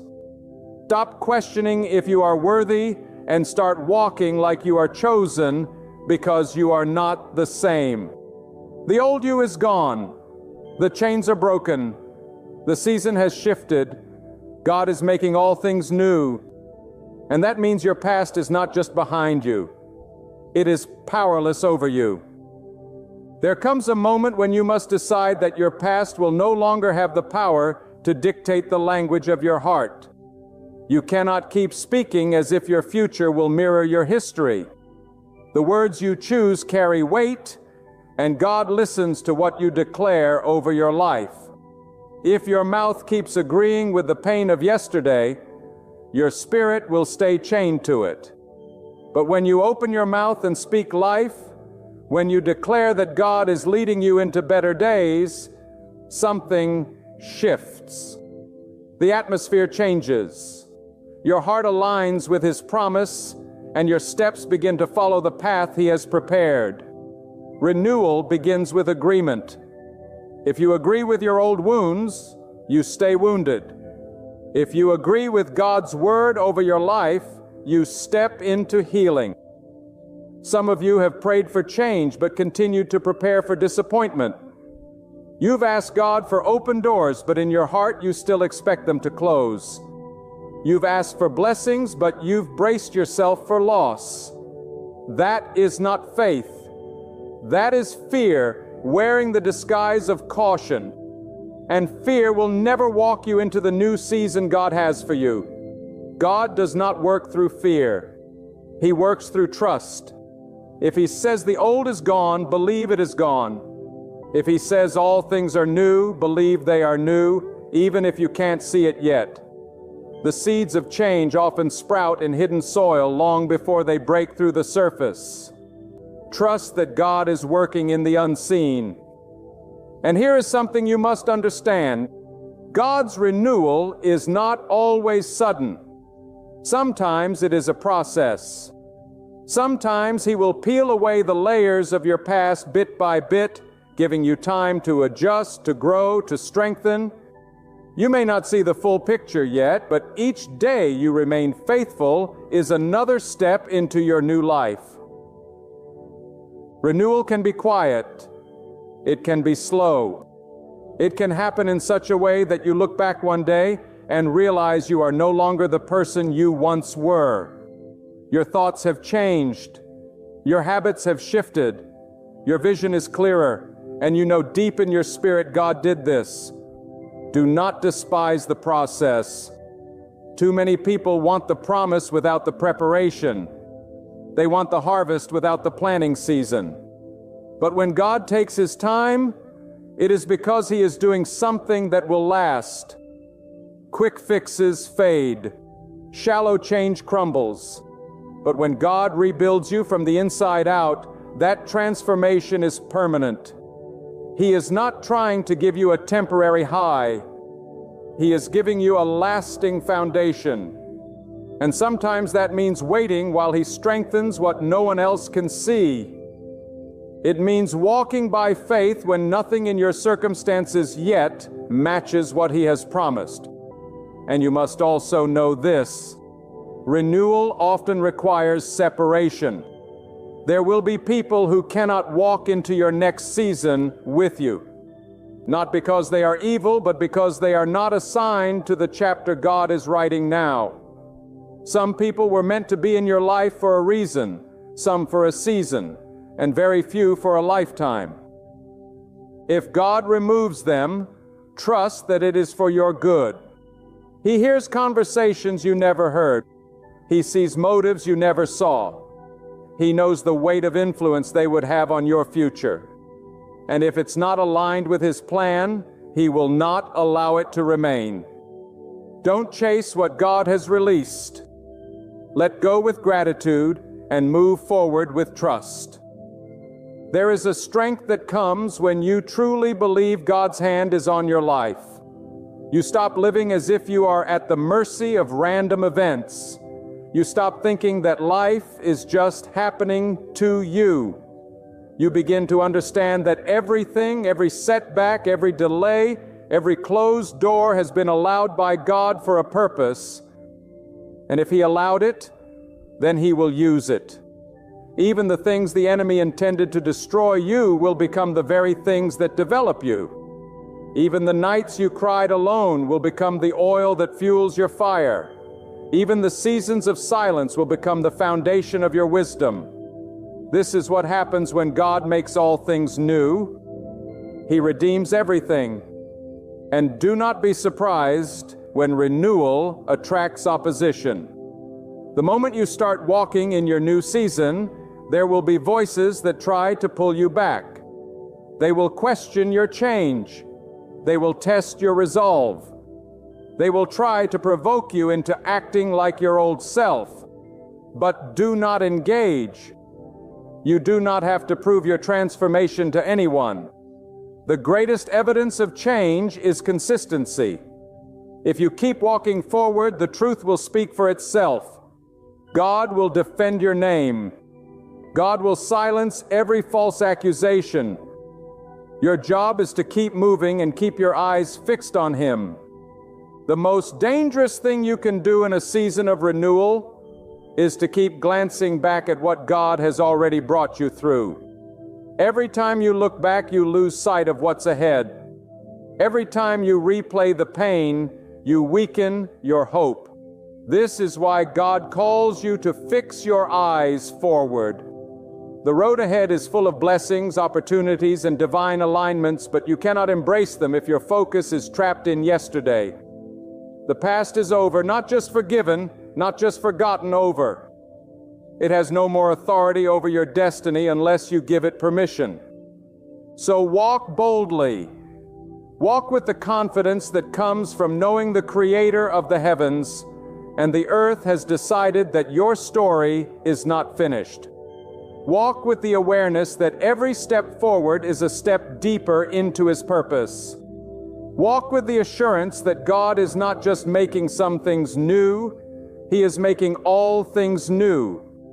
And when God makes something new, it is greater than anything you could have imagined. My beloved, when God writes your story, He does not write it in fear, defeat, or confusion. He writes it in victory, strength, and clarity.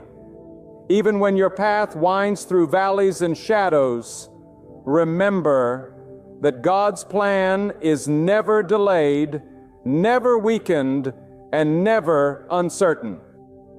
What you see as a setback is often the very step forward that God has designed. What you think is a closed door may be a divine shield blocking you from harm you cannot yet see. God's wisdom is higher than the highest mountains and deeper than the deepest oceans. You cannot measure it with human reasoning, and you cannot compare it with worldly knowledge.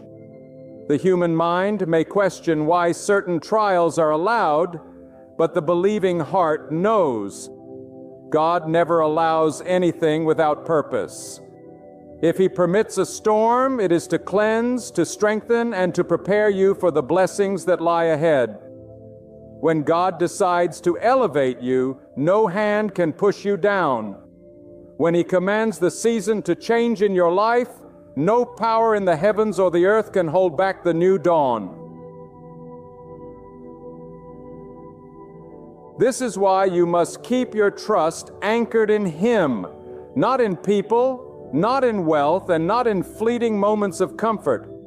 All these things can vanish, but God's power, protection, and mercy remain forever. Understand this truth. God's timing is not late.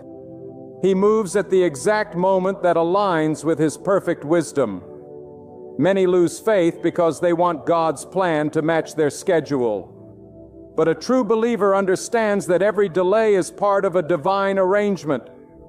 An arrangement that keeps you from walking into traps, that positions you for greater victories, and that ensures you will be ready to carry the blessing without being crushed by it. If you truly want to see God's power in your life, stop fighting His will and start flowing with it. Stop questioning every twist in the road and start thanking Him for the journey. Even the detours carry divine purpose. The people who left you, the doors that closed, the opportunities that disappeared, these are not signs of abandonment, but of God's careful guidance. He knows what lies ahead, and He loves you too much to let you walk into harm unprotected. And when the moment comes when God says no, you will witness what human effort could never achieve. Paths will open that you didn't even know existed. Support will come from sources you never imagined. Your heart will find peace, not because the storm stopped, but because you will know the one who controls the storm is holding you in His hands. My dear brothers and sisters, when God chooses to bless you, there is no force in the heavens or the earth that can stop it. No enemy can stand in His way. No scheme can overthrow His decree. The plans of people may be many, but it is the plan of God that always prevails. And when His time comes, it will come like the dawn breaking after the longest night, unstoppable, undeniable, and full of light. You may be walking through a valley now, but remember, valleys are never the final destination for those who trust in God. They are simply the path to the mountain He has prepared for you. The reason you mustn't lose heart, because God sees every detail of your struggle. He has counted every tear you have cried. He knows the words you could not say out loud, and He is the one who holds the keys to every closed door in your life. Sometimes He delays so that you will not settle for less than what He has ordained. Sometimes He removes so that He can replace with what is far better. And sometimes He allows a storm so you will discover that the waves cannot drown the one whose anchor is in Him. Beloved, do not be deceived by the seeming power of the wicked. Their victories are short-lived, and their strength is only for a season. God watches them, and in His perfect justice, He brings them down at the appointed time. That is why you must keep your heart pure before Him. Do not respond to betrayal with bitterness. Do not repay evil with evil. Instead, fix your eyes on the one who is the ultimate judge, for His scales never lie. When God is silent, it does not mean He is absent. His silence is often His strategy. He is working in ways you cannot yet see, aligning events, preparing people, and shifting circumstances so that the blessing, when it comes, will not be taken from you.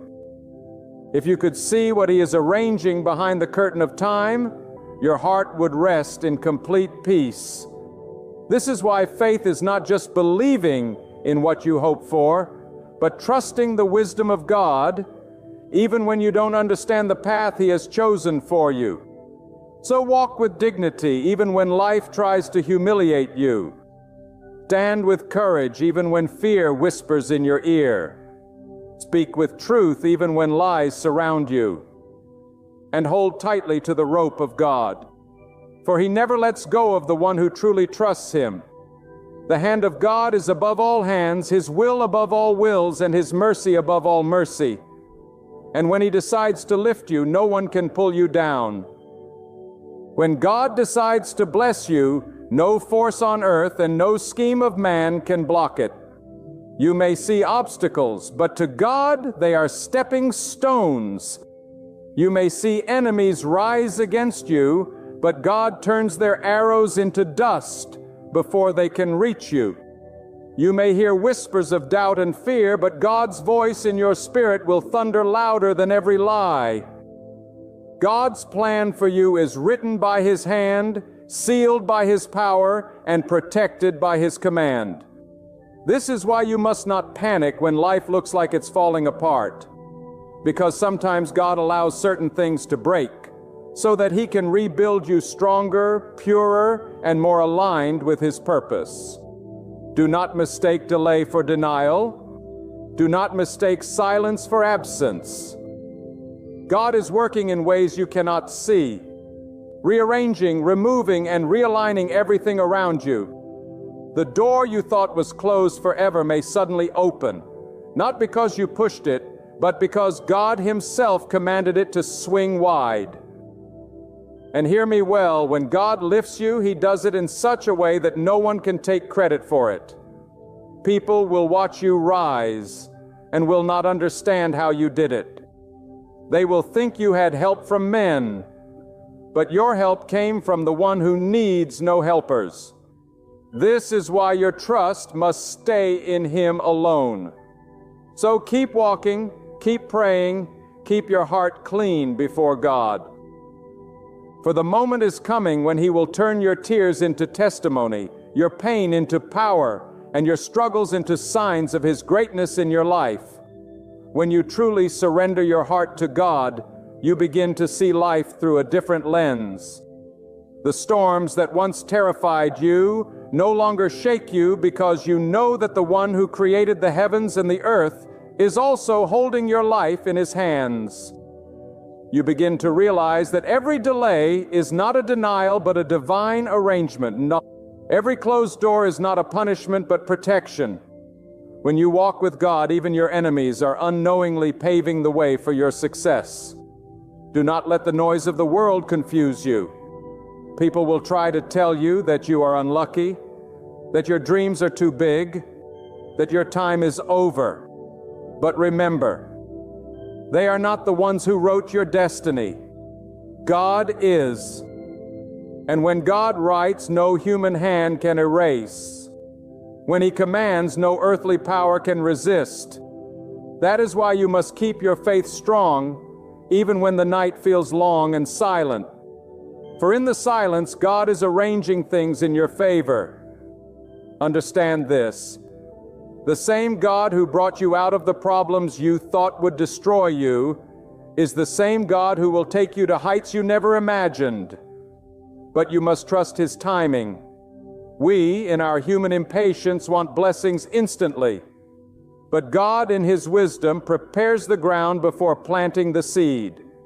He knows the exact season when your heart, your mind, and your surroundings will be ready to receive the blessing without losing it. And when God decides it is time, no force in the universe can hold it back. Opportunities will appear where you saw only walls. Helpers will arrive without you calling them. Paths will open in places you never thought to walk. That is the beauty of God's power. He works in ways that remind you that you are not in control, but you are deeply cared for by the one who is. Stay faithful. Stay patient. Stay rooted in obedience, because the day will come when you will look back at the struggle and say, "Now I understand why God made me wait." And that understanding will fill you with such peace that you will never doubt His plan again. My beloved, as we come to the end of this message, let your heart be steadfast in the truth that God never leaves His servants without guidance, protection, or purpose. The trials you face are not the end. They are a passageway, a bridge to the blessings He has already prepared for you. Every delay is a divine arrangement. Every tear is counted, and every prayer is heard by the one who sees the unseen and knows the depths of your soul. Do not measure your life by what is happening around you. Measure it by what God is doing within you. The storms may roar, but they are under His command. The enemies may plot, but they are under His control. The doors may seem closed, but when God chooses to open them, no power on earth or in the heavens can shut them. Step boldly into the path ahead. Do not allow fear to chain you down. Hold your head high, steady your heart, and declare words of faith over your journey. Speak to your soul, God walks beside me. God shows me the way. God shelters me. For when your life is yielded to His will, victory is not uncertain. It is guaranteed. And when the appointed day arrives, and it surely will, you will look back on this chapter and see the purpose in it all. You will realize the road was never accidental. Every step was designed by His wisdom. You will give thanks not only for the breakthroughs, but also for the pauses, the redirections, and even the closed doors, for they guided you to the very place you were meant to stand. When God is preparing to entrust you with something great, He often stirs your heart in ways beyond explanation. The nights may feel longer, the days heavier, and even the air around you may seem thick with unseen pressure. Yet that weight is not judgment. That pressure is not meant to break you. The fire you sense is not there to destroy you. It is refining you. Because when God prepares to place something powerful in your hands, He first stretches your faith to carry the weight of that blessing. He does not set heavy crowns upon fragile heads. He fortifies the vessel before He pours the oil. And to someone listening right now, you are in that season where everything feels like it's shifting, tightening, and demanding more from you. Do not confuse this with being forsaken. This is holy preparation. When God is ready to release something extraordinary, He doesn't whisper it softly. He shakes your very being until you cannot remain the same. You will find yourself restless, not satisfied with the things that once comforted you. You will feel a stirring, a longing, a hunger that cannot be explained by earthly desires. That is God enlarging your capacity. Because if He gave it to you while you were still small in spirit, you would mishandle it. If He poured it into your life when you were still tied to old ways, you would lose it. God does not bless where faith is absent. He blesses when you are aligned with His will. And when you are ready to carry what He places on you, think about it. Before the rain comes, the sky grows dark. Before the harvest, the farmer feels the ache of waiting. Before the breakthrough, the wall looks taller than ever. That is exactly how God works. He lets you feel the weight of waiting, so that when His hand moves, you will know without a shadow of a doubt. It was God and God alone who gave you that blessing.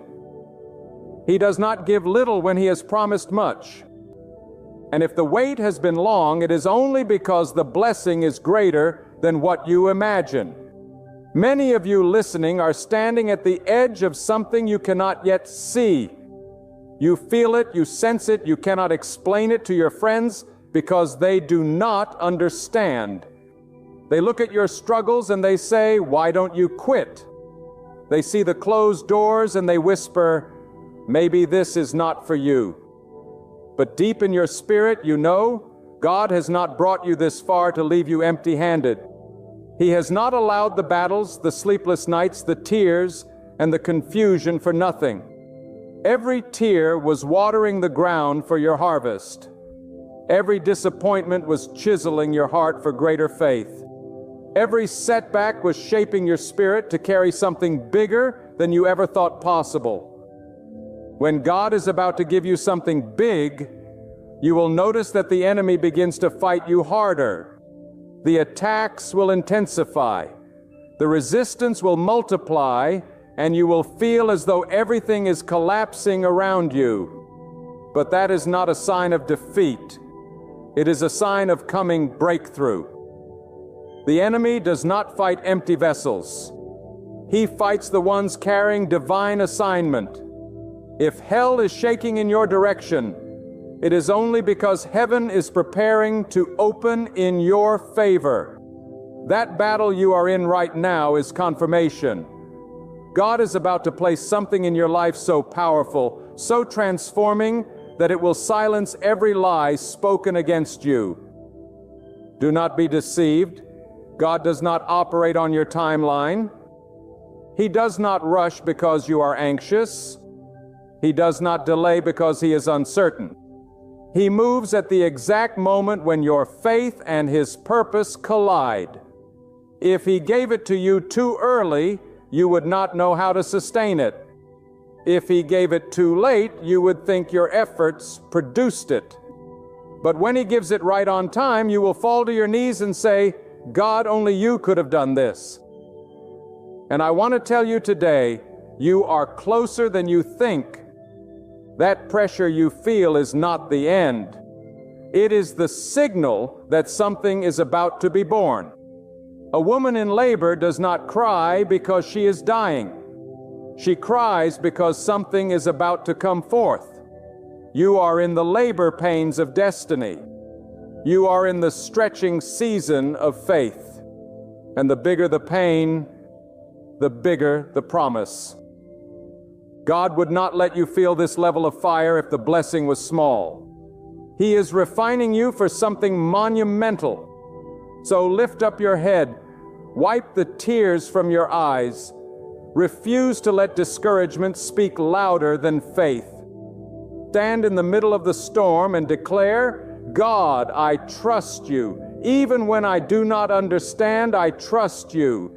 Even when it hurts, I trust you. Even when the doors remain shut, I trust you. Because I know when you move in ways that no man can stop, no devil can block, and no circumstance can reverse. When God is about to give you something big, He demands that you release the small. He cannot fill a hand that is still clinging to crumbs. He cannot pour new wine into old wineskins. And many of you, the reason you feel loss, the reason people are walking away, the reason old opportunities are shutting down is not because God is punishing you. It is because He is making space. He cannot give you the great if you are still holding on to the good. He cannot give you the abundance if you are still satisfied with survival. He cannot give you destiny if you are still stuck in comfort. And that is why this season feels lonely. That is why doors are closing. That is why some friendships have ended. God is not subtracting from your life. He is clearing the ground for an overflow. He is pulling out the weeds before He plants the harvest. He is cutting away the shallow so He can build the deep. And though it hurts now, one day you will look back and say, God, thank you for every no, because it made room for your greater yes. When God is about to give you something big, He often allows you to walk through a season of silence. You cry out, and it seems as though no answer comes. You pray, and the heavens feel like brass. You look for signs, but all you see is stillness. Yet that silence is not God ignoring you. It is God working behind the veil. Just because you do not hear His voice does not mean His hand is not moving. A farmer does not hear the seed while it is underground. Yet in silence it is breaking, sprouting, and preparing to rise. And so it is with you. God is breaking open your life in hidden places, preparing you for a sudden rise you cannot yet see. When God is about to give you something big, He allows opposition to test you. Why? Because blessing without testing produces arrogance, but blessing after testing produces humility. He allows resistance to shape your strength. Diamonds are not formed in comfort. They are formed under pressure. Gold is not purified by soft winds. It is refined in fire. And so the pressure you feel, the fire that burns around you, is not there to destroy you. It is there to prove you. It is there to show that you can carry what He is about to give you. For if God allowed you to step into greatness without being tested, that greatness would crush you. But when you are refined through difficulty, you are not only ready to receive, you are ready to sustain. Think of it. When the storm rages, trees grow deeper root. When the river overflows, the rocks remain unmoved. When the furnace is hottest, metals are shaped. God uses the very challenges that frighten you to prepare you. Do not curse the storm. Do not despise the fire. Do not run from the pressure. For these are the very signs that you are standing on the threshold of something extraordinary. God is shaping you to carry the weight of glory. He is enlarging your capacity to hold the blessing. When God is about to give you something big, He often strips away the false supports in your life. Those people you thought you needed, He removes them. Those opportunities you leaned on, He closes them. Those habits you clung to, He cuts them off. Why? Because He wants you to know that when the blessing comes, it was not by their hand, not by their favor, not by your own cleverness, but by God alone. He desires no competition for His glory. He wants the testimony of your life to be one that points only to Him. That is why the path feels lonely. That is why certain voices are silent. That is why certain doors no longer open. Because God is weaning you off dependency on man so that your faith is anchored in Him alone. And I say to you with all boldness, do not mourn what God has removed. Do not cling to what He has taken. Do not chase after what He has closed, because the very thing you think you lost was too small for what He is about to give. If it could contain your destiny, God would have let it remain. But because He is preparing something bigger, He had to pull it away. Let go. Delay stretches your patience, enlarges your trust, and deepens your dependence on God. Too often we want immediate answers, instant doors, quick success. But what comes quickly often leaves quickly. What is birthed through waiting is sustained through endurance. And so God trains you to wait. He teaches you to walk by faith, not by sight.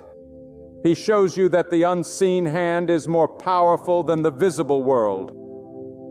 Do not despise the delay. It is the womb of destiny. And hear me, the longer the delay, the greater the manifestation. If God is taking His time with you, it is only because what He is preparing is greater than what you imagine.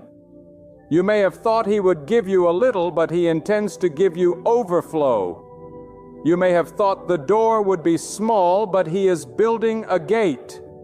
You may have thought the blessing would touch you, but He is preparing it to overflow to generations after you. This is why you must not faint in the waiting. Do not measure your future by the silence of the present. God is never late, never early, always on time. When God is about to give you something big, He deposits visions in your heart that scare you. He shows you dreams too large for your resources, callings too high for your strength, assignments too heavy for your ability. Why? Because He wants you to know that this is not a man-made dream. It is a God-sized vision. If you could achieve it on your own, it would not require His power. But when you look at it and say, God, I cannot do this without you, then you are in the right place, because the blessing He is preparing for you is not to glorify your name, but to magnify His.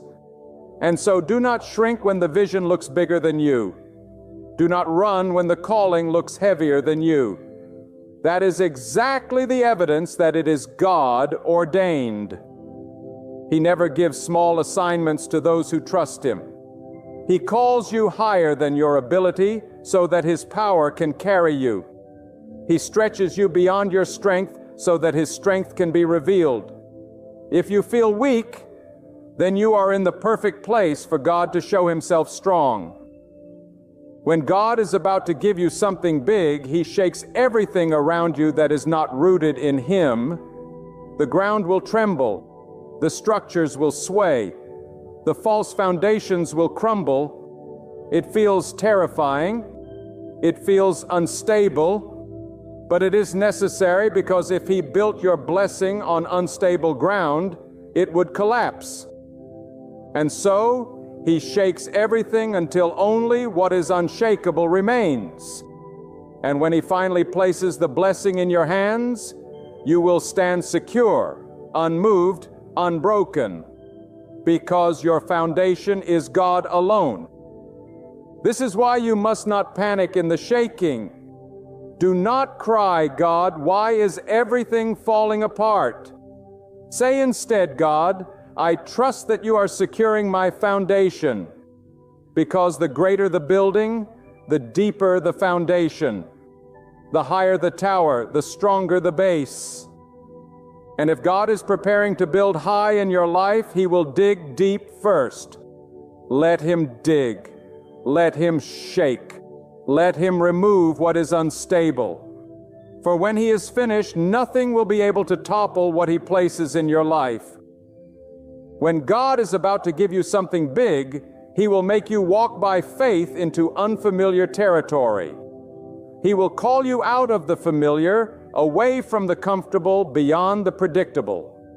You will find yourself in new places, meeting new people, facing new challenges. This is not to frighten you, it is to stretch you. God does not grow you in the shallow end. He teaches you to swim in deep waters. And though your feet cannot touch the bottom, His hand will never let you drown. So if you find yourself in places that feel strange, seasons that feel uncertain, situations that feel overwhelming, rejoice. It is a sign that God is enlarging you for something big. Growth never feels easy. Destiny never feels safe. But it is in the deep that faith is proven, and if He has led you here, He will sustain you here.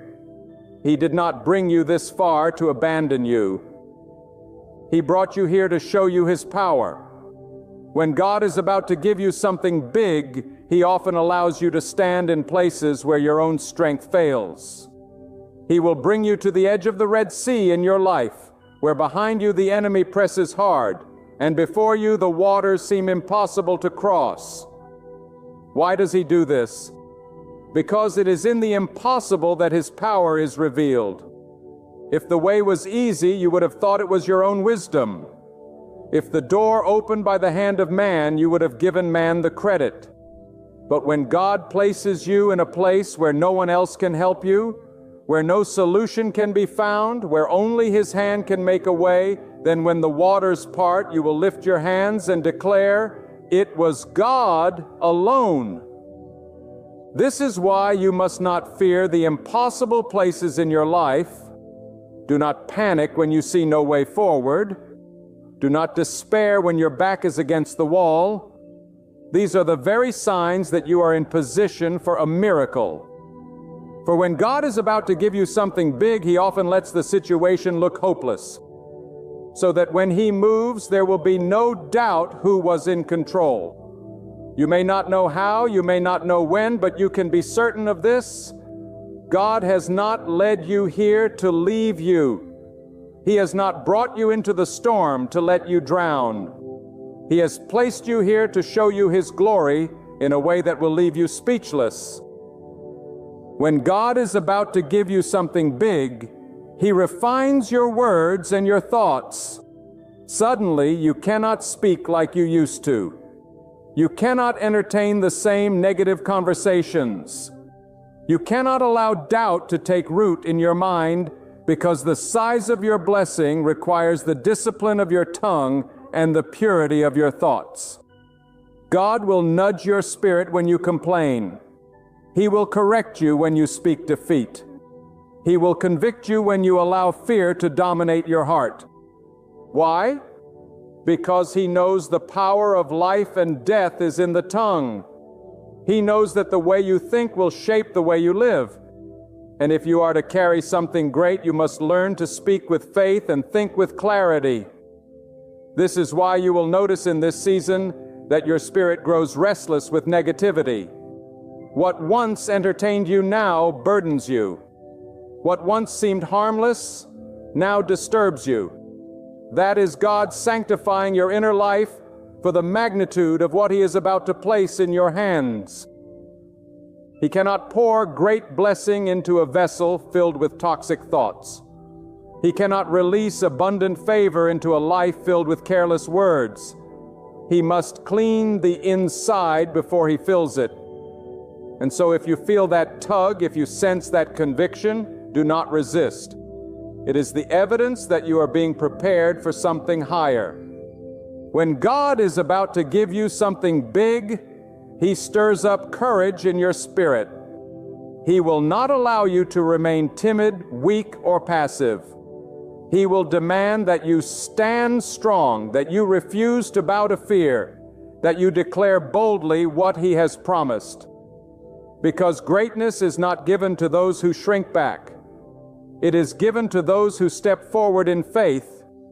You may tremble, but you will not fall. You may feel fear, but courage is not the absence of fear. It is the decision to trust God more than you trust your feelings. And so God will put you in situations that require boldness. He will call you to speak when you want to stay silent, to move when you want to stand still, to act when you want to retreat. For this is how He builds courage in you. Do not despise those moments of trembling. Do not despise those times you are pushed beyond your comfort zone. That is God pulling out the warrior inside of you. That is God teaching you to fight with faith. And understand this, the greater the blessing, the stronger the courage required to sustain it. For when you step into something big, opposition will come. Critics will rise. Envy will grow. But when God has trained your courage, you will stand firm, unmoved, unshaken, declaring, "I will not fear, for my trust is in God." When God is about to give you something big, He sharpens your discernment. Suddenly, you see through people's masks. You notice the deception behind the smile, the hidden agenda behind the kindness, the jealousy behind the words.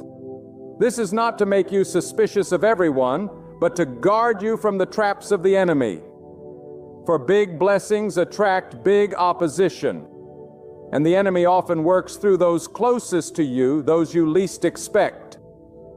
But God in His mercy begins to sharpen your sight. He opens your eyes to see what others cannot. He whispers to your spirit when to step forward and when to step back, when to embrace and when to release. This is His protection, ensuring that what He places in your hands is not stolen by wrong associations. So if you feel distance growing between you and certain people, do not fight it. If God is pulling you away from circles that no longer feed your spirit, do not resist. If He is showing you the truth about someone's heart, do not ignore it. This is not cruelty. It is mercy. It is God shielding you from the wrong voices so you can walk in alignment with His purpose. The bigger the blessing, the more focused the circle must be. And sometimes that means walking alone for a season until God connects you with the right voices for your next level. When God is about to give you something big, He demands obedience in the small thing. Do not think that greatness is only built in grand stages. No, it is proven in the secret acts of obedience. The quiet, yes, when no one is watching. The small steps of faith when no one applauds. The discipline to pray when it feels dry, to believe when it looks dark, to sow when it feels costly. God watches the small acts. He measures your faithfulness in the hidden moments. Because if you cannot obey in the small, you cannot be trusted with the great. Do not despise the little tasks God places before you. Do not grow weary in the hidden service, for every act of obedience is a seed in the ground. And when the time comes, the harvest will overwhelm you. Big blessings are never random. They are the result of consistent obedience. What you do in secret, God will reward openly. What you give in silence, God will multiply in public. What you sacrifice in private, God will honor in ways that will shock even your enemies. When God is about to give you something big, He births perseverance in your soul. He teaches you not to quit. He strengthens your heart to endure, because the path to greatness is never straight. It is filled with turns, delays, setbacks, and trials. Without endurance, you would surrender before the promise ever comes. Yet, in His wisdom, God allows the road to be long enough to shape you, challenging enough to strengthen you, and uncertain enough to keep you leaning on Him. This is how He makes sure that when the blessing arrives, you are not weak, but unshakable. Listen closely. The enemy cannot cancel what God has already destined, but he will try to wear you down so you abandon it. That is why persistence is your weapon. That is why endurance is your protection. The promise is guaranteed. The real question is, will you stand firm long enough to witness it? Will you hold on until the moment you can grasp it? Will you choose not to quit even when everything screams at you to stop? If you can endure, the midnight morning will break through. If you can stand through the storm, the rainbow will shine. If you can walk through the valley, you will rise into the mountain of promise.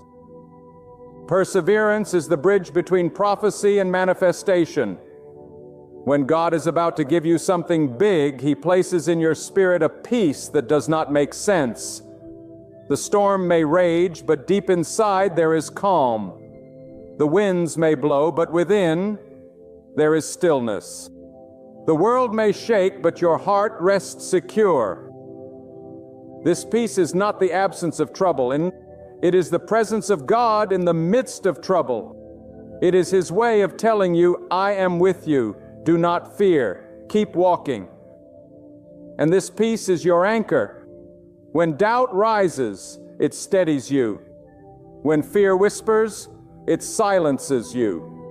When chaos surrounds, it guards you. Do not ignore this peace.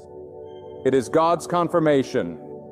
It is His assurance that no matter how it looks, His plan is unfolding. Trust that peace. Follow that peace. It is the compass that will lead you into your blessing.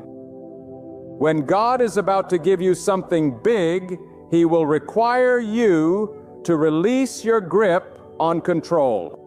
One of the hardest lessons a believer must learn is that you cannot manipulate the timing of God. You cannot force His hand, nor can you bend His will to suit your impatience. God is not moved by your calendar. He is moved by your trust. And so He allows seasons where every plan you have built crumbles. Every strategy you thought would succeed fails, and every safety net you once relied upon disappears. Why? Because He wants you to know that when His blessing comes, it is not because of your control. It is because of His sovereignty. This surrender is not weakness. It is the highest strength.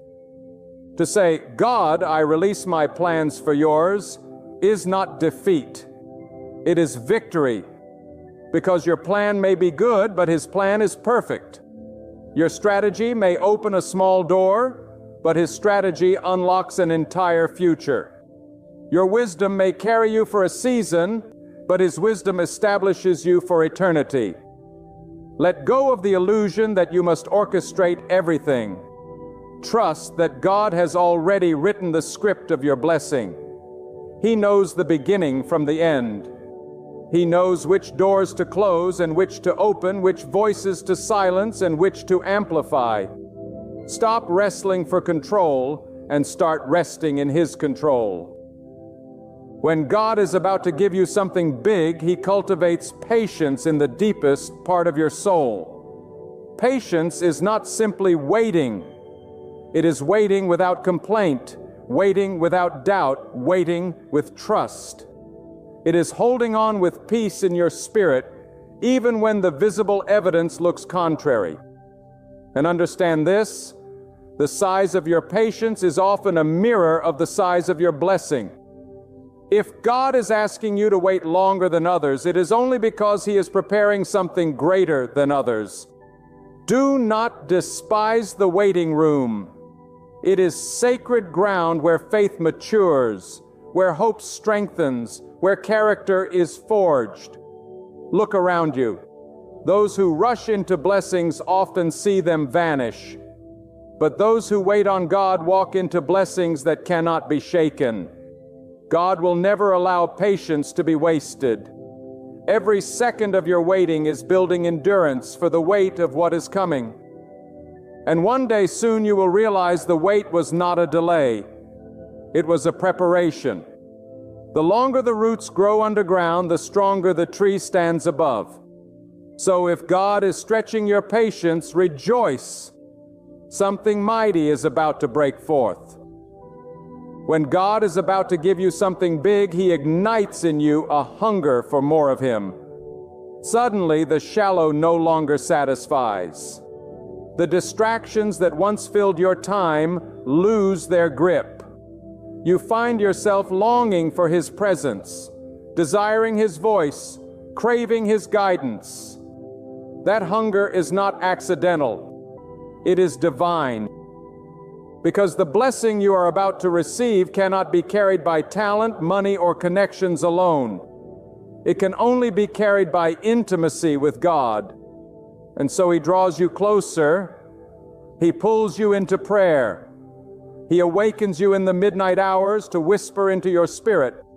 He increases your thirst so that when the blessing comes, you will not worship the blessing. You will worship the giver. Do not ignore that hunger. Do not drown it with noise. Do not distract it with temporary pleasures. That longing is holy preparation. Feed it with prayer. Strengthen it with meditation.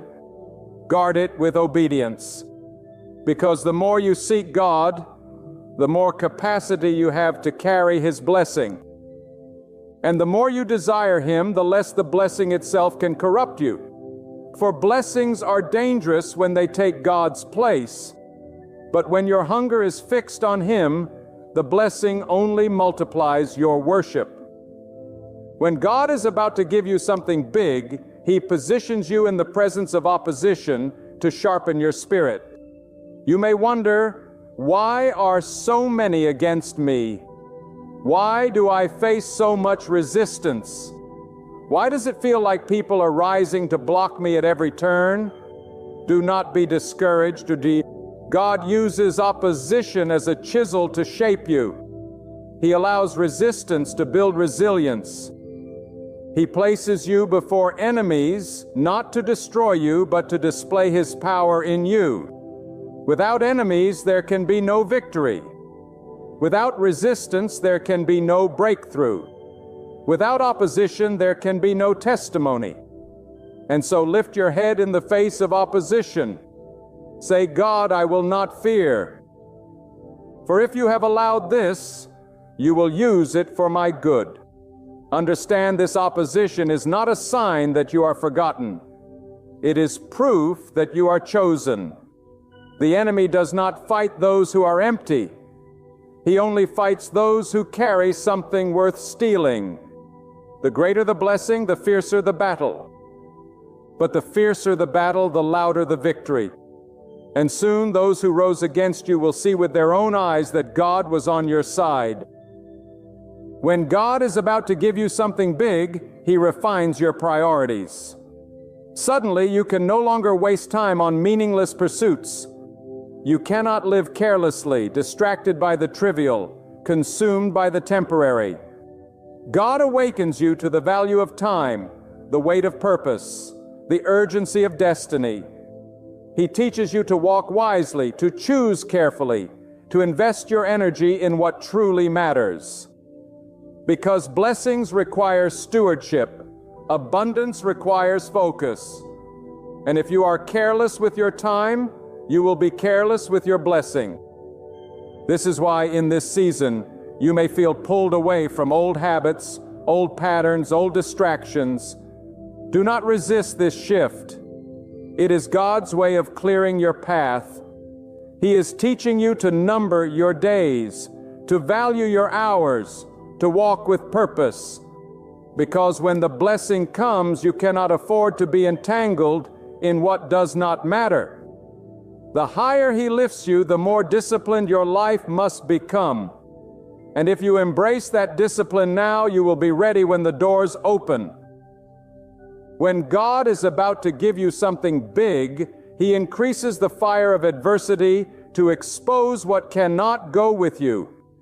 The heat of trials reveals the cracks in your foundation, the impurities in your character, the weaknesses in your spirit. He does this not to shame you, but to cleanse you. Because if He gave you the blessing without exposing these flaws, they would later destroy what He gave. And so He uses the fire to purge. He uses the trial to refine. He uses the adversity to burn away the unnecessary. Rejoice in the fire, for it is not your enemy. It is your purifier. Do not curse the flames. Thank God for them. For though they burn, they do not consume. Though they hurt, they heal. Though they strip, they strengthen. And when you emerge from the fire, you will not only be ready to carry the blessing, you will shine with a glory that can only come from having walked through the furnace with God's hand upon you. When God is about to give you something big, He instills in you a vision of the future that contradicts your present. You may be surrounded by lack, but He shows you abundance. You may be living in obscurity, but He whispers of influence. You may be pressed by weakness, but He reveals strength. This vision is not a fantasy. It is prophecy. It is God planting in your heart the picture of what He is preparing. Hold on to that vision no matter how impossible it looks, because the vision is the seed of your blessing. Guard it fiercely. Do not let doubt steal it. Do not let mockers shame it. Do not let fear bury it. For the vision is your lifeline in the storm. It is the rope that pulls you forward when all else says quit. And in time, that vision will speak. Though it tarry, wait for it, it will surely come. God does not tease with empty dreams. If He placed it in your heart, He intends to fulfill it. When God is about to give you something big, He surrounds you with signs in your spirit, signs in your circumstances, signs in the whispers of prayer. You begin to sense alignment, as though pieces are falling together in ways you could not have arranged. These are not coincidences, they are confirmations. God often signals His movement with patterns that echo in your life. Watch carefully, listen closely. The signs are there not to give you control, but to give you assurance. Assurance that though you cannot see the whole picture, He is guiding every step. And when the day finally comes, when the blessing manifests, when the door swings wide, you will realize it was worth every tear, every weight, every trial. You will look back and understand why God had to strip, why He had to delay, why He had to refine. Because without those seasons, you would not have been ready. But now, because you endured, you are prepared to receive. And not only receive, but to sustain. Beloved, when God declares that He is making all things new, it is not a poetic whisper. It is a divine decree that carries the full weight of His power. God does not speak in vain. His words are creative forces. They shape destinies, overturn curses, dismantle chains, and open doors that no man can shut. When He says, "Your past is over," He means that every mistake, every wound, every regret, and every sin that once tried to bury you is no longer your identity. God has severed the ties of yesterday and called you into the promise of tomorrow. Too often we drag yesterday's ashes into today's fire, forgetting that God has already burned away what once bound us. The enemy thrives on your memory of failure, but God thrives on your faith in His renewal. He wants you to stop gazing at the ruins of what once was and start walking toward the city He is building for you. The old has been buried. God has planted you in new soil. Do not let the shadow of yesterday block the sunrise God has placed before you. Understand this. When God makes something new, He does not patch up the old. He does not remodel brokenness. He resurrects purpose. He does not simply polish what is worn out. He breathes life where death had claimed victory. God's renewal is not partial. It is complete, overflowing, transformative. He will give you new strength, a new vision, a new spirit, and a new song to sing. But you must be willing to release the old. You cannot hold on to the weight of your past and expect to run into your future. Beloved soul, God is calling you higher. He is calling you to let go of the bitterness, the unforgiveness, the fear, and the doubt that cling to your heart. Do not let the chains of the past define your freedom. God has already opened the prison gate. Why linger in the cell when the light of His renewal is waiting outside? When God says your past is over, He is not just canceling what hurt you. He is rewriting your story. Think of the storms you have endured. Think of the tears that have watered the soil of your nights. Do you not know that God has seen every drop? Do you not know that every trial was preparing you for a greater glory? What felt like loss was often protection. What felt like delay was divine preparation. God was not silent. He was shaping. He was not absent. He was near carrying you when your own strength collapsed. And now He whispers, "Rise, for I am making all things new. Do not fear stepping into the unknown, for the unknown is only unknown to you." To God it is already written, already prepared, already blessed. He has gone before you. He has smoothed the path. He has ordered your steps. Your responsibility is not to worry about what tomorrow holds, but to trust the one who holds tomorrow in His hands. The past may have scarred you, but God will use those scars as signs of His deliverance. They will not be marks of shame, but testimonies of His power. The pain you endured will become the wisdom you carry. The betrayals you faced will become the discernment that protects you. The losses you mourned will become the blessings you thank Him for tomorrow. This is the beauty of God's renewal. He wastes nothing. Every valley you walked, every mountain you climbed, every desert you endured, God folds it into the masterpiece of your life. So lift your head. Do not bow to yesterday. Stand firm, knowing that God has declared you free. Your past is not a chain. It is a classroom. Your failures are not a prison. They are stepping stones. Your wounds are not curses. They are evidence of survival. And survival under the hand of God is not mere existence, it is victory.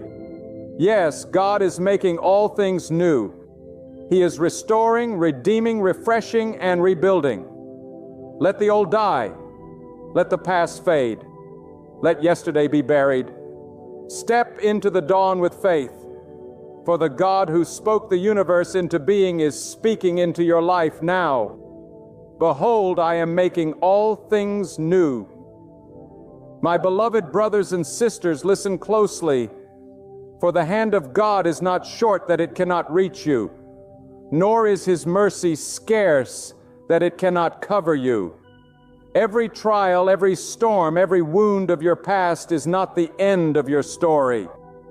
It is the soil in which God plants the seeds of your future. Do not look back at what has been broken as though it cannot be restored. God, the one who breathes life into dust, can take what was shattered in your life and make it whole again.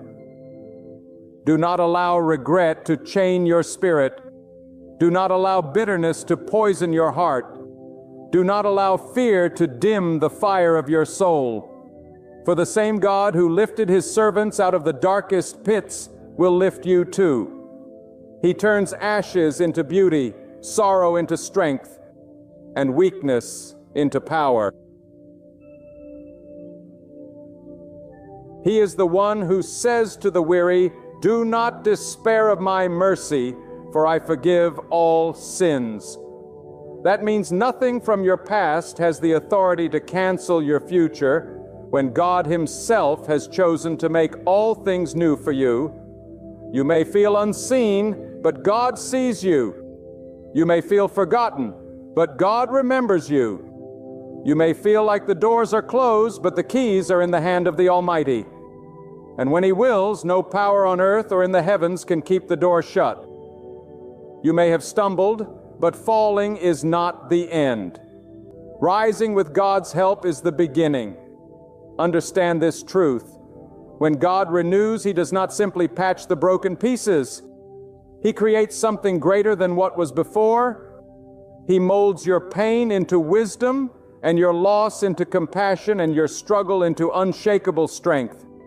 What you thought was the end of you was actually the preparation for the new you God is forming.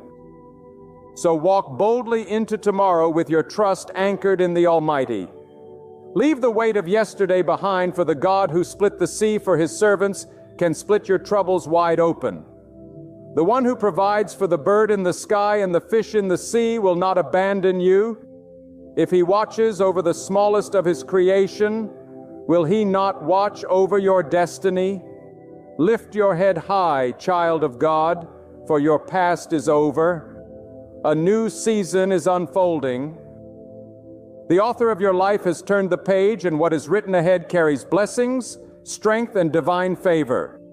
Do not fear what lies before you, for the one who holds tomorrow is the same one who carries you today.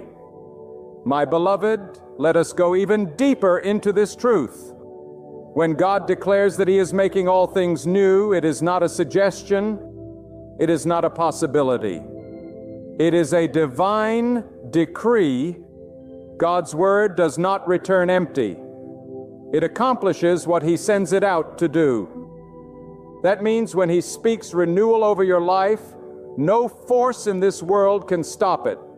No enemy, no betrayal, no failure, and no wound can stand in the way of God's power to make things new.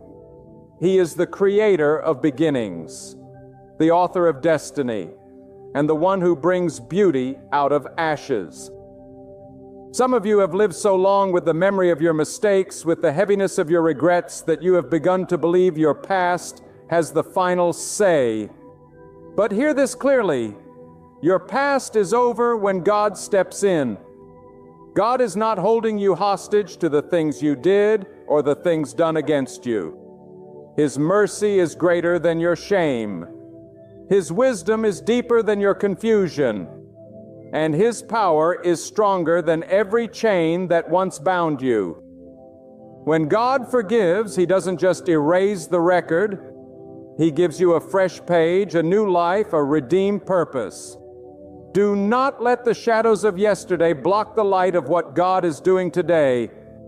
Too often people carry burdens they were never meant to carry. They replay old conversations, revisit old wounds, and relive old failures. But God is calling you to rise up and step forward, because He is not dwelling in the ruins of your past. He is working in the promise of your future. He is already planting seeds of blessing in places where you only saw barrenness. He is already opening doors you thought were forever closed. He is already shifting things in the unseen, preparing you for a new chapter that you could not write on your own. Understand this. God makes all things new, not only to free you from what was, but to prepare you for what will be. Every ending is a setup for a greater beginning. Every closed door is God's hand guiding you to a better one. Every trial is shaping your strength, purifying your spirit, and positioning you for the very things you once prayed for. Do not fear the unknown, because what is unknown to you is already known by God. He has seen the path ahead, and He is leading you step by step into a future filled with His goodness. And let me say this with boldness: stop identifying yourself by what you lost, and start identifying yourself by what God is restoring. You are not your pain. You are God's beloved. You are not your past. You are God's chosen. You are not defined by what broke you. You are defined by the God who heals you. When you look in the mirror, don't see the scars of yesterday. See the evidence that God preserved you, carried you, and is preparing you for something greater than you ever imagined. My friend, the God who spoke light into darkness, the God who split the sea, the God who raised nations and humbled empires, is the same God who is speaking into your life today. Behold, I am making all things new. Believe it, receive it, walk in it, for your past is over and your future belongs to God. Beloved, as we come to the conclusion of this message, remember this eternal truth. God is the one who holds your past, your present, and your future in His mighty hands. Your past mistakes, your failures, your regrets do not define you. They were chapters in your journey, but they are not the final word of your story. The final word belongs to God. And when He speaks life, renewal, and restoration. Do not dwell on what has been lost, for God is preparing what will be gained. Do not weep over doors that have closed, for God is opening doors that no one can shut. Do not fear the unknown, for God has already written a future for you filled with wisdom, strength, and blessings beyond what you can imagine. Step forward with boldness. Hold your head high, for you are walking with the one who restores and renews all things. You have not been abandoned, you are not overlooked, and you are certainly not defeated. God's work in your life is not finished.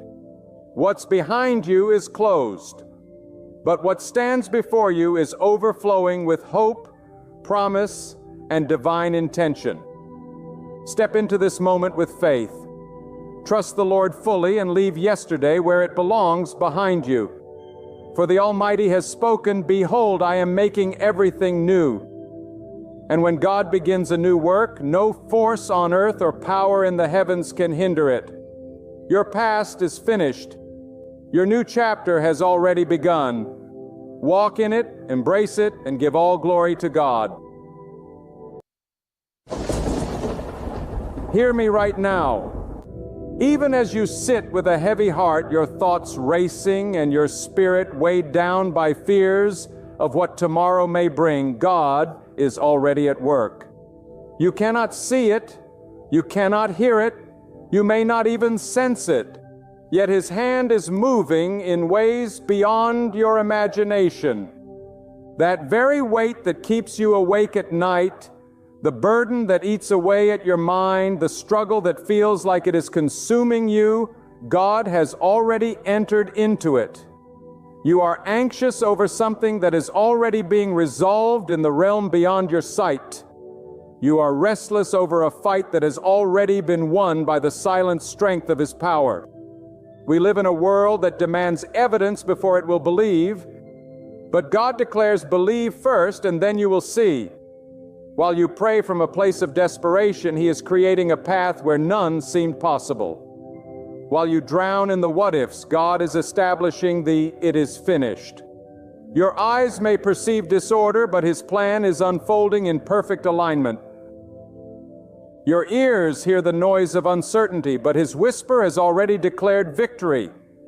You think the clock is running out, but with God there is no deadline that can stop His hand. You may be thinking, "But I can't see any change." That's because God often works in the unseen first. The seed is planted deep in the soil where no one can see it, but that doesn't mean nothing is happening. Under the surface, roots are forming. Structure is being built. The unseen is preparing for the seen. The same is true for your life right now. What you call silence, God calls preparation. What you think is delay, God calls perfect timing. Some of you are so focused on the size of the storm that you've forgotten the one who controls the wind. You look at the waves and think they will drown you. But God is already shifting the winds in your favor. The same God who separated seas, who brought water from rock, who made walls fall without a single touch. He is the same God working in your situation now. Your problem has not intimidated Him. Your tears have not been ignored. Your prayers have not been lost in the noise. Do you understand what that means? It means that before you even formed the words of your request, God already knew. Before the doctor gave you that report, God already had the remedy. Before that betrayal struck your heart, God already had the plan for your healing. Before that financial pressure pressed against your chest, God had already opened the provision. He is not reacting. He is orchestrating. He is not scrambling. He is sovereign. He does not adjust His plan based on your crisis. Your crisis is already part of His plan for your breakthrough. That's why the enemy loves to keep you in fear. Because if you knew how much God is already doing for you, you would stop worrying and start worshiping. Fear blinds you to what God is building. Worry makes you question what God has already confirmed. And doubt insults the one who has never failed. The truth is, while you've been thinking that nothing is happening, God has been aligning resources, shifting hearts, moving people, and rearranging circumstances without your permission, without your understanding, and without your timeline. Some of you think that for your situation to change, you have to see movement. But movement is not the proof of progress. God does not always announce what He's doing. Some of His greatest works are wrapped in complete silence until the moment they burst forth in undeniable glory. The same God who moves mountains with a word can also move them without you seeing Him touch them. I know some of you are praying and feeling like the heavens are quiet. But quiet does not mean absent. Silence does not mean stillness. God's silence is not inactivity. It's often the space where He is building something so much greater than what you asked for. You asked Him to open one door, and He is building you an entire house. You asked Him to give you a little relief, and He is preparing to give you a complete turnaround. That's why you can't quit now. That's why you can't let worry steal your hope. Right now, while you're listening to these words, things are shifting that you know nothing about. Conversations are being had about you in rooms you've never entered. Decisions are being made that will benefit you. And your name is being mentioned in places where your feet have never stood. God is touching the heart of someone who will be the answer to your need. God is redirecting something you thought you lost back into your hands. God is setting you up for a blessing that will make you forget the years of struggle. But here is the challenge. You have to stop living as if your worry has more power than God's will. Your fear cannot change what He has ordained. Your anxiety cannot rewrite what He has already written. Every time you let your heart sink into fear, you are giving weight to the very thing God has already crushed under His authority. You are letting your imagination run ahead of His plan, creating a story of defeat when God has already authored a story of victory. And let me tell you this, sometimes God will intentionally allow you to reach the edge to the point where you think it's over, only so you will see His power in full display. Sometimes He will wait until the last second, not because he is late, but because he wants the outcome to be so clearly him that no one, not even you, can take the credit. Let me take you deeper into this truth. The problem with many of us is that we live as though God is limited to what we can see. We measure his ability by the size of the resources in our hands or the connections we have in our contact list. But God is not bound by your bank account, your education, your experience, or your location. God can raise you from obscurity to influence in a single moment. God can take you from the back of the line and put you in front without asking anyone's permission. God can give you what people said you could never have, and he can do it without using the systems and structures the world depends on. When you understand that God is already working, you stop panicking over delays and closed doors. You start realizing that every no you face might have been God's. Not yet, or I have better. You stop envying those who got there before you because you know God's timing for your life is tailor-made. If you receive something before the right time, it will crush you instead of bless you. But when God delivers it in his time, it will not just arrive, it will thrive. Some of you have been looking at the same problem for so long that it has become your reality. You've convinced yourself that nothing will ever change. But I want you to hear this with every fiber of your being. God is not finished with your story. You might think you're in the final chapter of defeat, but God is holding the pen. And when God holds the pen, there is no ending except the one he writes. He can flip the page when you least expect it. He can turn the valley of your life into the very place where the most beautiful testimony grows. You may feel forgotten, but you are not. You may feel like your prayers are hitting a wall, but God is collecting every word. He is not just hearing you. He is storing your tears as seeds for the harvest that is coming. Some seasons feel empty because God is removing what cannot go with you to the next level. You think you are losing, but you are actually being pruned. And pruning is not punishment. It is preparation. God never cuts something away unless he is making room for something greater to grow.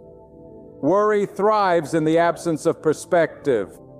When you look only at your immediate circumstances, you lose sight of the fact that God sees the entire landscape of your life.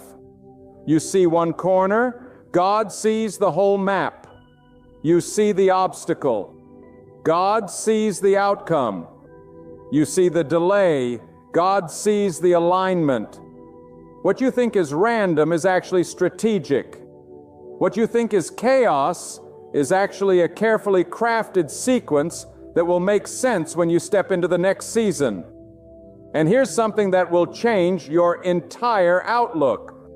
Sometimes the reason you feel so much pressure is because God is pushing you into the place you prayed for. You asked for growth. Now you are in a season that is stretching you. You asked for wisdom. Now you are facing challenges that force you to think differently. You asked for strength. Now you are carrying weights you never thought you could lift. Don't misinterpret the process. What you are calling a burden might be the very tool God is using to build you into the person who can handle the blessing that's coming. God does not just want to solve your problems. He wants to develop you in the process. If he gave you every answer instantly, your faith would remain weak, your patience shallow, and your character untested. But when you walk through the valley holding on to his promise that he is working even now, you come out not just with the blessing, but with the strength to sustain it. God's desire is not just to give you the destination, but to prepare you for the weight of it. Some of you are in situations right now where the odds are stacked so high against you that people expect you to fail. Good. Let them watch, because when God moves in your life, it will be so evident that no one will be able to deny his hand upon you. When God delivers, He does it in a way that silences the doubters and confuses the enemy. He will make it so undeniable that even those who mocked you will have to admit, surely this was the work of God. You must also understand that God does not need favorable conditions to bless you. He can bless you in famine. He can promote you in a recession. He can bring you victory when you are outnumbered. He can make you rise when everything around you is falling apart. God's favor is not dependent on the weather forecast of life. It is dependent on His will, and His will is unstoppable. This is why you must stop obsessing over what you see in the natural. The natural world is temporary, but what God is doing in the spiritual is eternal.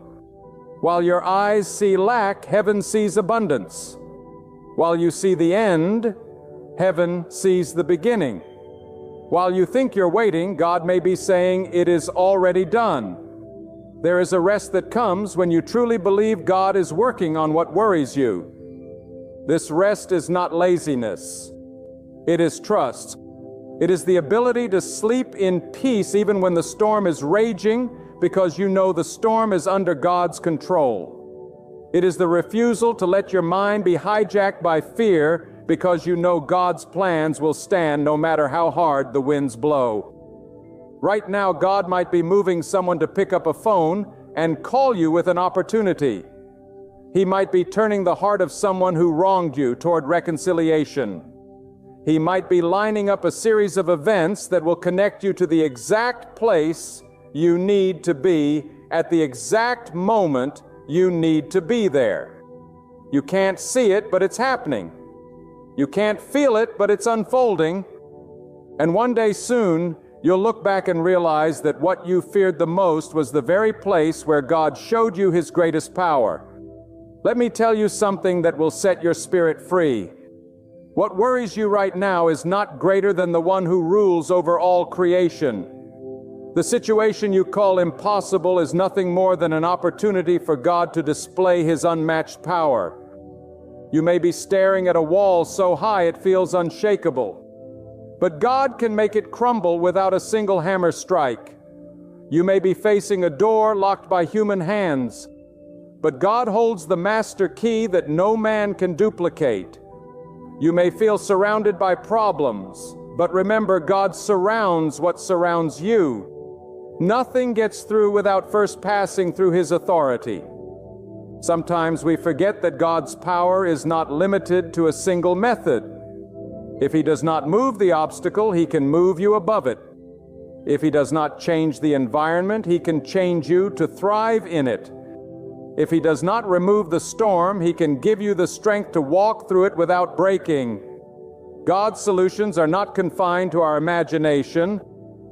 He can use what you think is against you to be the very thing that carries you forward. Consider this. While you are trying to figure out how to make ends meet, God might already be setting up an unexpected provision. While you are fighting to fix the broken relationships in your life, God might be preparing people you haven't even met yet to love and support you in ways you've never known. While you are exhausted from trying to change yourself, God is working in the depths of your heart where no one else can reach, shifting desires, healing wounds, and replacing fear with courage. There are moments in life when God allows the pressure to intensify, not to destroy you, but to position you. It's in those moments that you must remind yourself, just because it feels worse doesn't mean it's getting worse. A seed must crack before life comes out. A birth requires labor pains before the child arrives, and sometimes the chaos you see is simply the breaking of the shell, so that what God planted inside you can finally emerge. You see, God works with precision. He does not throw blessings at you randomly. He releases them when everything is aligned. And alignment is not just about circumstances. It's about your readiness. There are blessings that God has already prepared for you that are being held back only because He loves you too much to give them before you are able to carry them. He will not give you something that will crush your spirit. He will first strengthen your spirit so the blessing will uplift and not overwhelm you. This is why trust is not passive. It is active faith. Trust means you keep walking when there is no sign of change. Trust means you choose peace over panic, even when you feel surrounded by uncertainty. Trust means you speak as if the answer is on its way because you know God has already sent it. Your words matter because they are the evidence of what you believe. If you speak constantly about the problem, you magnify it. But if you speak constantly about God's power, you magnify Him above the problem. And make no mistake, your enemy will always try to magnify your fears so they block your view of God. He will whisper, "It's too late, you've failed, it's over." But those are lies that crumble under the truth of God's Word. To your spirit, I am already at work. God is not hindered by how long it has been. He is not intimidated by how far things have gone. He is not discouraged by how deep the damage runs. He is the one who can restore years in a single moment, who can rebuild what took decades to destroy, who can breathe new life into something you thought was gone forever.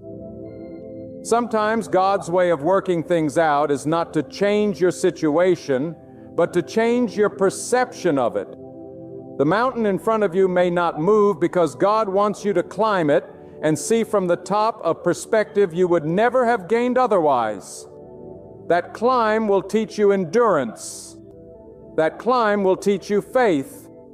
That climb will give you a view of His hand at work that you could not have seen from the valley floor. It is also important to understand that God works beyond your personal desires. He works for the highest good of your life. There are times when what you want and what you need are not the same. And God loves you too much to give you what you want at the expense of what you truly need. You may be worried because you can't have what you prayed for. But if you knew the whole story, you would be thanking Him for protecting you from it.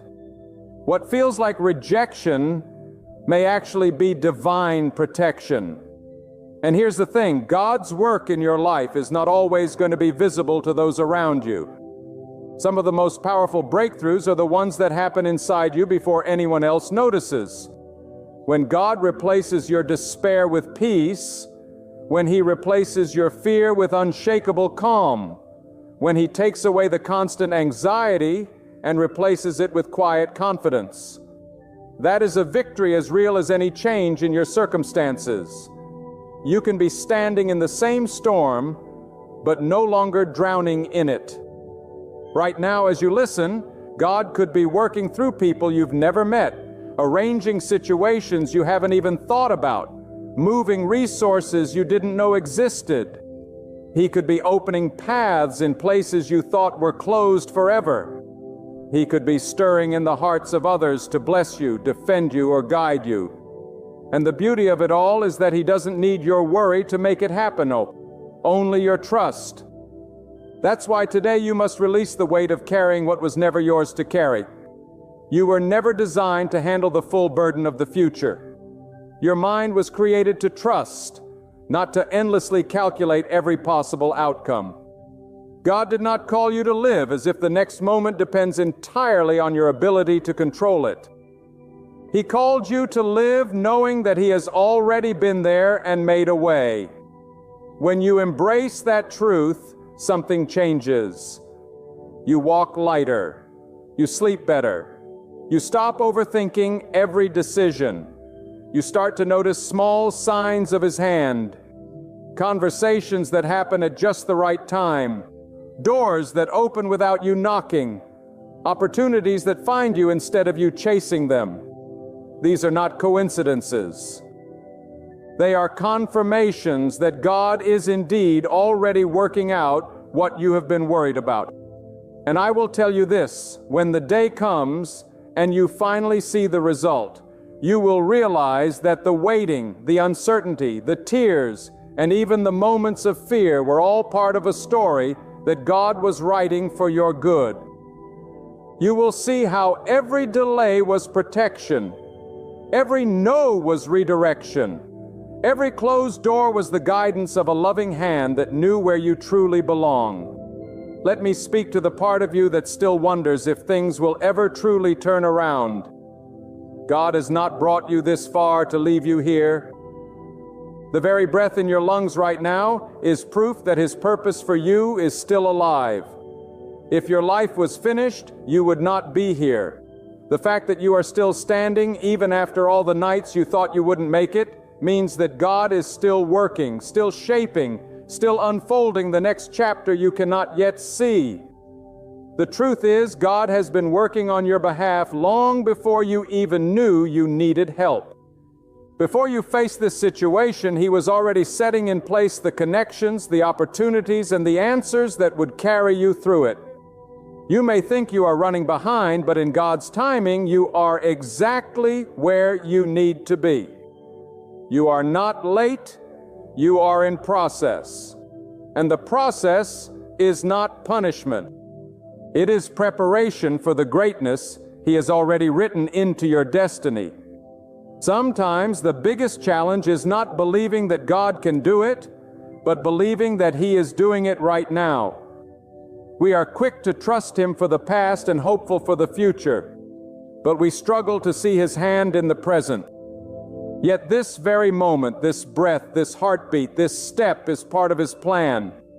The path may feel uncertain, but uncertainty is the stage where faith is proven. And faith is not simply saying God can work, it is living as if He is working. Now I want you to understand that the delays you feel are not evidence of His absence. Often they are evidence of His precision. God does not operate on human deadlines.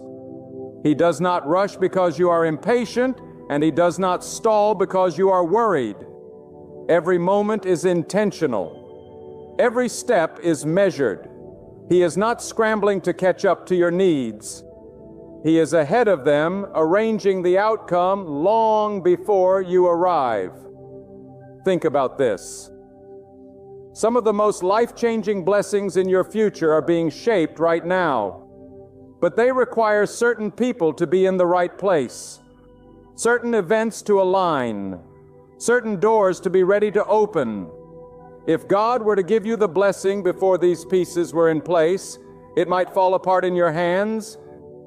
But when everything falls into place in God's perfect timing, no one and nothing can take it away from you. That is why you must stop attaching your peace to what your eyes can see. What is visible will try to deceive you. It will insist that nothing is moving, that you are stuck, that your prayers have gone unanswered, yet the unseen realm is full of activity. God is already speaking into the hearts of people you have not encountered yet. He is redirecting events you cannot yet grasp. He is arranging every detail so that when you take the next step, all pieces are set in their rightful place. I know some of you have carried the same weight for years, and weariness has set in. You feel as though you've prayed every prayer, shed every tear, and still nothing has changed. But listen closely. Just because the surface seems calm does not mean the depths are unmoving. The floor of the ocean is always shifting, creating currents that eventually rise to the top. In the very same way, God is stirring currents beneath the surface of your life. One day soon, the stillness will break and the blessing will rise to meet you. And sometimes God's work is not about changing the storm, but changing you within it. You may be asking Him to remove the problem, but He may be using the problem to remove fear, doubt, pride, or dependence on things that cannot sustain you. God's goal is not to give you a fragile peace that crumbles under pressure. He wants to give you a peace so strong that no storm can steal it. Understand this. The very thing you are worried about right now might be the thing that shapes you into the person you are meant to become. If God removed it instantly, you might miss the transformation that comes from walking through it with Him. Worry wants you to believe that this moment will break you. Faith knows that this moment will make you. And when you come through it, you will not only be free from the worry, you will carry a testimony that will strengthen others who are walking the same path. Do not underestimate the power of God's quiet work. Some of the most miraculous changes in your life will not be announced with loud signs or instant shifts. They will come like the dawn, slow but unstoppable. At first, the darkness will seem unchanged. Then a faint light will appear. Then brighter, until suddenly you are standing in the fullness of a new day. That is how God often works. Gently, steadily, and with unstoppable certainty. And when that day comes, you will look back and realize that your worry was wasted energy. You will see that while you were pacing the floor at night, God was setting the table for your victory. You will see that while you were preparing for defeat, God was preparing your breakthrough. You will see that not a single moment of waiting was wasted. It was all building toward this. Right now, I want you to imagine your life as a tapestry. Up close, all you see are tangled threads, knots, and colors that make no sense. That is how your present feels. Messy, disconnected, and confusing. But step back far enough and you will see the masterpiece God is weaving. Every knot, every thread, every color has a place. The dark threads make the bright ones shine. The mistakes you regret, the pain you endured, the waiting you hated, it is all part of the picture He is creating. And when He turns it around for you to see, you will realize it was beautiful all along. And I want you to hear this with the deepest part of your spirit. God is not waiting for the right conditions to act on your behalf. He is the one who creates the right conditions. The world says you must have certain connections, certain qualifications, certain resources before change can come. But God says, I am your connection, I am your qualification, I am your source. When God decides it is time, nothing in heaven, on earth, or beneath it can stand in His way. You see, what you call impossible is simply the arena where God shows His limitless power. The harder the situation, the greater the opportunity for Him to reveal that He alone holds authority over your life. This is why He often allows the circumstances to reach the point where human hands can do no more. So that when the answer comes, no one will be able to say it was coincidence, luck, or human effort. It will be unmistakably, undeniably the work of God. Right now, some of you are asking, why is it taking so long? Why hasn't it changed yet? But delay is not denial. In the silence, God is not ignoring you. He is perfecting the details. He is shaping the outcome so that when it arrives, it will fit your life without flaw. Rushing would only give you something incomplete, something you could not sustain. But God's timing is flawless. Never too early, never too late, always exact. And you must understand, God's work is not always loud. Sometimes it's not earthquakes and lightning. It's the subtle shift of a single conversation, the quiet change in someone's heart, the hidden door that opens without announcement. By the time you see it, the work has already been done. The blessing has already been prepared. You are simply walking into what God finished long ago. Do not let the darkness of this season convince you that God has left you. It is often in the darkest soil that the most powerful seeds are planted. A seed does not see the sun while it is growing roots, but the sun has not disappeared. Likewise, you may not feel the warmth of change yet, but that does not mean the light is gone. God is rooting you deeper so you can rise stronger. And here is something that will set you free from fear. God is not only working on the problem, He is working on you. He is building your capacity to handle what you are asking for. He is strengthening your character, sharpening your discernment, teaching you to trust Him without conditions. Because when the answer comes, it will not just be about what you receive, it will be about who you have become in the process. Some of you have been in battles that feel unending. You wake up to the same struggles, the same uncertainty, the same unanswered questions. But battles are not signs of abandonment. They are often signs of preparation. God will not send you into a fight without already securing the victory. What you are experiencing now is simply the training ground for the territory He is about to give you. Every tear you've shed is watering the ground for the blessing that will soon bloom. You must also realize that the thing you are most worried about might already be solved in ways you cannot imagine. God's solutions are not bound by human logic. If He could part the seas for one people, bring food from the sky for another, cause walls to fall without a single weapon being raised, then what is your situation in comparison? You are not asking too much of Him. You cannot overwhelm His ability. The only thing you can do is limit your belief in what He can do. And belief is not just thinking He can, it is living as though He is doing it now. It is waking up with expectation instead of dread. It is speaking about your future with confidence instead of fear. It is making room in your heart for the blessing before it arrives as if it's already on the way. Because when you live in that posture, you are aligning yourself with the truth of God's promise. He is faithful to complete what He has started. I want you to picture this. God is already ahead of you, clearing paths you don't even know you'll need to walk.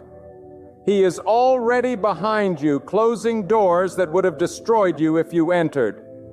He is beside you, steadying you when your steps feel weak. And He is above you, watching over every move, ensuring that nothing reaches you that has not passed through His divine filter of purpose. You may not feel in control right now, and that is because you are not meant to be. Control is an illusion that robs you of peace. The truth is, you are safest when you surrender control to the one who already sees the end from the beginning. When you stop trying to force the outcome, you make space for God to work in ways that will amaze you. And here is what will happen. There will come a moment when the breakthrough arrives and you will realize that the weight you carried for so long has been lifted. The worry that consumed your thoughts will feel so small compared to the magnitude of what God has done. You will stand in awe not just of the blessing itself, but of the way God brought it to you, through doors you never thought would open, through people you never thought would help, through timing you never would have chosen but now know was perfect. That is why you must not give in to fear. Now the story is not finished, while the chapter you are living is not the conclusion. Even now, behind the scenes, God is weaving threads of mercy, protection, provision, and favor into a tapestry you cannot yet see. And when He turns it toward you, every worry will be replaced with wonder, every doubt with praise, every tear with joy. When God decides to lift you, no force in the heavens or the earth can hold you down. You must understand your elevation is not determined by the opinions of people, nor is it controlled by the strength of your enemies. It is decreed in the unseen before it manifests in the seen.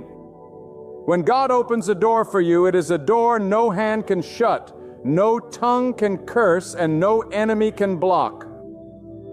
That is why you do not need to fight as the world fights, because your battle is not in the noise of the crowd, but in the secret place with God.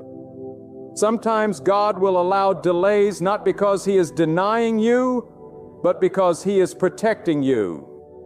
There are blessings you are not ready to carry yet, and there are positions you must grow into before you can hold them without falling. So do not be disheartened when the answer seems slow. God's timing is not just perfect. It is protective. He is aligning circumstances, removing hidden traps, and building in you the strength to sustain what He is about to release. When you walk with God, you must stop expecting your path to look like everyone else's. He did not create you for comparison. He created you for completion of His purpose. Some will rise by connections, others by luck. But you will rise by the command of God. And when He commands, there is no counsel that can overrule Him. You do not need the approval of the masses when you have the approval of the Almighty. God's power does not just protect you from harm.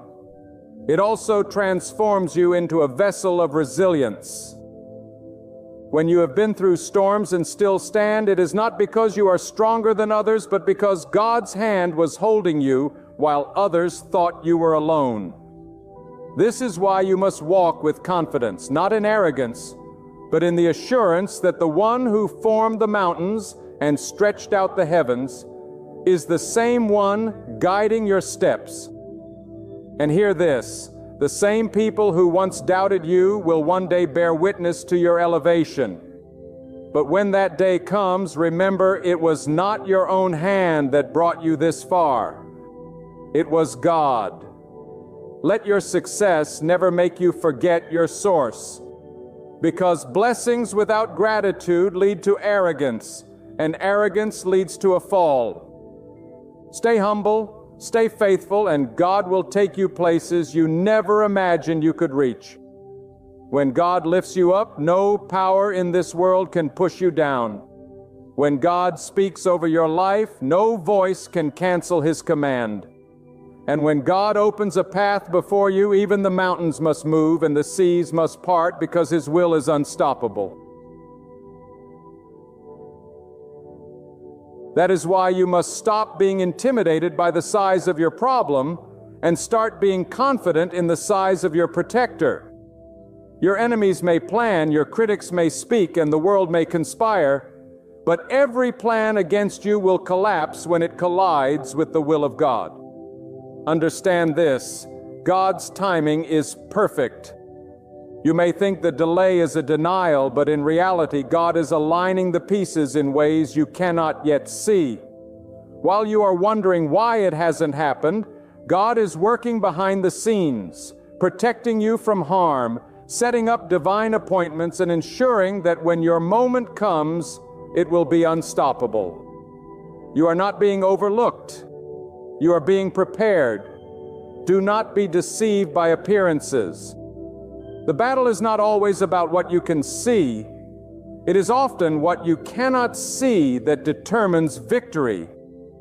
When you feel pressure from every side, it may be that God is positioning you for a breakthrough so powerful that even your enemies will be forced to acknowledge His hand over your life. He will make you a living testimony, not by removing all challenges, but by making you victorious in the midst of them. You must also learn the discipline of silence. Sometimes the most powerful response to an attack is to say nothing, because your words cannot defend you as well as God's actions can. The moment you take matters into your own hands, you limit the magnitude of God's intervention. But when you stand still and let Him fight for you, He will bring an outcome so complete, so undeniable that no one can take credit except Him.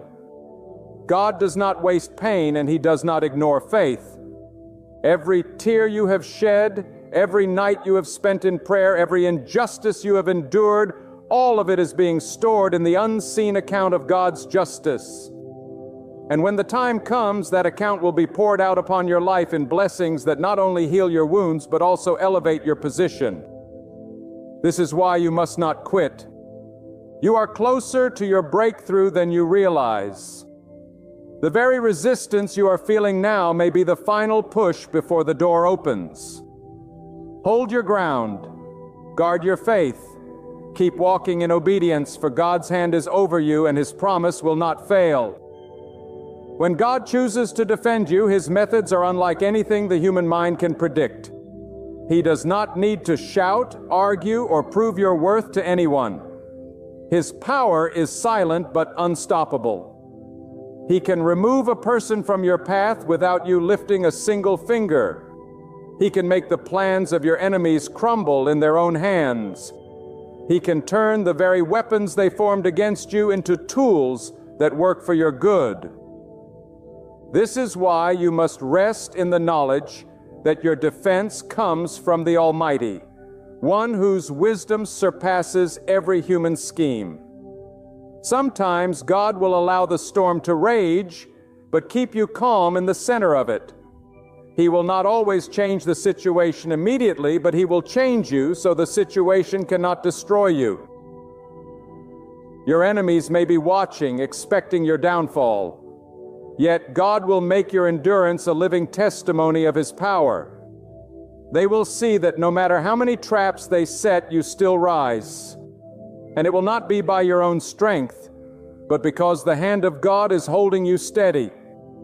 Do not be surprised when God hides you in plain sight. People may search for ways to harm you, but they will not find you, because God has placed you in a space they cannot reach. This is divine covering, protection that is invisible yet impenetrable. Even if you feel surrounded, you are actually surrounded by God's mercy. The eyes of those who wish you harm are blinded. Their words lose power, and their influence fades like smoke in the wind. The key is to keep your heart pure before God. Do not let the desire for revenge corrupt your spirit. When you let God fight your battles, you are declaring that you trust His justice more than your own. And His justice is perfect. It comes at the right time, in the right way, and it leaves no wound untreated. The same God who parts the seas can part you from danger. The same God who provides for the birds of the sky can provide for you even when every door seems closed. When God's hand is upon your life, no power on earth or in the heavens can stand against you. His protection is not a fragile wall that can be broken. It is a fortress built by the Almighty Himself. He sees what you cannot see, hears what you do not hear, and knows the traps the enemy sets long before they are even formed. This is why the one who trusts in God walks in a peace the world cannot understand. While others panic at storms, you will rest, for you know the winds are in His command. God does not need to announce His protection with loud signs. Often His work is in the unseen. That accident you narrowly escaped, that deal that suddenly fell through, that person who unexpectedly left your life, it was not chance. It was the mercy of God preserving you from harm you didn't even know existed. The world may call it coincidence, but you know it was divine intervention. Those who mock your faith do not realize that every breath you take is a testimony of God's sustaining hand. When you live under the shadow of the Almighty, no curse, no evil word, and no hidden scheme can prosper against you. People may speak lies, enemies may plan harm, and some may even rejoice at your struggles. But remember, God is not moved by their laughter, and you should not be either. He is your defender. He fights battles you never even enter. He silences voices that rise against you. He blinds the eyes of those who wish you harm and opens the paths only you are meant to walk. But you must remain steadfast. God's protection is not for those who run to Him only in crisis, but for those who walk with Him in every season. Trusting Him means you stop worrying about what is beyond your control. It means you refuse to retaliate against those who hurt you, for you know God's justice is more perfect than your revenge. The one who leaves their matters in God's hands will never be left ashamed. And here's the deeper truth. Sometimes God's protection is not about keeping you in the same place, but about moving you to a better one. That rejection was protection. That delay was preparation. That loss was redirection. You may not understand it now, but one day you will see that God was not withholding. He was shielding. If you truly believe in His wisdom, you will begin to see life differently. No longer will you panic when plans fall apart, because you will know His plan is greater. No longer will you fear the unknown, because you will know the one who owns the unknown.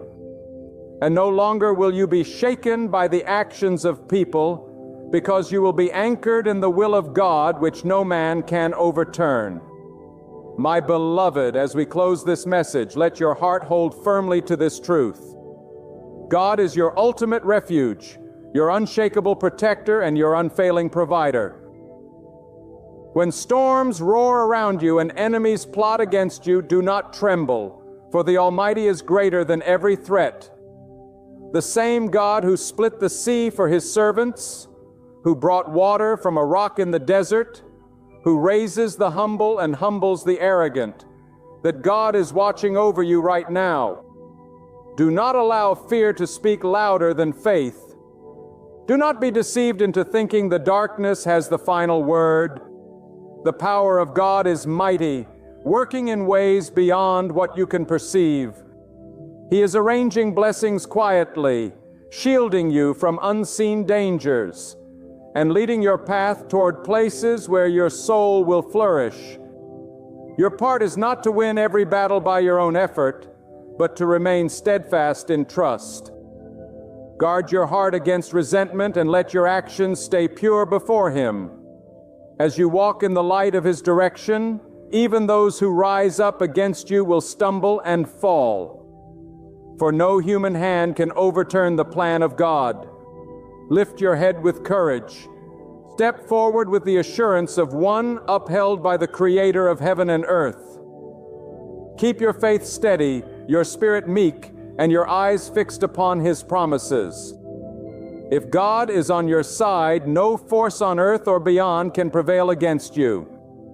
And when His appointed time arrives, you will witness how He transforms every trial into victory, every wound into purpose, and every challenge into a testimony. Stand firm, for you dwell beneath the shelter of the Almighty, and in His shadow you are untouchable. My friend, there comes a time when heaven itself turns its gaze upon you, not with hesitation, not with neglect, but with divine readiness. And God declares, I am prepared to release my blessing over your life. Yet here is the truth so often missed. Before the blessing can overflow, before the doors can be opened wide, before favor can flood your path, God will ask you to let go. For He cannot fill hands that are still gripping what chains you. He will not pour living water into a vessel contaminated with poison. And He will not carry you into your future if you are dragging the weight of your past along with you. Even now, I'm speaking to someone who has prayed earnestly for breakthrough, who has fasted for answers, who has cried out for change. And you've been asking, why hasn't it happened yet? You've wondered why the promise feels far, why the blessing seems delayed. But hear this. God is not withholding out of neglect. He is holding back because you are still clinging to what He already asked you to release. You see, we often think that the only thing standing between us and God's blessing is time. We say when God is ready, it will happen. But God's timing is not the only factor. Our readiness is, and part of readiness is release. You cannot walk into the next chapter of your life if your hands are chained to the old one. You cannot claim the new thing God has for you while still clutching the things He has told you to drop. And if you ignore this truth, you will delay what God has already prepared. Some of you are asking God for a blessing that would destroy you if He gave it to you right now because your heart is still bound by the very things He's trying to cut away. God's blessings are not cheap gifts, they are holy assignments. And if He sees that your current attachments, habits, or attitudes would corrupt the blessing, He will wait until you let them go. God is not punishing you. He is protecting you. He is not denying you. He is preparing you. Every delay, every closed door, every not yet from God is His way of saying, I love you too much to give you this while you're still carrying that. And the moment you release what God has been asking you to release, you will feel the wind of His blessing push you forward. Right now, God is whispering into your spirit, clearer than the noise of your fears, louder than the whispers of doubt. And He is saying, let it go. That pain you've nursed for years, that bitterness you've carried like a badge of honor, that relationship that keeps you tied to old patterns, that fear that convinces you to settle instead of rise, God is saying, lay it down, drop it, leave it. Because until you do, you will keep circling the same wilderness, wondering why you have not entered your promised land. And let me tell you, letting go is not weakness. It is spiritual warfare. Because when you release what God told you to release, you break the chains the enemy has been using to keep you bound. When you open your hands, God opens the heavens. When you trust Him enough to drop what is familiar, He will place in your life what is far greater than you imagine. There are 4 things, my friend, that God often asks His people to let go of before He releases the fullness of His blessing. And though they may look different in every life, the principle is the same. If you do not release them, they will rob you of what God wants to give you. The first is the past. And I don't mean simply forgetting it. I mean refusing to let it define you. Some of you are living in the shadow of what happened 10 years ago, 5 years ago, maybe even last month. You replay the mistakes. You relie the failures. You rehash the words people spoke over you. And because you have kept the past alive in your heart, you have not made room for the future. God says, I am doing a new thing. But the truth is, new things cannot live in a house full of old memories. Until you decide that yesterday is over, tomorrow cannot begin. The second is bitterness. You cannot carry the poison of unforgiveness into the place of God's blessing. A bitterness is a slow killer. It robs your peace, clouds your judgment, and hardens your heart. And yet, so many hold on to it because it feels like justice. If I let go, they win. You say, but God is telling you holding on to bitterness doesn't punish them, it punishes you. And until you let it go, you cannot receive the fullness of God's favor. His blessing flows best through a clean heart, not a clenched fist. The third is fear. Fear will convince you to shrink back when God tells you to step forward. Fear will cause you to settle for less when God has called you to more. Fear will whisper, what if it doesn't work? When God is saying, what if it does? Fear is the enemy's favorite weapon to stop you from moving into God's promises. And until you decide to trust God more than you trust your fear, you will remain stuck in places you were never meant to stay. And the fourth is control. Oh, how we love to be in control. We pray, God, have your way, and then we hand Him a list of how He should do it. We want the blessing, but we want it on our terms, in our timing, in the way we expect. But God's blessings rarely come in the package we imagine. And sometimes the greatest act of faith is to take your hands off the wheel and let God drive you where He knows you need to go. My friend, these four things, the past, bitterness, fear, and control, are the very weights that keep so many people from walking in the fullness of what God has for them. And right now, God is calling you to release them. He is saying, you have carried them long enough. You have cried over them long enough. You have prayed for change. But the change begins with you. Drop them. Trust me. Watch what I will do. Because here is the truth. God is not waiting to decide whether to bless you. The blessing is already prepared. The door is already built. The river is already flowing. But He will not open it while your hands are clinging to what He told you to let go. Release it and you will see the floodgates of heaven open over your life. My friend, hear me well. When God calls you to let go, it is never to leave you empty-handed. God never asks you to release something unless He has something greater to put in its place. But here is the tragedy. Many people miss the blessing because they fear the emptiness in between. They fear that if they let go of the past, they will have nothing left to hold. They fear that if they forgive, they will lose their sense of justice. They fear that if they release control, their life will spiral into chaos. But the truth is that empty space is exactly where God wants to meet you.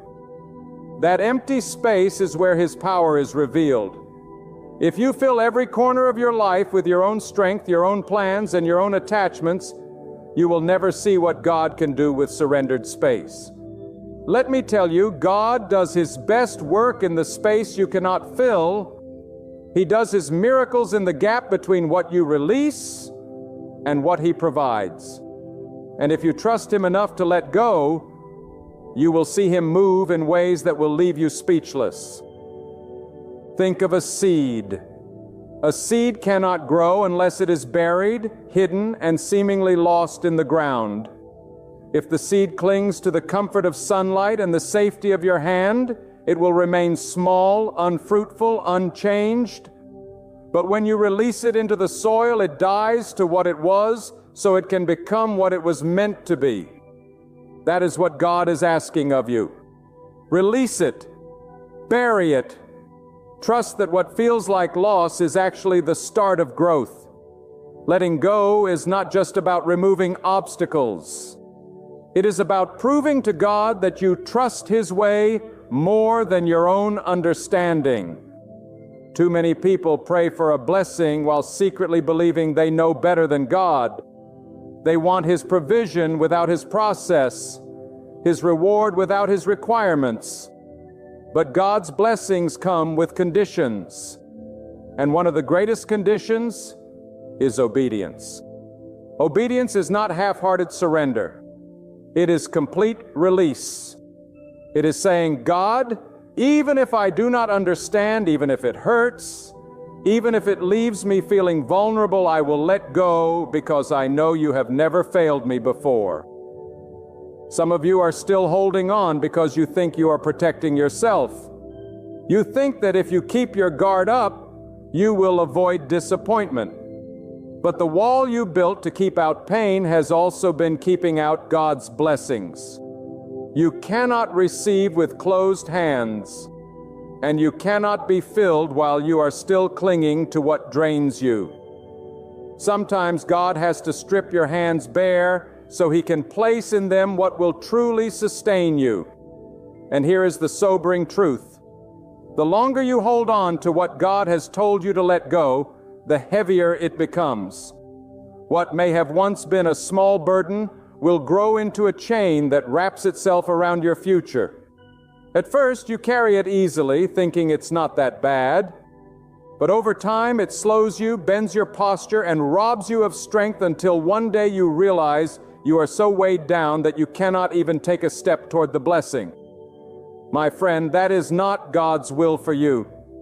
He did not create you to drag chains into your promised land.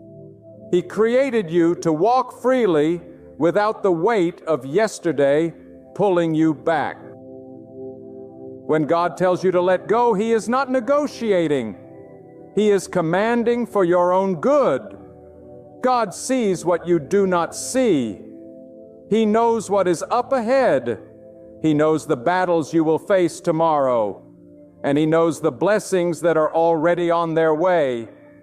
And if He says release it, it means that thing will not serve you in the place He is taking you. What you think is helping you may be the very thing holding you hostage. I must tell you, there is a danger in delayed obedience. The longer you wait, the more it costs. Some of the greatest losses in life are not because God failed to deliver, but because we failed to let go in time. If you delay, you may miss the appointed season. There are blessings that come with a window, a moment in time when God is ready to pour out favor, but if that moment comes and your hands are still gripping what He told you to release, the blessing may pass you by. And understand this, letting go is not just about the big things. Sometimes it's the small, subtle attachments that block the flow of God's favor. That quiet resentment you never dealt with, that hidden fear you've disguised as being careful, that private habit you keep telling yourself you'll quit one day. God is saying, no, not tomorrow, now. Because those small things have a way of growing into giants.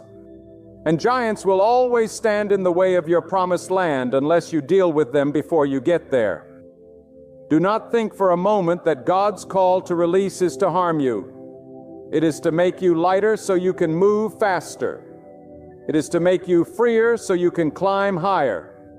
Every single thing God asks you to let go of is something that will either slow you, distract you, or destroy you if you keep it. And if you could see the blessing that waits for you on the other side, you would drop it without hesitation. But here is the challenge. Faith is trusting God without seeing the full picture. Faith is believing that what He has ahead is better than what you have now, even if what you have now feels comfortable. And comfort is dangerous because it convinces you to settle. God is not calling you to a life of comfort. He is calling you to a life of growth. And growth always requires release. There is someone listening right now who knows exactly what God is telling them to let go. You don't have to guess. You don't need another sign. You already feel it in your spirit. Every time you pray, it's there. Every time you try to plan your future, it rises up in your thoughts. And yet you've been wrestling, arguing with God in your heart, saying, maybe later, maybe after I'm ready, maybe after I understand why. But my friend, delayed obedience is disobedience. And if you keep waiting for the perfect moment, you may miss the blessing altogether. When God says let go, He is not asking for negotiation. He is giving you an invitation to step into a better season. That better season is not far from you. It is not years away. It is as close as your willingness to obey. The moment you release what is in your hands, God will release what is in His. And what He has is far greater, far richer, far more powerful than anything you could ever hold on to yourself. My friend, there is a truth that must settle deep into your heart today. God is not limited by your circumstances, your history, or your current position. God can bless you anywhere, at any time, in any season. But there is one thing that can stop His blessing from flowing in your life: the unwillingness to release what He has told you to release. God can open doors no man can shut, but He will not open them if you are still dragging through them the baggage that He has commanded you to drop. That baggage will not fit through the narrow doorway of His purpose. The doorway to your blessing is not wide and careless. It is narrow.